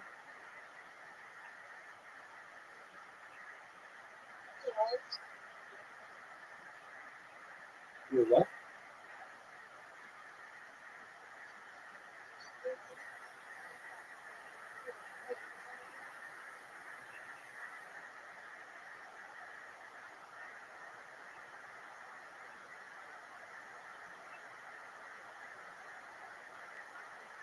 Great fan is Hey, what's up, guys? Podfather is here. The house artist Ryan J. Ebelt already drawing tonight's episode, sitting right there with a blank sheet of paper in front of him, while the rest of you sit there doing less than nothing. He's drawing the episode. He draws every single episode, and all those are available at RyanJebelt.com, including all the road posters, because we go on the road all the time, including a successful weekend in Calgary down the hatch after this weekend. So much fun. Our first ever Calgary Kiltony. And then our next one's also in Canada, Kiltony, Vancouver, February 21st. Kiltony East, the second annual in Swansea, Massachusetts, right between Providence and Boston, February 29th. La Jolla, California, March 8th, after a weekend of stand-up there. I also do stand-up next weekend in Tempe, Arizona. Kiltony, Ventura, California, March 12th. Kiltony, Boston, April 9th, with stand-up shows on the 10th and 11th of April. And then from Boston to Austin, April 25th, Kiltony, Austin, Texas, Boom Tower. We are coming back again. It's very exciting stuff. Shout out to Vito's Pizza. How exciting is that? We have pizza every single week. It is delicious. Down on La Cienega Boulevard. Highly recommend Vito's Pizza. Shout out to Caveman Coffee, keeping us energized. Use the promo code Kiltony. Save some money on delicious Caveman Coffee. I like the nitro. Gives me energy. Well, look at him drink it. Every time. Absolutely delicious. It's hard to find, good people to work with. It's not an easy, consistent world to do that in. It's challenging. Hiring people is challenging. But there's one place you can go where hiring is simple, fast, and smart. And growing businesses connect to qualified candidates. And that's ZipRecruiter. Cafe Altura's COO Dylan Miskowitz experienced how challenging hiring can be after unsuccessfully searching for a director of coffee for his organic coffee company. But then he switched to ZipRecruiter and saw an immediate difference. You can too by signing up for free at ZipRecruiter.com/Kiltony. ZipRecruiter doesn't depend on candidates finding you. It finds them for you. And its technology identifies people with the right experience and invites them to apply to your job. So you get qualified candidates faster. In fact, after posting his job to ZipRecruiter, Dylan said he was so amazed by how quickly great candidates were applying and found his new director of coffee in just a few days. He told all his friends. With results like that, it's no wonder 4 out of 5 employers who post on ZipRecruiter get a quality candidate within the first day. ZipRecruiter, the smartest way to hire. See why ZipRecruiter is effective for businesses of all sizes. Try ZipRecruiter for free at our web address, ZipRecruiter.com/Kiltony. That's ZipRecruiter.com/KILLTONY. ZipRecruiter, the smartest way to hire. Exciting stuff. As always, we have great guests, including next week a first-time Kiltony guest, Michael Rappaport will be joining us for the first time in this show's history. Very exciting stuff. Made friends with him last week at the Improv. He saw me open up for Rogan, and then we ran into each other at the local coffee shop. He was at my coffee shop, and we sat down and hung out and had a fucking blast. Now he's on Kiltony next week. Wow. But this is about tonight, right, people? You guys ready to maybe have some fun, huh? You guys like having fun? Ladies and gentlemen, our guests this week have been kept pretty much as top secret as it gets, and for a great reason. This is a bucket list episode you guys are lucky enough to show up to here tonight. I present to you our two guests. One of them, legendary guest here on Kiltony, up there with the other record holders, his multiple time appearances. The great Doug Benson, and for his very first time on Kiltony, ladies and gentlemen, America's dad, former Comedy Store host of 10 years, Bob Saget. What?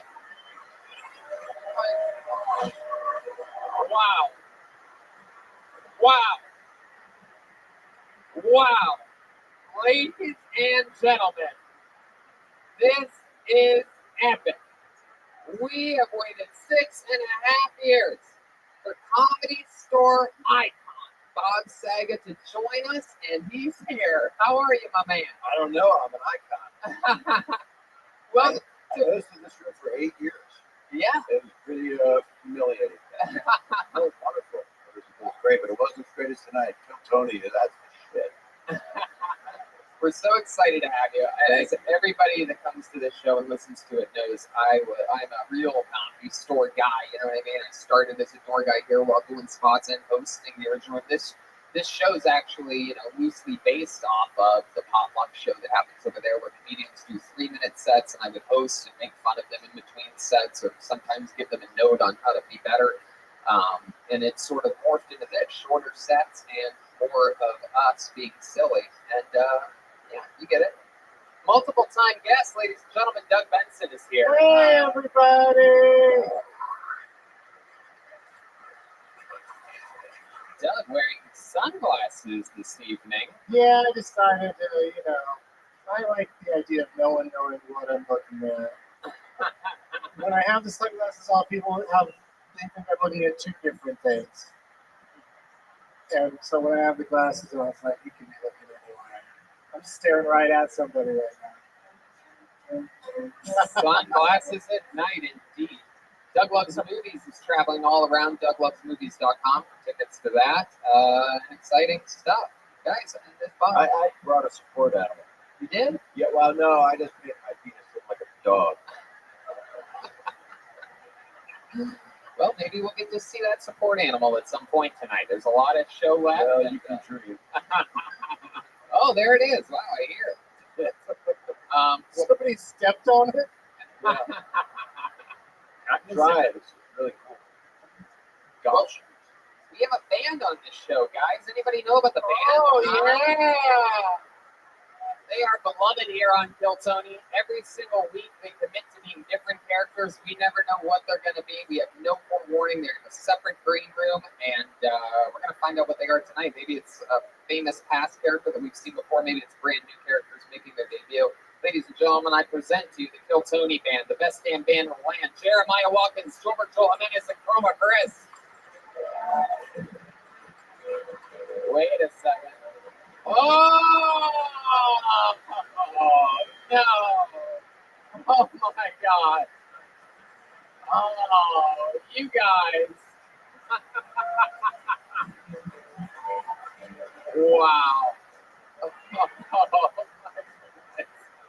Is it weird that I'm getting an erection? Yeah, that dog's a pretty big dog you got there, Bob. Well, when Stamos had the mullet back in the day, I'd hold on to it and ride into Denver. That's what I did. Is this a family show? A lot of people there trying to stop me. My goodness, what a special treat. This is the first time we've had cast members from Full House on. I'm guessing you are Dave Coulier, is that correct? Joey Gladstone. Cut it out. There we go. And back here we have Danny, it's so good to see you, pal. Yeah, it's good to see you, Joey. How's Woodchuck that I hate? Oh, we got him right here on the panel. Doug Benson. okie dokie. And next to you we have what appears to be Mary Kate and Ashley Olsen if they live next to a nuclear facility. You got it, dude. All right. It's an uncanny resemblance. It's insane. You look just like my dad. I just wish Mom was here. Well, she is. Her ashes are in here. Danny, you're incorrigible. And then back here we have Jesse from Full House Telemundo, also known as Full Car. How's it going, Jesse? Have mercy. Oh, wow. In Spanish or whatever. Sound of a very loud chicken. It's like a roast in purgatory for me. I want to thank the 4 people that laughed. Thank you. That's Jesse, and he's on drums. Yeah. That's what Stamos does. Yeah, I played for the Beach Boys for a while. So. Yeah, that's right. And that's how your family got here, was on the beaches, right? They swam from Mexico. You are Mexican Jesse. Tony, that's Cubans. Oh, all right. There you go. He rode over here in the drum. I love it. So the whole cast of Full House is going to be with us tonight. Doug Benson, Bob Saget, Ryan, and his soundboard, which brings me to this, ladies and gentlemen, the bucket of destiny. Wow. A ton of people signed up for the chance to get 60 seconds on this stage tonight. You know how it works. If I pull your name out of the bucket, you get 60 seconds uninterrupted. You know your time is up and you hear the sound of a kitten. That means wrap it up then, or we're going to bring out the angry West Hollywood bear. Wow, sounds furious tonight. So let's just keep our time to a minimum there. And then we interview you. We talk to you about your life, try to find out more about you, what makes you special and different than everybody else that's ever been on here before. And yeah, so let's start the show, shall we? It's Kill Tony live.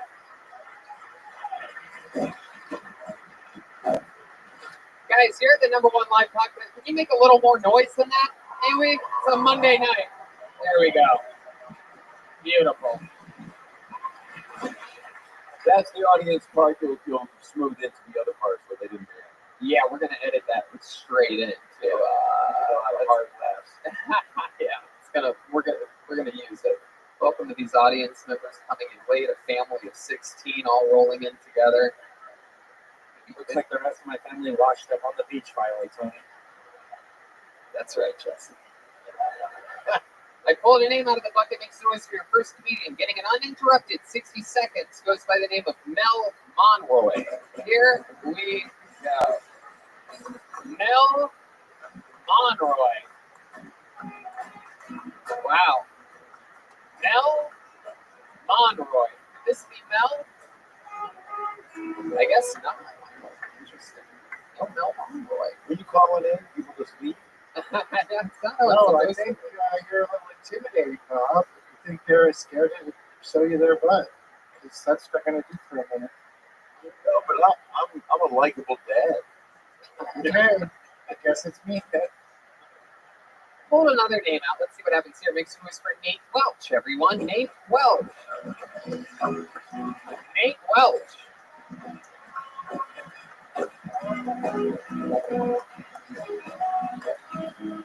Wow. No movement whatsoever. Multiple blacklists so far. How about Ray Chase? Is Ray Chase here? Wow. No Ray Chase? Ray Chase? Hold on. Is this last week's bucket? Yes, Nate. Nate Welch. Ladies and gentlemen, Nate Welch. Okay. Here he comes. No, that way. Nate. Oh, no.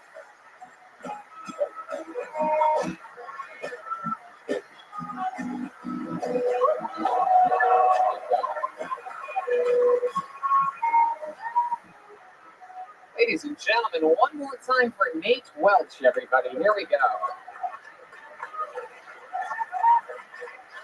California's weird, bro. I got a whole different vocabulary than I'm used to from Louisiana. Like, I got words I use in my everyday conversation that some of y'all don't know. Like poo-poo, which means a lot. Or couillon, which means stupid idiot. Or respect, which means respect. And y'all got words I don't know. Like kombucha. I ain't drinking that. Retrograde. Still don't know what that is. Don't care. Some chick with armpit hair trying to tell me about it. I was like, right out of it. And transplant. That don't mean what it sounds like it means. This chick told me, hey, I like your accent. Where you from? I said, New Orleans. She's like, oh, so you're a transplant. I'm like, no, I ain't. I'm a dude.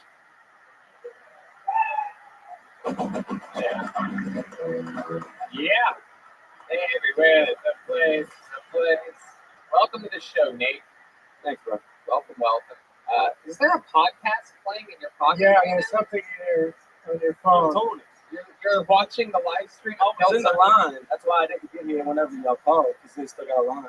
Wow, it was so weird. I was listening to both you and the show at the same time. It's so weird. My bad. And somehow, on the recording in your pocket of this show, I heard laughter and none here in the room whatsoever. It's incredible. I don't know. The power of of the live stream is mind-boggling here. Very exciting. Any initial thoughts on Nate, guys? You've been on this show before, right, Nate? Yes. And where are you from originally? New Orleans. That's what you're saying.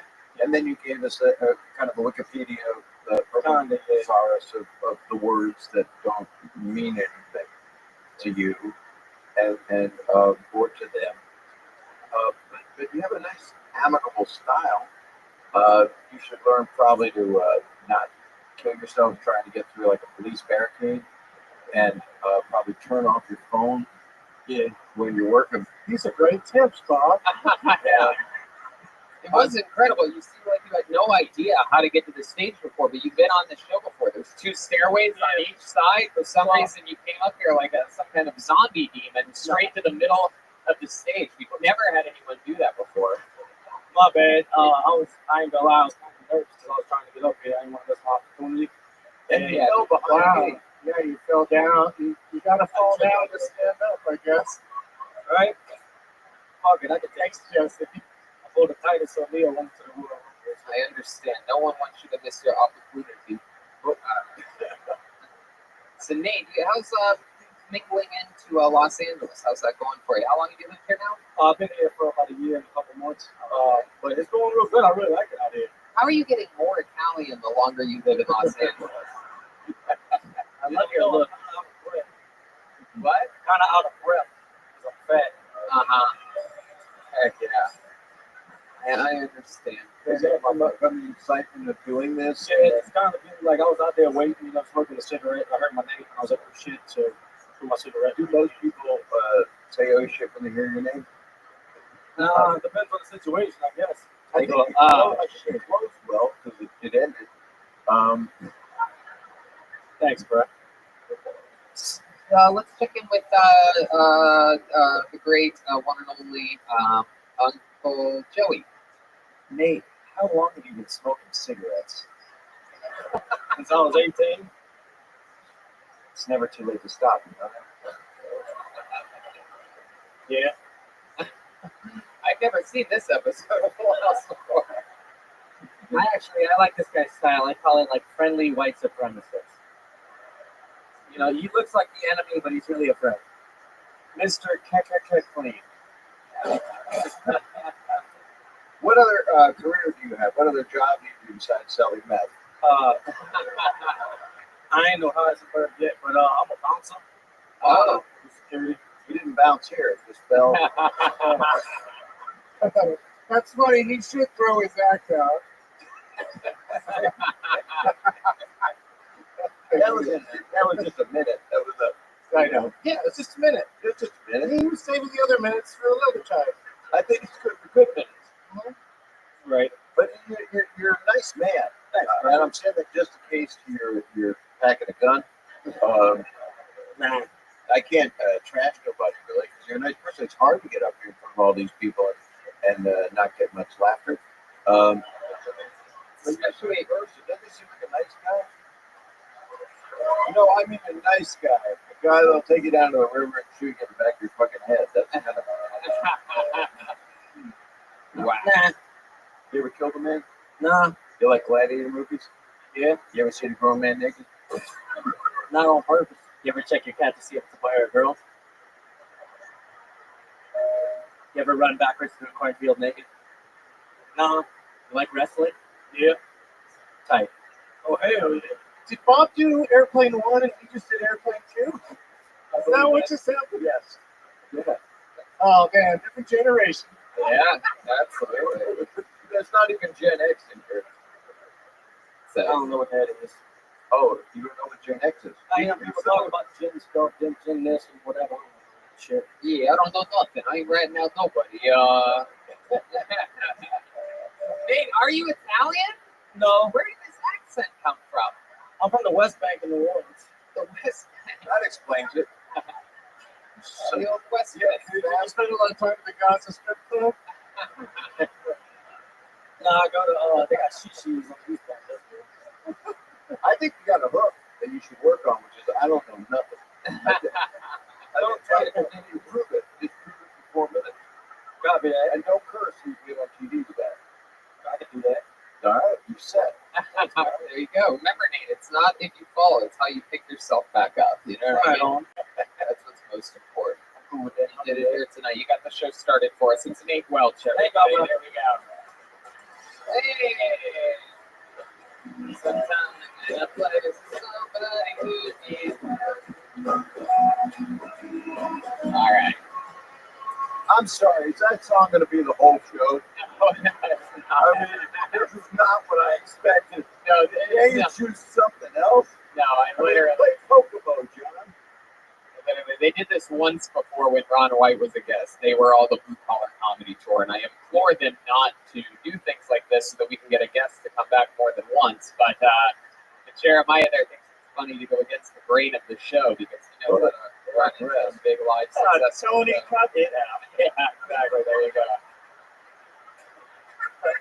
But no, it'll be different songs for each comedian that comes up. I pulled another name out. Let's see what happens here. Make some noise for Mike Pond, everyone. Mike Pond, is that person here? Mike Pond.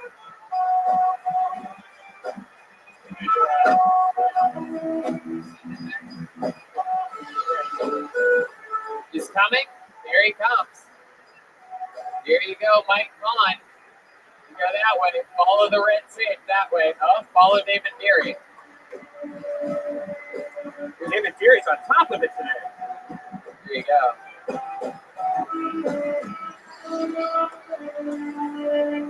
One more time for Mike Pond, ladies. Thank you. So, thank you guys. So, my sister just texted me. We just got a new dog. She got DNA testing for her dog. It's pretty stupid. But it was pretty cool. It came back 60% German Shepherd. It was like 30% Husky. And the test was 100% waste of fucking money. Like, what do you think was going to happen? The dog's going to go to Germany, find his great-great-grandparents? I mean, our dog eats its own shit. She cannot work in Southwest Ave. So I'm from Ocean City, New Jersey. Ocean City is a beach town, but it's a dry town, so no alcohol, no bars. And people always ask me the same question. They're like, how did you survive that? No booze? I was like 6. I didn't even box of wine. But growing up in a beach town without alcohol is kind of like dating a really hot girl without daddy issues. Because, like, it's fun, but it's not fun as it could be. So my first job was at a pancake house. My favorite thing on the menu was banana pancakes. I love these things. But in the kitchen, we got these banana slices. I was like, amazing. You take like 4 or 5 bananas at a time. What do you do with the bananas then? Go ahead, Mike. Finish the joke, Mike. 4 or 5 bananas at a time.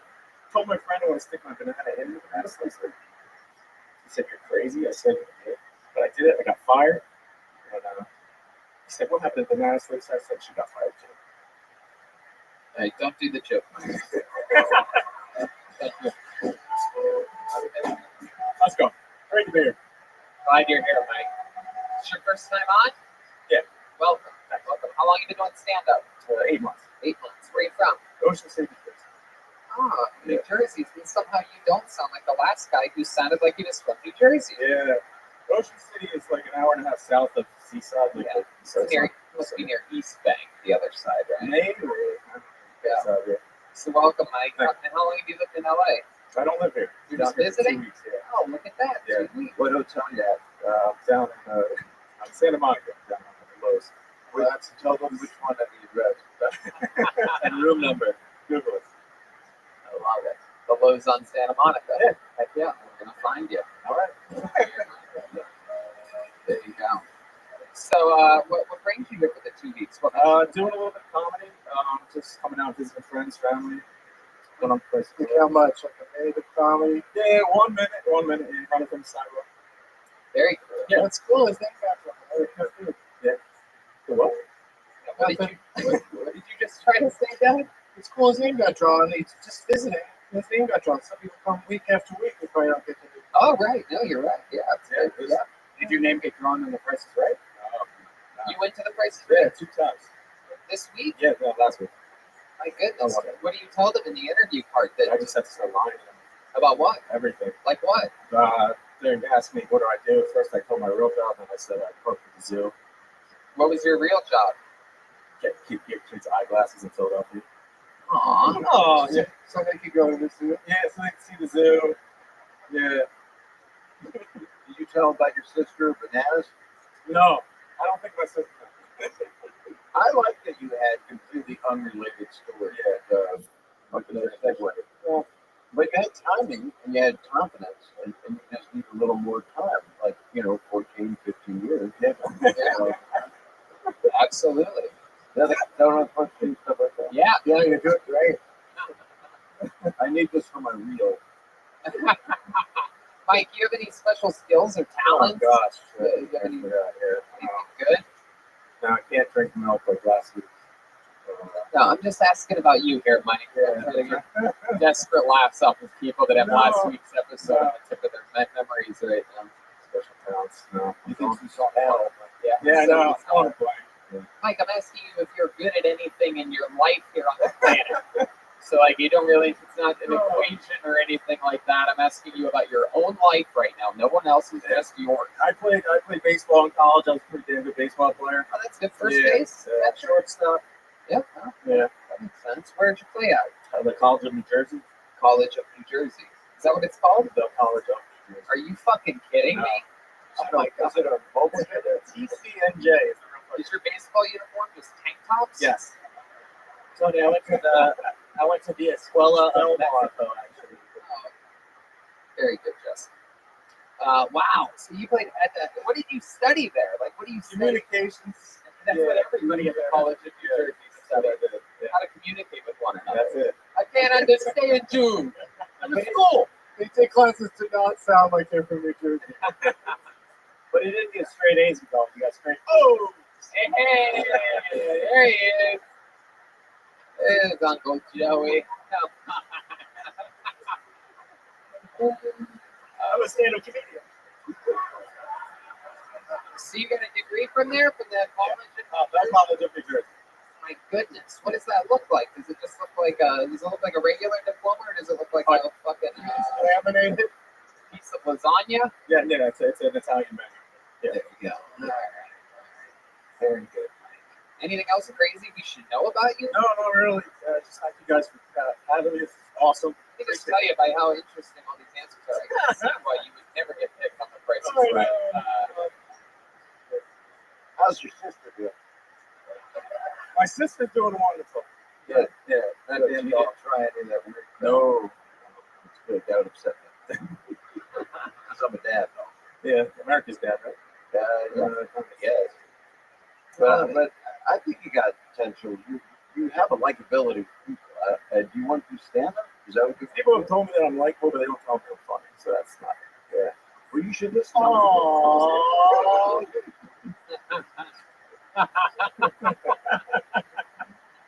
Well, Mike, at least you got a little bit lucky here tonight. You got pulled out of the bucket your first time ever at a Kill Tony.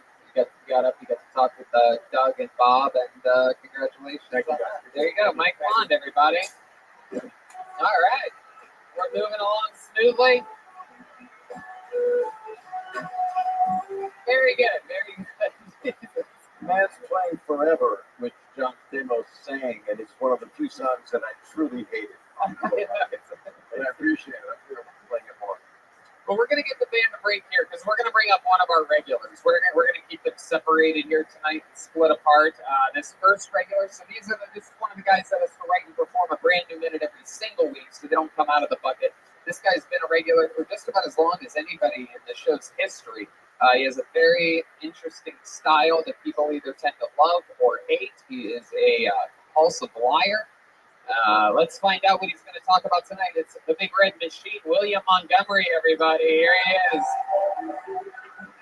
Oh, boy. Here he comes. Wow, he's got a standing ovation here in the middle of the room. Ladies and gentlemen, it's William Montgomery. What do you mean there's no more hell? It's my impression of my dad when we went to Hawaii, and we were on an island with no more ham. What a nightmare! I just sold a screenplay about the apocalypse, and it's about all the good people and bad people that are left, but they all have been alive now. It's called The Stained. It's like Stephen King meets Michael Jackson's cover story for his skin bleaching. A lot of people don't know this. When I was in middle school, I used to get high and then choke myself. I would stick my head in my desk and just keep slamming the desk down. It's actually how the guy from In Excess died. Wow, William Montgomery, ladies and gentlemen. Wait a second. What is this? What the fuck is going on? Who is this guy? I have one bad set last week and you replaced me. Yeah, I didn't expect you to be here. I told security to keep an eye out for you, but we were just going to make a seamless transition into a different William Montgomery, William. He's so much better. How's it going? It's actually been a while since we last met. Are you doing better? Yeah, I figured out I got my dosage of Dilaudid down. I broke into a pharmacy. If I just put one drop of Dilaudid in a spoonful of water, I'd shoot up good. Well, what was it? A CVS pharmacy? Wow. Hold for applause on that one, huh, William? Oh my goodness.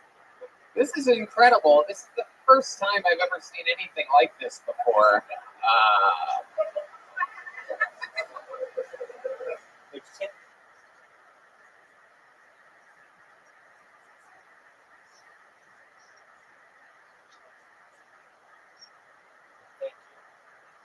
You know that's high. I'm very competitive. I can't put anybody down.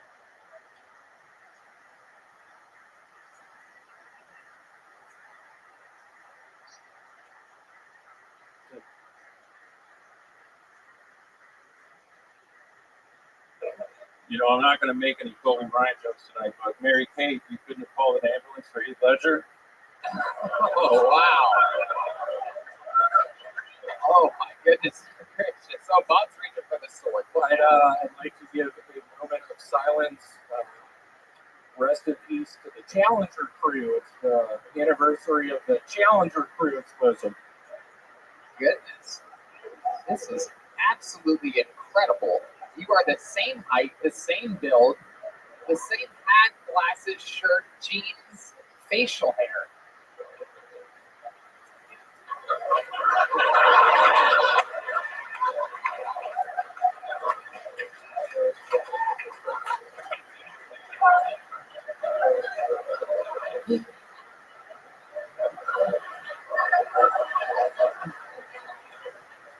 Wow. So,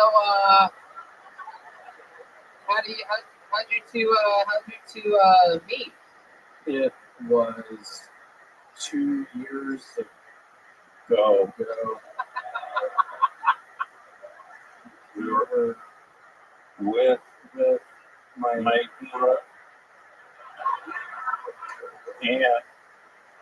melting cans goods. You two definitely finish your own sandwiches.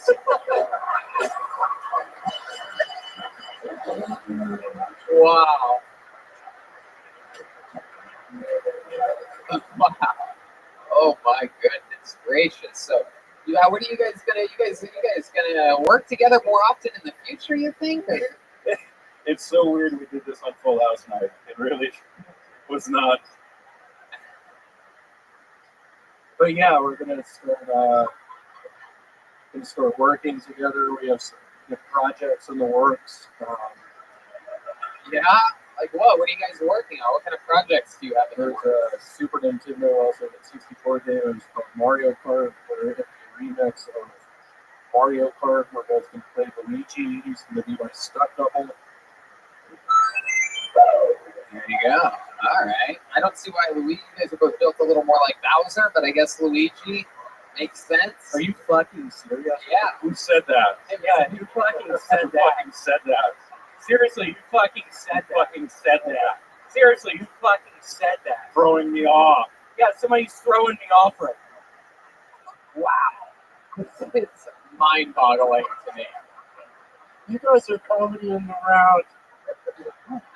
Can you say that a little slower? I didn't hear that. Could you say that faster? Where's the third bear? My goodness gracious. My mind is just blown right now. I don't even know where to begin with this. You guys are brothers or perhaps just friends? Like this is a 3 years ago, got tickets to fish. One thing leads to the other.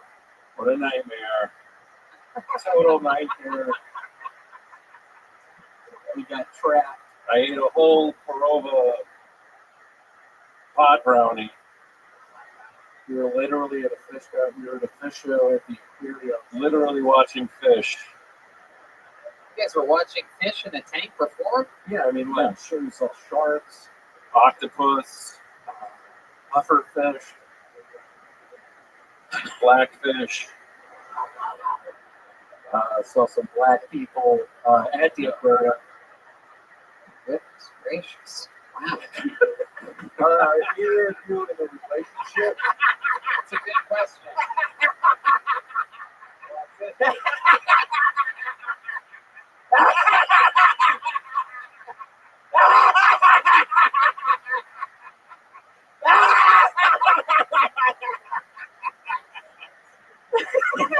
Guys, I don't know if you heard it, but the great Bob Saget just asked you guys a question. He wants to know if you guys are in a relationship. I thought that was a response, actually.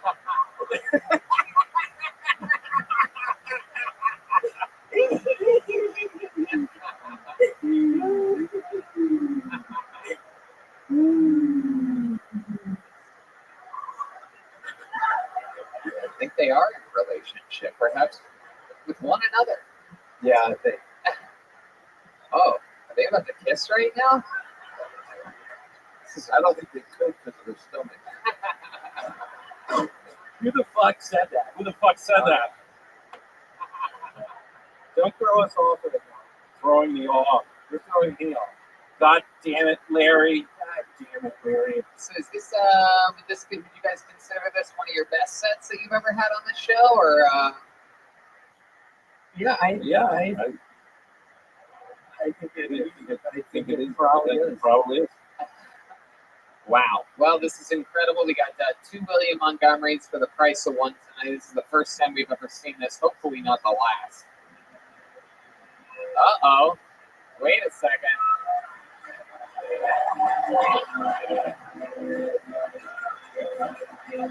Wow. This song takes a little while before it hits that main part. A little bit longer than usual. But I guess we're not even going to get there. There we go, Brian. Thanks for listening. Wow. What is going to happen here? Wow.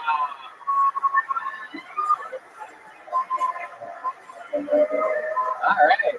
Just a little fucking music down. God! What the fuck? God!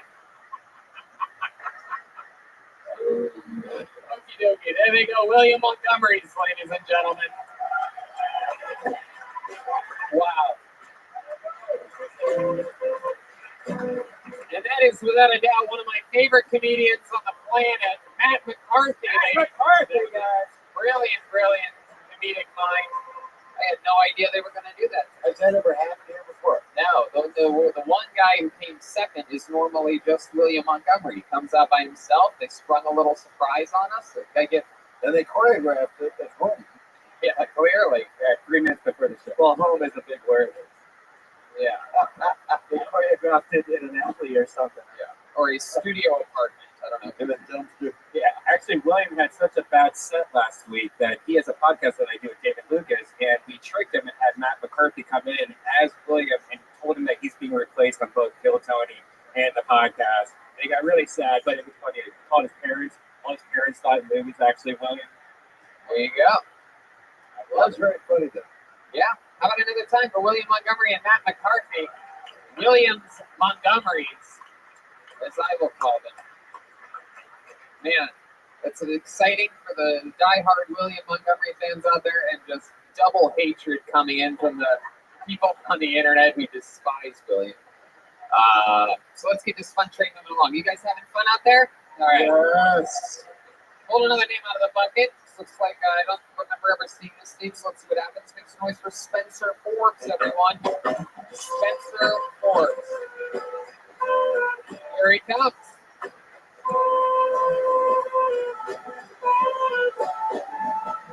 One more time for Spencer Forbes, everybody. So I once got so high, my iPhone called the cops. I am going on a road country trip with my two best friends. We're leaving here tomorrow. The whole time we're going there, I'll have two guys on my balls. Those guys are Johnson and Johnson. LA here, it's pretty funny. You walk around, you see a lot of Asian doctors, and it always seems like they're running late for work. I'm really excited. Thinking about doing a new internship. Marketing manager for the Jehovah's Witness. I think their marketing tactics are a little dated. Could work on some better, maybe some Facebook ads. Spencer Forbes. Wow. I'm going to shock you right now by telling you that's my favorite set of the night so far. This was incredible. This is one of your first times ever doing stand-up? This is my first time. First time, everybody. Hell yeah. There it is. There's nothing sheepish about that performance. It's the sheep of the first timer. Congratulations on popping your cherry. How old are you, Spencer? 25. 25. Absolutely adorable. Welcome. You from here in Los Angeles? I'm actually from Florida. From Florida? Oh my goodness. Look at you. What part of Florida?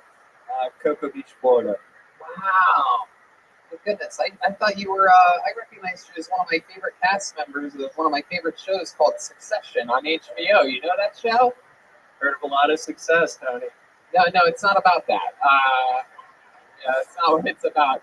It's about a family that owns a gigantic company and they have a bunch of money. Like close to right now, I can actually tell by the amount of hair on your neck that you don't really come from money. Am I right? Besides my last name, Tony, that's it. Forbes. You got it. Thank you. You got it. You got it, dude. Hey, let's throw my Chris over there. So Spencer, this is exciting.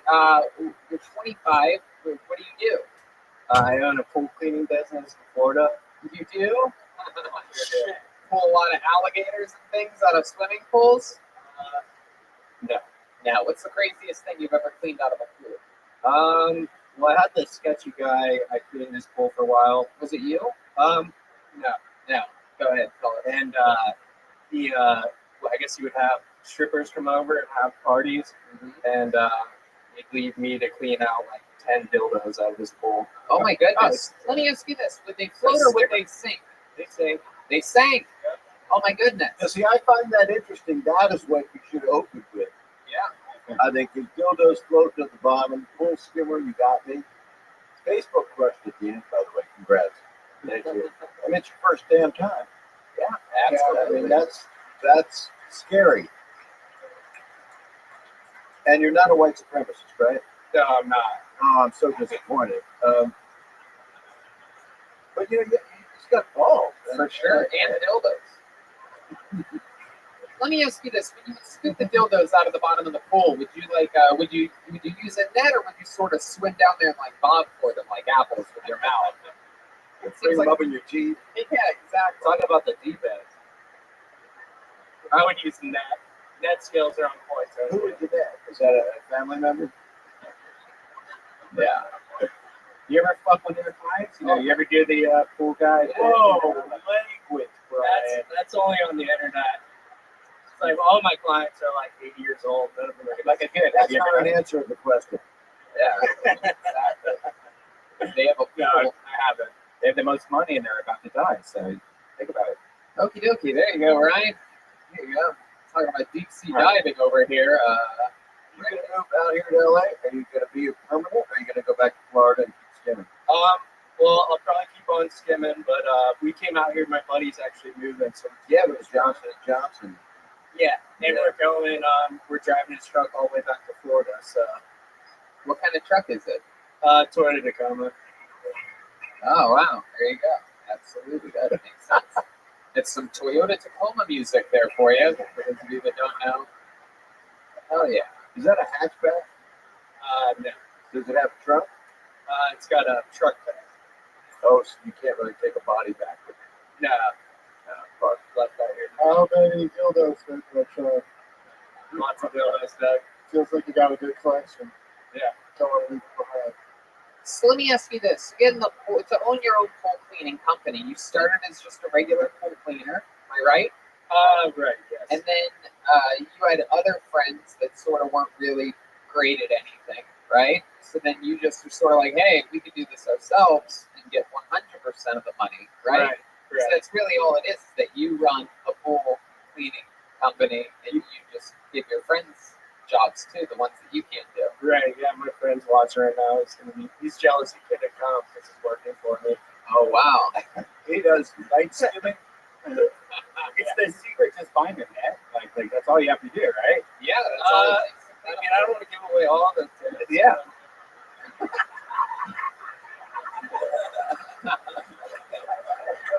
You got to talk about pool cleaning in your That stand-up. is what you have to do.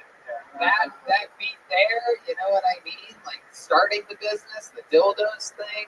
Yeah. You got electric remotes. You do that for people. You put the app on the phone when you turn shit on. I can do it all. Wow. I can do it all. Has anyone ever told you you look like Chris Hemsworth with Down syndrome? Oh, look at that. Thank you. Yes, IQ on 94. Wow. Any special skills or talents that you have, Spencer? You a soprano singer or anything like that, or perhaps a Can you sing the theme song of The Sopranos? I can't. No. do you have any special skills? I can jump up and heel click. You can, but let's see you do that. Put that mic in the mic stand. Let's see. A jump up heel kick from Spencer Forbes, everybody. This is some wow. Wait a second. Are you sure you can do that? You want to try again? Wow. I'm pretty sure anybody in the world can do that, Spencer. What the fuck was that? Did you do it, Joe? Oh, God. I'm pretty sure Red Band can do that. I can do that. He's built like an ice cream cone. Yeah. He can do it. Wait, do the heels? Yeah, do the heels. Wow. Oh, my goodness. Have you ever seen two ACLs blow out at once? Well, he did them in the middle. He didn't do it to a side. He just did like a weird frog jump. I made like a heart with his leg. Oh, okay. I could do it too then.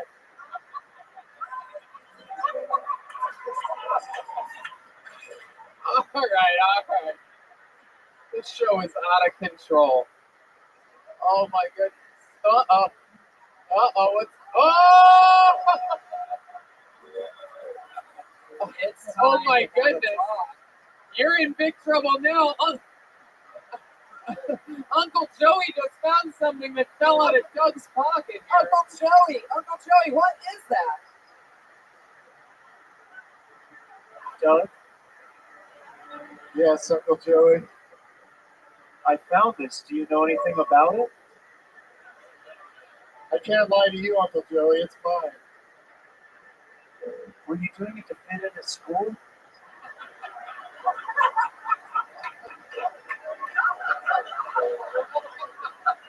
I just want to be liked. People like you. I like you. People love you. You don't have to do that stuff to fit in.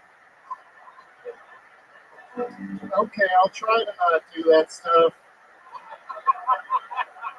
It's kind of the lifestyle for me at this point, though. What's in here is what really matters. Wow.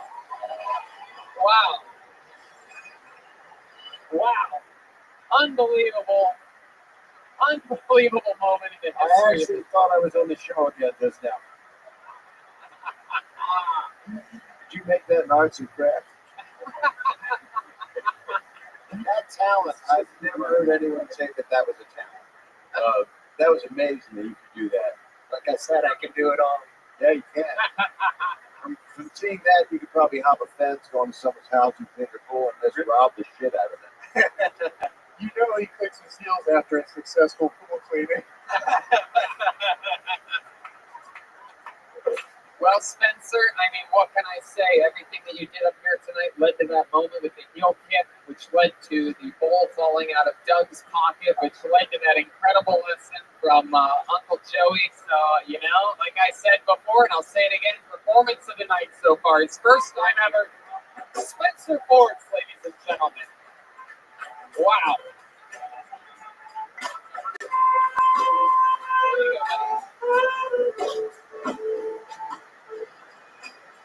All right. I have a feeling this person's not going to be here, but let's see what happens here. Let's just see. Make some noise for Galloping Buffalo. Galloping Buffalo. Hey. Bye, Sharona. Hey, Galloping Buffalo out there? Galloping Buffalo. There we go. Here comes Galloping Buffalo. Oh, there it is. Everybody. It's a bison. Oh, my God. It is unbelievable how much trouble people are having getting to this stage tonight. One more time for Galloping Buffalo, everybody. Cool. My name's Michael Silver. All right. Cool. My buddy's a trust fund banker. He's always making fun of me. He's like, hey, Mike, you're poor. I'm like, hey, George, your mom's dead.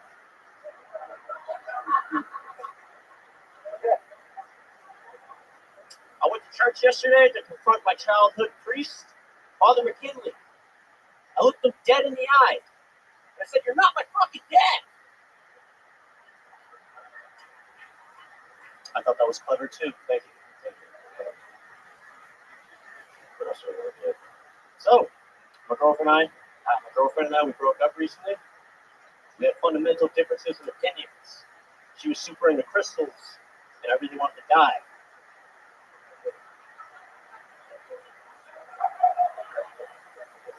Who smokes weed?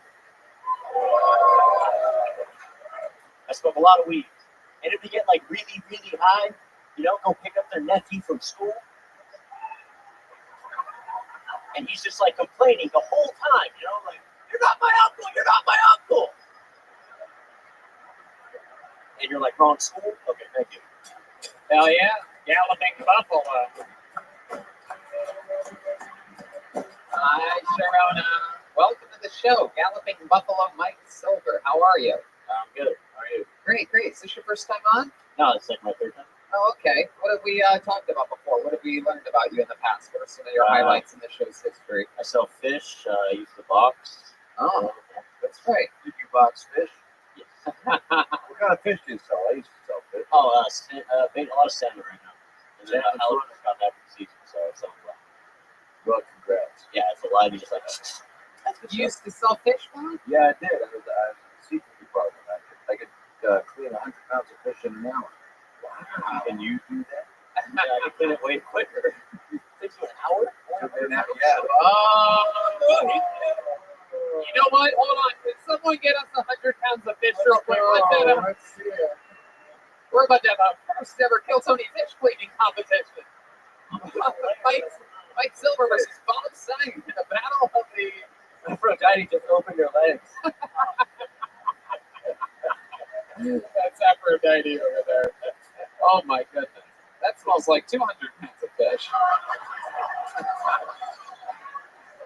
My goodness. And you work in the fish business, it's a family business? Yeah, it's an office business. Huh.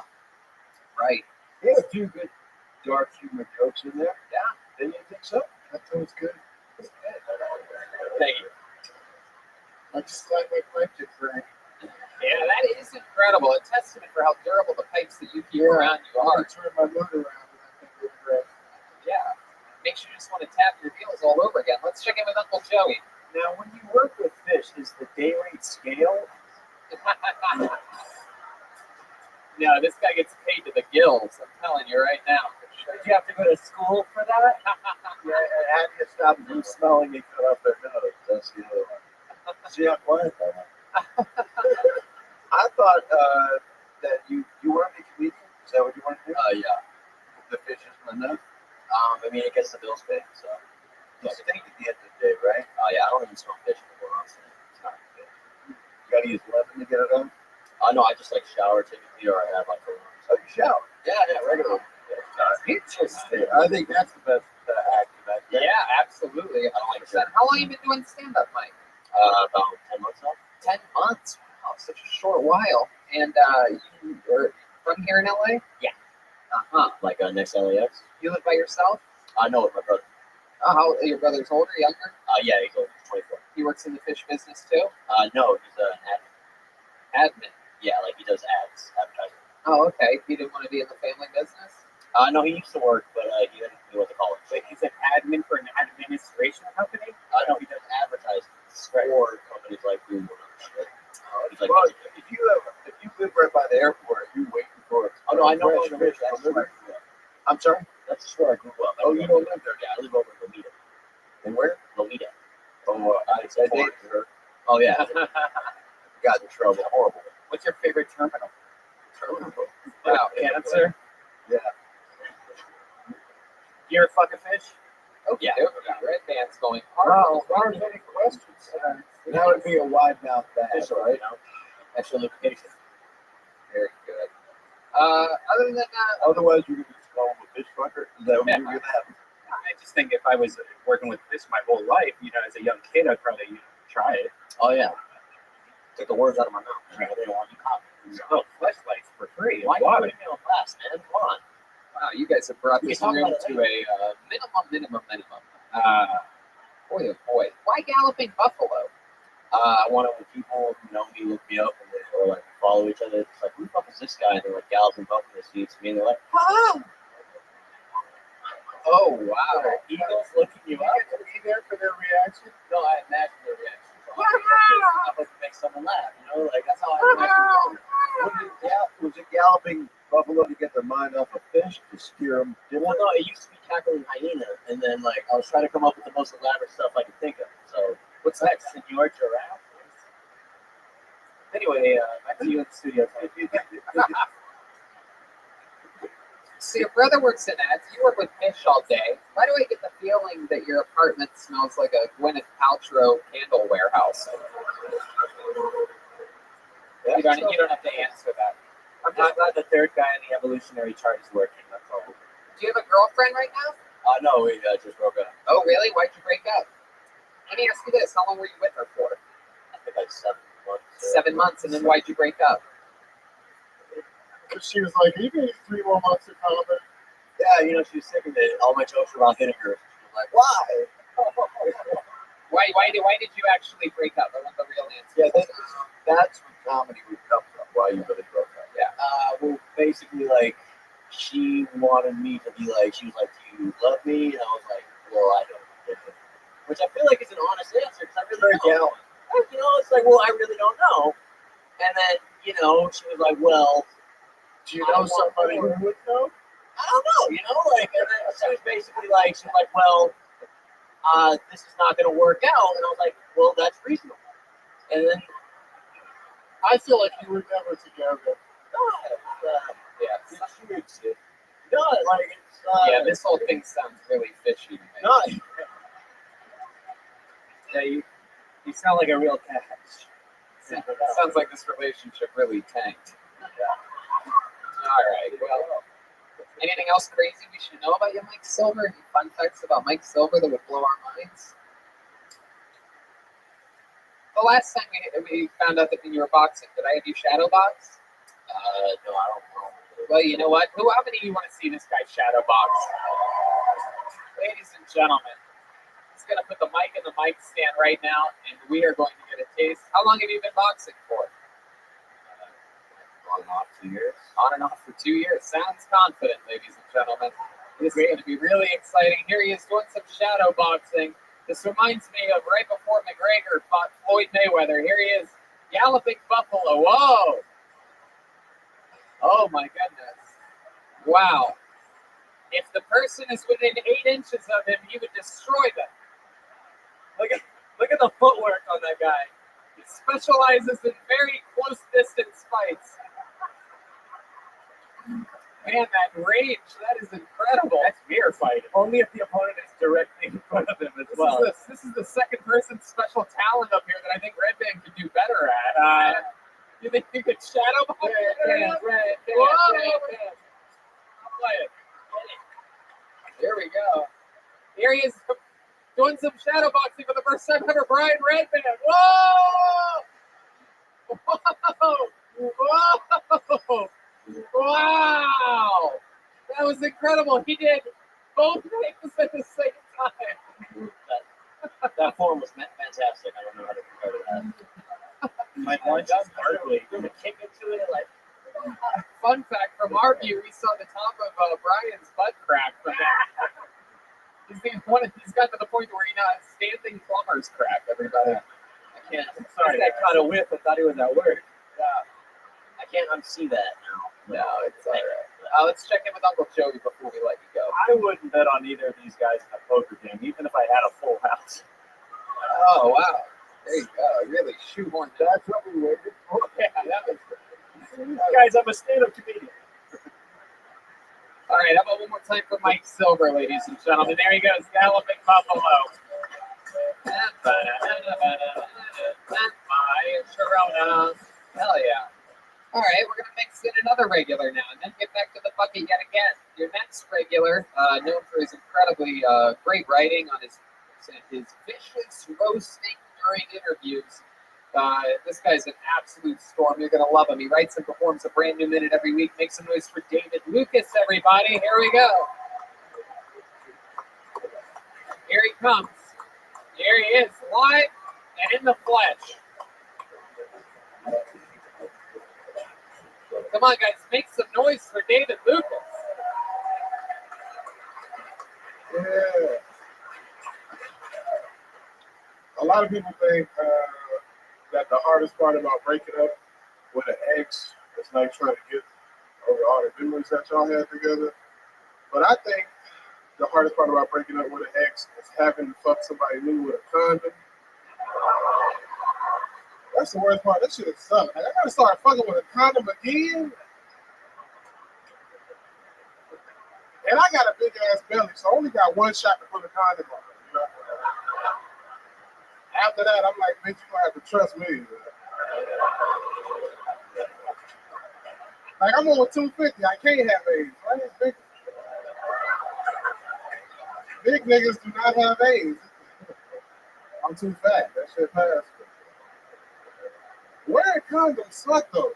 Wearing a condom is like putting on the glove and then going to wash your hands. Like I can feel the water, but I don't feel no wetness. You know? It's the weirdest shit in the world. Wow. Wow. Wow. Wow. Wow.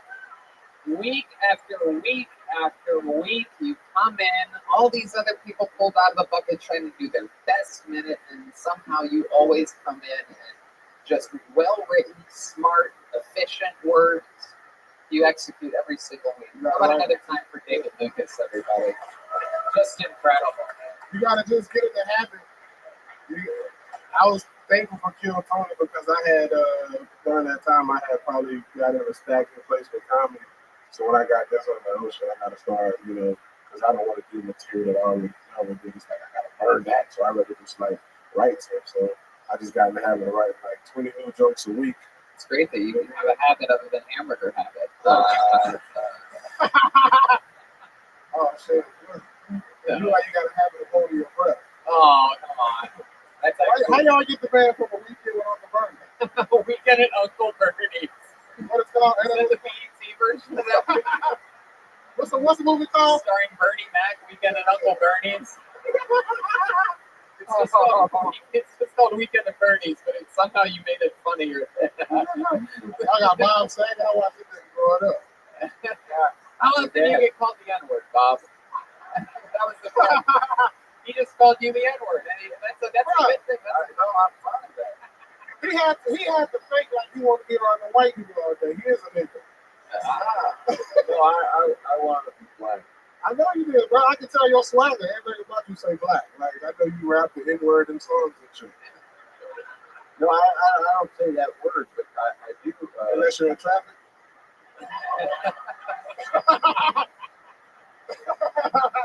That's funny, but no. That's what causes traffic.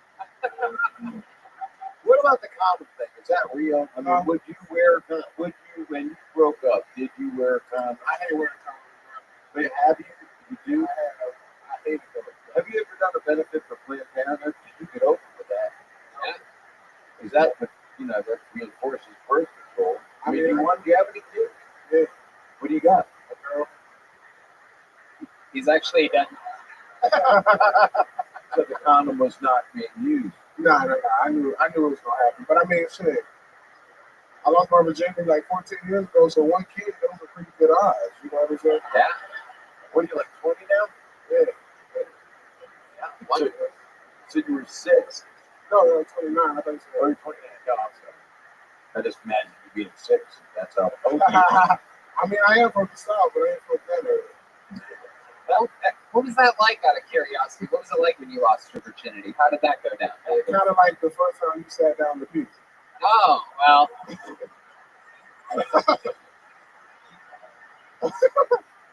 You got a little bit of wetness on your balls, you know what I'm saying? A little bit drizzled to your ass crack. So you're saying he's got no dick with giant long balls. But heck, Tony got a hitty. okay, yeah. Okay. Yeah, I'm the one with the When nitty Tony out fuck of a the girl, two. he be scissor kicking. All right. Tony be bumping coochies. What? He be bumping coochies. All right. Well, We rub my pussy on your pussy. that's the name of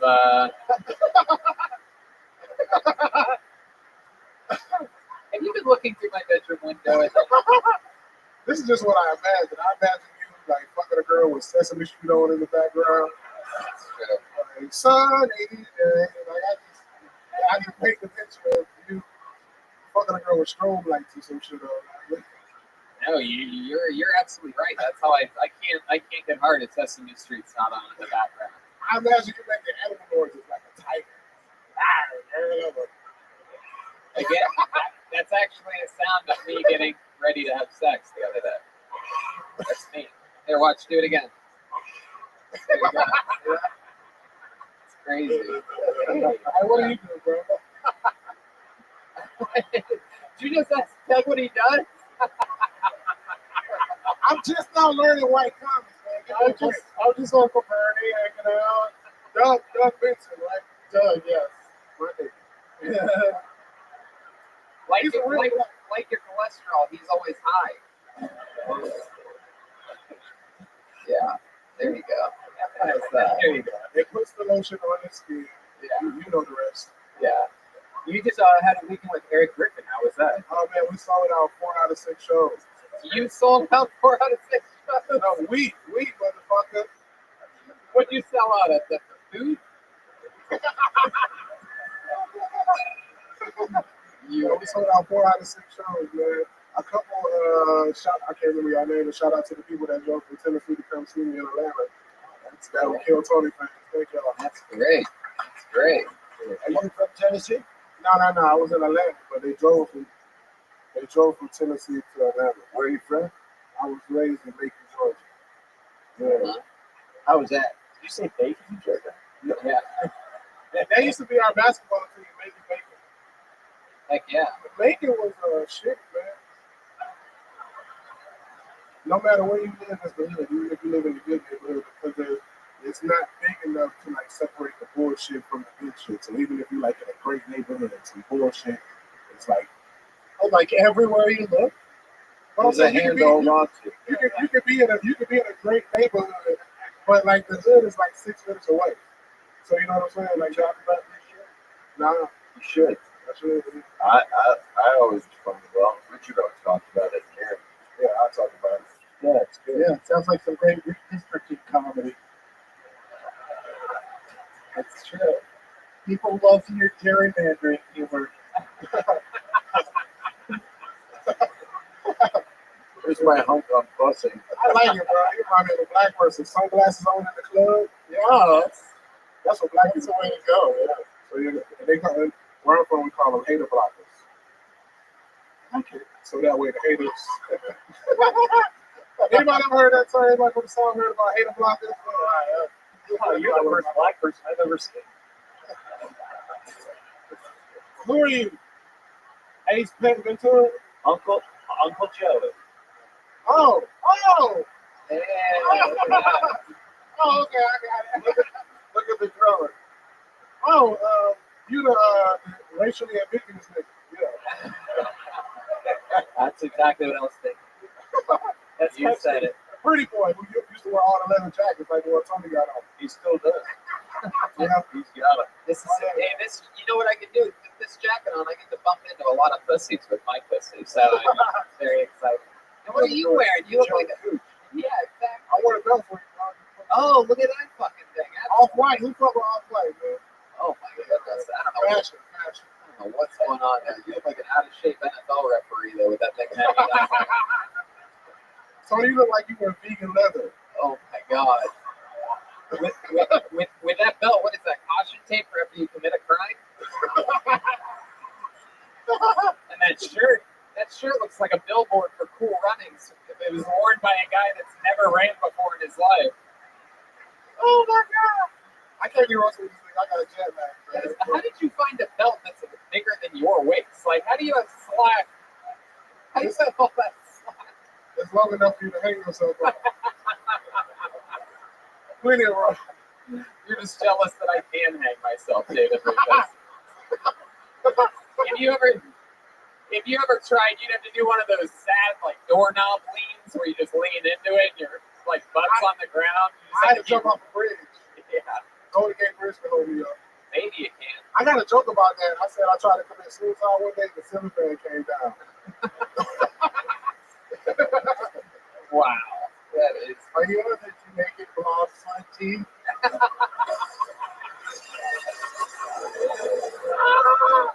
You look like one of the niggas from Denver that killed himself. What else you got? All right. You dress like you I apologize for that one that I did say. It's all good. You look like a stay-at-home dad. You like you got to soccer practice. Oh, I thought you said it's stay-at-home doing my dad. Doug looks like Sugar Ray Charles. Wow, Uncle Joey joining the fray. That's incredible. I didn't know Uncle Joey could roast like that. Watch out, I'm coming for you. What else you got, Doug? I just still can't get over you calling him Ace Pet Ventura. You look like you lost your lips in a mousetrap. All right. This is I ate the cheese. No, I get it. David Lucas, you did it again. Unbelievable set, unbelievable interview every single week. An unstoppable force. This is a star, people. That's what a star looks like. You see him every single week here, live on Kill Tony. David Lucas. My goodness gracious. Unbelievable. There's definitely going to Can be. we bring that guy up and we can spar again? Oh, yeah, a little more shadow boxing. Yeah, a little shadow boxing, pipe dropping. You go galloping buffalo. This looks like a new name. Make some noise for Alita J. Alita J. Oh, here we go. I heard an audible, oh my god, after the name pull. This should be exciting. Back from that motherfucking ledge. Step back from the... One more time for Alita J, everybody.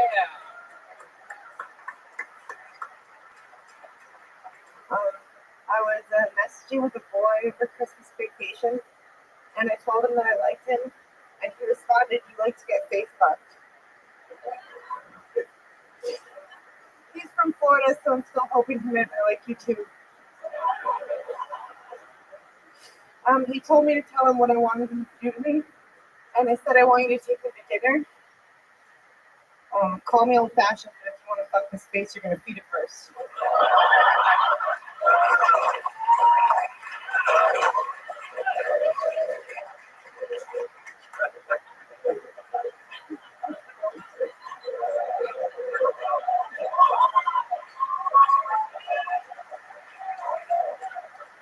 I haven't had sex for over a year because it's easier to quit sex than to quit drinking.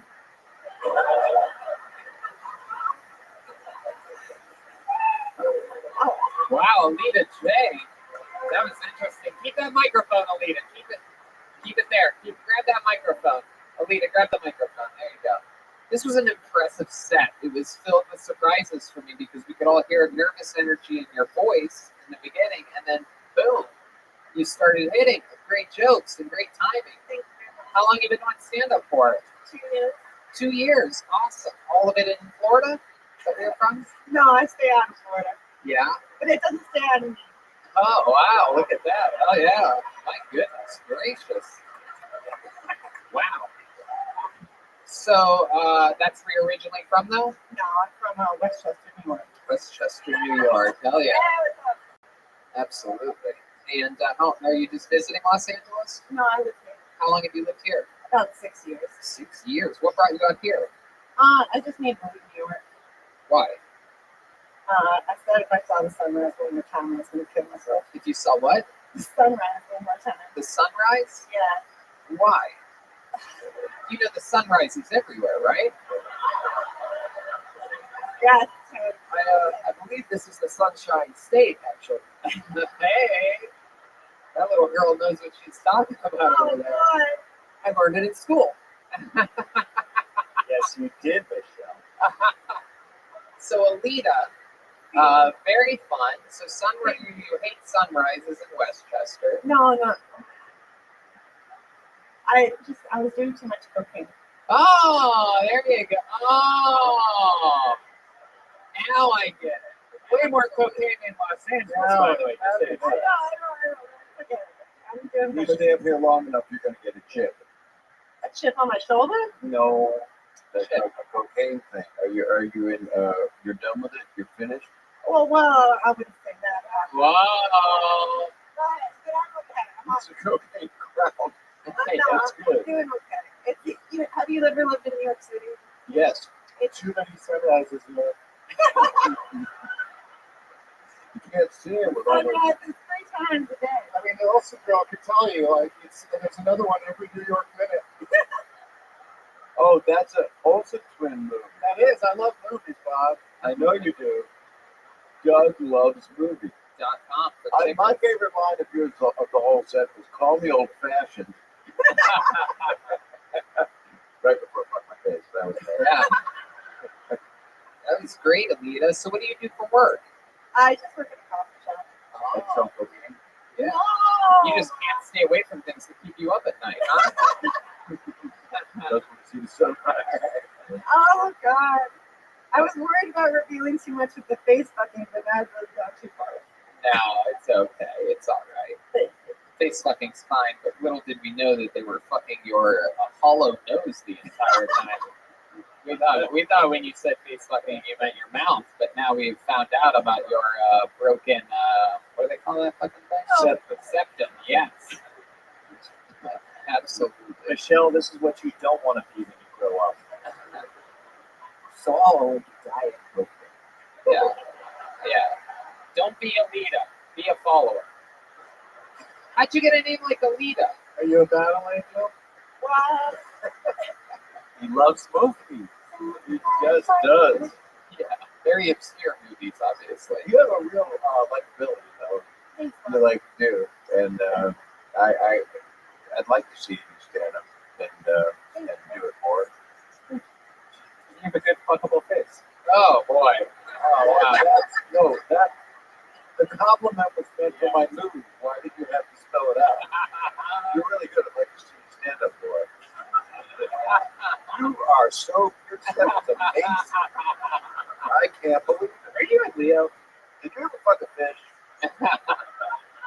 Alita, what else about your life should we know before we let you go? Any other fun I facts don't know. about I Alita? wish you hadn't revealed any of it. No, it's all right. If you did, you'd be considered boring.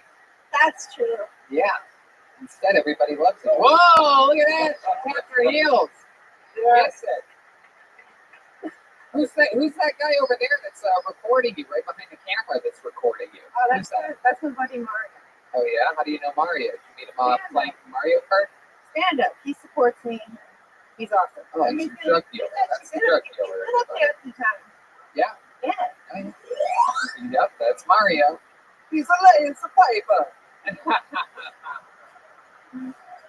You hook up with a lot of guys as a way. You have a boyfriend or nothing No, to I say? didn't. I haven't had sex for over a year. That's it. Oh my goodness, why is that? Why not for over a year? Sex or drinking, and I choosing drinking. And Why? it's not a good choice. It's not a good choice. It's not a good choice. Why is it one or the other? Just out of curiosity. No, it shouldn't be. But I just. They go together really well. Yeah. That's the only way Brian can get girls to fuck. Yeah. Is by getting them drunk. Has Mario made any moves at all? No. Well. Is he like, I want to fuck in your face? Let me fuck in your face. It's okay, Joe. They're allowed to record this show, Joe. It's okay. It's a live podcast show. Joe, it's okay. Yes, it's okay. It's not stand-up. It's a different thing. How about a hand for Joe, one of the door guys here? It's one of the few men in the world that maintains resting bitch face somehow. It's incredible. Real tough guy. Go to forhims.com, Joe. Yeah, absolutely. Use the promo code KillTony and save 15%. So, wow. Alita, very interesting. So, over a year. 2 years. What kind of guy do you like? You like a tall guy that maybe lives in Florida from school? Yeah. Kind of like that? Because he uses humor as a condom. Yeah. And And some people don't like that. yeah. And even if you don't want to fuck him, he has like 8 dildos he can give you. All right, Alita. Well, 2 years in the game. How long have you been coming to the Comedy Store for? Not that many times. Like this is like my third time. Third time ever at the Comedy Store, and here you are now on the red lacquer main stage. What's the longest set you've ever done? 5. 5 minutes? Would you like to do 5 minutes next Friday at the Ice House? Whoa! Wow! Wow! Don't applaud. Have you been to the Ice House? She was never seen again. Love it. Just gonna try to turn it You into. set that up for it? You're going to get her 5 minutes? Yeah, I have a show twice a month at the Ice House. I take a lot of people from this show over there. That's awesome. Yeah, just getting those spots there. You're a good man. Yep. So you're going to... So you'll want to work on that. You'll work on that. You'll work on the 5 minutes. You get your best stuff. Oh, you don't want me to do Facebook? Oh, well, is that rhetorical or... I mean, I'm married, but I don't mind. Just make sure you close with it. If you open with face fucking, what else is going to get fucked? Where do you go from there, you know? Look, I can list 20 things, including open heart surgery. What? Joey, say something. You guys. Ladies and gentlemen, how about one more time for Alita J? Everybody, there she goes. She's going to the Ice House, everyone.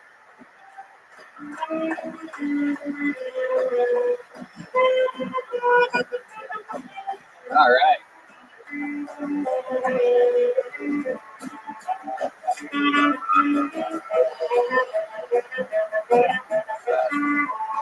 So this is a special part of the show where we're going to go right back to the bucket. But for right now, what do you say we bring out our third and last regular in the evening, huh? This young man right here just started stand-up actually only a few months ago, but after 20 years of improv training out of the Chicago area at Second City and building an amazing repertoire of incredibly hilarious videos and other comedy stylings. He joined us here a couple months ago, and I absolutely fell in love with him immediately. Ladies and gentlemen, it's the Human Shield, the one, the only, the great Michael Lehrer, everybody. Come on. Here he is. Oh, boy. Guys, come on. You got to make more noise than that. It's Michael Lehrer, everybody. Here we go. Another week of sucking dick for wheelchair parts. I just got a new battery. All I had to do was swallow. You know, I don't want to stereotype, but I hate people who can walk. so he's like, I'm praying for you. If prayer cured my ALS, that would be international news. It's not like 1 in 10 ALSs are cured by prayer. It's 0 and never. Everyone's like, oh, you're an inspiration.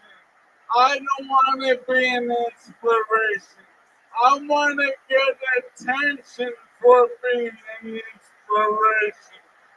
Attention, strange pussy, and some dick on the down low.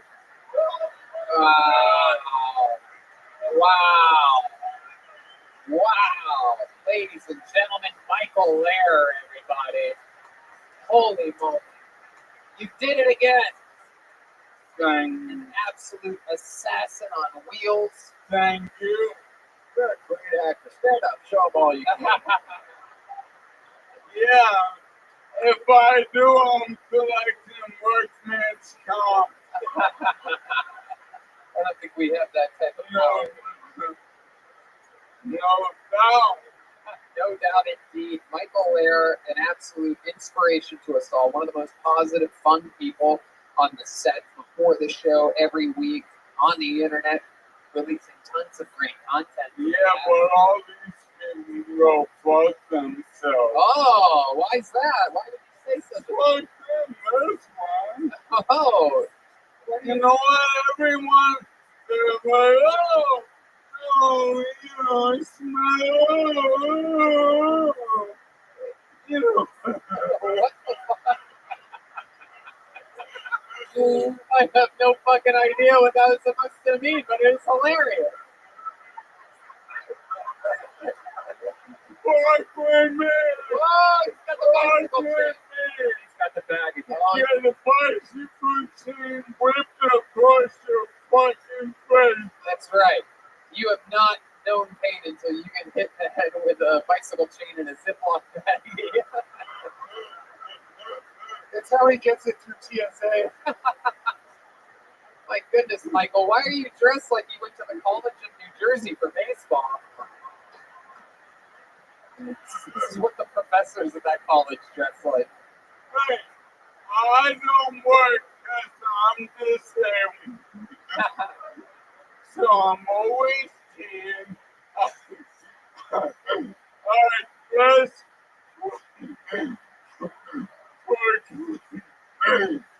Do you dress like that because you can't beat your wife in real life? Hey, we're doing real good. We got into role play. She lays down and run her ass over. Ah, look at that. Wow. Yeah, Bob. Yeah, yo, finally got headshots. You got what, headshots? Yesterday, my son Colin, he got headshots yesterday. Time to pin this ass out. Yeah, my son is commercial ready. Oh, shit. Oh, yeah, dude. So are you. You been in a Rascal commercial or anything yet? Or? No, I keep trying to contact the makers of this channel. Singer? Yeah, for you, singer. No, don't say that. No. Tony, they deserve it. I've been showing them my life has changed because of this chair. I contacted them on Twitter, Facebook, Oh, there's his actual lines. Instagram, all that. They're support. No. I had to find my own.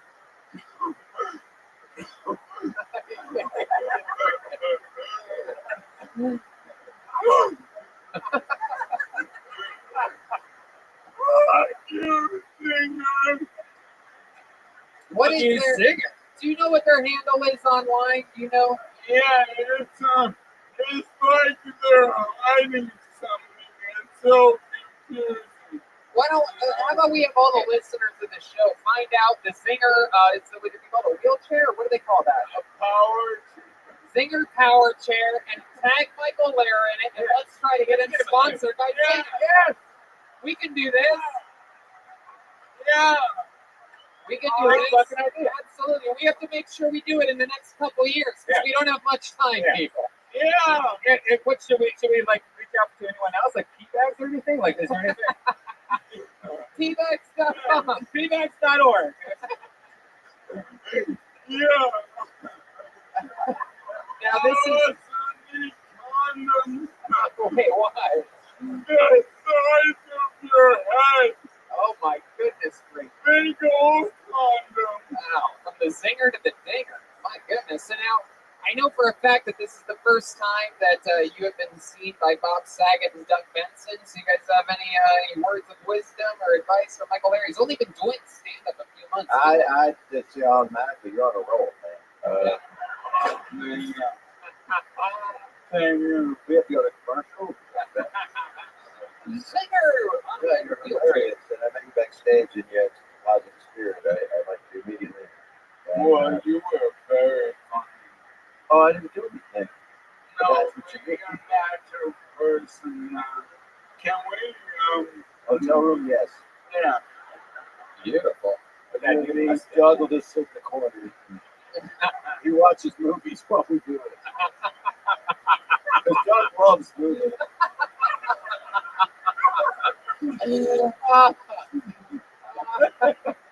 It's do a remake of Weekend at Bernie's with you, where you're dead and in a chair, going to power lunches in your power chair. Exactly. I'm the new face of diversity in Hollywood. I do power lunches quite regularly. Fuck yeah. Michael, anything else crazy about life you want to get out there this week or talk about or anything like that? Yeah, man. You know what, man? Oh, I'm premiering. I do magic and rap.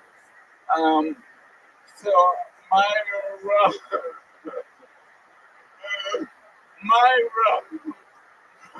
Wait, what? What's going on? What are you tickling you? You know how to rap? I am a rapper. You're a rapper?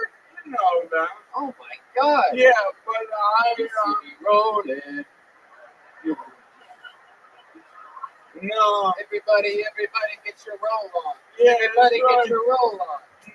No stairs. Roll out, man. Homie, roll out.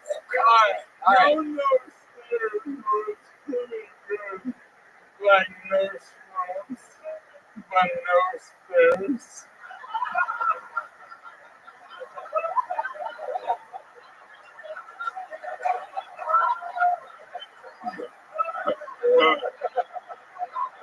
Everybody's laughing. He doesn't want upstairs.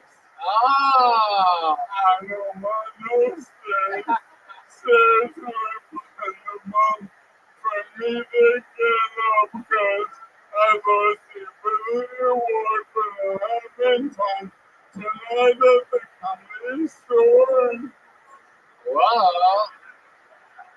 My goodness.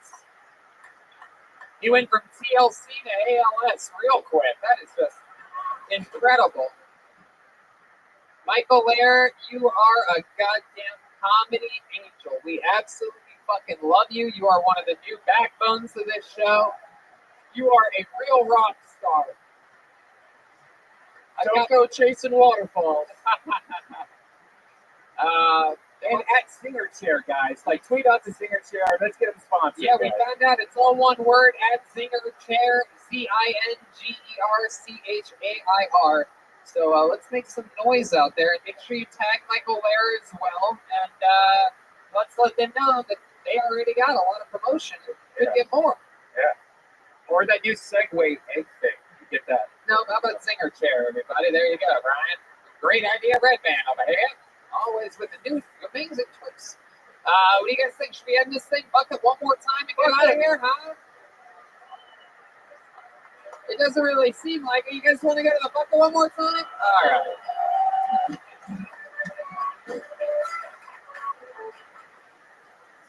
All right. How about another hand for Bob Saget and Doug Benson for being here?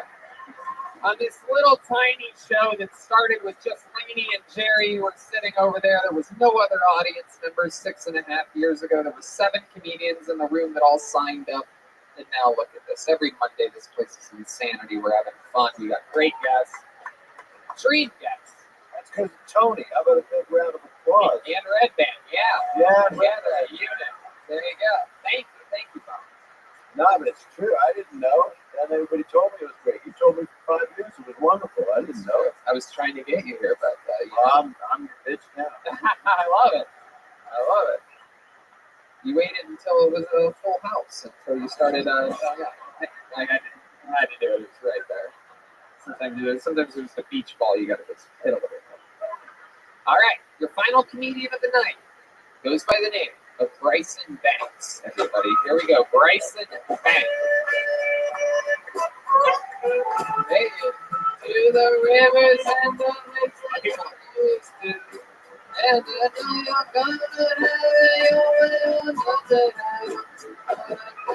have your tonight. One more time, your final comedian of the night is Bryson Banks. So when I was younger, sometimes I used to be able to hear my parents having sex. Yeah, and sometimes I'd be listening though, and it would just stop. And I think, did we just come at the same time?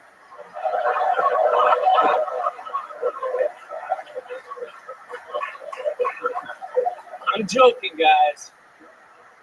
I always come first.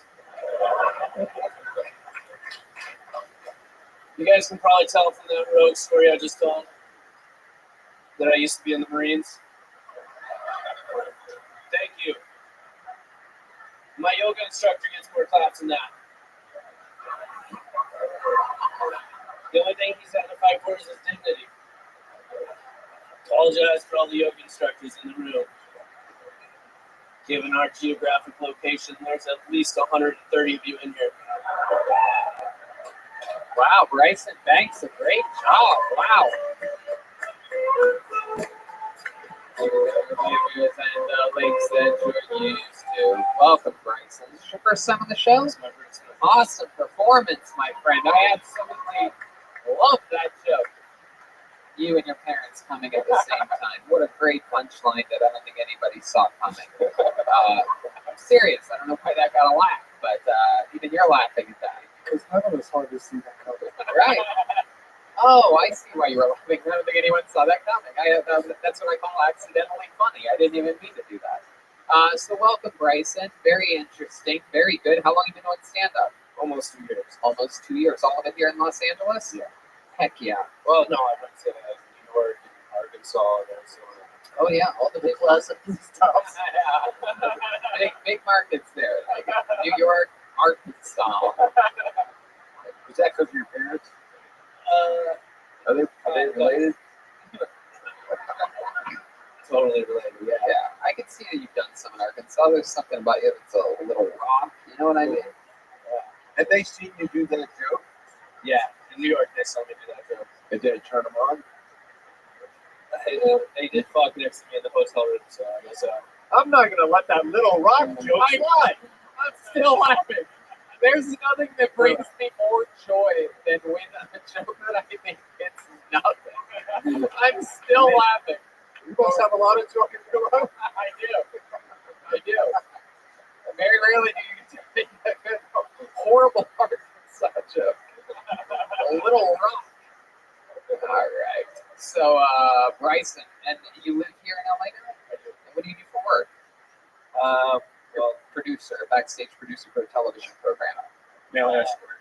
I used to be in the military, so I still get money from that. And then I went to college and they paid me, so I just kept investing it so I had a cushion. But I recently became a personal trainer, so I'm about to be training. So. Wow. But what branch of the military? And what? Hey, wow. And what country do you fight for? You know, I grew up in middle America, so I wasn't as educated as I am now, unfortunately. Well, I salute you for being in the military. I mean, everybody does. Yeah. Absolutely. All right, Brian. That's not the right song.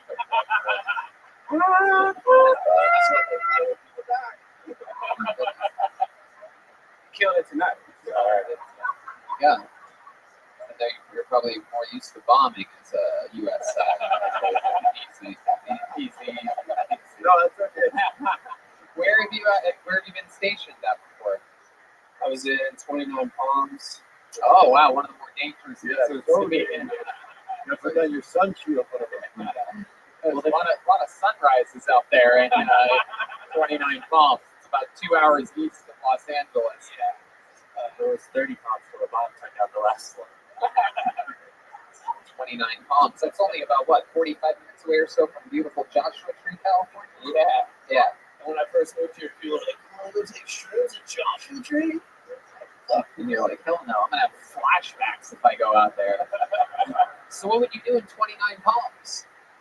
Well, I joined as a rifleman, and then I tried out for snipers and made the platoon, and then moved out with them. Wow, that. Now you're up here sniping with great jokes. That's incredible. You keep up on your, you're still in shape, you're a personal trainer? Yeah, I went through a program called FitOps, which John Cena just donated $1 million to. Oh, wow. And he didn't donate it anonymously? He admitted that he did that? It wasn't one of those things where he gave the money and he's like, you can't see me like that. Oh, yeah, where were you on my Little Rock joke, you pieces of shit? Writing all this right in front of you, you assholes. Think I had that stock John Cena donated money? All right. Let's check in with Mary Kane and Ashley over there. No, I was just gonna say it looks like a Terminator convention. We got like the old broken model and the T2000 model. She's talking about Michael Lehrer in the back there. Oh my God! All right. My goodness gracious!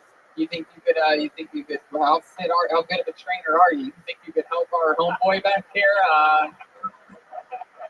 Oh, he's got the bicycle chain. Look at that. That's what he's gonna pay you for. You accept bicycle chain as payment. And was that another Marine out there that did the little thing, or was that just a fan of men? You're a Marine? You still in Marine shape, you think? No? Hey, you don't sound like a Marine. You look more like Marine life. We can't see you right now. Yeah, I'm a Marine. Yeah. Not even very good shape anymore now. Hoorah, hoorah. PCR repair. What made you decide not to be in the Marines anymore? I didn't decide that. Trying to be rich. What are your contract? Just wasn't. Did you ever, it's a pretty brutal question I'm about to ask, but did you ever snipe anybody? No, I did not. Right. Just hit, like what would you just hit targets and things like that? Targets and whatnot. I was in Iraq, thankfully. They back me on. What was that, Uncle Joey? What just happened?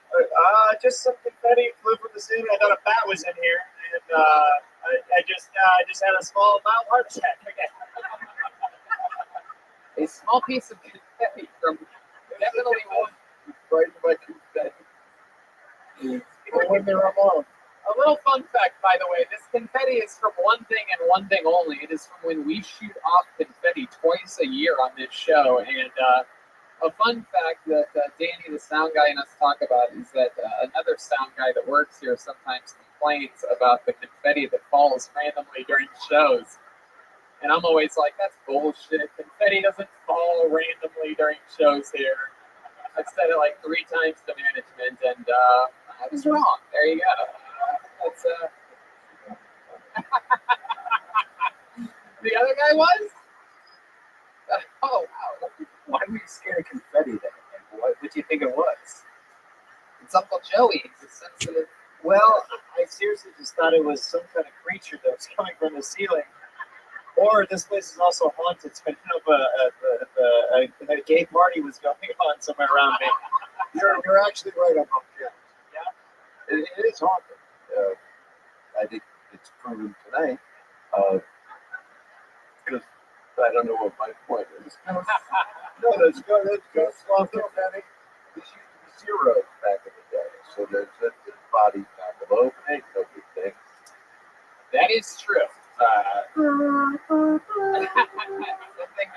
Something that a lot of the comedy store people know that have been here a while, or that people like me that have been stuck here for hours at a time back in the night. store. Have you experienced anything?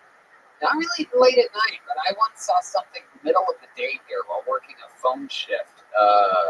It's very weird. And before I saw this thing, I always thought that the ghost stories were sort of wonky. I'm like, well, I'll never see one. I'll never, even if I did see something, I'll never admit to it because you sound like a crazy person. And then you see something and it sort of changes everything about how you think about it. I was right back there before they lacquered it out for cocaine use. And at Sam Kennison, I actually helped him get his first spot here in the OR. Wow. Because I'm 104. And he was laying on the couch and he had passed out and the drug and alcohol stupor. And I was still here. It was like 4 in the morning or something, because we did shit like that. And he saw a coin floating in the air, because it was supposed to be mobsters that used to be here back in the day with those zeros. And I said, Sam, that's not true. He goes, I'm not fucked up at all. I'm telling you the truth. There's a fucking coin floating from a mobster or something.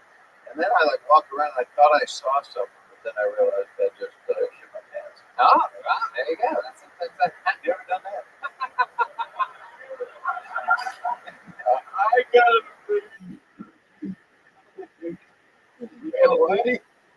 The disease has taken him over at this time. We're watching a man deteriorate, and we're all laughing.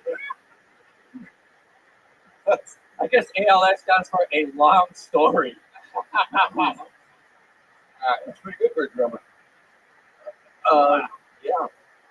You're really good, though. I mean, you're a likable dude. I mean, keep working people out. What's your opinion? I see him being cast in Top Gun too. Yeah, absolutely. Because you love. Or maybe bottom gun too, or something like that. Bryson, anything else crazy we need to know about you in your life before you go? Any special skills or talents or anything like that?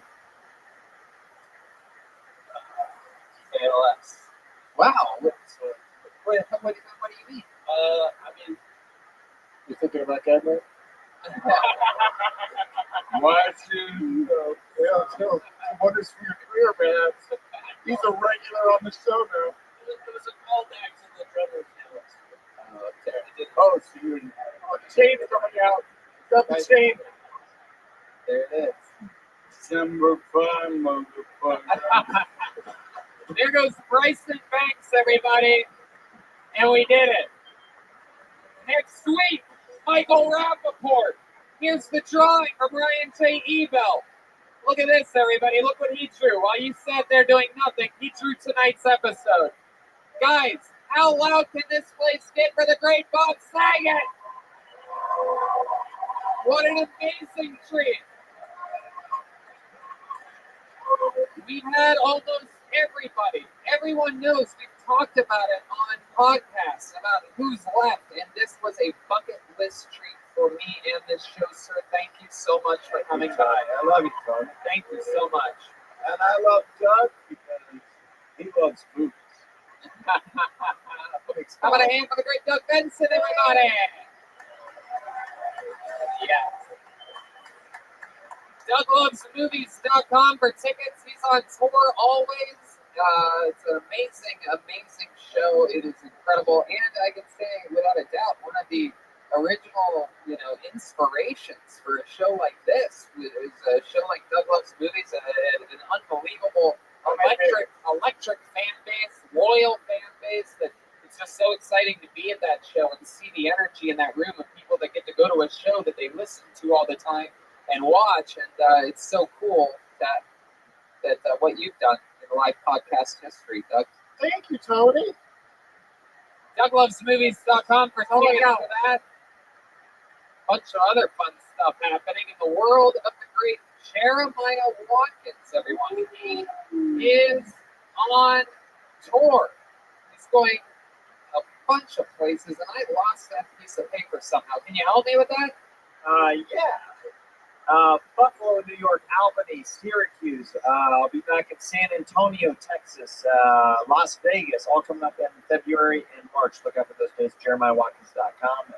Thank you. Love you guys. Right. And you can also catch him on the Kiltony Road shows coming up in Vancouver, La Jolla, Ventura, Boston, and Austin. He's not going to be able to make it to Kiltony East and Swansea. He's going to be headlining upstate New York. And make sure you catch me doing stand-up in Tempe, La Jolla, and Boston. All those dates are TonyHetchcliffe.com and also for Kiltony or Death Squad TV. You can get them at a bunch of websites, including Google. How about a hand for Chroma Chris, everybody, over there? Adorable. Batted 1,000 as always tonight. Chroma, what did you think about tonight's episode? It was a San Francisco treat. Wow, look at that. Anything else, Chroma? Yeah, shout out to Ernie Ball, and we also have a big announcement that will be coming next week, and also check out the Baby Boys on Spotify. I love it. There you go. I just want to say something really quick. I started in this room when I was like, I started over there when I was 21. Letterman was my first FC. And coming in here and seeing the Comedy Store as hot as it is, and everybody being as funny as they are, and it just makes me feel fucking awesome. And the audiences are all coming because you love comedy, and we need comedy really bad. So thanks for being here. Thanks for having me. You're amazing. And again, just to let you know, if it wasn't for guys like you and Letterman and Pryor and your whole crew, this place would not exist. It would not have been able to survive the lapses of gaps between the comedy booths. So we thank you. We all helped each other on this. Well, it's nice to see it up there. Thank you. And last but never the least, guys, the backbone, the drummer, Joel Jimenez, everybody. He's mostly sorry on social media. He's an official Ludwig artist. Anything else, Joel? No, I love you guys. Peace. Guys, thank you so much for coming out. Next week, Michael Rappaport joins us for the first time ever, and perhaps another special guest joining him. Red Band? Hey, I'll be in San Diego, March 6th, 7th, or 5th, 6th, and 7th with Tom Green. So check that out at the American Comedy Show. Wow, that's so interesting. We're going up against each other. I'm going to be in La Jolla that entire I know. So that is just as strange as it gets. All right. Good night, everybody. We'll see you again soon. Good night. Thank you.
Hey, this is Rabbi coming to you live from the real famous Comedy Store main room for a brand new episode of Kill Tony. Give it up for Tony Hinchcliffe.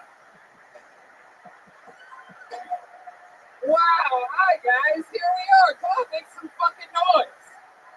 We are live at the Comedy Store. Hey, look, everybody. It's Brian Redman. And the great Ryan J. Ebo has already started drawing tonight's episode right there while all of you sit there. He draws every episode, including all the tour posters, which are available everywhere that we go. We're going a lot of places, like February 21st, Tony, Vancouver, 13 or 1,400 seat venue there. I'm in Tempe all this weekend doing 5 stand-up comedy shows with former regular Ali Makovsky featuring and the great golden ticket winner Tristan Bowling opening all those shows. February 29th, Tony's back at Venus de Milo for the 2nd annual Tony East. We're in La Jolla, March 8th, after I do 3 nights of stand-up comedy there, March 5th, 6th, and 7th, Tony on the 8th. Tacoma, I do believe we have 2 Tonys or 1, I'm not sure, check the website. March 20th and 21st, there's also stand-up shows connected to that. Skankfest, Houston, Skankfest South, March 27th and 29th. Tony Boston just sold out on April 9th. However, we just added another show today. I believe the link goes live tomorrow. That's Tony Boston show added April 9th. 4 stand-up shows in Boston, April 10th to the 11th. And then from Boston to Austin, we go to Moon Tower, April 23rd through the 25th. Exciting stuff. I'm all hopped up on Caveman Coffee and Vito's Pizza. Life is good. I have to watch my diet. I'm getting older, man.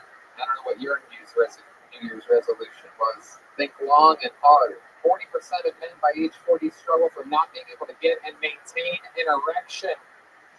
Go to forhims.com, a one-stop shop for hair loss, skincare, and sexual wellness for men. They connect you with real licensed doctors and FDA-approved pharmaceutical products to treat ED. You know all about this. Yeah, I actually just ordered some. It's great.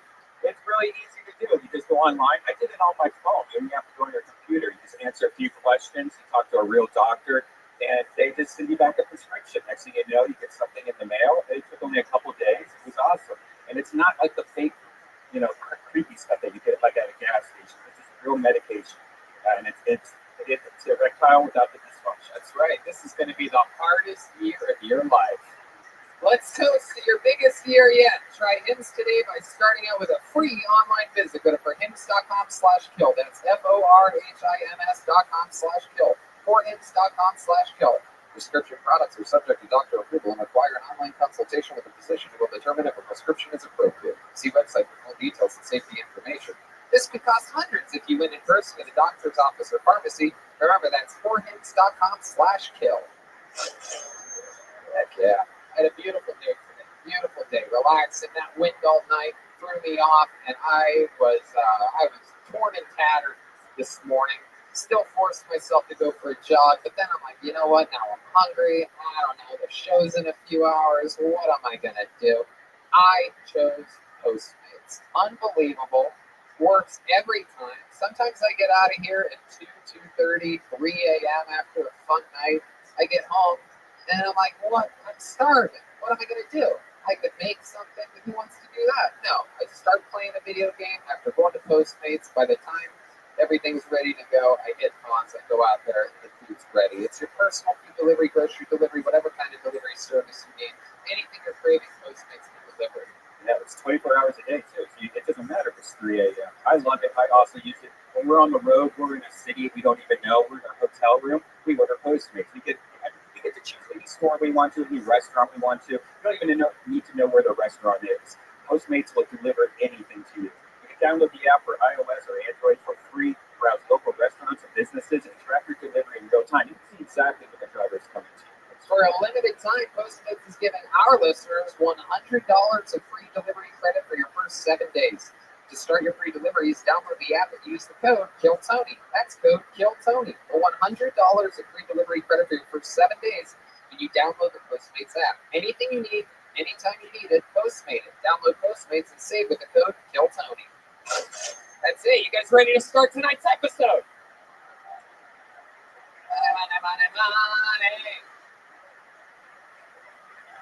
It's a special one tonight, guys. As always, it's always a pleasure to get the chance to rotate in a rare first-time guest on this show. We're knocking off a lot of our bucket list style guests this year, and this is no different. Ladies and gentlemen, I present to you, give him a big Kill Tony welcome, the one and only Michael Rappaport. Yes. Fuck yeah. Absolutely. He's here. We are going to watch comedians do comedy tonight with Michael Rappaport, host of I Am Rappaport, comedian for the Stress Factory, February 13th to the 15th, Chicago, the 29th of February, MichaelRappaportComedy.com for tickets. Michael, welcome. Glad to be here. Excited to be here. Fan of the show, and I've heard much about the live Kill Tony experience, and I'm just happy to be a part of this. I'm excited. We're excited to have you here. We're going to have a fun time. Michael and I really just met a few weeks ago. He caught me going to set at the Improv, and the next thing you know, I'm at my local coffee shop. I picked you up. That's right. It was like I picked you up in the coffee shop. It really was like a pick. I was actually going to get that coffee to go. I didn't even tell you. I was there to just pick it up. No, I could tell. And then I was like, "You want to have coffee?" You're like, "Sure." Yeah. We sat under the patio I was for 45 minutes. I was sitting here. We had a little chat. It was nice. Absolutely. So I'm excited that you're here. One thing you might not know about the show, Michael, is that there is a band on this show, ladies and gentlemen. Beloved by the fans of the show. They add a very silly element to it. Every single episode they commit to being different characters. I never know what they're going to be or what they're going to do. They've been getting ready in a separate dressing room as always. Perhaps it's the return of some of our favorite characters that we've seen in the past, like the Milkman or Feminist Stacy, or things like that. Perhaps it's the debut of a brand new character we've never seen before. Let's all find out what they are together when I bring out the best damn band in the land, the Kill Tony Band. Jeremiah Watkins, Joel Jimenez, Chroma Chris, and Jesse Johnson. Jesse Johnson joining the band again. Whoa! Wow! Oh. Wow. We've seen these guys before, no doubt about it. These are the coaches, ladies and gentlemen. No doubt about it. That is Coach Roy Robison. We've seen him before many times. Calls a lot of penalties on these young comedians. Roy, how are you? Fantastic. How are you doing? I'm great. Very exciting. I almost drafted Patrick Mahomes at Johnson County Community College years ago, but he politely passed. But I knew he had the talent then. I just want to put that out there. All right. Yeah, Coach, with a topical reference fresh off yesterday's Super Bowl. It's okay. Put that anywhere. Thank you. Sure. And then clearly over here we have Coach Hillary Clinton. Very exciting. The great Jesse Johnson is here. But I believe, according to this piece of paper I was handed, your name is Coach Linda Hyman? Yes, sir. Wow.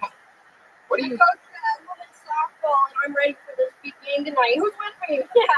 Wow. Heck yeah. And then next to you, we have something I've only seen hiding under my bed when I was a kid. That must be Chroma Chris. What's up, name's Coach Donnie. Wow. With I coach all women's sports, head coach. Oh. You're all easy, so it doesn't matter. I just coach you up. Wow, that's... Well, Tony, they say, women's athletes, they might not be as strong as us. They might not be as fast as us. Maybe not even as entertaining as us. Oh, wow. Coach Linda Hyman, what do you have to say about that? I will say that he's got some points, but those women athletes, they're more attractive. I'm not attracted to them, but they're Oh, I think you might be. That's a softball coach if I've ever seen one before. And then back here, we have Donald Trump's worst nightmare. Joel Jimenez here tonight. Coach, what do you coach? Coach Chris Johansson up in Beaver Tits, Florida. I coach it all, Tony. I was recently in some hot water. I had some unorthodox coaching methods. But just say players play harder when you have a gun. All right. Well, it's a long trip to be here from Beaver Tits, Florida. So I'm glad you guys could make it. So this is it. We have the coaches. We have Michael Rappaport. We have Brian and the wacky soundboard, which brings me to this. The Bucket of Destiny, ladies and gentlemen.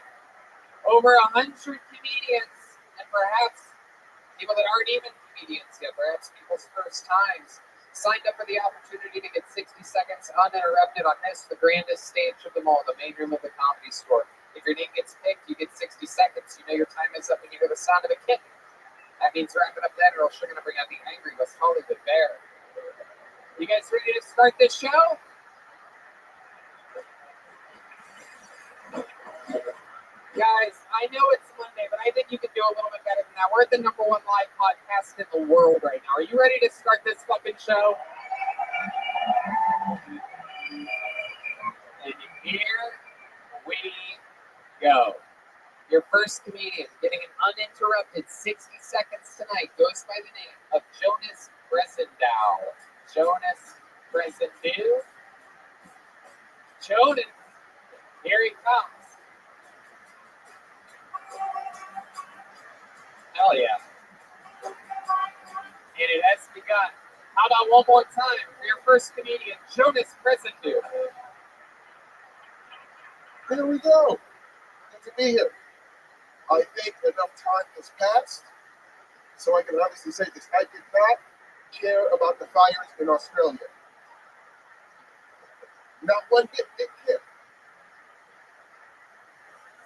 I saw the picture of that charcoal crew, and you know what I thought? It looked delicious. Everybody was like, what a tragedy. I'm like, what a waste. Is there any hot sauce over there?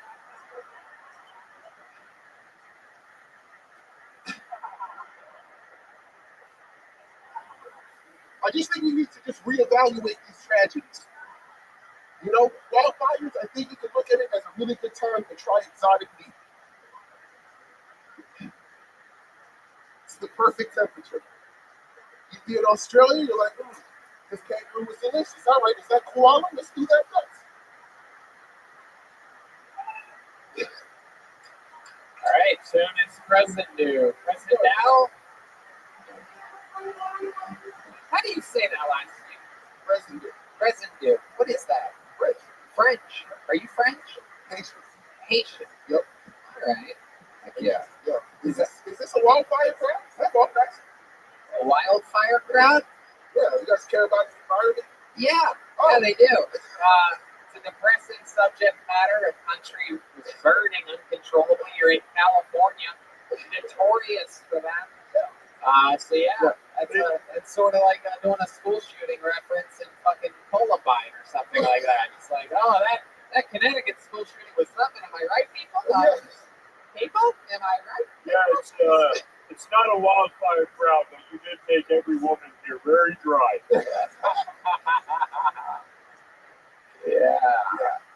What is it? Is that a ski mask in your back pocket there, Jonas? What's going on here, pal? No, it's just because I'm black. It's not a ski mask. So it wasn't because you're black. It was because you're Haitian. So welcome to the show. Is your first time on? That's fine. I love it. I love it. How long have you been on stand-up? 8 years. 8 years. Wow. Where at? Yeah, Richard started in Florida. Home club. Any chance you're from Beaver Tits? No, not for Beaver Tits. No. Where at in Florida did you start? Never. You've been there a few times? Yeah, I've been everywhere in Florida. Not unlike you though, I didn't take a raft to get there from Haiti. Tony, That was my ancestors, Tony. Not me. can I just say that if I coached this guy, his nickname would be Shaquille Oatsmeal. All right. It's over. 1 for 1. That's one. Give it to me. Shaquille O'Neal. What's it? I love it. Michael, what'd you think about this? I like that you had a premise. It's a minute of a premise. I like that. How'd you feel? Did you feel comfortable? You seem like at a certain point, like time stood still for about 5 seconds. Yeah. But how did you feel being at the Comedy Store, Kill Tony and all that shit? No, I was basking in the unemployment. Okay. Like it was a very mediocre set, and I appreciate it. You appreciate it. Oh, well, I wish we could appreciate it as much as you did. Did you write that by any chance when you were very hungry? No. This whole charred kangaroo, charred koala thing. We actually held koalas. I don't know if you know this. We were in Australia doing sold-out theaters, doing Kill Tony. And me and Brian stayed in bed that day, but I'm with you. Fuck those guys. They have herpes and shit. It's a lot of white people, so we don't care. yes. It's chlamydia and it's a rumor. They specifically told us at the koala park, do not mention anything about chlamydia on your poster or anything like that because they have a bad reputation. No, here's what is okay for, right? Australia has a really good reputation of just eating, like for a while, the prisoners there used to eat lobster. Like lobster was a common thing, and they got so much of it that the prisoners got sick. So it's a common thing. And I'm like, where did that spirit go with disqualified? You guys can, these animals been there forever. You have to taste them at some point. Probably taste like shit. That's why they don't eat them. You know? And they're endangered. Yeah, but they just don't know how to cook it. And that's what What is the wildest thing you've ever eaten before, Chip? eat a dog? No. No. Have you ever eaten? Hell no, but I know somebody that ate a dog. And I judged that person. I never met him. I was like, that the fact that you know a motherfucker that ate a dog, you're a nasty motherfucker. Yeah, no, I know somebody who knows somebody who killed a dog, but it wasn't a street fight. The dog came at my father. Oh, wow. All right, Coach Roy Robeson. Just having a flashback to an actual story there. Jonas, so how long have you lived in LA?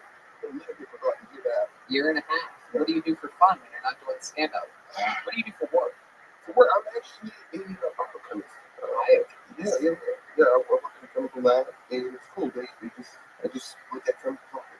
Wow. You look at chemicals. Yeah, I don't know how to explain it because it's very boring. So I don't know how to explain it without. All right. So, Bands or outside of the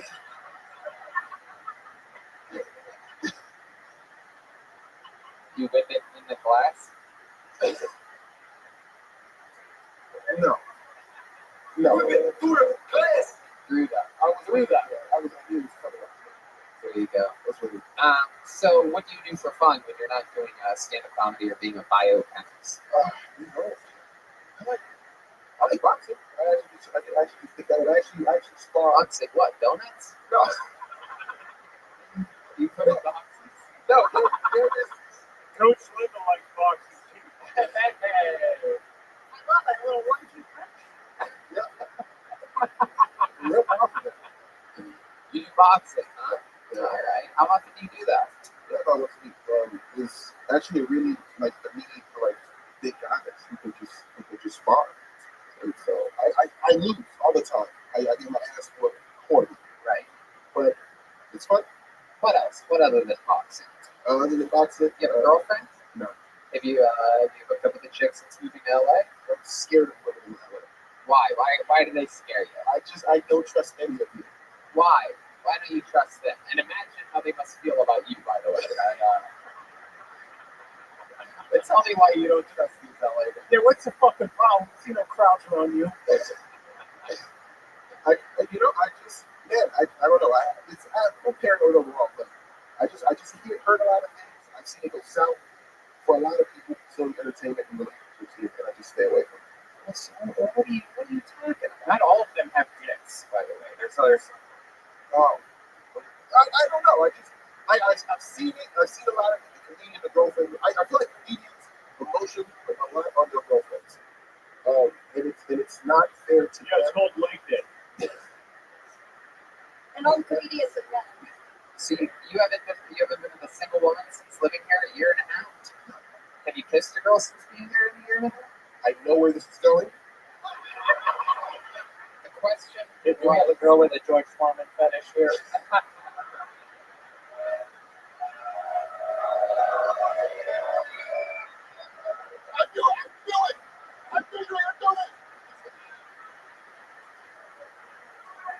When was the last time you had a PB day? Have you kissed a woman since living here in Los Angeles? Simple yes or no question. Tell the truth. No. Is there a woman out there who gets nice for like this? No, you shut the fuck up. Wrong show to come on if you haven't kissed a girl in LA. Guys, there must be a lady out there. If you bring her up, no, it's not going to be Aphrodite. Everybody just relax. I need an actual woman out there, a man. I need a real Kill Tony fan of any shape or size. There we go. Come on out there. It always works. Okay.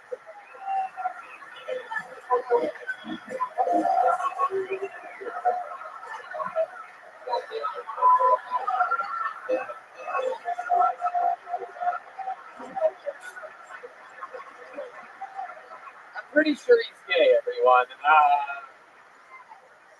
no. Even the girl that just kissed you thinks you're gay, dude. The girl, I didn't giving no Yeah, time. look at this. Khaleesi looking for a black dragon tonight, huh? What's going on here? The winter's coming. Oh, yeah, good job. You killed it. Wow. And also, I met her before. She smells very nice. She always says, I told her her perfume smells amazing. Wow.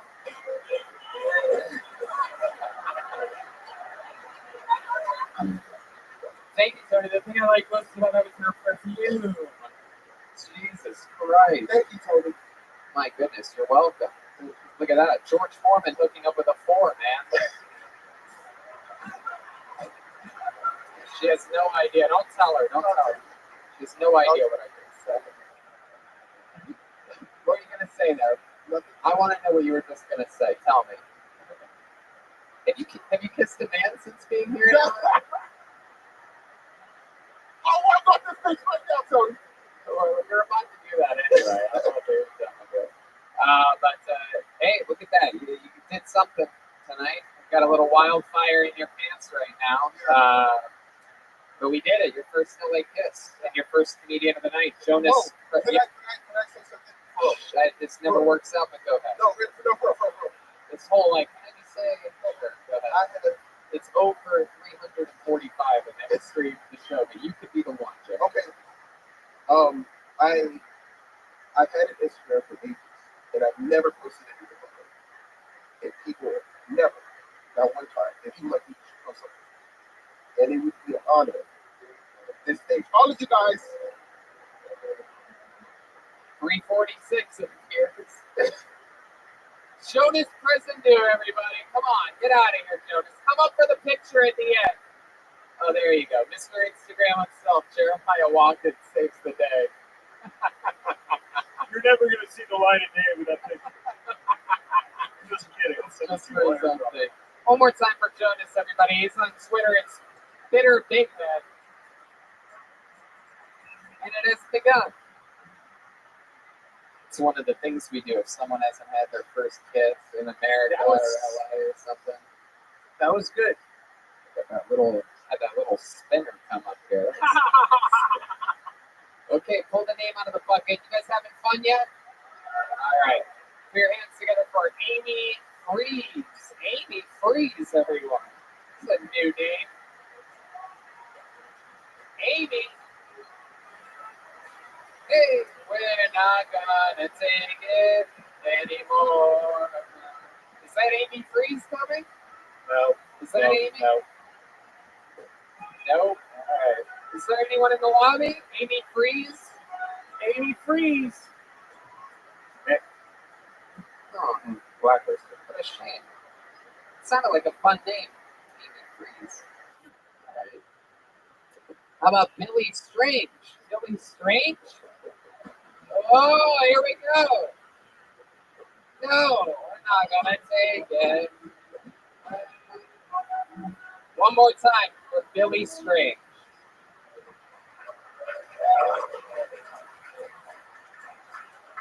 Oh.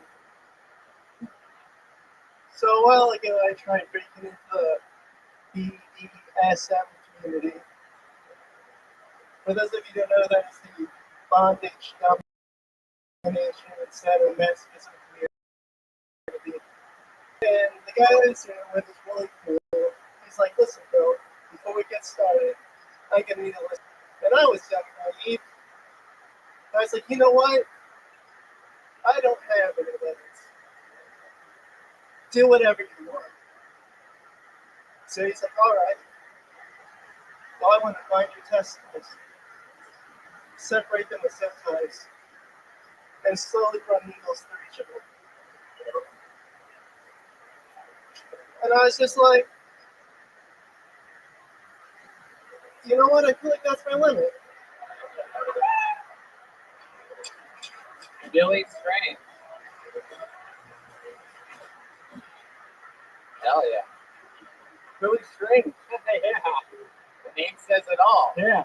Come from a long line of strangers. Yeah, pretty long, I suppose. Fuck yeah, dude. You look like anywhere between 23 and 74. What is this? I know. By the time it's either should be very well. All right. Where are you from, Billy? upside down in Stranger Things. Fuck yeah. Wow, he looked at me and I wet myself just a little. Yeah, you got quite a gaze on you, Billy. Yeah, that's kind of a weird blank gaze because people look at my face and be like, oh, you're happy, and I don't make the same face. I'm like, oh, you're gonna kill me. I'm like, no, it's the same look. I just don't care. Yeah, you have those eyes. Like the last thing you see before the trunk closes. Frightening, man. Frightening. What do you do for work? What do I do for work? Yeah. I guess I help people who can't pay their student loans get enrolled in student loan forgiveness programs. Oh, really? Oh my god. Jesus, they must go to see you. Like, man, I really hope whoever this is can help me. And they see you, they're like, oh fuck, man. I'm never gonna get that student loan. Yeah, fuck it, I'll pay the loan. How long have you been doing that for, Billy? Student loan thing? Yeah. 3 weeks. 3 weeks. 2 weeks. Well, what did you do before that, Billy? Yeah, why do you keep asking, repeating the question and the question? Because it makes you feel like you're making this whole shit up. And, you're buying time. Don't give me that fucking look. Now, what was your previous job? Sold liquor. How come that job ended? Getting high on your own supply? No, I do selling. Oh, where were you selling liquor at? Jersey. Yeah, Jersey House is kind of liquor. Okay, there's a little plug for a liquor store in New Jersey. I thought he said salt liquor. I was so confused. Salt liquor? Why would he say salt liquor? He looks like a guy with like salt. Oh, okay. I love it when the coaches explain other coaches' jokes for them. So let me ask you this: what's your living situation? You live. You seem like the kind of guy that lives like in some type of like a apartment building basement that no one knows exists. Like you crawl underneath every night.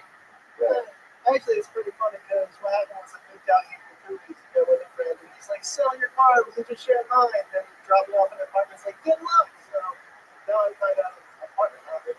Your apartment hopping. So where'd you sleep last? By the looks of your hair, I'm guessing outside. And upside down. Yeah, I slept in a hospital last night. Oh, I would have guessed a Charles Manson was up there. Right. Okay. So how old are you? I am 29. We've got a Fort Hempstead, huh? Oh, man. My goodness. So what's been going on in your life? How did this happen to you? How did you end up looking like this at 29? You've been through a lot. You've seen a lot. Your dad used to beat everybody. How do I put it this way? Well, is that because he sort of looks like Chewbacca? Why is Star Wars happening here? well, I guess I grew up in a short town, or A short town. A short town in Ocean City. I actually used to work in the mega church.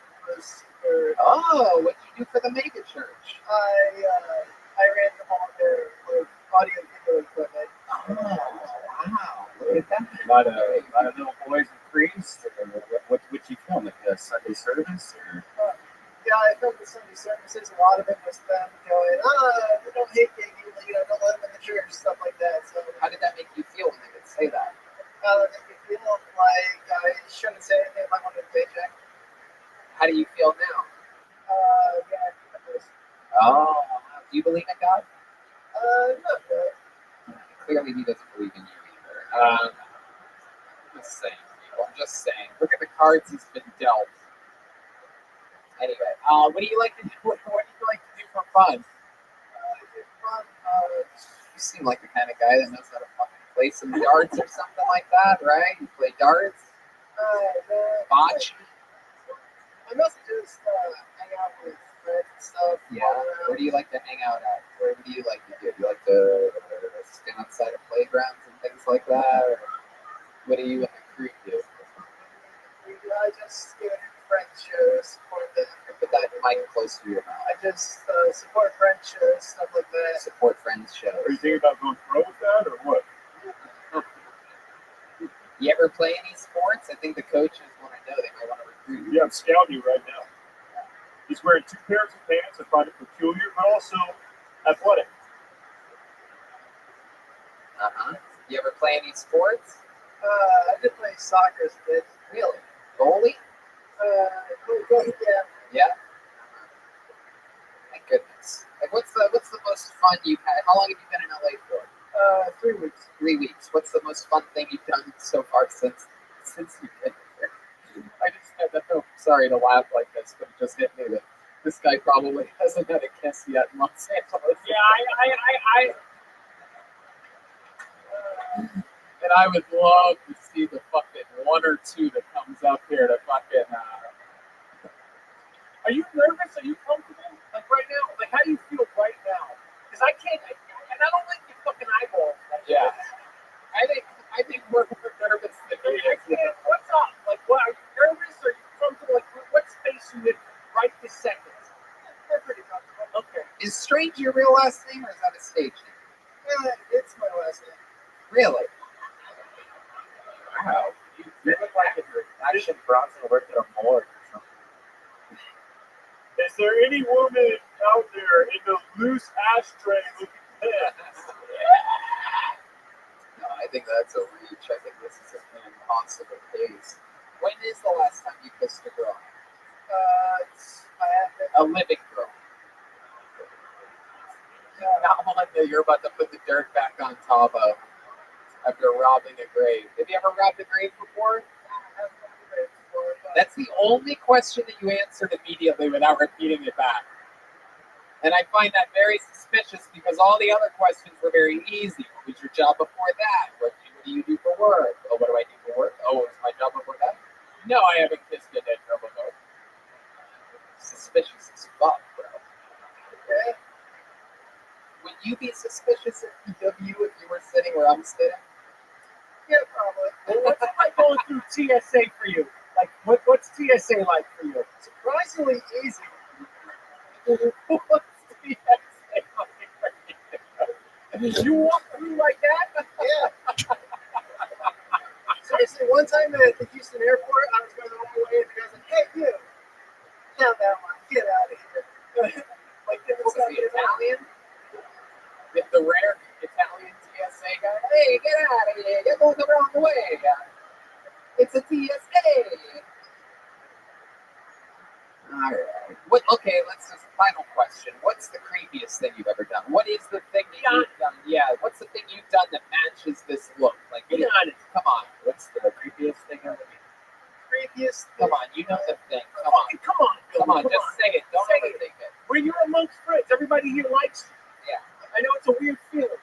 Right? You guys love Billy Strange, right? Come on, Billy. Hey. Come on, Billy. The creepiest thing. Come on. There's definitely one thing that's been done that makes people cringe a lot. Yeah, go ahead. What is it? And it was the first time anyone tried sounding me, and I don't know if anyone knows what sounding is. No, we don't know. Explain it to us. So essentially what sounding is someone takes a rod and stick it down your urethra for sexual pleasure.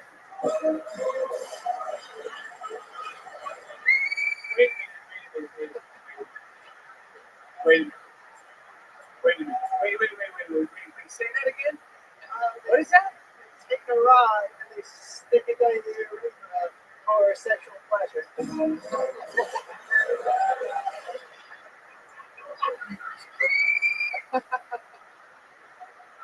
One more time. What are you doing? Get up. Get back up. Get back up. Get back up. Get back up. Thank you, Tony. I don't know what's going on here. I don't know if you think that's making people nervous now. You just went full gargoyle on that. Have you ever heard of that? No. What's it called? Body? Sounding. Sound. And you had that done to you? Yeah, well, what happened was the person who was doing it didn't do it right, and you're supposed to use like an actual like sterile rod, and they used a pen. Oh. A pen? A writing pen? Like a writing pen. And no, a bull pen. They put a fucking dick in your dick? Pretty much. And as I ejaculated, cum came out. I know blood came out. Wait, as you ejaculated, blood came out? You're a nasty motherfucker. You really are. Really. Jesus. Yeah, but doesn't this finish look good? Yeah. I respect that. He was very transparent with that. And I learned something tonight. It's called sounding. Things to never ask for. So are you a gimp sometimes? Like you dress up in like the leather mask with the... Yeah, did they make that stuff in Excel? I've never actually they did, but I've never actually dressed up. Most of the stuff I've done is with people who didn't quite know what they were doing. Because there's been a bunch of stuff. Like people stuck pins in my penis and they showed up. Well, why didn't you say no thank you? You know, Well, like... because all of them say they know what they're doing, and I guess it's too trustworthy. I don't think you need to throw the thank you in No. there on that. I'm not worried about him kissing. Like, he's going to find some freaky shit going on in LA. You're going to be better than the Haitian dude that was just up there. Sure. Advertise himself as ultrasounds from Doctor Strange. Okay, Billy Strange, we love your honesty. Congratulations. Welcome to the Comedy Store, Billy Strange, everybody. He's on Instagram at William N.E. Strange. All one word. Wow. Wow. His first time on Tony. Right. So I guess he came with the pen in his dick still.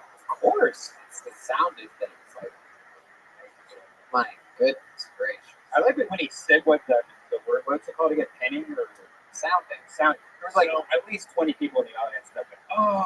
So there's at least 20 people in the audience. That's the Kill Tony crew. It takes a lot to make these people come. You know what I'm saying?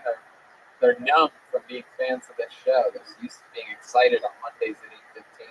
Sometimes I do mounding where me and another coach tuck our dicks between our legs and then we just press them up against each other like we're scissoring, and it's not gay. It's heterosexual. Wow. All right, coach. My goodness. A lot of information there. Yeah, totally not gay at all. Okay, pull the name out. Make some noise for Bryson Banks, everyone. Bryson Banks. Hey! Here he comes. Bryson Banks, ladies and gentlemen. Hey! One more time for Bryson Banks, everyone.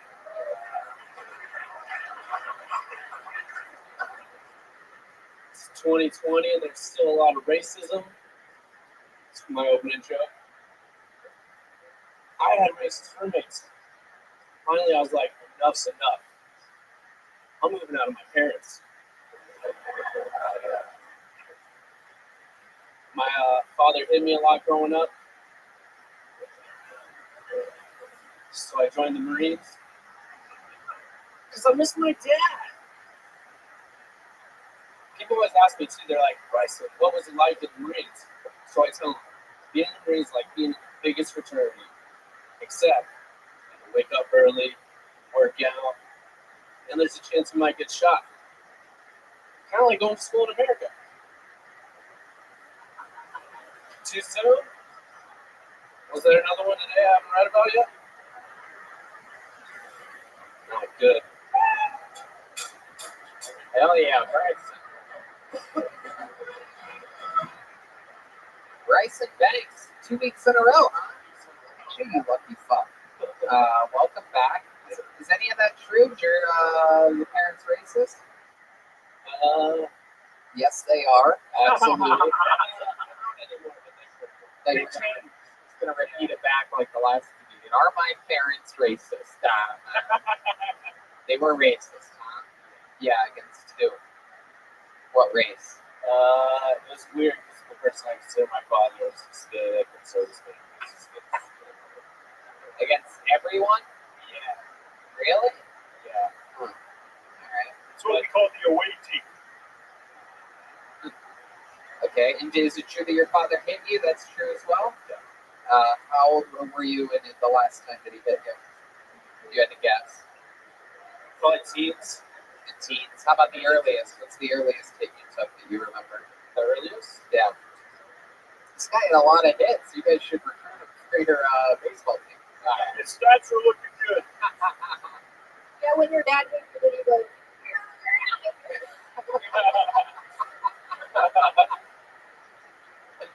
Did he say that? Every time. All right. Well, Bryson, how long you been on stand-up again?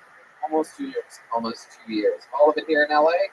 No, I've been to New York, Arkansas, Boise, Arizona. Oh, Richard. Did you enjoy it? Did you do a what? I said, does he enjoy it? Because he doesn't look happy right now. Because we're talking about like my race. Oh, I was gonna have my dad meeting. You're the one that you opened it. That's the place that you're the one that brought it up. It's not like I'm some psychic. Like, did your father hit you when you were a kid? Is it true that you have racist parents? You said it, dude. Yeah, I don't know. Any chance you were in the military? I don't know why my impression of a psychic is cross-eyed, but I can't really explain it. Oh, hi. You're wearing a jacket. All right. So Bryson, how did your life change since being on Kill Tony a week ago? It was cool. I got a lot of compliments. A lot of compliments. That's it. Yeah.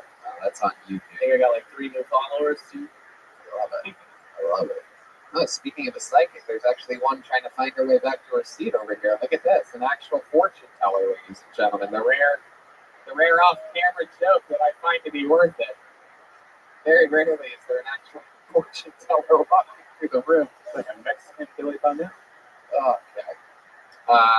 So Bryson, interesting stuff. What else about you? What did we not find out last week that you think would be interesting to know? Oh, what? I mean, Jesus, man, you're making me. I live in a What the fuck, man? You're in a comedy club. I do well. You're just happy. Yeah. I mean, how'd you feel like you stepped up tonight? Yeah. Last week, you kicked ass? Yeah. All right. So you got 1 minute down. Gotta keep swinging. I get up a lot. Good. Get up a lot. What are we talking about? 61 mics last week. 61 open mics last. Good for you. Yeah, goodness, that's great. Wow. My goodness. You get nervous when you do it? Like, you nervous when you come up here? Yeah, I get excited. I like to be excited. Yeah. Okay. You do a lot of writing? You ever take your pen and shove it in another man's cock? It's only when I really got to find a new pen. Right. It's called sounding. Erotic.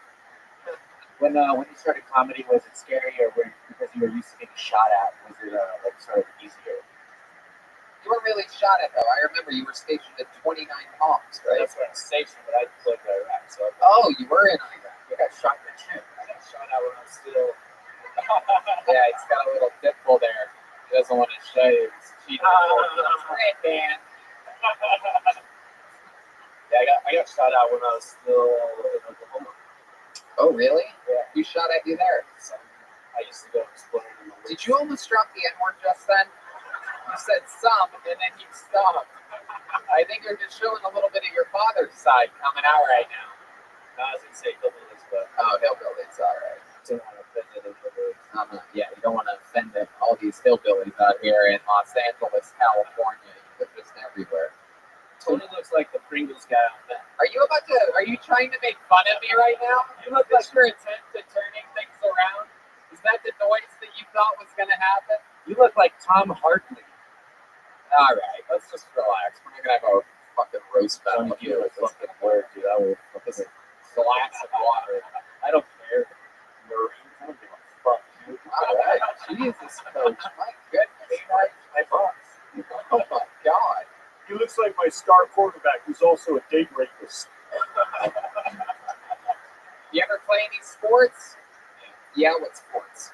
Wrestling, baseball, football. Yeah, he loves it. Coach loves it. I love it. Wow, Bryson.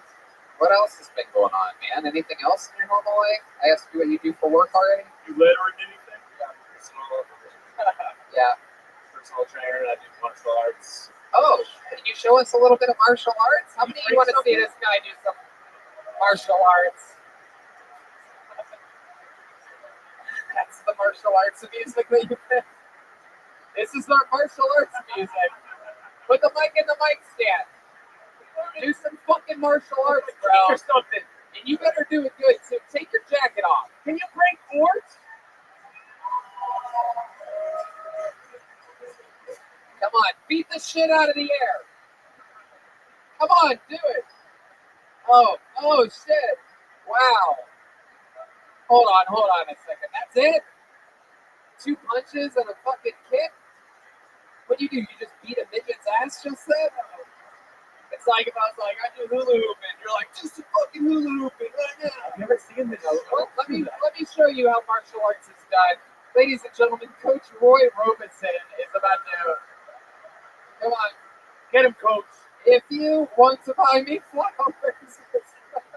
All right, here he goes. Come on, hit the music. There you go. Sure.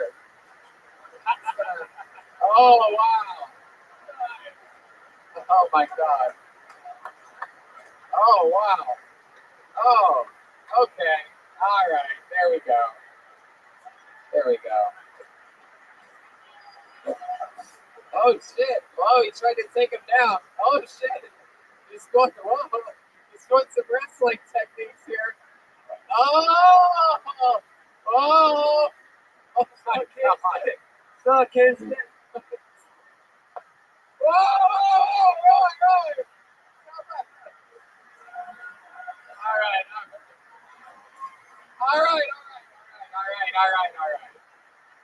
All right, he put him in a very serious armbar there for a second.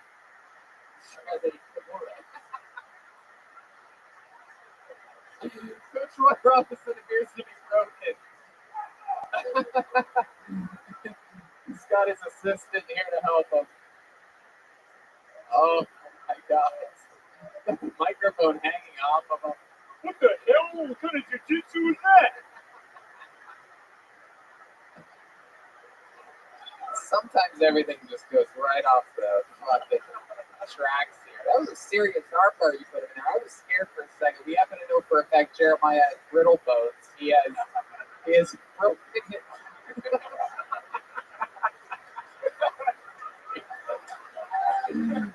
Out. It's unconscious now. Do we got some milk back here, stat?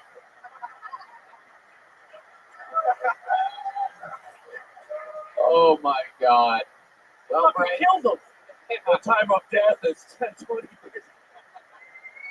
There you go, Bryson. You were able to figure it out. You were able to figure out a way to get the crowd entertained tonight. You did it. I give you all the credit for that. How about another hand for Bryson Banks, ladies and gentlemen? He's on Instagram at The Real Bryson Banks. So if you're following any of the fake ones, you can follow The Real Bryson Banks on Instagram. Oh, Coach Roy Robeson is feeling better. Put him in a pretty serious I was armbar. pretty serious. Quickly, you went past it quick. I was a Kimura. I was literally waiting to just watch Jeremiah's arm fucking snap out of the skin. I don't know how many of you saw him do a little skateboarding trick a year ago, but Jeremiah is made out of popsicle sticks. So, you know what? No, let's do something else. Instead of going to regular, let's go to a special treat that we have here. It is actually someone who I thought was here a month ago. I misread an email, and she warned me that she was coming. We love her from San Francisco, California. Kill Tony royalty, while not a golden ticket winner, she is the first ever, I would call it a yellow ticket winner. Make some noise for Kill Tony icon Nicole Tran, ladies and gentlemen. Doing a brand new minute. Here she is, Nicole Tran, everybody. Trai hãy chậm lại đừng ngưng cho con đừng nhìn mặt cha lần sau cuối rồi lát nữa đây con sẽ. Please feel free to sing along if you know the words. I went to a hairdresser in Hollywood yesterday. I say, make me look like famous pop star like Katy Perry, Taylor Swift. This haircut is Paul McCartney.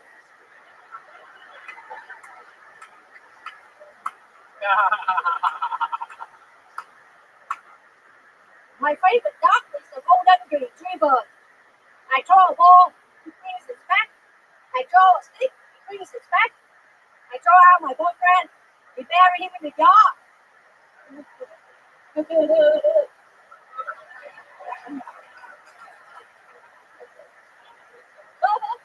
That's it. A minute from Nicole Tran, everybody. She's done it again. Nicole Tran, so talented. Brand new minute from you. We've seen you 3 or 4 times before. Always amazing. One of the few people that I've given my actual email to warn me if you're ever coming back. Because you kill every time so hard. The new Paul McCartney joke. Very good. Nicole, do you understand anything that I'm saying right now? Yes, man. All right. So Nicole, how's life been going? Fabulous, man. Yeah? Like what? I enjoy going shopping a lot, man. Yeah? Yeah? Life is fun. So look at this. This is a $10 dress I just bought. Heck yeah. I love it. It's so beautiful. I've never seen a lady wear a dress designed off of a Kleenex box before. That's exciting. And a $50 Spanx. $50 Spanx. I love that. Michael, this is your first time seeing Nicole Tran, right? Isn't she lovely? You just took the fucking breath out of me. I love it. I love it. Heck yeah. Oh yeah, she loves white guys with blue and green eyes. Yeah, I like my guys with blue eyes, but he must have 2 of them. Fuck yes. You're on fire. Nicole, how long have you had the coronavirus?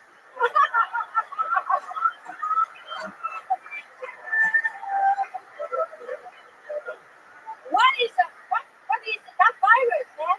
It's a What are you talking coronavirus. about? Okay. I don't even know. I only know Corolla, man. Corolla. I drive a Corolla. Oh, you do? The fact that you drive scares the shit out of me. Nicole.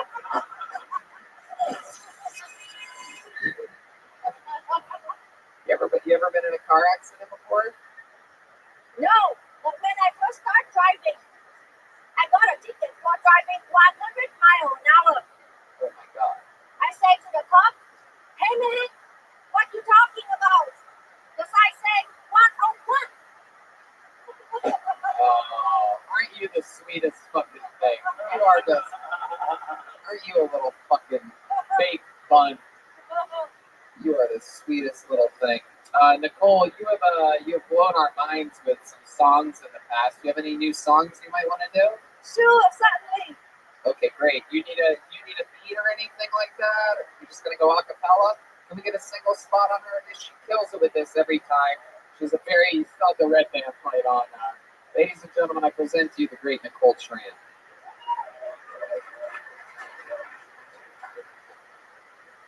Somewhere over Encino,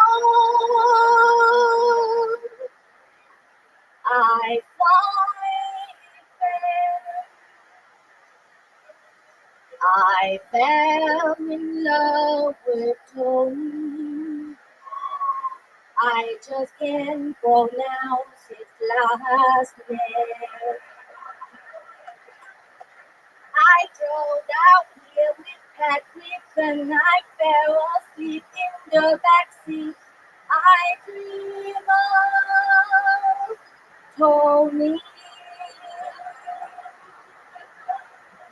He's so skinny and so funny. He's so good at roasting and insulting everyone. But me.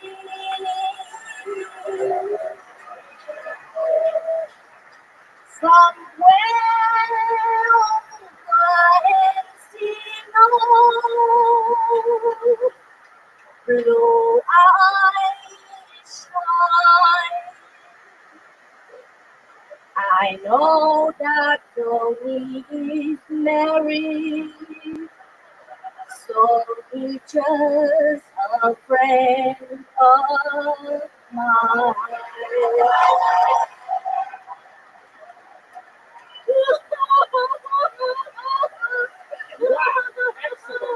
That is unbelievable. You are a goddamn assassin. I love you. I wouldn't fuck you, but I love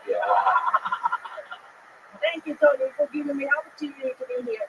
Wow, it is incredible. The sound of your beautiful voice is the best. That's the best sounding thing I've heard since learning what sounding is. You know what I mean? Oh, a little hunt for Coach Roy Robeson.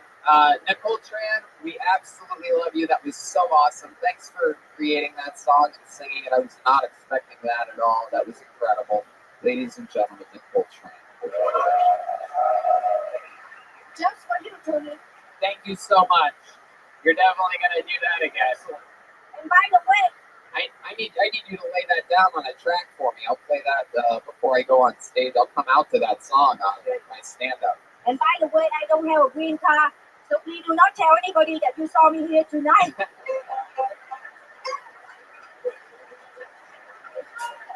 I fucking love it. I love it. Some people, you can write, you can work hard. Some people are also, there's something to be said about someone who's just fucking funny. How about one more time for Nicole Tran, huh? All right, and before we get back to the bucket, let's knock out our first regular of the night. He is here. Last week, we were shocked to find out that there was two of them at once. He has an unbelievable, silly style that's considered extremely polarizing. People either love him or hate him. I fucking love him. Make some noise for the Big Red Machine, William Montgomery.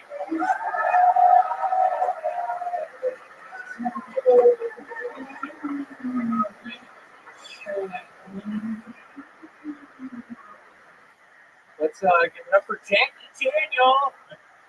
I love her. Let's her in Rush Hour 2.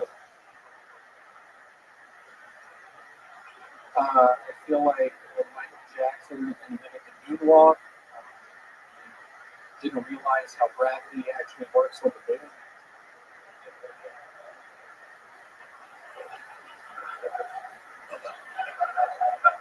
So I'm setting up an escape room in my apartment and charging people $1,000 a month, $500 if they sleep in the same bed with me.